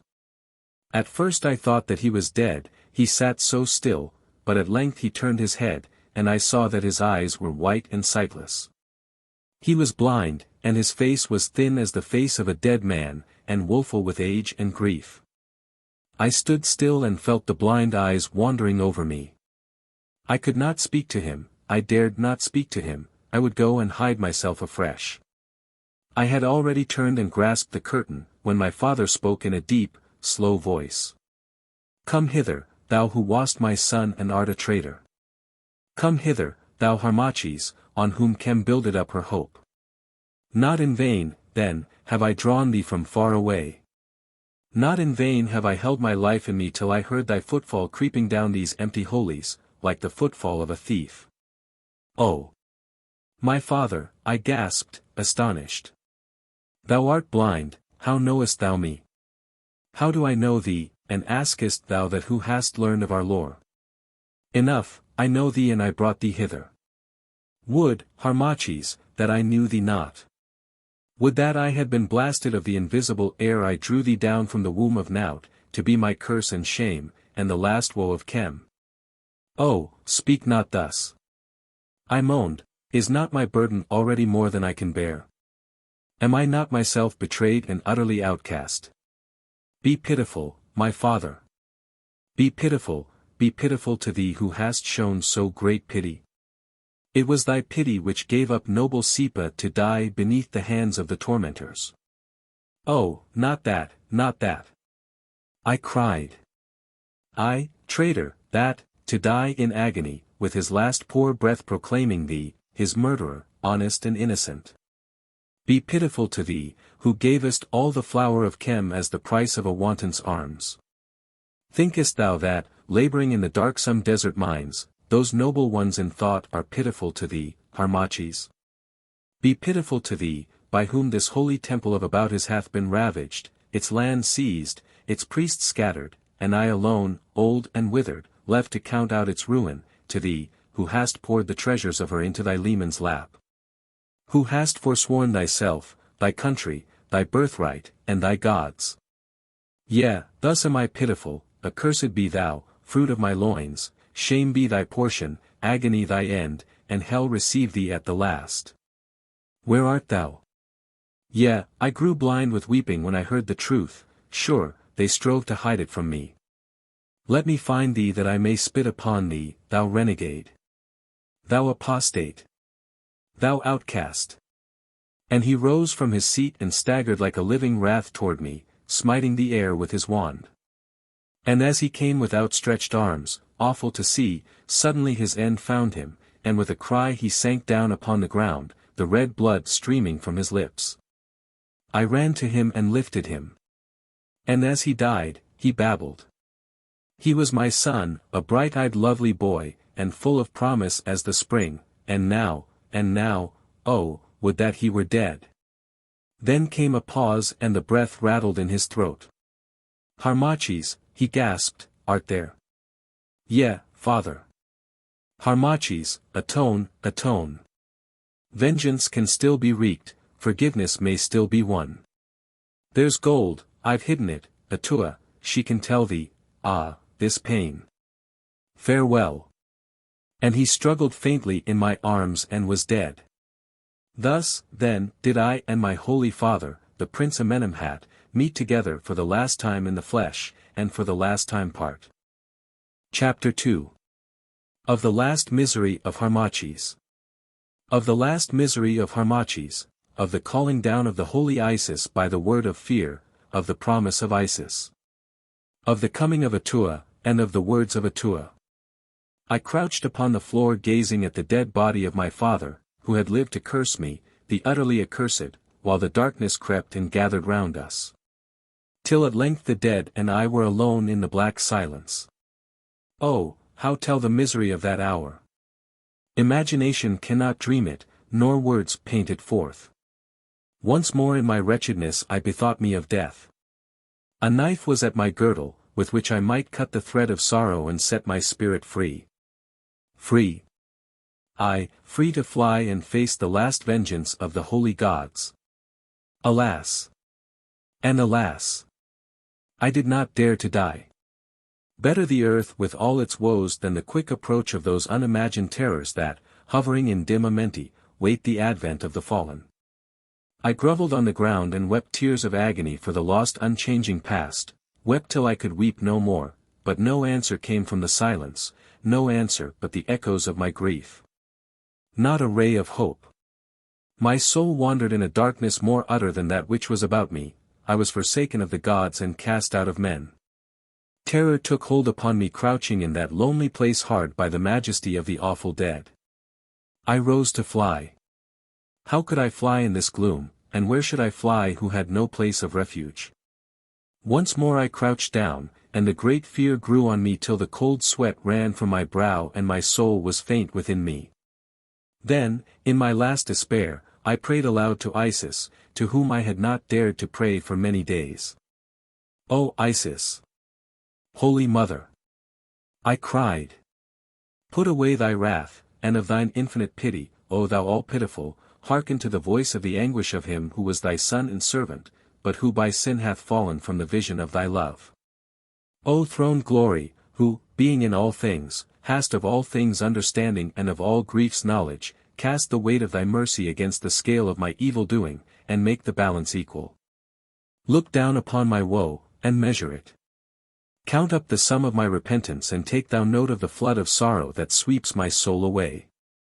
O thou holy, whom it was given to me to look upon face to face, by that dread hour of commune I summon thee by the mystic word. Come, then, in mercy, to save me, or, in anger, to make an end of that which can no more be borne. And, rising from my knees, I stretched out my arms and dared to cry aloud the word of fear, to use which unworthily is death. Swiftly the answer came. For in the silence I heard the sound of the shaken sistra heralding the coming of the glory. Then, at the far end of the chamber, grew the semblance of the horned moon, gleaming faintly in the darkness, and betwixt the golden horns rested a small dark cloud, in and out of which the fiery serpent climbed. My knees waxed loose in the presence of the glory, and I sank down before it. Then spake the small, sweet voice within the cloud. Harmachis, who wast my servant and my son, I have heard thy prayer, and the summons that thou hast dared to utter, which on the lips of one with whom I have communed, hath power to draw me from the uttermost. No more, Harmachis, may we be one in the bond of love divine, for thou hast put me away of thine own act. Therefore, after this long silence I come, Harmachis, clothed in terrors, and, perchance, ready for vengeance, for not lightly can Isis be drawn from the halls of her divinity. Smite, goddess. I answered. Smite, and give me over to those who wreak thy vengeance, for I can no longer bear the burden of my woe. And if thou canst not bear thy burden here, upon this upper earth, came the soft reply, how then shalt thou bear the greater burden that shall be laid upon thee there, coming defiled and yet unpurified into my dim realm of death? That is life and change unending. Nay, Harmachis, I smite thee not, for not all am I wroth that thou hast dared to utter the awful word which calls me down to thee. Hearken, Harmachis. I praise not, and I reproach not, for I am the minister of reward and punishment and the executrix of decrees, and if I give in silence, and if I smite, in silence do I smite.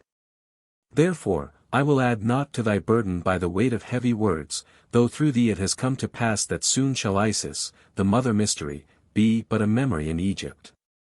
Thou hast sinned, and heavy shall be thy punishment, as I did warn thee, both in the flesh and in my kingdom of Amenti. But I told thee that there is a road of repentance, and surely thy feet are set thereon, and therein must thou walk with a humble heart, eating of the bread of bitterness, till such time as thy doom be measured. Have I, then, no hope, O holy? That which is done, Harmachis, is done, nor can its issues be altered.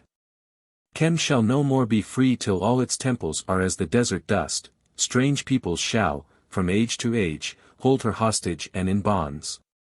New religions shall arise and wither within the shadow of her pyramids, for to every world, race, and age the countenances of the gods are changed. This is the tree that shall spring from thy seed of sin, Harmachis, and from the sin of those who tempted thee. Alas! I am undone. I cried. Yea, thou art undone. And yet shall this be given to thee, thy destroyer thou shalt destroy, for so, in the purpose of my justice, it is ordained. When the sign comes to thee, arise, go to Cleopatra, and in such manner as I shall put into thy heart do heaven's vengeance upon her. And now for thyself one word, for thou hast put me from thee, Harmachis, and no more shall I come face to face with thee till, cycles hence, the last fruit of thy sin hath ceased to be upon this earth. Yet, through the vastness of the unnumbered years, remember thou this, the love divine is love eternal, which cannot be extinguished, though it be everlastingly estranged. Repent, my son.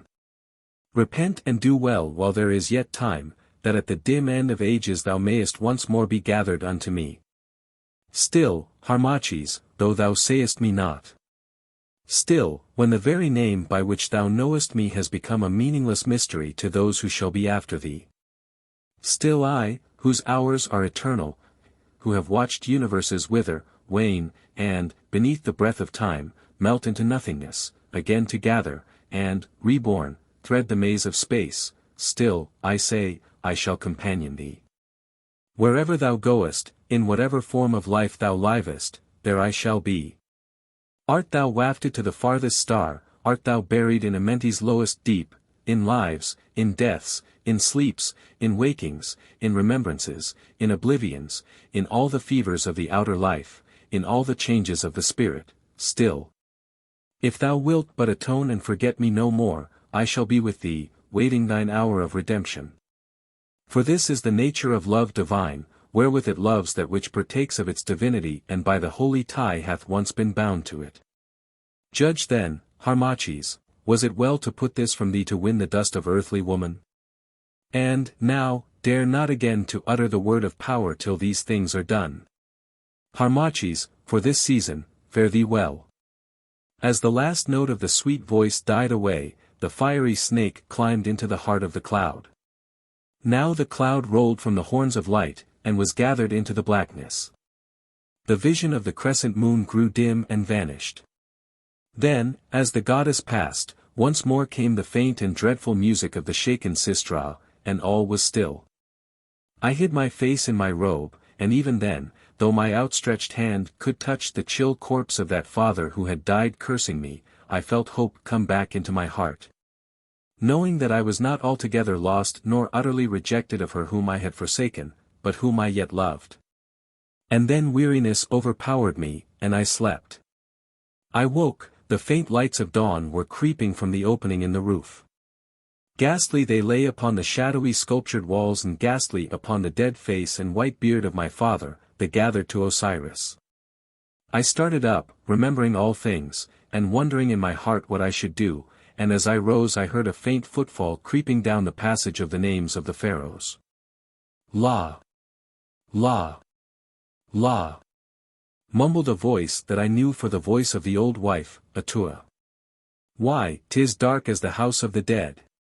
The holy ones who built this temple loved not the blessed Son, however much they worshipped him. Now, where's the curtain? Presently it was drawn, and Atua entered, a stick in one hand and a basket in the other. Her face was somewhat more wrinkled, and her scanty locks were somewhat whiter than aforetime, but for the rest she was as she had ever been. She stood and peered around with her sharp black eyes, for as yet she could see nothing because of the shadows. Now where is he? She muttered. Osiris, glory to his name, send that he has not wandered in the night, and he blind. Alack! That I could not return before the dark. Alack! And alack! What times have we fallen on, when the holy high priest and the governor, by descent, of Abouthis, is left with one aged crone to minister to his infirmity. O Harmachis, my poor boy, thou hast laid trouble at our doors. Why, what's this? Surely he sleeps not, there upon the ground, 'twill be his death. Prince! Holy Father! Amenemhat! Awake, arise, and she hobbled towards the corpse. Why, how is it? By him who sleeps, he's dead. Untended and alone, dead. Dead, and she sent her long wail of grief ringing up the sculptured walls. Hush! Woman, be still. I said, gliding from the shadows. Oh, What art thou? She cried, casting down her basket. Wicked man, hast thou murdered this holy one, the only holy one in Egypt? Surely the curse will fall on thee, for though the gods do seem to have forsaken us now in our hour of trial, yet is their arm long, and certainly they will be avenged on him who hath slain their anointed. Look on me, Atua, I cried. Look. I look, thou wicked wanderer who hast dared this cruel deed. Harmachis is a traitor and lost far away, and Amenemhat his holy father is murdered, and now I'm all alone without kith or kin. I gave them for him. I gave them for Harmachis, the traitor. Come, slay me also, thou wicked one. I took a step toward her, and she, thinking that I was about to smite her, cried out in fear. Nay, good sir, spare me. 86, by the holy ones, 86, come next flood of Nile, and yet I would not die, though Osiris is merciful to the old who served him. Come no nearer, help. Help. Thou fool, be silent, I said, knowest thou me not? Know thee? Can I know every wandering boatman to whom Sebek grants to earn a livelihood till Typhon claims his own? And yet, why, 'tis strange, that changed countenance, that scar, that stumbling gait. It is thou, Harmachis, 'tis thou, O my boy. Art come back to glad mine old eyes? I hoped thee dead. Let me kiss thee, nay, I forget. Harmachis is a traitor, aye, and a murderer. Here lies the holy Amenemhat, murdered by the traitor, Harmachis. Get thee gone. I'll have none of traitors and of parricides. Get thee to thy wanton, it is not thou whom I did nurse. Peace. Woman, peace. I slew not my father, he died, alas, he died even in my arms. I, surely, and cursing thee, Harmachis. Thou hast given death to him who gave thee life. La. La. I am old, and I've seen many a trouble, but this is the heaviest of them all. I never liked the looks of mummies, but I would I were one this hour. Get thee gone, I pray thee. Old nurse, reproach me not. Have I not enough to bear? Ah. Yes, yes, I did forget. Well, and what is thy sin? A woman was thy bane, as women have been to those before thee, and shall be to those after thee. And what a woman! La! La! I saw her, a beauty such as never was, an arrow pointed by the evil gods for destruction. And thou, a young man bred as a priest, an ill training, a very ill training. 'Twas no fair match. Who can wonder that she mastered thee? Come, Harmachis.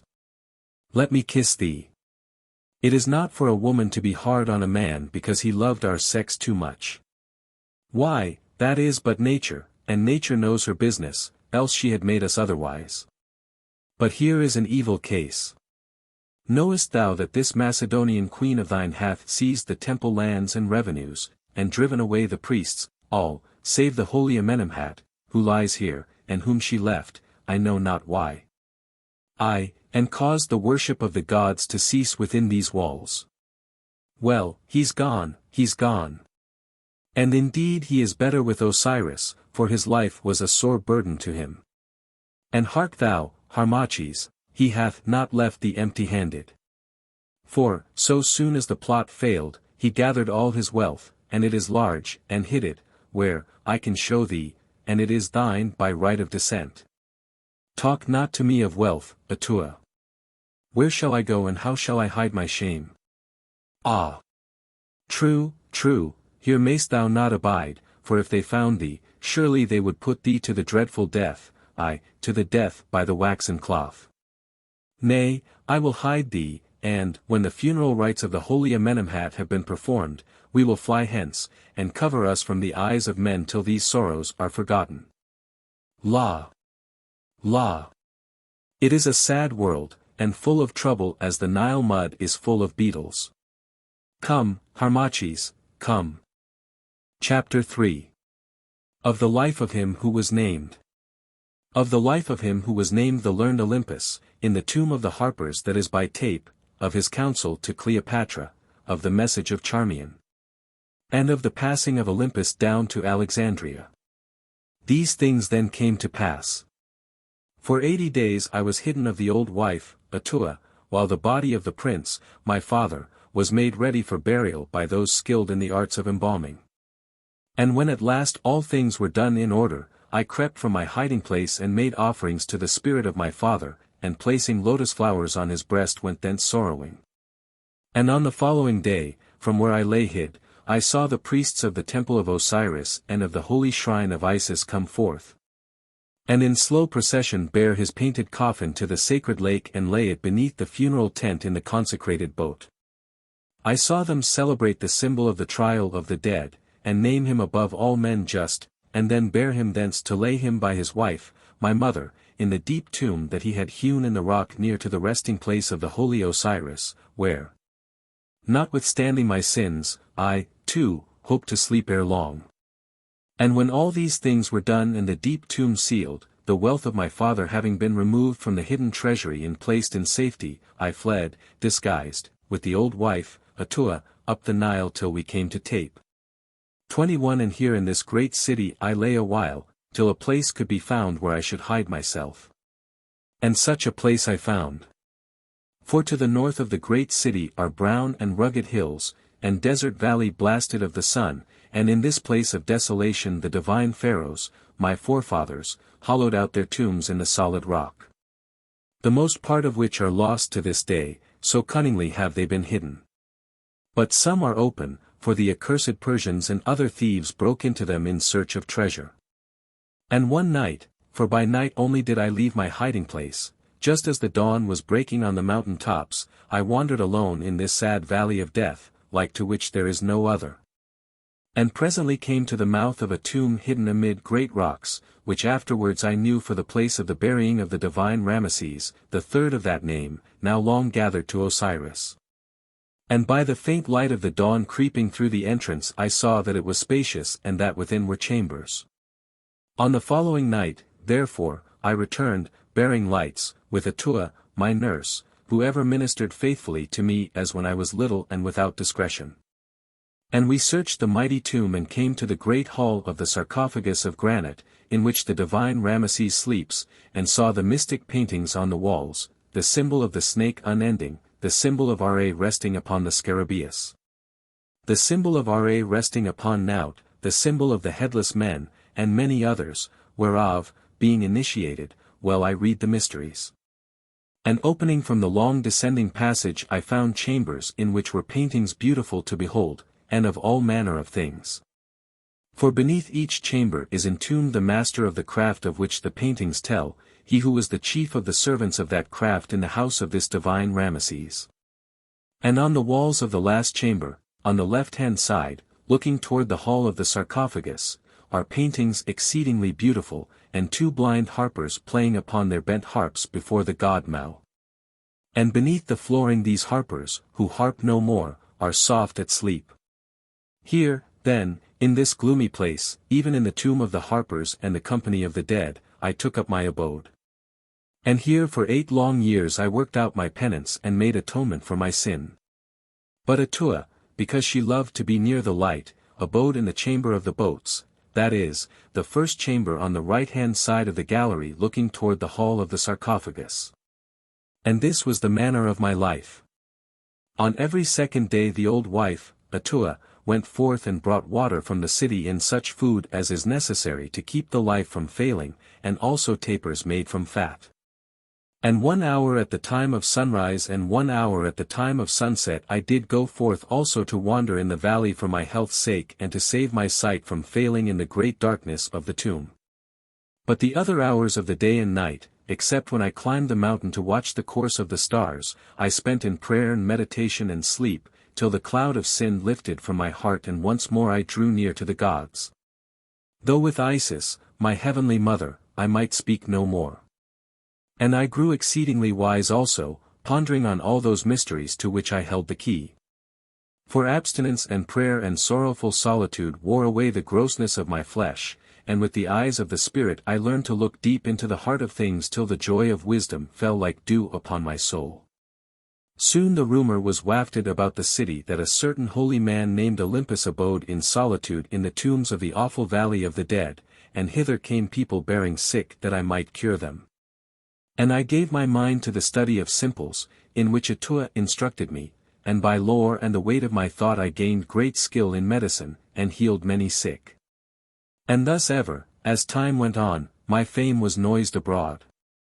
For it was said that I was also a magician and that in the tombs I had commune with the spirits of the dead. And this, indeed, I did, though it is not lawful for me to speak of these matters. Thus, then, it came to pass that no more need Atua go forth to seek food and water, for the people brought it, more than was needful, for I would receive no fee. Now at first, fearing lest some in the hermit Olympus might know the lost Harmachis, I would only meet those who came in the darkness of the tomb. But afterwards, when I learned how it was held through all the land that Harmachis was certainly no more, I came forth and sat in the mouth of the tomb, and ministered to the sick, and at times calculated nativities for the great. And thus my fame grew continually, till at length folk journeyed even from Memphis and Alexandria to visit me, and from them I learned how Antony had left Cleopatra for a while, and, Fulvia being dead, had married Octavia, the sister of Caesar. Many other things I learned also. And in the 2nd year I did this, I dispatched the old wife, Atua, disguised as a seller of simples, to Alexandria, bidding her seek out Charmion, and, if yet she found her faithful, reveal to her the secret of my way of life. So she went, and in the 5th month from her sailing returned, bearing Charmion's greetings and a token. And she told me that she had found means to see Charmion, and, in talk, had let fall the name of Harmachis, speaking of me as one dead. At which Charmion, unable to control her grief, wept aloud. Then, reading her heart, for the old wife was very clever, and held the key of knowledge, she told her that Harmachis yet lived, and sent her greetings.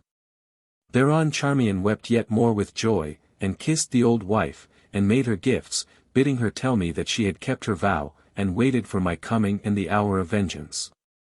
So, having learned many secrets, Atua returned again to Tape. And in the following year messengers came to me from Cleopatra, bearing a sealed roll and great gifts. I opened the roll, and read this in it. Cleopatra to Olympus, the learned Egyptian who dwells in the valley of death by Tape. The fame of thy renown, O learned Olympus, hath reached our ears. Tell thou, then, this to us, and if thou tellest aright greater honor and wealth shalt thou have than any in Egypt, how shall we win back the love of noble Antony, who is bewitched of cunning Octavia, and tarries long from us? Now, in this I saw the hand of Charmion, who had made my renown known to Cleopatra. All that night I took counsel with my wisdom, and on the morrow wrote my answer as it was put into my heart to the destruction of Cleopatra and Antony. And thus I wrote. Olympus the Egyptian to Cleopatra the queen. Go forth into Syria with one who shall be sent to lead thee, thus shalt thou win Antony to thy arms again, and with him gifts more great than thou canst dream. And with this letter I dismissed the messengers, bidding them share the presents sent by Cleopatra among their company. So they went wondering. But Cleopatra, seizing on the advice to which her passion prompted her, departed straightway with Fonteius Capito into Syria, and there the thing came about as I had foretold, for Antony was subdued of her and gave her the greater part of Cilicia.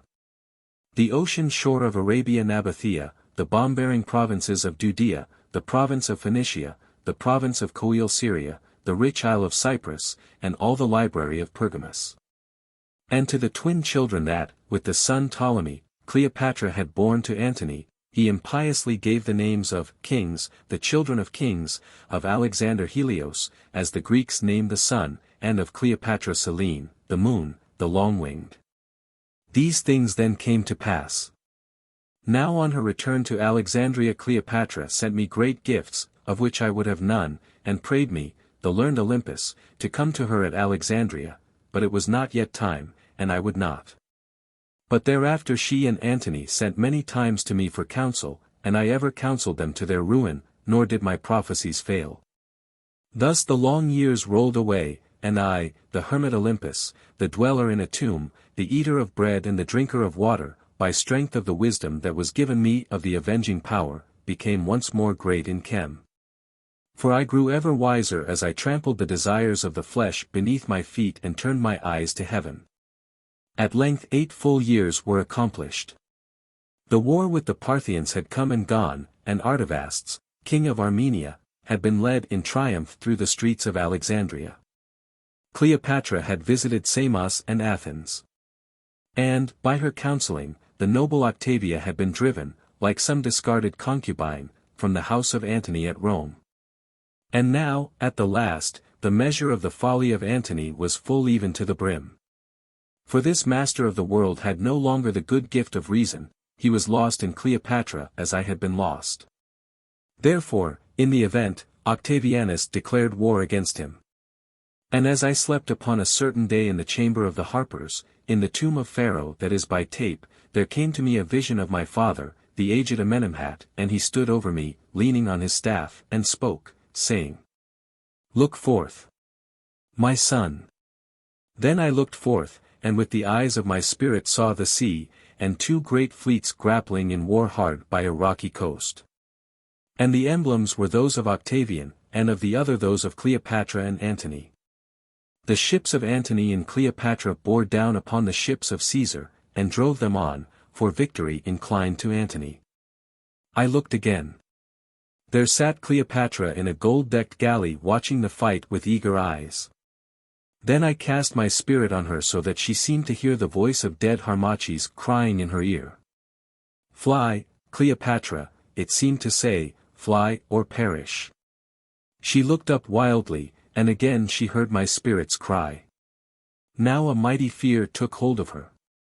She called aloud to the sailors to hoist the sails and make signal to her fleet to put about. This they did wondering but little loath, and fled in haste from the battle. Then a great roar went up from friend and foe. "Cleopatra is fled! Cleopatra is fled!" And I saw wreck and red ruin fall upon the fleet of Antony and awoke from my trance. The days passed, and again a vision of my father came to me and spoke, saying, "Arise, my son, the hour of vengeance is at hand. Thy plots have not failed, thy prayers have been heard."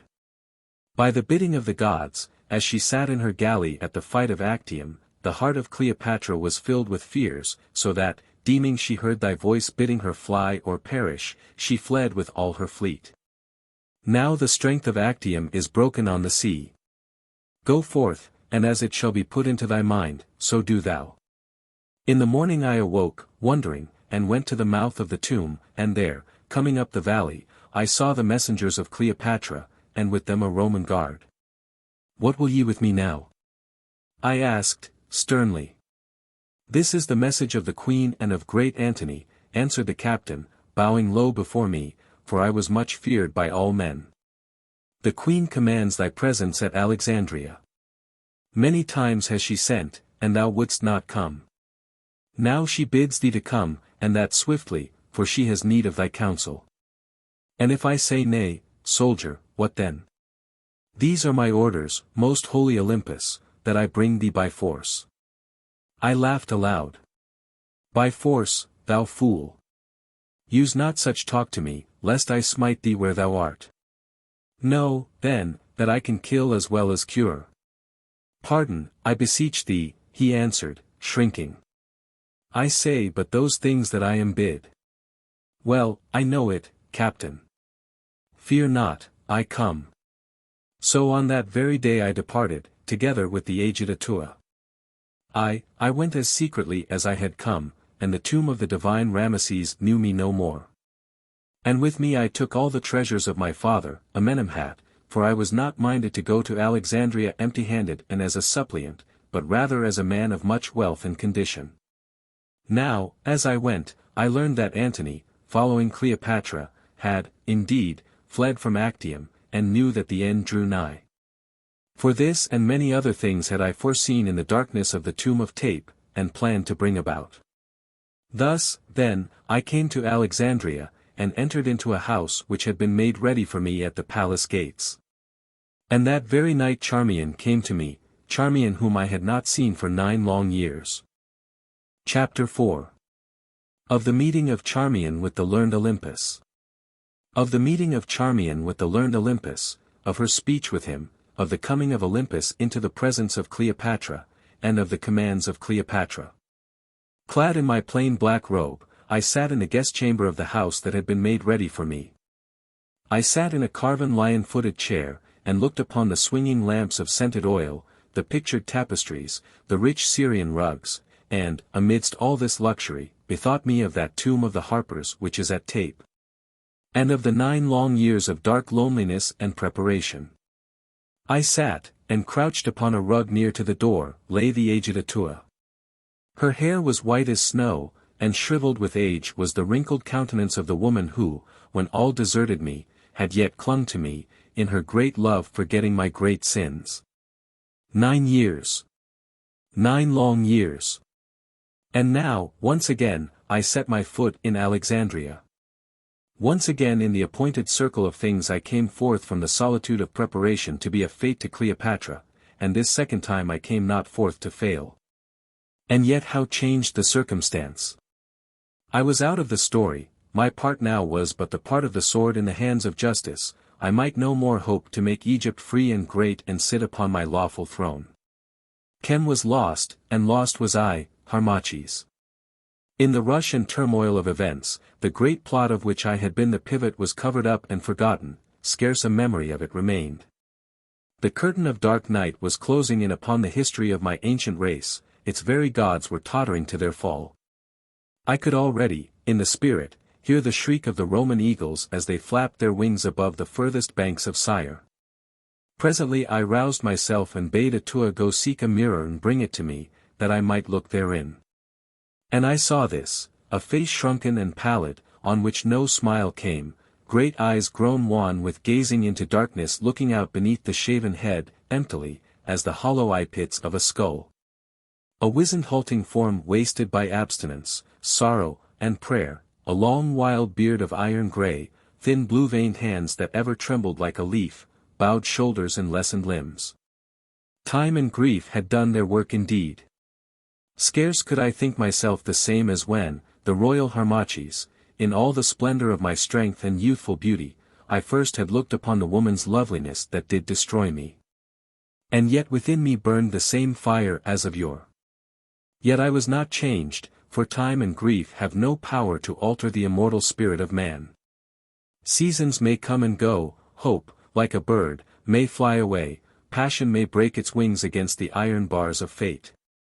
Illusions may crumble as the cloudy towers of sunset flame, faith, as running water, may slip from beneath our feet, solitude may stretch itself around us like the measureless desert sand. Old age may creep as the gathering night over our bowed heads grown hoary in their shame, yea, bound to fortune's will, we may taste of every turn of chance, now rule as kings, now serve as slaves, now love, now hate, now prosper, and now perish. But still, through all, we are the same, for this is the marvel of identity.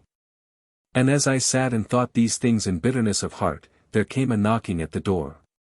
"Open, Atua," I said. She rose and did my bidding. And a woman entered, clad in Grecian robes. It was Charmion, still beautiful as of old, but sad-faced now and very sweet to see, with a patient fire slumbering in her downcast eyes. She entered unattended. And, speaking no word, the old wife pointed to where I sat, and went. "Old man," she said, addressing me, "lead me to the learned Olympus. I come upon the queen's business." I rose, and, lifting my head, looked upon her. She gazed, and gave a little cry. "Surely," she whispered, glancing round, "surely thou art not that," and she paused. "That Harmachis whom once thy foolish heart did love, O Charmion?" "Yes, I am he and what thou sayest, most fair lady. Yet is Harmachis dead whom thou didst love, but Olympus, the skilled Egyptian, waits upon thy words." "Cease," she said, "and of the past but one word, and then, why, let it lie. Not well, with all thy wisdom, canst thou know a true woman's heart, if thou dost believe, Harmachis, that it can change with the changes of the outer form, for then assuredly could no love follow its beloved to that last place of change, the grave. Know thou, learned physician, I am of that sort who, loving once, love always, and being not beloved again, go virgin to the death. She ceased, and having naught to say, I bowed my head in answer.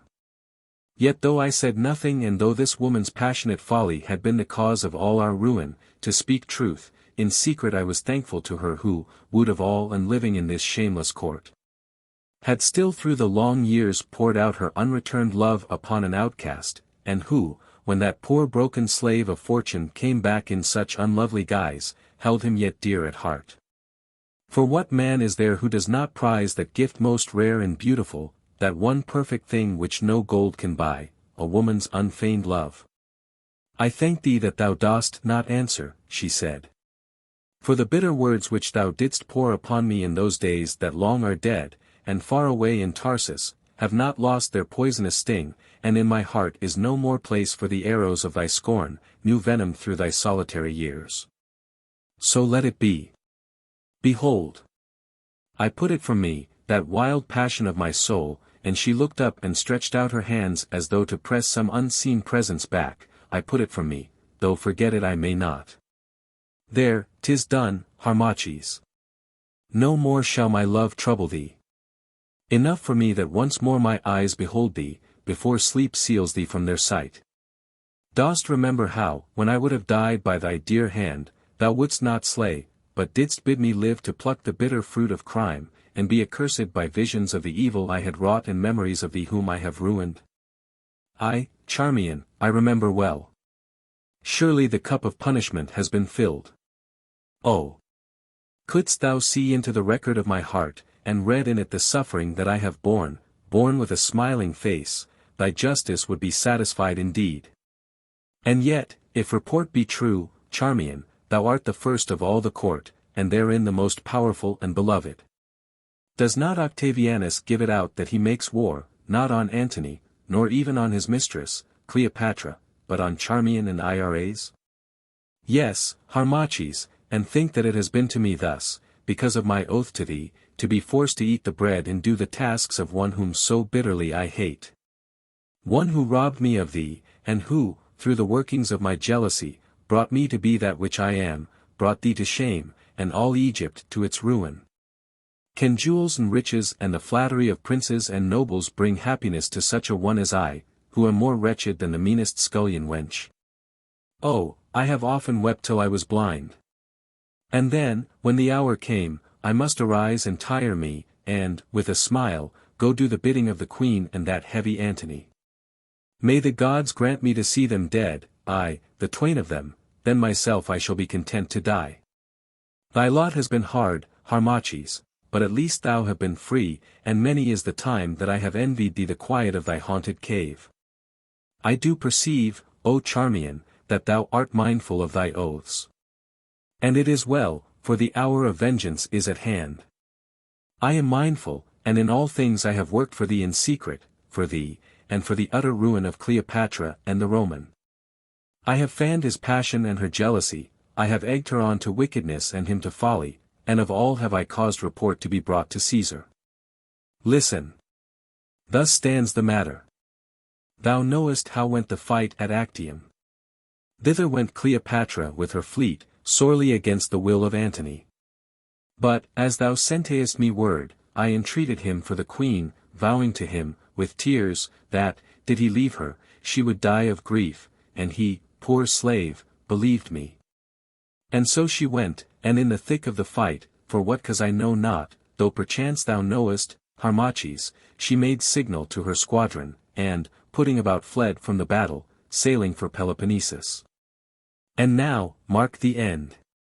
When Antony saw that she was gone, he, in his madness, took a galley, and deserting all, followed hard after her, leaving his fleet to be shattered and sunk, and his great army in Greece, of 20 legions and 12,000 horse.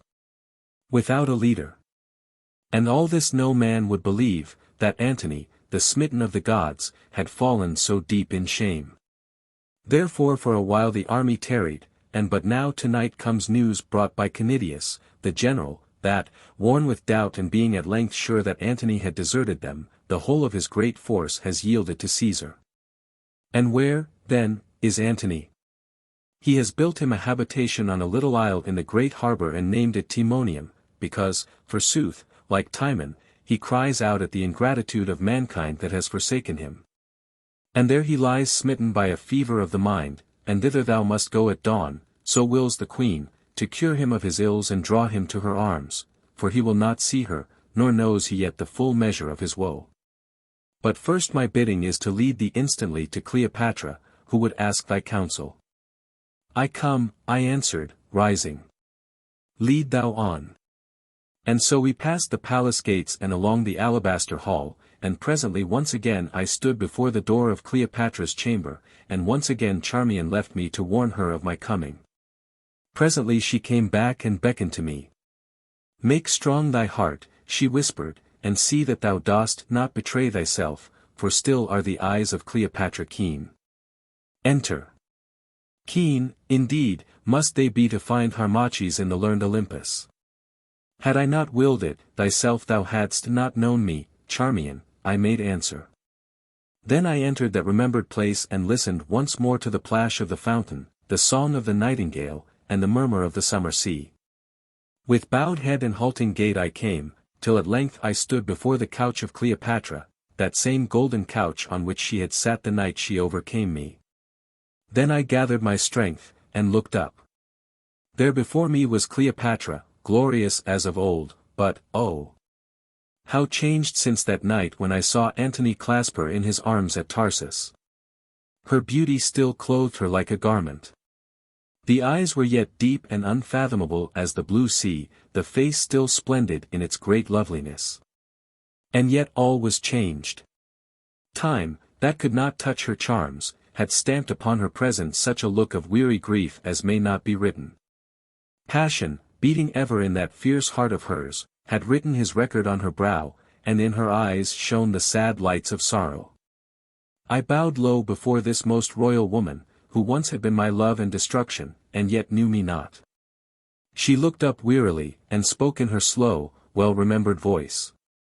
So thou art come at length, physician. How callest thou thyself, Olympus? 'Tis a name of promise, for surely now that the gods of Egypt have deserted us, we do need aid from Olympus.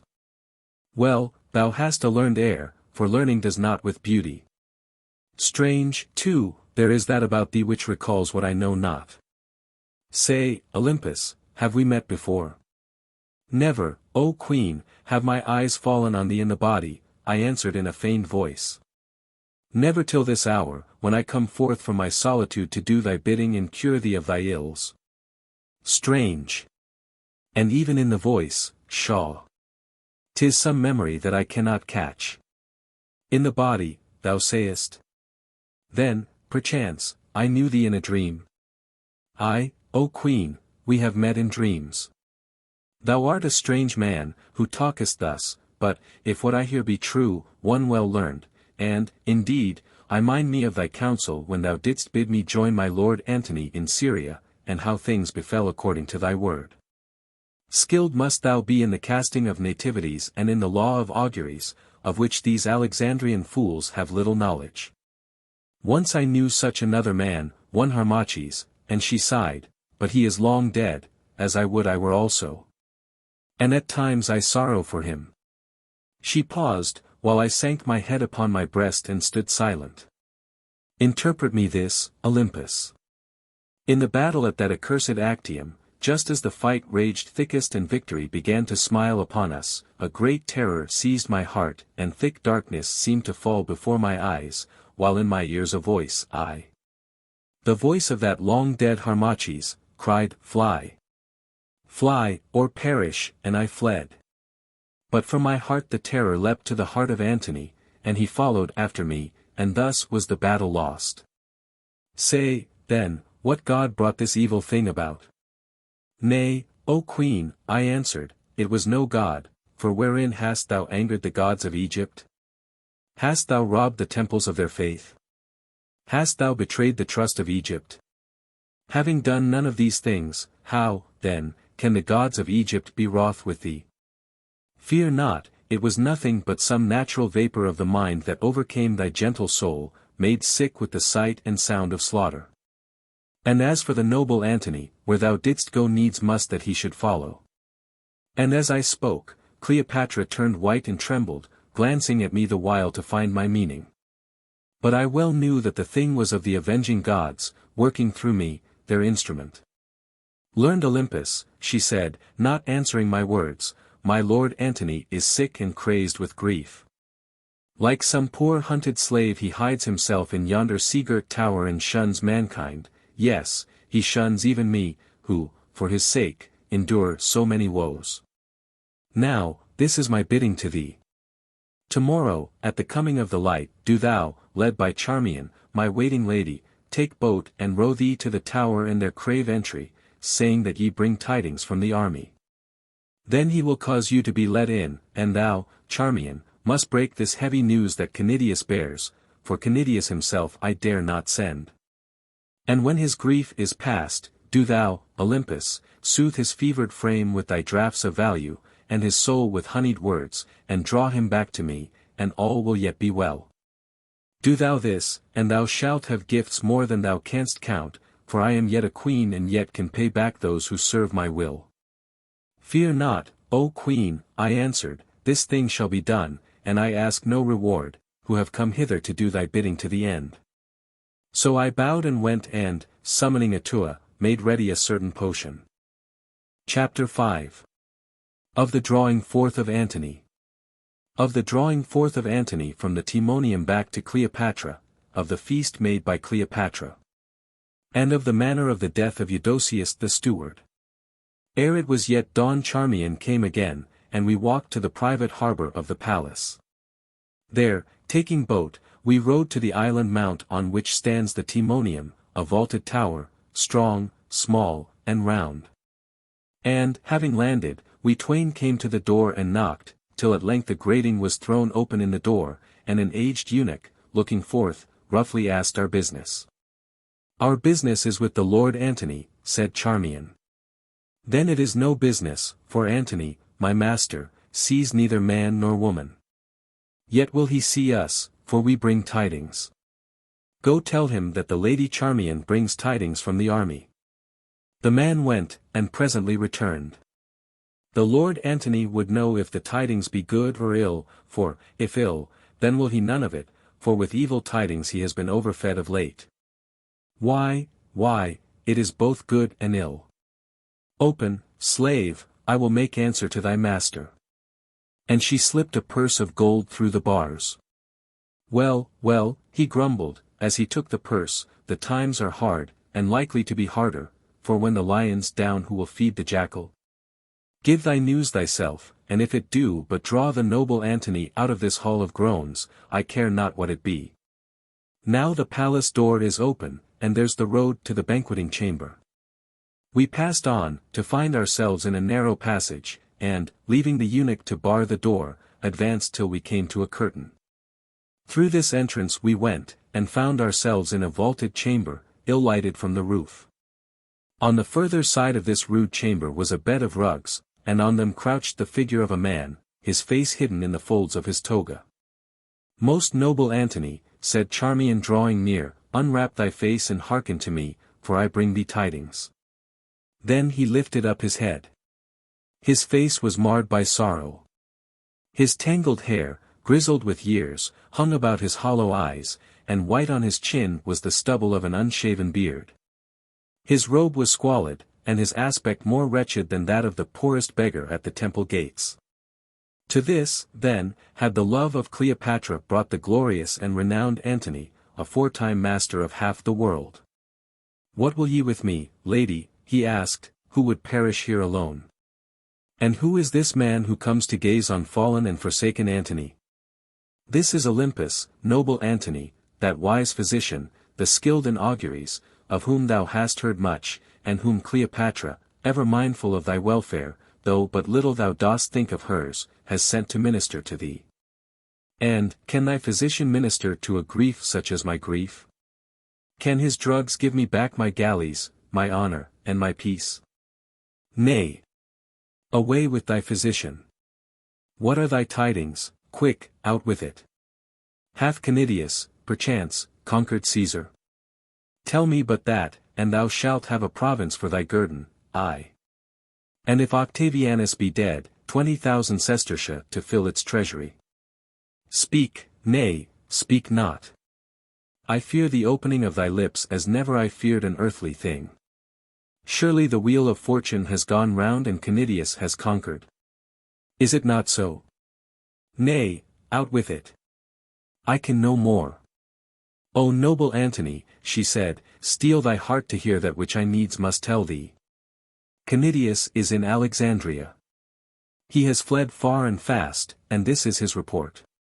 For 7 whole days did the legions wait the coming of Antony, to lead them to victory, as aforetime, putting aside the offers of the envoys of Caesar. But Antony came not. And then it was rumored that Antony had fled to Taenarus, drawn thither by Cleopatra. The man who first brought that tale to the camp the legionaries cried shame on, and beat him to the death. But ever it grew, until at length there was no more room to doubt, and then, O Antony, thy officers slipped one by one away to Caesar, and where the officers go there the men follow. Nor is this all the story. For thy allies, Bacchus of Africa, Tarcondamotus of Cilicia, Mithridates of Commagene, Adalas of Thrace, Philadelphus of Paphlagonia, Archelaus of Cappadocia, Herod of Judea, Amintas of Galatia, Polemon of Pontus, and Malchus of Arabia, all have fled or bid their generals fly back to whence they came. And already their ambassadors crave cold Caesar's clemency. Hast done thy croakings, thou raven in a peacock's dress, or is there more to come? Asked the smitten man, lifting his white and trembling face from the shelter of his hands. Tell me more, say that Egypt's dead in all her beauty, say that Octavianus lowers at the Canopic gate, and that, headed by dead Cicero, all the ghosts of hell do audibly shriek out the fall of Antony. Yea, gather up every woe that can o'erwhelm those who once were great, and loose them on the hoary head of him whom, in thy gentleness, thou art still pleased to name, the noble Antony. Nay, my lord, I have done. Aye, and so have I done, quite done. It is altogether finished, and thus I seal the end, and snatching a sword from the couch, he would, indeed, have slain himself had I not sprung forward and grasped his hand. For it was not my purpose that he should die as yet, since had he died at that hour Cleopatra had made her peace with Caesar, who rather wished the death of Antony than the ruin of Egypt. Art mad, Antony? Art, indeed, a coward? Cried Charmion, that thou wouldst thus escape thy woes, and leave thy partner to face the sorrow out alone. Why not, woman? Why not? She would not be long alone. There's Caesar to keep her company. Octavianus loves a fair woman in his cold way, and still is Cleopatra fair. Come now, thou Olympus. Thou hast held my hand from dealing death upon myself, advise me of thy wisdom. Shall I, then, submit myself to Caesar, and I, triumvir, twice consul, and aforetime absolute monarch of all the East, endure to follow in his triumph along those Roman ways where I myself have passed in triumph? Nay, sire, I answered. If thou dost yield, then art thou doomed. All last night I questioned of the fates concerning thee, and I saw this, when thy star draws near to Caesar's it pales and is swallowed up. But when it passes from his radiance, then bright and big it shines, equal in glory to his own. All is not lost, and while some part remains, everything may be regained. Egypt can yet be held, armies can still be raised. Caesar has withdrawn himself. He is not yet at the gates of Alexandria, and perchance may be appeased. Thy mind in its fever has fired thy body, thou art sick and canst not judge aright. See, here, I have a potion that shall make thee whole, for I am well skilled in the art of medicine, and I held out the phial. A potion, thou sayest man, he cried. More like it is a poison, and thou a murderer, sent by false Egypt, who would fain be rid of me now that I may no more be of service to her. The head of Antony is the peace offering she would send to Caesar, she for whom I have lost all. Give me thy draught. By Bacchus! I will drink it, though it be the very elixir of death. Nay, noble Antony, it is no poison, and I am no murderer. See, I will taste it, if thou wilt, and I held forth the subtle drink that has the power to fire the veins of men. Give it me, physician. Desperate men are brave men. There, why, what is this? Yours is a magic draught. My sorrows seem to roll away like thunderclouds before the southern gale, and the spring of hope blooms fresh upon the desert of my heart. Once more I am Antony, and once again I see my legion's spears a-sparkle in the sun, and hear the thunderous shout of welcome as Antony, beloved Antony, rides in pomp of war along his deep-formed lines. There's hope. There's hope. I may yet see the cold brows of Caesar, that Caesar who never errs except from policy, robbed of their victor bays and crowned with shameful dust. Aye, cried Charmion, there still is hope, if thou wilt but play the man. O my lord! Come back with us. Come back to the loving arms of Cleopatra. All night she lies upon her golden bed, and fills the hollow darkness with her groans for Antony, who, enamored now of grief, forgets his duty in his love. I come. I come. Shame upon me, that I dared to doubt her. Slave, bring water, and a purple robe, not thus can I be seen of Cleopatra. Even now I come. In this fashion, then, did we draw Antony back to Cleopatra, that the ruin of the twain might be made sure. We led him up the alabaster hall and into Cleopatra's chamber, where she lay, her cloudy hair about her face and breast, and tears flowing from her deep eyes. O Egypt, he cried, behold me at thy feet. She sprang from the couch. And art thou here, my love? She murmured, then once again are all things well. Come near, and in these arms forget thy sorrows and turn my grief to joy. Oh, Antony, while love is left to us, still have we all. And she fell upon his breast and kissed him wildly. That same day, Charmion came to me and bade me prepare a poison of the most deadly power. And this at first I would not do, fearing that Cleopatra would therewith make an end of Antony before his time. But Charmion showed me that this was not so, and told me also for what purpose was the poison. Therefore I summoned Atua, the skilled in simples, and all that afternoon we labored at the deadly work. And when it was done, Charmion came once more, bearing with her a chaplet of fresh roses, that she bade me steep in the poison. This then I did. That night at the great feast of Cleopatra, I sat near Antony, who was at her side, and wore the poisoned wreath. Now as the feast went on, the wine flowed fast, till Antony and the queen grew merry. And she told him of her plans, and of how even now her galleys were being drawn by the canal that leads from Bubastis on the Pelusiac branch of the Nile, to Clysma at the head of the Bay of Hierapolis. For it was her design, should Caesar prove stubborn, to fly with Antony and her treasure down the Arabian Gulf, where Caesar had no fleet, and seek some new home in India, whither her foes might not follow. But, indeed, this plan came to nothing, for the Arabs of Petra burnt the galleys, incited thereto by a message sent by the Jews of Alexandria, who hated Cleopatra and were hated of her. For I caused the Jews to be warned of what was being done. Now, when she had made an end of telling him, the queen called on him to drink a cup with her, to the success of this new scheme, bidding him, as she did so, steep his wreath of roses in the wine, and make the draught more sweet. This, then, he did, and it being done, she pledged him. But when he was about to pledge her back, she caught his hand, crying, Hold, whereat he paused, wondering. Now, among the servants of Cleopatra was one Eudoceus, a steward. And this Eudoceus, seeing that the fortunes of Cleopatra were at an end, had laid a plan to fly that very night to Caesar, as many of his betters had done, taking with him all the treasure in the palace that he could steal. But this design being discovered to Cleopatra, she determined to be avenged upon Eudoceus. Eudoceus, she cried, for the man stood near, come hither, thou faithful servant. Sayest thou this man, most noble Antony? Through all our troubles he has clung to us and been of comfort to us. Now, therefore, he shall be rewarded according to his deserts and the measure of his faithfulness, and that from thine own hand. Give him thy golden cup of wine, and let him drink a pledge to our success, the cup shall be his guerdon.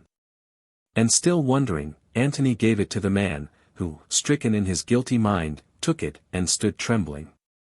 But he drank not. Drink! Thou slave, drink, cried Cleopatra, half rising from her seat and flashing a fierce look on his white face. By Serapis! So surely as I yet shall sit in the Capitol at Rome, if thou dost thus flout the Lord Antony, I'll have thee scourged to the bones, and the red wine poured upon thy open wounds to heal them. Ah! At length thou drinkest. Why, what is it, good Eudoxius? Art sick? Surely, then, this wine must be as the water of jealousy of those Jews, that has power to slay the false and strengthen the honest only. Go, some of you, search this man's room, methinks he is a traitor. Meanwhile the man stood, his hands to his head. Presently he began to tremble, and then fell, clutching at his bosom, as though to tear out the fire in his heart. He staggered, with livid, twisted face and foaming lips, to where Cleopatra lay watching him with a slow and cruel smile. Ah, traitor! Thou hast it now, she said. Prithee, is death sweet? Thou wanton! Yelled the dying man, thou hast poisoned me. Thus mayst thou also perish, and with one shriek he flung himself upon her. She saw his purpose, and swift and supple as a tiger sprang to one side, so that he did but grasp her royal cloak, tearing it from its emerald clasp. Down he fell upon the ground, rolling over and over in the purple chiton, till presently he lay still and dead, his tormented face and frozen eyes peering ghastly from its folds. Ah! Said the queen, with a hard laugh, the slave died wondrous hard, and fain would have drawn me with him. See, he has borrowed my garment for a pall. Take him away and bury him in his livery. What means Cleopatra? Said Antony, as the guards dragged the corpse away, the man drank of my cup. What is the purpose of this most sorry jest? It serves a double end, noble Antony. This very night that man would have fled to Octavianus, bearing of our treasure with him. Well, I have lent him wings, for the dead fly fast. Also this, thou didst fear that I should poison thee, my lord, nay, I know it. See now, Antony, how easy it were that I should slay thee if I had the will. That wreath of roses which thou didst steep within the cup is dewed with deadly bane. Had I, then, a mind to make an end of thee, I had not stayed thy hand. O Antony, henceforth trust me. Sooner would I slay myself than harm one hair of thy beloved head. See, here come my messengers. Speak, what did ye find? Royal Egypt, we found this. All things in the chamber of Eudoxius are made ready for flight, and in his baggage is much treasure. Thou hearest, she said, smiling darkly. Think ye, my loyal servants all, that Cleopatra is one with whom it is well to play the traitor? Be warned by this Roman's fate.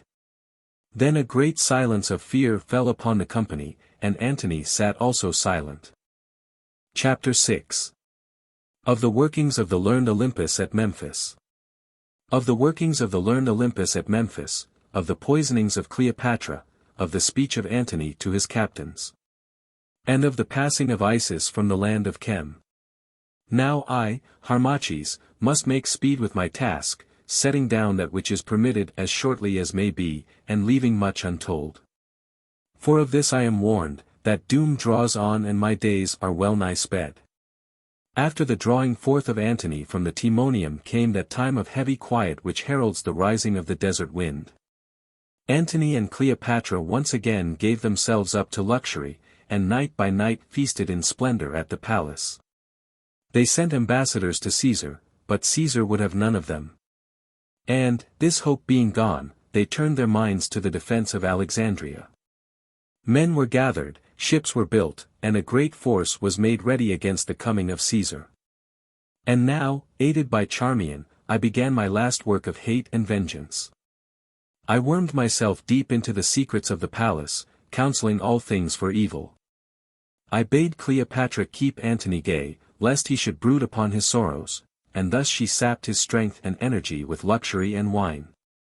I gave him of my draughts that sank his soul in dreams of happiness and power, leaving him to wake to a heavier misery.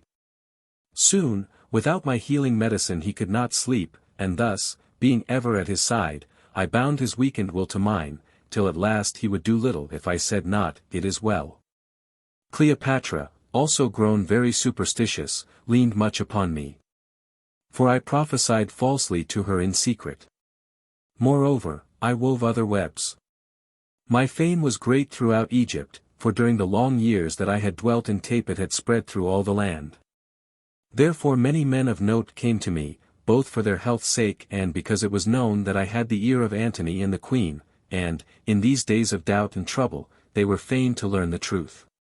All these men I worked upon with doubtful words, sapping their loyalty, and I caused many to fall away, and yet none could bear an evil report of what I had said.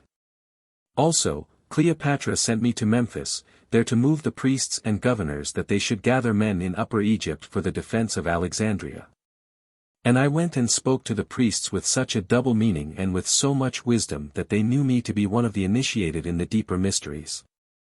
But how I, Olympus the physician, came thus to be initiated none might say.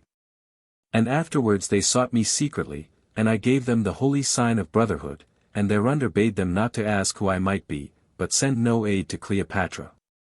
Rather, I said, must they make peace with Caesar, for by Caesar's grace only could the worship of the gods endure in Chem.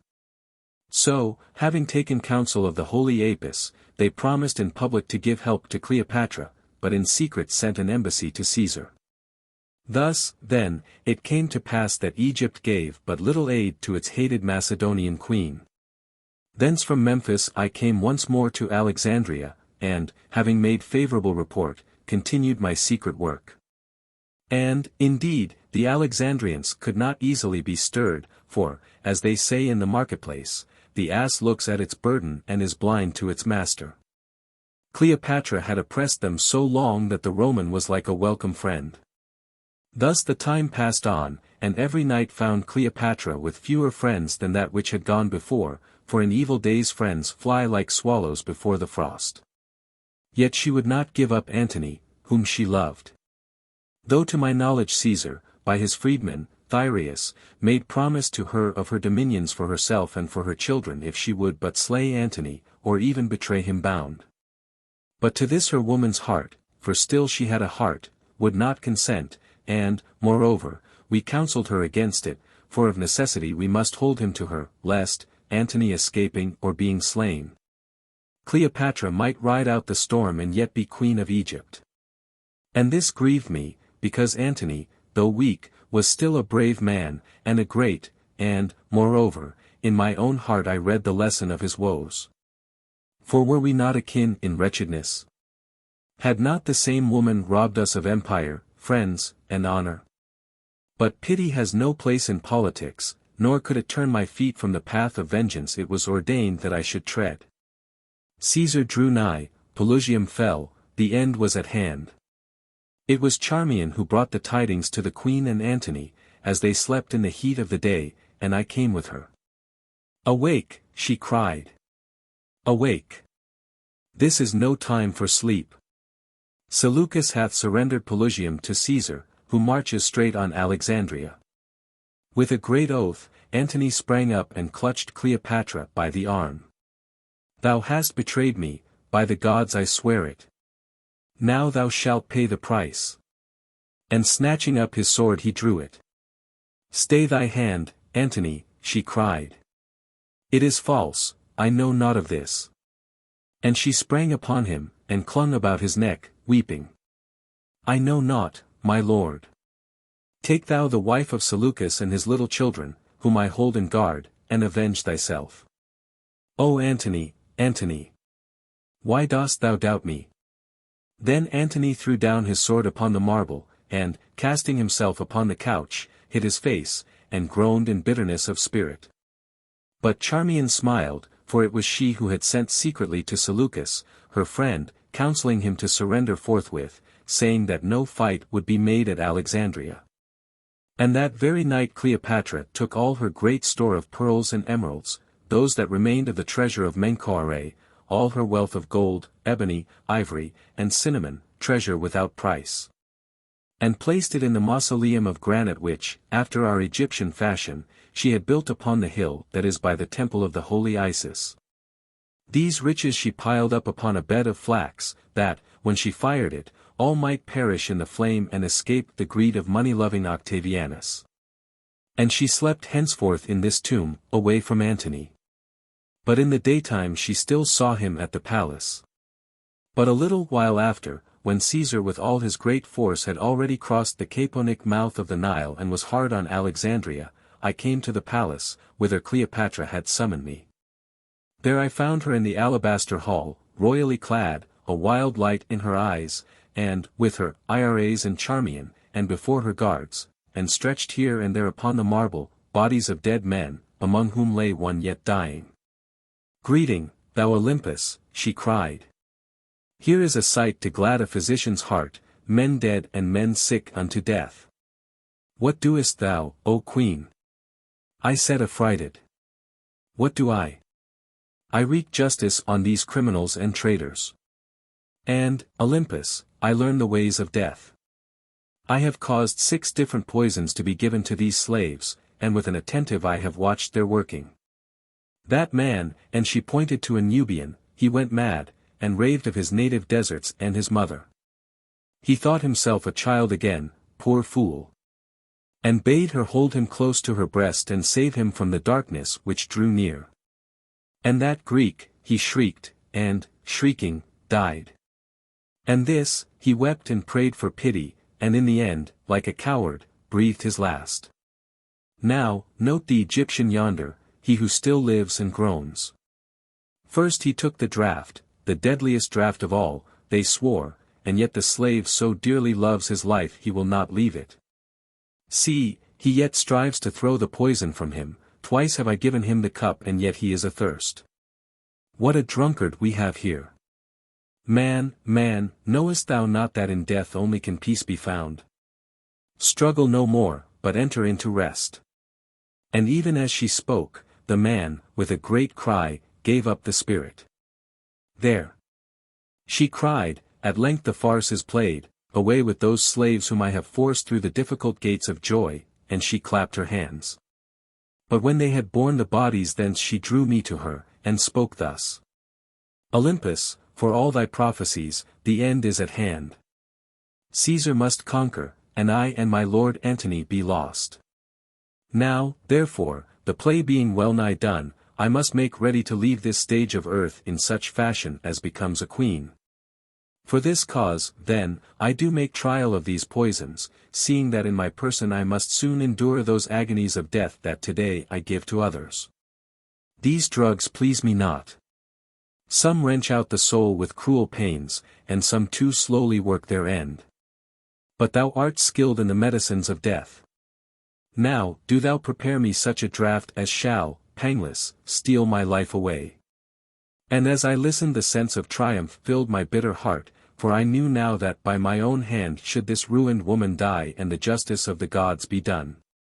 Spoken like a queen, O Cleopatra. I said, "Death shall cure thy ills, and I will brew such a wine as shall draw him down a sudden friend and sink thee in a sea of slumber whence, upon this earth, thou shalt never wake again. Oh! Fear not death, death is thy hope. And, surely, thou shalt pass sinless and pure of heart into the dreadful presence of the gods."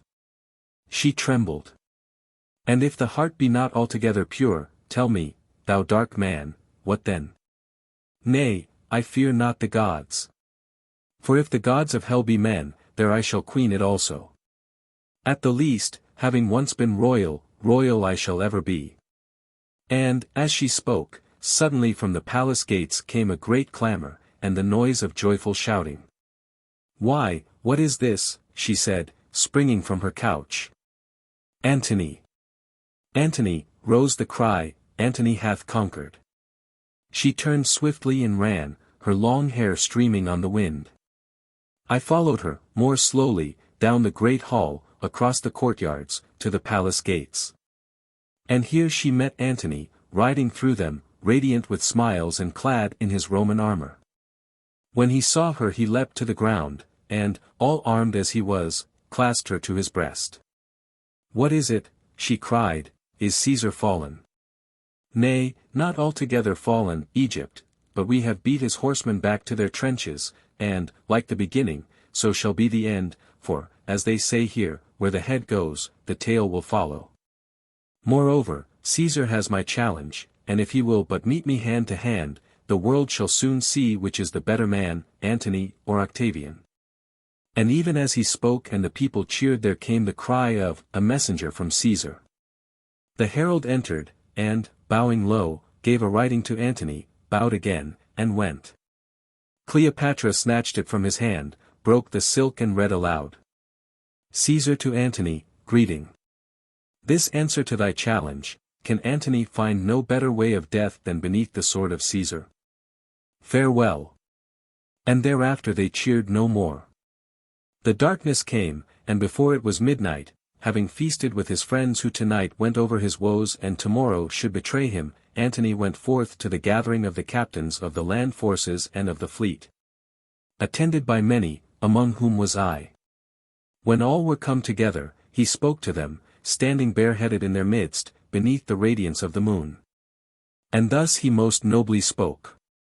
"Friends and companions in arms, who yet cling to me, and whom many a time I have led to victory, hearken to me now, who tomorrow may lie in the dumb dust, disempired and dishonored.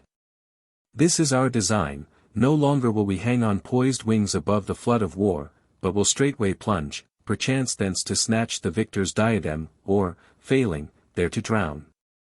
Be now but true to me, and to your honor's sake, and you may still sit, the most proud of men, at my right hand in the capital of Rome.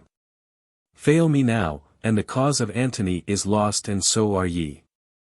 Tomorrow's battle must be hazardous indeed, but we have stood many a time and faced a fiercer peril, and ere the sun had sunk, once more have driven armies like desert sands before our gale of valor and counted the spoil of hostile kings. What have we to fear? Though allies be fled, still is our array as strong as Caesar's.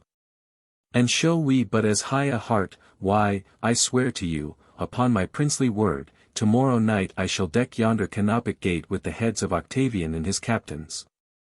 Ay, cheer, and cheer again. I love that martial music which swells, not as from the indifferent lips of clarions, now 'neath the breath of Antony and now of Caesar, but rather out of the single hearts of men who love me. Yet, and now I will speak low, as we do speak o'er the bier of some beloved dead, yet, if fortune should rise against me and if, borne down by the weight of arms, Antony, the soldier, dies a soldier's death, leaving you to mourn him who ever was your friend, this is my will, that, after our rough fashion of the camp, I here declare to you. You know where all my treasure lies. Take it, most dear friends, and, in the memory of Antony, make just division. Then go to Caesar and speak thus: Antony, the dead, to Caesar, the living, sends greeting. And, in the name of ancient fellowship and of many a peril dared, craves this boon, the safety of those who clung to him and that which he hath given them. Nay, let not my tears, for I must weep, overflow your eyes. Why, it is not manly. 'Tis most womanish. All men must die, and death were welcome were it not so lone. Should I fall, I leave my children to your tender care, if, perchance, it may avail to save them from the fate of helplessness. Soldiers, enough. Tomorrow at the dawn we spring on Caesar's throat, both by land and sea. Swear that ye will cling to me, even to the last issue. We swear, they cried. Noble Antony, we swear. It is well. Once more my star grows bright. Tomorrow, set in the highest heaven, it yet may shine the lamp of Caesar down. Till then, farewell. He turned to go. As he went they caught his hand and kissed it, and so deeply were they moved that many wept like children. Nor could Antony master his grief, for, in the moonlight, I saw tears roll down his furrowed cheeks and fall upon that mighty breast. And, seeing all this, I was much troubled. For I well knew that if these men held firm to Antony all might yet go well for Cleopatra. And though I bore no ill will against Antony, yet he must fall, and in that fall drag down the woman who, like some poisonous plant, had twined herself about his giant strength till it choked and mouldered in her embrace. Therefore, when Antony went I went not, but stood back in the shadow watching the faces of the lords and captains as they spoke together. Then it is agreed, said he who should lead the fleet. And this we swear to, one and all, that we will cling to noble Antony to the last extremity of fortune. Aye. Aye, they answered. Aye. Aye. I said, speaking from the shadow, cling, and die. They turned fiercely and seized me. Who is he? Quoth one. 'Tis that dark-faced dog, Olympus, cried another. Olympus, the magician. Olympus, the traitor, growled another, put an end to him and his magic, and he drew his sword. Aye. Slay him. He would betray the Lord Antony, whom he is paid to doctor. Hold a while. I said in a slow and solemn voice, and beware how ye try to murder the servant of the gods. I am no traitor. For myself, I abide the event here in Alexandria, but to you I say, flee, flee to Caesar. I serve Antony and the queen, I serve them truly, but above all I serve the holy gods, and what they make known to me, that, lords, I do know. And I know this, that Antony is doomed, and Cleopatra is doomed, for Caesar conquers. Therefore, because I honor you, noble gentlemen, and think with pity on your wives, left widowed, and your little fatherless children, that shall, if ye hold to Antony, be sold as slaves, therefore, I say, cling to Antony if ye will and die. Or flee to Caesar and be saved. And this I say because it is so ordained of the gods. The gods, they growled, what gods? Slit the traitor's throat and stop his ill-omened talk. Let him show us a sign from his gods or let him die.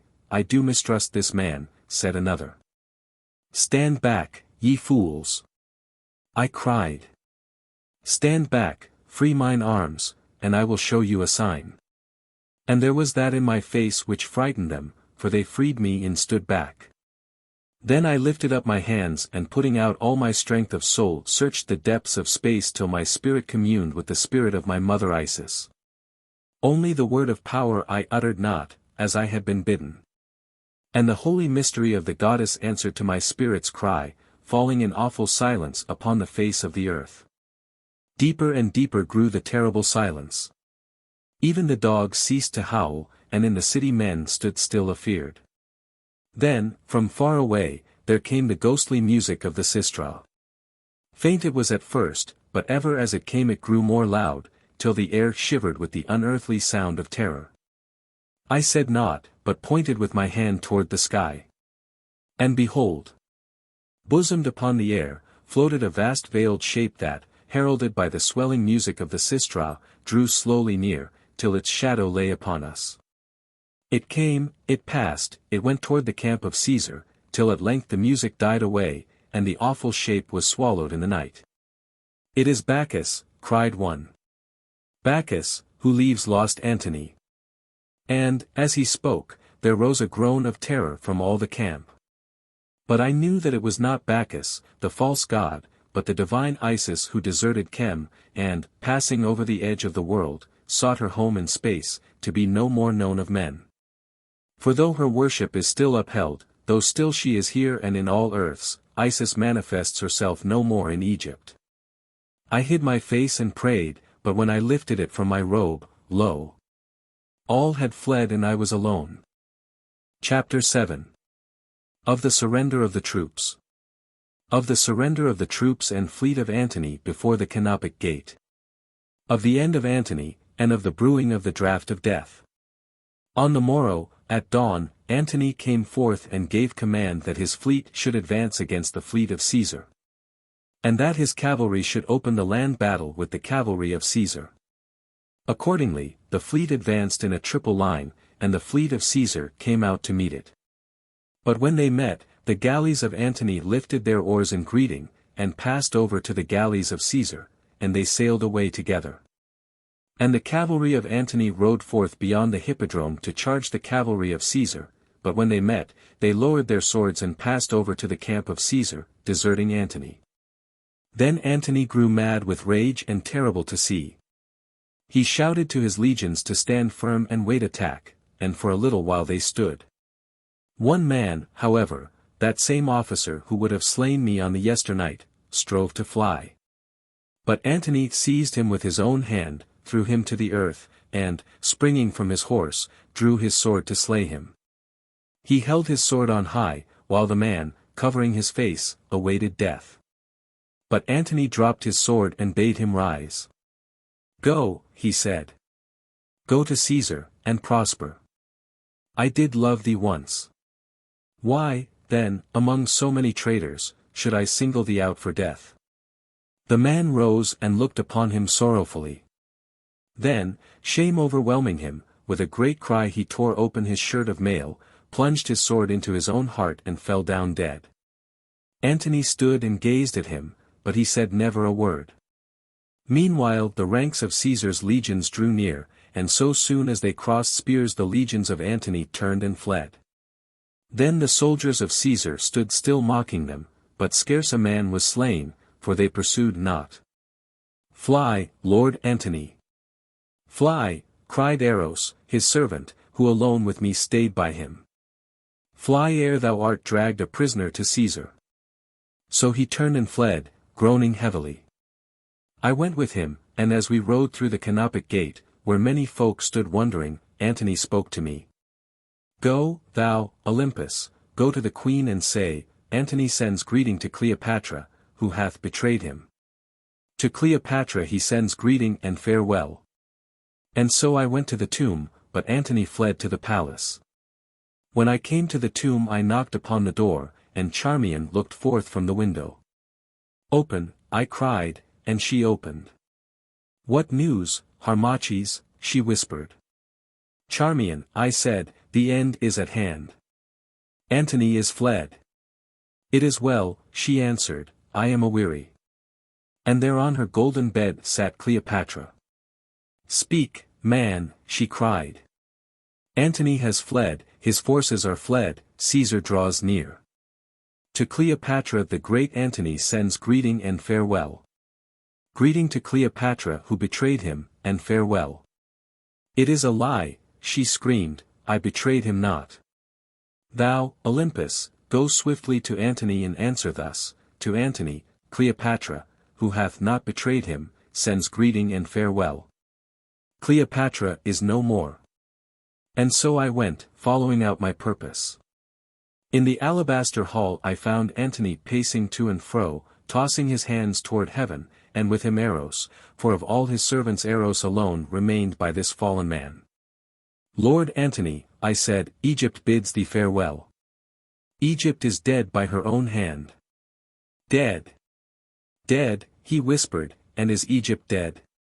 And is that form of glory now food for worms? Oh, what a woman was this!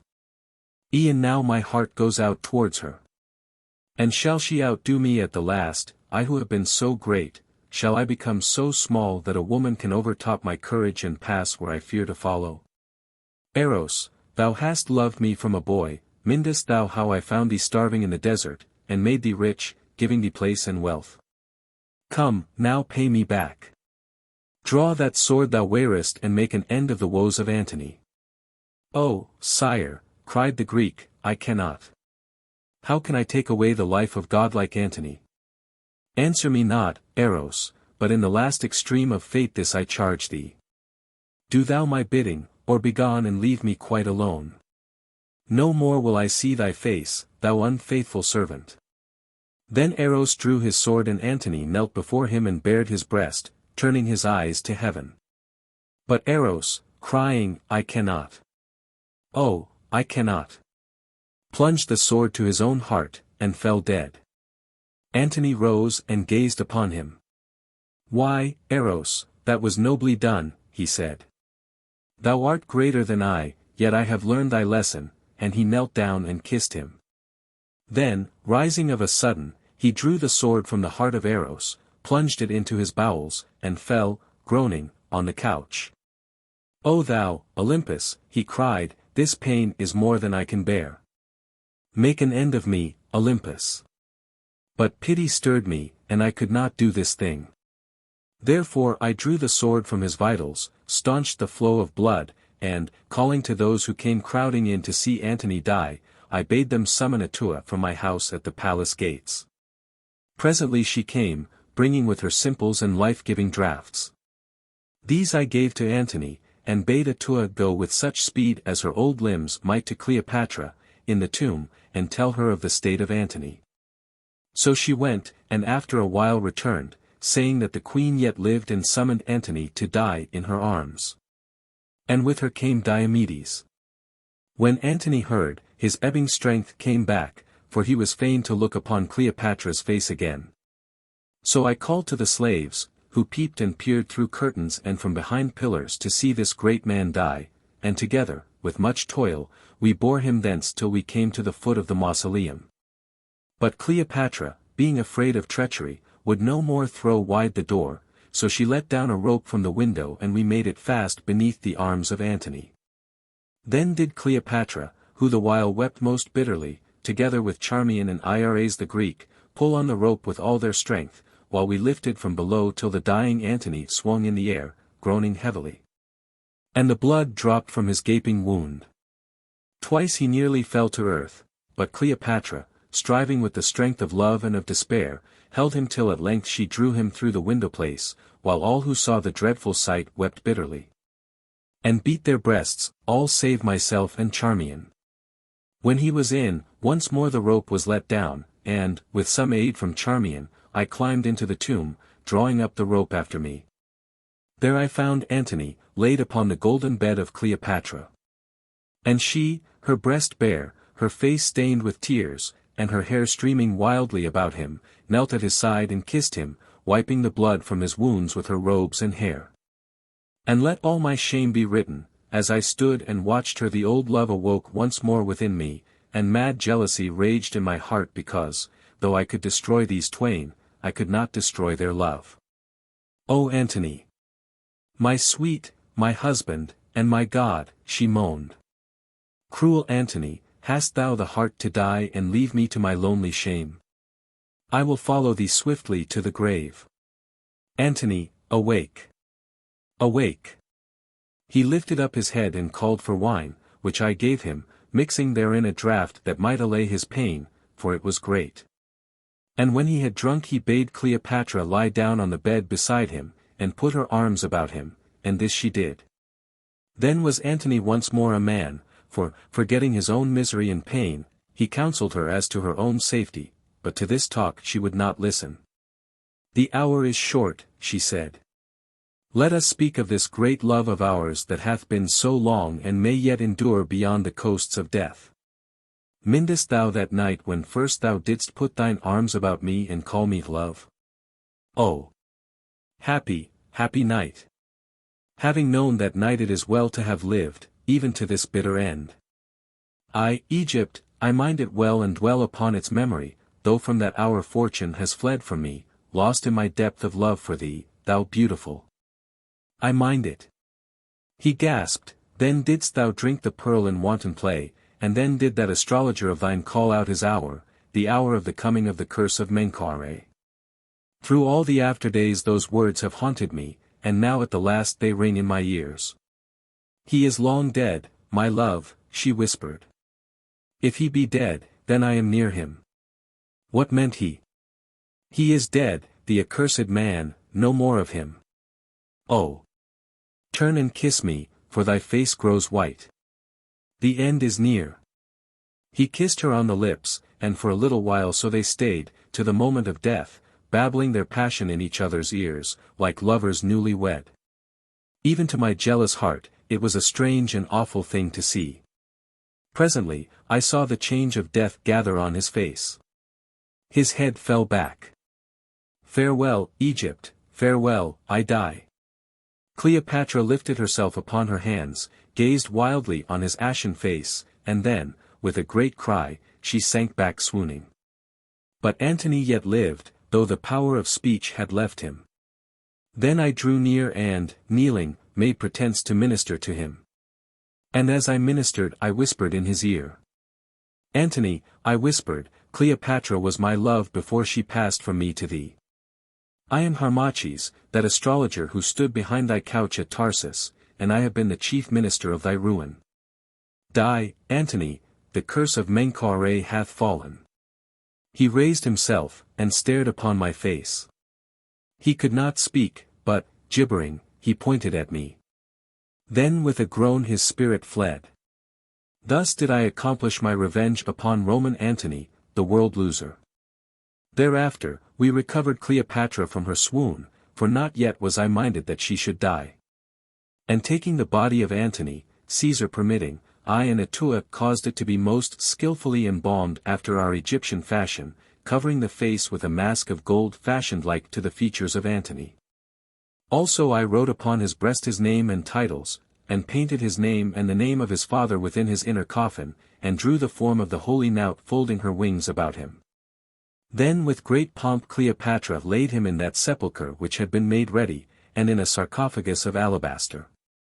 Now, this sarcophagus was fashioned so large that place was left in it for a second coffin, for Cleopatra would lie by Antony at the last. These things then happened. And but a little while after I learned tidings from one Cornelius Dolabella, a noble Roman who waited upon Caesar, and, moved by the beauty that swayed the souls of all who looked upon her, had pity for the woes of Cleopatra. He bade me warn her, for, as her physician, it was allowed me to pass in and out of the tomb where she dwelt, that in 3 days she would be sent away to Rome, together with her children, save Caesarion, whom Octavian had already slain. That she might walk in the triumph of Caesar. Accordingly I went in, and found her sitting, as now she always sat, plunged in a half-stupor, and before her that blood-stained robe with which she had staunched the wounds of Antony. For on this she would continually feast her eyes. See how faint they grow, Olympus, she said, lifting her sad face and pointing to the rusty stains, and he so lately dead. Why, gratitude could not fade more fast. What is now thy news? Evil tidings is writ large in those dark eyes of thine, which ever bring back to me something that still slips my mind. The news is ill, O Queen, I answered. I have this from the lips of Dolabella, who has it straight from Caesar's secretary. On the 3rd day from now Caesar will send thee and the princes Ptolemy and Alexander and the princess Cleopatra to Rome, there to feast the eyes of the Roman mob, and be led in triumph to that capital where thou didst swear to set thy throne. Never, never, she cried, springing to her feet. Never will I walk in chains in Caesar's triumph. What must I do? Charmion, tell me what I can do. And Charmion, rising, stood before her, looking at her through the long lashes of her downcast eyes. Lady, thou canst die, she said quietly. I, of a truth I had forgotten, I can die. Olympus, hast thou the drug? Nay. But if the queen wills it, by tomorrow morn it shall be brewed, a drug so swift and strong that not the gods themselves can hold him who drinks it back from sleep. Let it be made ready, thou master of death. I bowed, and withdrew myself. And all that night I and old Atua labored at the distilling of the deadly draught. At length it was done, and Atua poured it into a crystal phial, and held it to the light of the fire, for it was white as the purest water. La! La! She sang, in her shrill voice, a drink for a queen.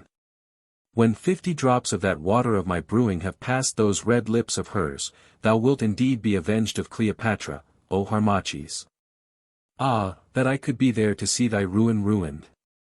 La! La! It would be sweet to see.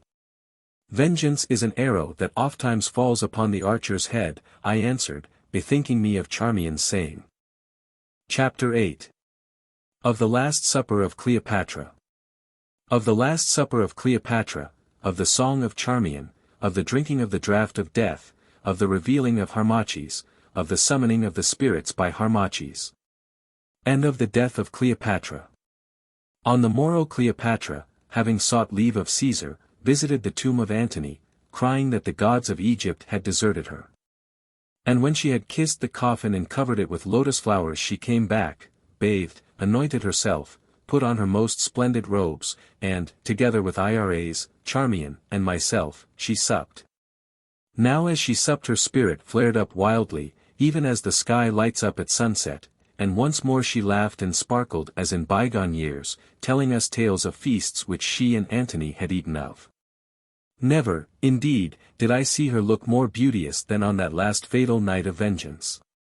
And thus her mind drew on to that supper at Tarsus when she drank the pearl. Strange, she said. Strange that at the last the mind of Antony should have turned back to that night among all the nights and to the saying of Harmachis.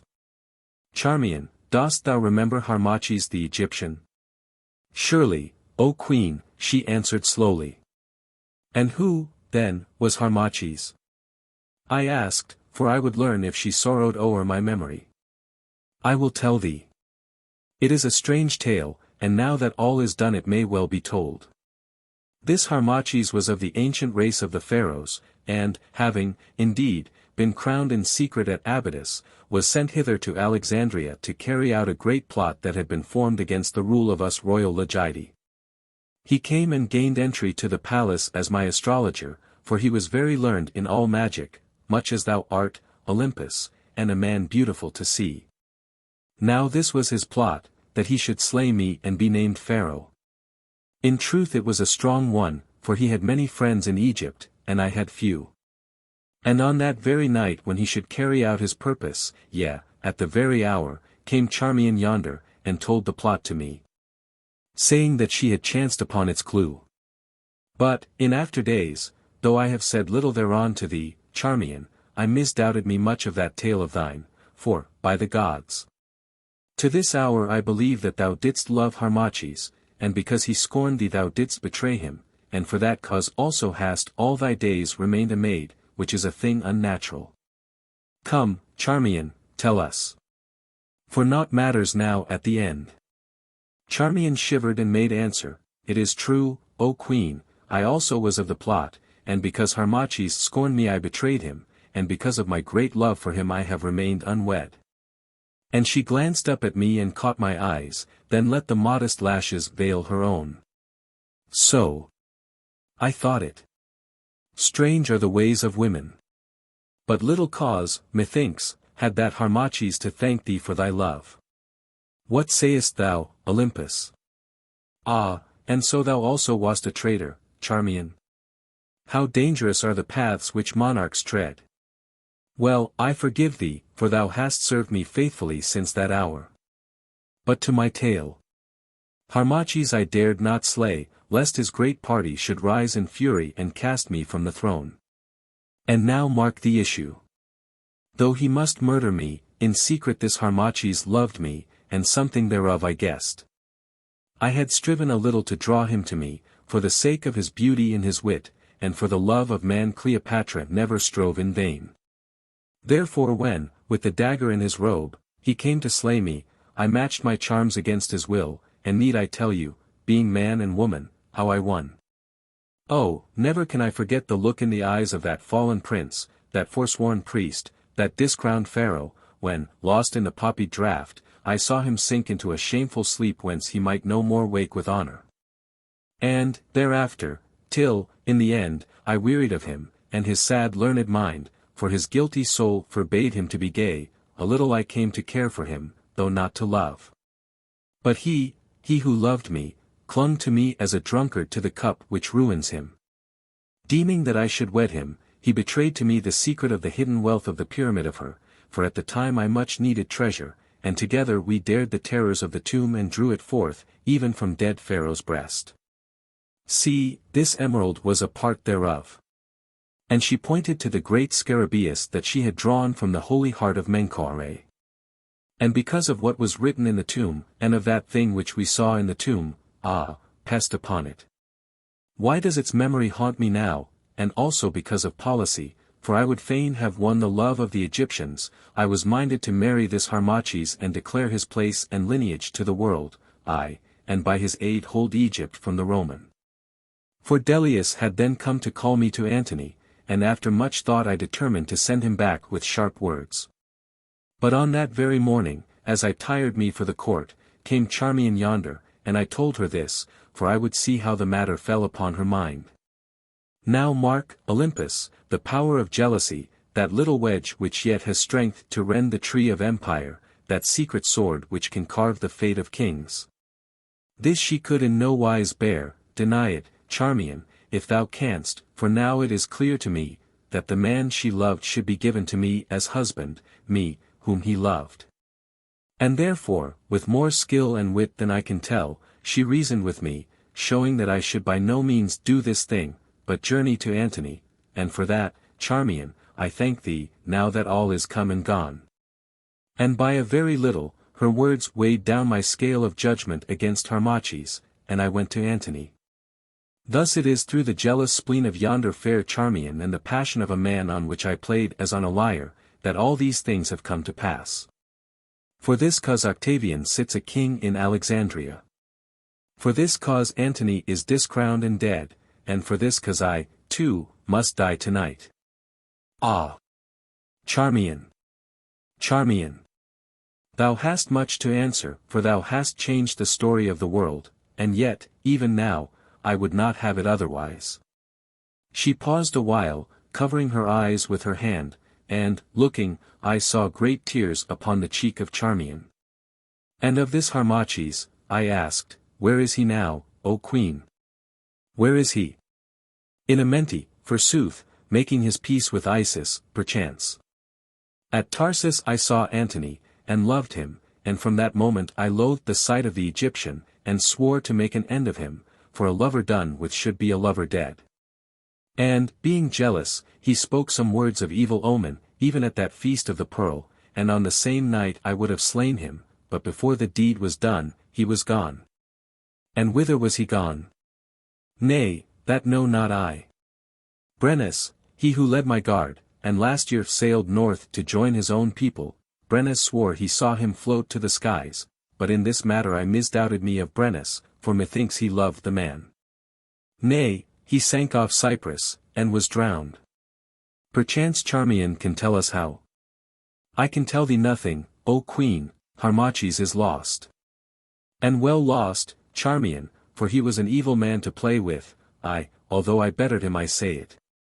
Well he served my purpose. But I loved him not, and even now I fear him, for it seemed to me that I heard his voice summoning me to fly, through the din of the fight at Actium.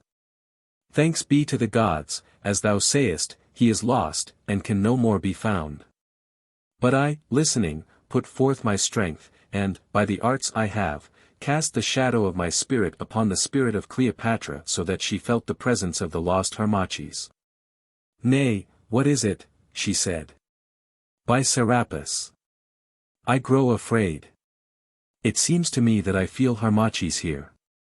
His memory overwhelms me like a flood of waters, and he these 10 years dead. Oh! At such a time it is unholy. Nay, O Queen, I answered, if he be dead then he is everywhere, and well at such a time, the time of thy own death, may his spirit draw near to welcome thine at its going. Speak not thus, Olympus. I would see Harmachis no more. The count between us is too heavy, and in another world than this more evenly, perchance should we be matched. Ah, the terror passes. I was but unnerved. Well, the fool's story hath served to while away the heaviest of our hours, the hour which ends in death. Sing to me, Charmion, sing, for thy voice is very sweet, and I would soothe my soul to sleep. The memory of that Harmachis has wrung me strangely. Sing, then, the last song I shall hear from those tuneful lips of thine, the last of so many songs. It is a sad hour for song, O Queen, said Charmion. But, nevertheless, she took her harp and sang. And thus she sang, very soft and low, the dirge of the sweet-tongued Syrian Meleager. Tears for my lady dead. Heliodore. Salt tears and strange to shed. Over and o'er. Go tears and low lament. Fair from her tomb. Wend where my lady went. Down through the gloom. Sighs for my lady dead. Tears do I send. Long love remembered. Mistress and friend. Sad are the songs we sing. Tears that we shed. Empty the gifts we bring. Gifts to the dead. Ah, for my flower, my love. Hades hath taken. Ah, for the dust above. Scattered and shaken. Mother of blade and grass. Earth, in thy breast. Lull her that gentlest was. Gently to rest. The music of her voice died away, and it was so sweet and sad that Iras began to weep and the bright tears stood in Cleopatra's stormy eyes. Only I wept not, my tears were dry. "'Tis a heavy song of thine, Charmion," said the queen. "Well, as thou saidst, it is a sad hour for song, and thy dirge is fitted to the hour. Sing it over me once again when I lie dead, Charmion. And now farewell to music, and on to the end. Olympus, take yonder parchment and write what I shall say." I took the parchment and the reed, and wrote thus in the Roman tongue. Cleopatra to Octavianus, greeting. This is the state of life. At length there comes an hour when, rather than endure those burdens that overwhelm us, putting off the body we would take wing into forgetfulness. Caesar, thou hast conquered, take thou the spoils of victory. But in thy triumph Cleopatra cannot walk. When all is lost, then we must go to seek the lost.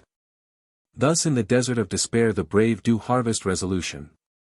Cleopatra hath been great as Antony was great, nor shall her fame be minished in the manner of her end. Slaves live to endure their wrong. But princes, treading with a firmer step, pass through the gates of wrong into the royal dwellings of the dead. This only doth Egypt ask of Caesar, that he suffer her to lie in the tomb of Antony. Farewell. This I wrote, and having sealed the writing, Cleopatra bade me go find a messenger, dispatch it to Caesar, and then return. So I went, and at the door of the tomb I called a soldier who was not on duty, and, giving him money, bade him take the letter to Caesar. Then I went back, and there in the chamber the three women stood in silence, Cleopatra clinging to the arm of Iras, and Charmion a little apart watching the twain. "If indeed thou art minded to make an end, O Queen," I said, "the time is short, for presently Caesar will send his servants in answer to thy letter," and I drew forth the phial of white and deadly bane and set it upon the board. She took it in her hand and gazed thereon. "How innocent it seems," she said, "and yet therein lies my death. 'Tis strange. I, Queen, and the death of 10 other folk. No need to take so long a draught. I fear," she gasped, "how know I that it will slay outright? I have seen so many die by poison and scarce one has died outright. And some, I cannot think on them." "Fear not," I said, "I am a master of my craft. Or, if thou dost fear, cast this poison forth and live.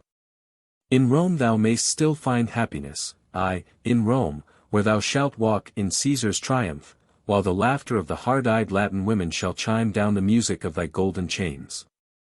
Nay, I will die, Olympus. Oh, if one would but show the path." Then Iras loosed her hand and stepped forward. "Give me the draught, physician," she said. "I go to make ready for my queen." "It is well," I answered, "on thy own head be it." And I poured from the phial into a little golden goblet. She raised it, curtsied low to Cleopatra, then, coming forward, kissed her on the brow, and Charmion she also kissed. This done, tarrying not and making no prayer, for Iras was a Greek, she drank, and, putting her hand to her head, instantly fell down and died. "Thou sayest," I said, breaking in upon the silence, "it is swift. Aye, Olympus. Thine is a master drug. Come now, I thirst, fill me the bowl, lest Iras weary in waiting at the gates." So I poured afresh into the goblet. But this time, making pretense to rinse the cup, I mixed a little water with the bane, for I was not minded that she should die before she knew me. Then did the royal Cleopatra, taking the goblet in her hand, turn her lovely eyes to heaven and cry aloud. O ye gods of Egypt! Who have deserted me, to you no longer will I pray, for your ears are shut unto my crying and your eyes blind to my griefs. Therefore, I make entreaty of that last friend whom the gods, departing, leave to helpless man. Sweep hither, death, whose winnowing wings enshroud all the world, and give me ear. Draw nigh, thou King of kings. Who, with an equal hand, bringest the fortunate head of one pillow with the slave, and by thy spiritual breath dost waft the bubble of our life far from this hell of earth. Hide me where winds blow not and waters cease to roll. Where wars are done and Caesar's legions cannot march. Take me to a new dominion, and crown me Queen of Peace. Thou art my Lord, O Death, and in thy kiss I have conceived. I am in labor of a soul, see, it stands newborn upon the edge of time. Now, go, life. Come, sleep. Come, Antony. And, with one glance to heaven, she drank, and cast the goblet to the ground. Then at last came the moment of my pent-up vengeance, and of the vengeance of Egypt's outraged gods, and of the falling of the curse of Menkau-Ra. What's this? She cried, I grow cold, but I die not. Thou dark physician, thou hast betrayed me. Peace, Cleopatra. Presently shalt thou die and know the fury of the gods. The curse of Menkau-Ra hath fallen. It is finished. Look upon me, woman. Look upon this marred face, this twisted form, this living mass of sorrow. Look. Look. Who am I? She stared upon me wildly. Oh! Oh, she shrieked, throwing up her arms, at last I know thee. By the gods, thou art Harmachis, Harmachis risen from the dead. I, Harmachis risen from the dead to drag thee down to death and agony eternal. See, thou Cleopatra, I have ruined thee as thou didst ruin me. I, working in the dark, and helped of the angry gods, have been thy secret spring of woe. I filled thy heart with fear at Actium, I held the Egyptians from thy aid. I sapped the strength of Antony, I showed the portent of the gods unto thy captains. By my hand at length thou deedst, for I am the instrument of vengeance. Ruin I pay thee back for ruin, treachery for treachery, death for death. Come hither, Charmion, partner of my plots, who betrayed me, but, repenting, art the sharer of my triumph, come watch this fallen wanton die. Cleopatra heard, and sank back upon the golden bed, groaning, and thou, too, Charmion. A moment so she sat, then her imperial spirit burnt up glorious before she died. She staggered from the bed, and, with arms outstretched, she cursed me. Oh! For 1 hour of life! She cried, 1 short hour, that therein I might make thee die in such fashion as thou canst not dream, thou and that false paramour of thine, who betrayed both me and thee. And thou didst love me. Ah, there I have thee still. See, thou subtle, plotting priest, and with both hands she rent back the royal robes from her bosom, see, on this fair breast once night by night thy head was pillowed, and thou didst sleep wrapped in these same arms. Now, put away their memory if thou canst. I read it in thine eyes, that mayst thou not. No torture which I bear can, in its sum, draw nigh to the rage of that deep soul of thine, rent with longings never, never to be reached. Harmachis, thou slave of slaves, from thy triumph depths I snatch a deeper triumph, and conquered yet I conquer. I spit upon thee, I defy thee, and, dying, doom thee to the torment of thy deathless love. O Antony! I come, my Antony! I come to thy own dear arms. Soon I shall find thee, and, wrapped in a love undying and divine, together we will float through all the depths of space, and, lips to lips and eyes to eyes, drink of desires grown more sweet with every draught. Or if I find thee not, then I shall sink in peace down the poppied ways of sleep, and for me the breast of night, whereon I shall be softly cradled, will yet seem thy bosom, Antony. Oh, I die, come, Antony, and give me peace. Even in my fury I had quailed beneath her scorn, for home flew the arrows of her winged words. Alas! And alas! It was true, the shaft of my vengeance fell upon my own head, never had I loved her as I loved her now. My soul was rent with jealous torture, and thus I swore she should not die. Peace! I cried, what peace is there for thee? Oh! Ye holy three, hear now my prayer. Osiris, loosen thou the bonds of hell and send forth those whom I shall summon.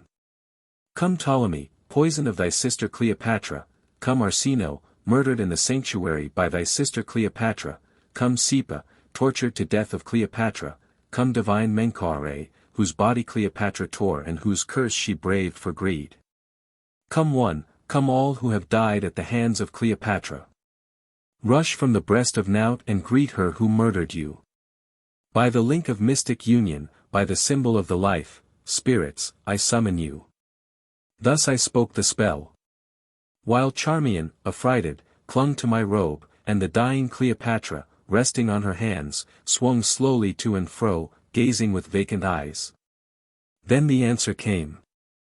The casement burst asunder, and on flittering wings that great bat entered which last I had seen hanging to the eunuch's chin in the womb of the pyramid of her. Thrice it circled round, once it hovered o'er dead Iras, then flew to where the dying woman stood. To her it flew, on her breast it settled, clinging to that emerald which was dragged from the dead heart of Menkau-Ra. Thrice the grey horror screamed aloud, thrice it beat its bony wings, and lo! It was gone. Then suddenly within that chamber sprang up the shapes of death. There was Arsinoe, the beautiful, even as she had shrunk beneath the butcher's knife. There was young Ptolemy, his features twisted by the poisoned cup. There was the majesty of Menkau-Ra, crowned with the urious crown, there was grave Sepa, his flesh all torn by the torturer's hooks, there were those poisoned slaves. And there were others without number, shadowy and dreadful to behold. Who, thronging that narrow chamber, stood silently fixing their glassy eyes upon the face of her who slew them. Behold! Cleopatra! I said. Behold thy peace, and die. I said Charmion. Behold and die. Thou who didst rob me of my honor, and Egypt of her king. She looked, she saw the awful shapes, her spirit, hurrying from the flesh, mayhap could hear words to which my ears were deaf. Then her face sank in with terror, her great eyes grew pale, and, shrieking, Cleopatra fell and died, passing, with that dread company, to her appointed place. Thus, then, I, Harmachis, fed my soul with vengeance, fulfilling the justice of the gods, and yet knew myself empty of all joy therein. For though that thing we worship doth bring us ruin, and love being more pitiless than death, we in turn do pay all our sorrow back. Yet we must worship on, yet stretch out our arms towards our lost desire, and pour our heart's blood upon the shrine of our discrowned God. For love is of the spirit, and knows not death. Chapter 9. Of the farewell of Charmion. Of the farewell of Charmion, of the death of Charmion, of the death of the old wife, Atua, of the coming of Harmachis to Abouthis, of his confession in the hall of 36 pillars. And of the declaring of the doom of Harmachis. Charmion unclasped my arm, to which she had clung in terror. Thy vengeance, thou dark Harmachis, she said, in a hoarse voice, is a thing hideous to behold. O lost Egypt, with all thy sins thou wast indeed a queen. Come, aid me, prince. Let us stretch this poor clay upon the bed and deck it royally, so that it may give its dumb audience to the messengers of Caesar as becomes the last of Egypt's queens. I spoke no word in answer, for my heart was very heavy, and now that all was done I was weary. Together, then, we lifted up the body and laid it on the golden bed. Charmion placed the urious crown upon the ivory brow, and combed the night-dark hair that showed never a thread of silver, and, for the last time, shut those eyes wherein had shone all the changing glories of the sea. She folded the chill hands upon the breast whence passion's breath had fled, and straightened the bent knees beneath the broidered robe, and by the head set flowers. And there at length Cleopatra lay, more splendid now in her cold majesty of death than in her richest hour of breathing beauty. We drew back and looked on her, and on dead iras at her feet. "It is done," quoth Charmion. "We are avenged, and now, Harmachis, dost follow by this same road?" And she nodded towards the phial on the board. "Nay, Charmion. I fly to a heavier death. Not thus easily may I end my space of earthly penance." "So be it, Harmachis." "And I, Harmachis, I fly also, but with swifter wings. My game is played. I, too, have made atonement. Oh!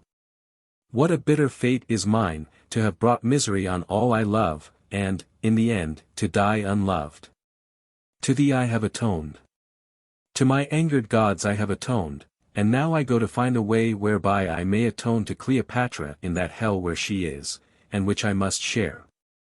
For she loved me well, Harmachis. And, now that she is dead, methinks that, after thee, I loved her best of all.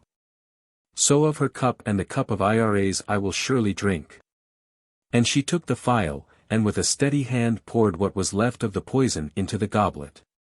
"Bethink thee, Charmion," I said, "yet mayst thou live for many years, hiding these sorrows beneath the withered days."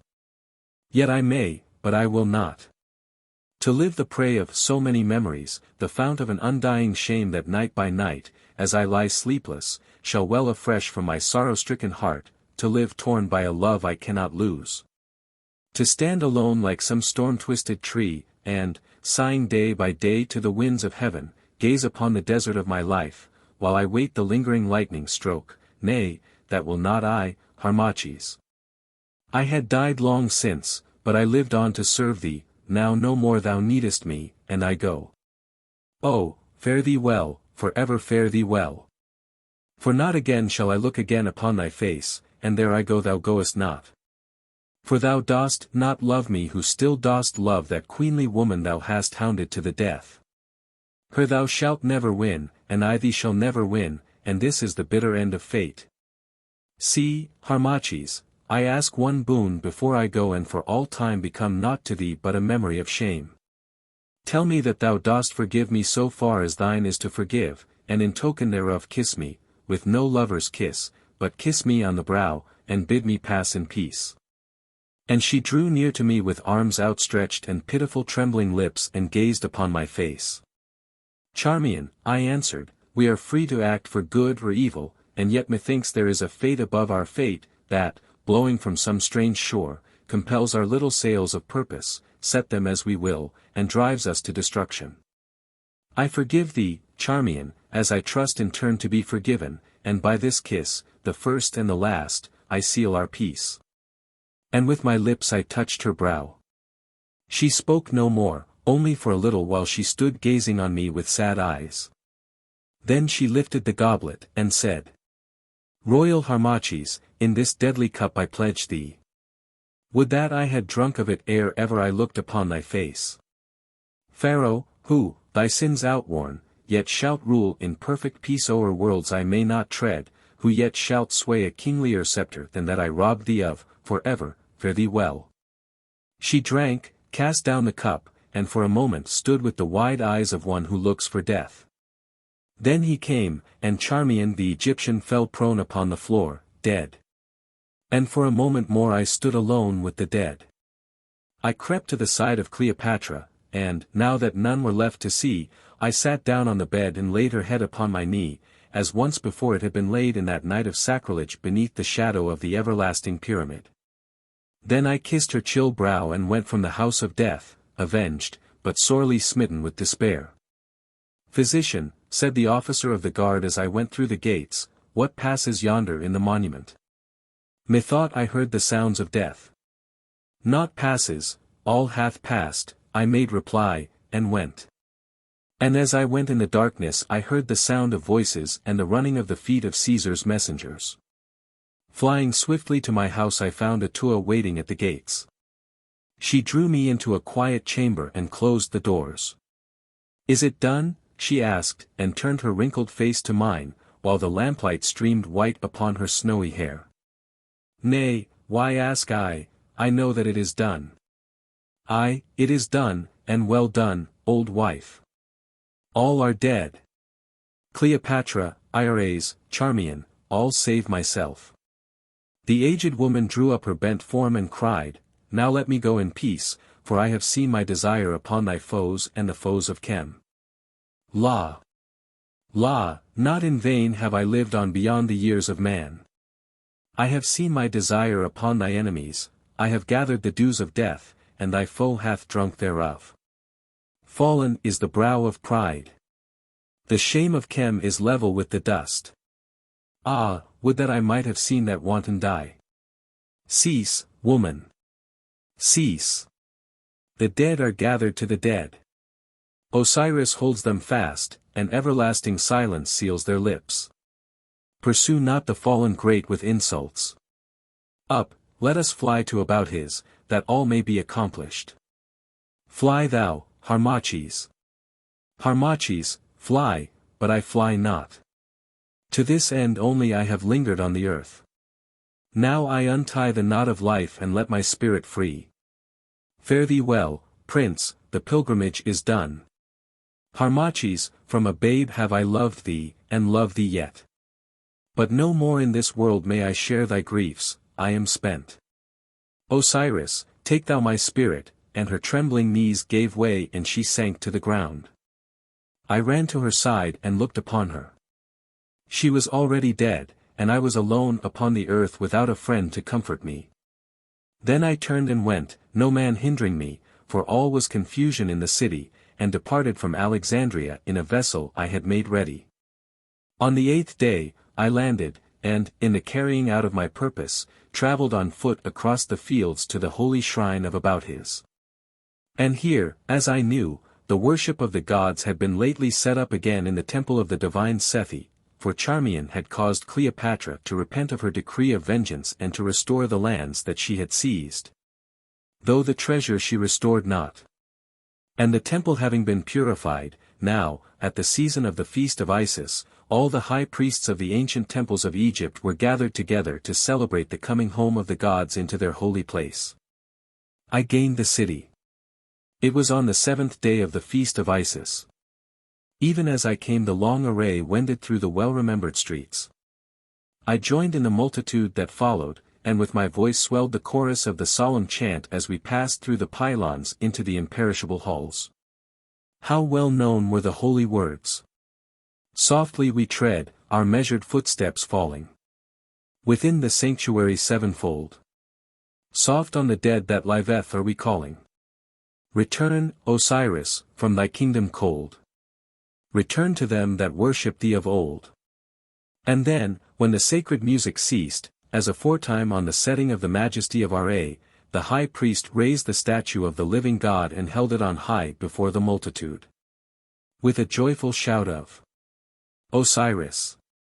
Our hope, Osiris! Osiris! The people tore the black wrappings from their dress, showing the white robes beneath, and, as one man, bowed before the god. Then they went to feast each at his home, but I stayed in the court of the temple. Presently a priest of the temple drew near, and asked me of my business. And I answered him that I came from Alexandria, and would be led before the council of the high priests, for I knew that the holy priests were gathered together debating the tidings from Alexandria. Thereon the man left, and the high priests, hearing that I was from Alexandria, ordered that I should be led into their presence in the hall of columns, and so I was led in. It was already dark, and between the great pillars lights were set, as on that night when I was crowned pharaoh of the upper and the lower land. There, too, was the long line of dignitaries seated in their carven chairs, and taking counsel together. All was the same cold images of kings and gods gazed with the same empty eyes from the everlasting walls. More. Among those gathered there were 5 of the very men who, as leaders of the great plot, had sat here to see me crowned, being the only conspirators who had escaped the vengeance of Cleopatra and the clutching hand of time. I took my stand on the spot where once I had been crowned and made me ready for the last act of shame with such bitterness of heart as cannot be written. "Why, it is the physician Olympus," said one. "He who lived a hermit in the tombs of Tape, and who but lately was of the household of Cleopatra. Is it, then, true that the queen is dead by her own hand, physician?" "Yea, holy sirs, I am that physician, also Cleopatra is dead by my hand." "By thy hand? Why, how comes this, though well is she dead, forsooth, the wicked wanton?" "Your pardon, sirs, and I will tell you all, for I am come hither to that end. Perchance among you there may be some, methinks I see some, who, nigh 11 years ago, were gathered in this hall to secretly crown one Harmachis, pharaoh of Chem. It is true, they said, but how knowest thou these things, thou Olympus? Of the rest of those 37 nobles, I went on, making no answer, are 32 missing. Some are dead, as Amenemhat is dead, some are slain, as Sepa is slain. And some, perchance, yet labor as slaves within the mines, or live afar, fearing vengeance. It is so, they said, alas. It is so. Harmachis the accursed betrayed the plot, and sold himself to the wanton Cleopatra. It is so, I went on, lifting up my head. Harmachis betrayed the plot and sold himself to Cleopatra, and, holy sirs, I am that Harmachis. The priests and dignitaries gazed astonished. Some rose and spoke, some said naught. I am that Harmachis. I am that traitor, trebly steeped in crime, a traitor to my gods, a traitor to my country, a traitor to my oath. I come hither to say that I have done this. I have executed the divine vengeance on her who ruined me and gave Egypt to the Roman. And now that, after years of toil and patient waiting, this is accomplished by my wisdom and the help of the angry gods, behold I come with all my shame upon my head to declare the thing I am, and take the traitor's guerdon. Mindest thou of the doom of him who hath broke the oath that may not be broke, asked he who first had spoken, in heavy tones. I know it well, I answered, I court that awful doom. Tell us more of this matter, thou who wast Harmachis. So, in cold clear words, I laid bare all my shame, keeping back nothing. And ever as I spoke I saw their faces grow more hard, and knew that for me there was no mercy, nor did I ask it, nor, had I asked, could it have been granted. When, at last, I had done, they put me aside while they took counsel. Then they drew me forth again, and the eldest among them, a man very old and venerable, the priest of the temple of the divine Hatshepsut at Tape, spoke, in icy accents. Thou Harmachis, we have considered this matter. Thou hast sinned the threefold deadly sin. On thy head lies the burden of the woe of Chem, this day enthralled of Rome. To Isis, the mother mystery, thou hast offered the deadly insult, and thou hast broken thy holy oath. For all of these sins there is, as well thou knowest, but one reward, and that reward is thine. Naught can it weigh in the balance of our justice that thou hast slain her who was thy cause of stumbling. Not that thou comest to name thyself the vilest thing who ever stood within these walls. On thee also must fall the curse of Menkau-Ra, thou false priest. Thou forsworn patriot. Thou pharaoh shameful and discrowned. Here, where we set the double crown upon thy head, we doom thee to the doom. Go to thy dungeon and await the falling of its stroke. Go, remembering what thou mightest have been and what thou art, and may those gods who through thy evil doing shall perchance ere long cease to be worshipped within these holy temples, give to thee that mercy which we deny. Lead him forth. So they took me and led me forth. With bowed head I went, looking not up, and yet I felt their eyes burn upon my face. Oh! Surely of all my shames this is the heaviest. Chapter 10. Of the last writing of Harmachis, the royal Egyptian. They led me to the prison chamber that is high in the pylon tower, and here I wait my doom. I know not when the sword of fate shall fall. Week grows to week, and month to month, and still it is delayed.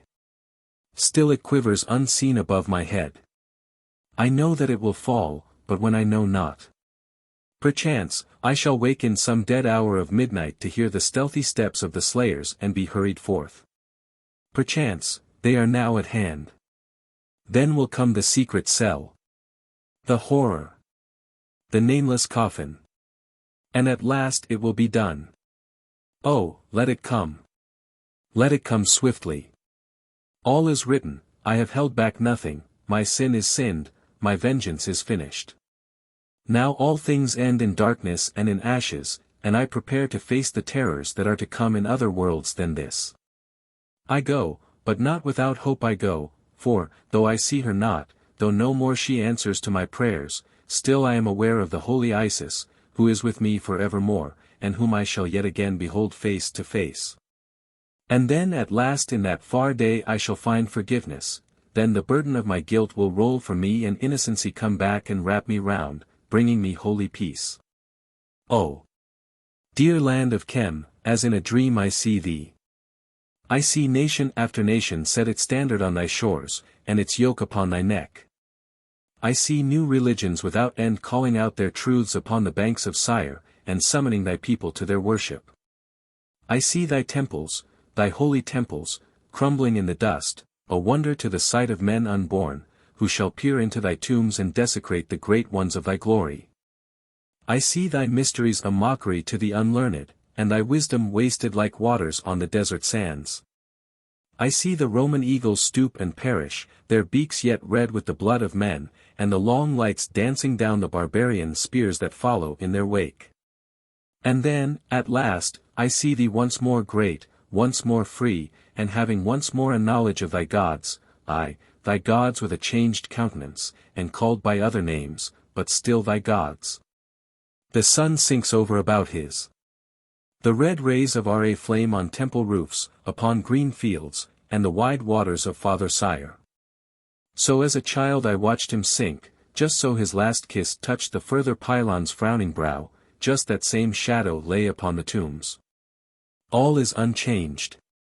I only am changed, so changed, and yet the same. Oh, Cleopatra! Cleopatra! Thou destroyer! If I might but tear thy vision from my heart. Of all my griefs, this is the heaviest grief, still must I love thee. Still must I hug this serpent to my heart. Still in my ears must ring that low laugh of triumph, the murmur of the falling fountain, the song of the nightingale. Here the writing on the third roll of papyrus abruptly ends. It would almost seem that the writer was at this moment broken in upon by those who came to lead him to his doom. The end.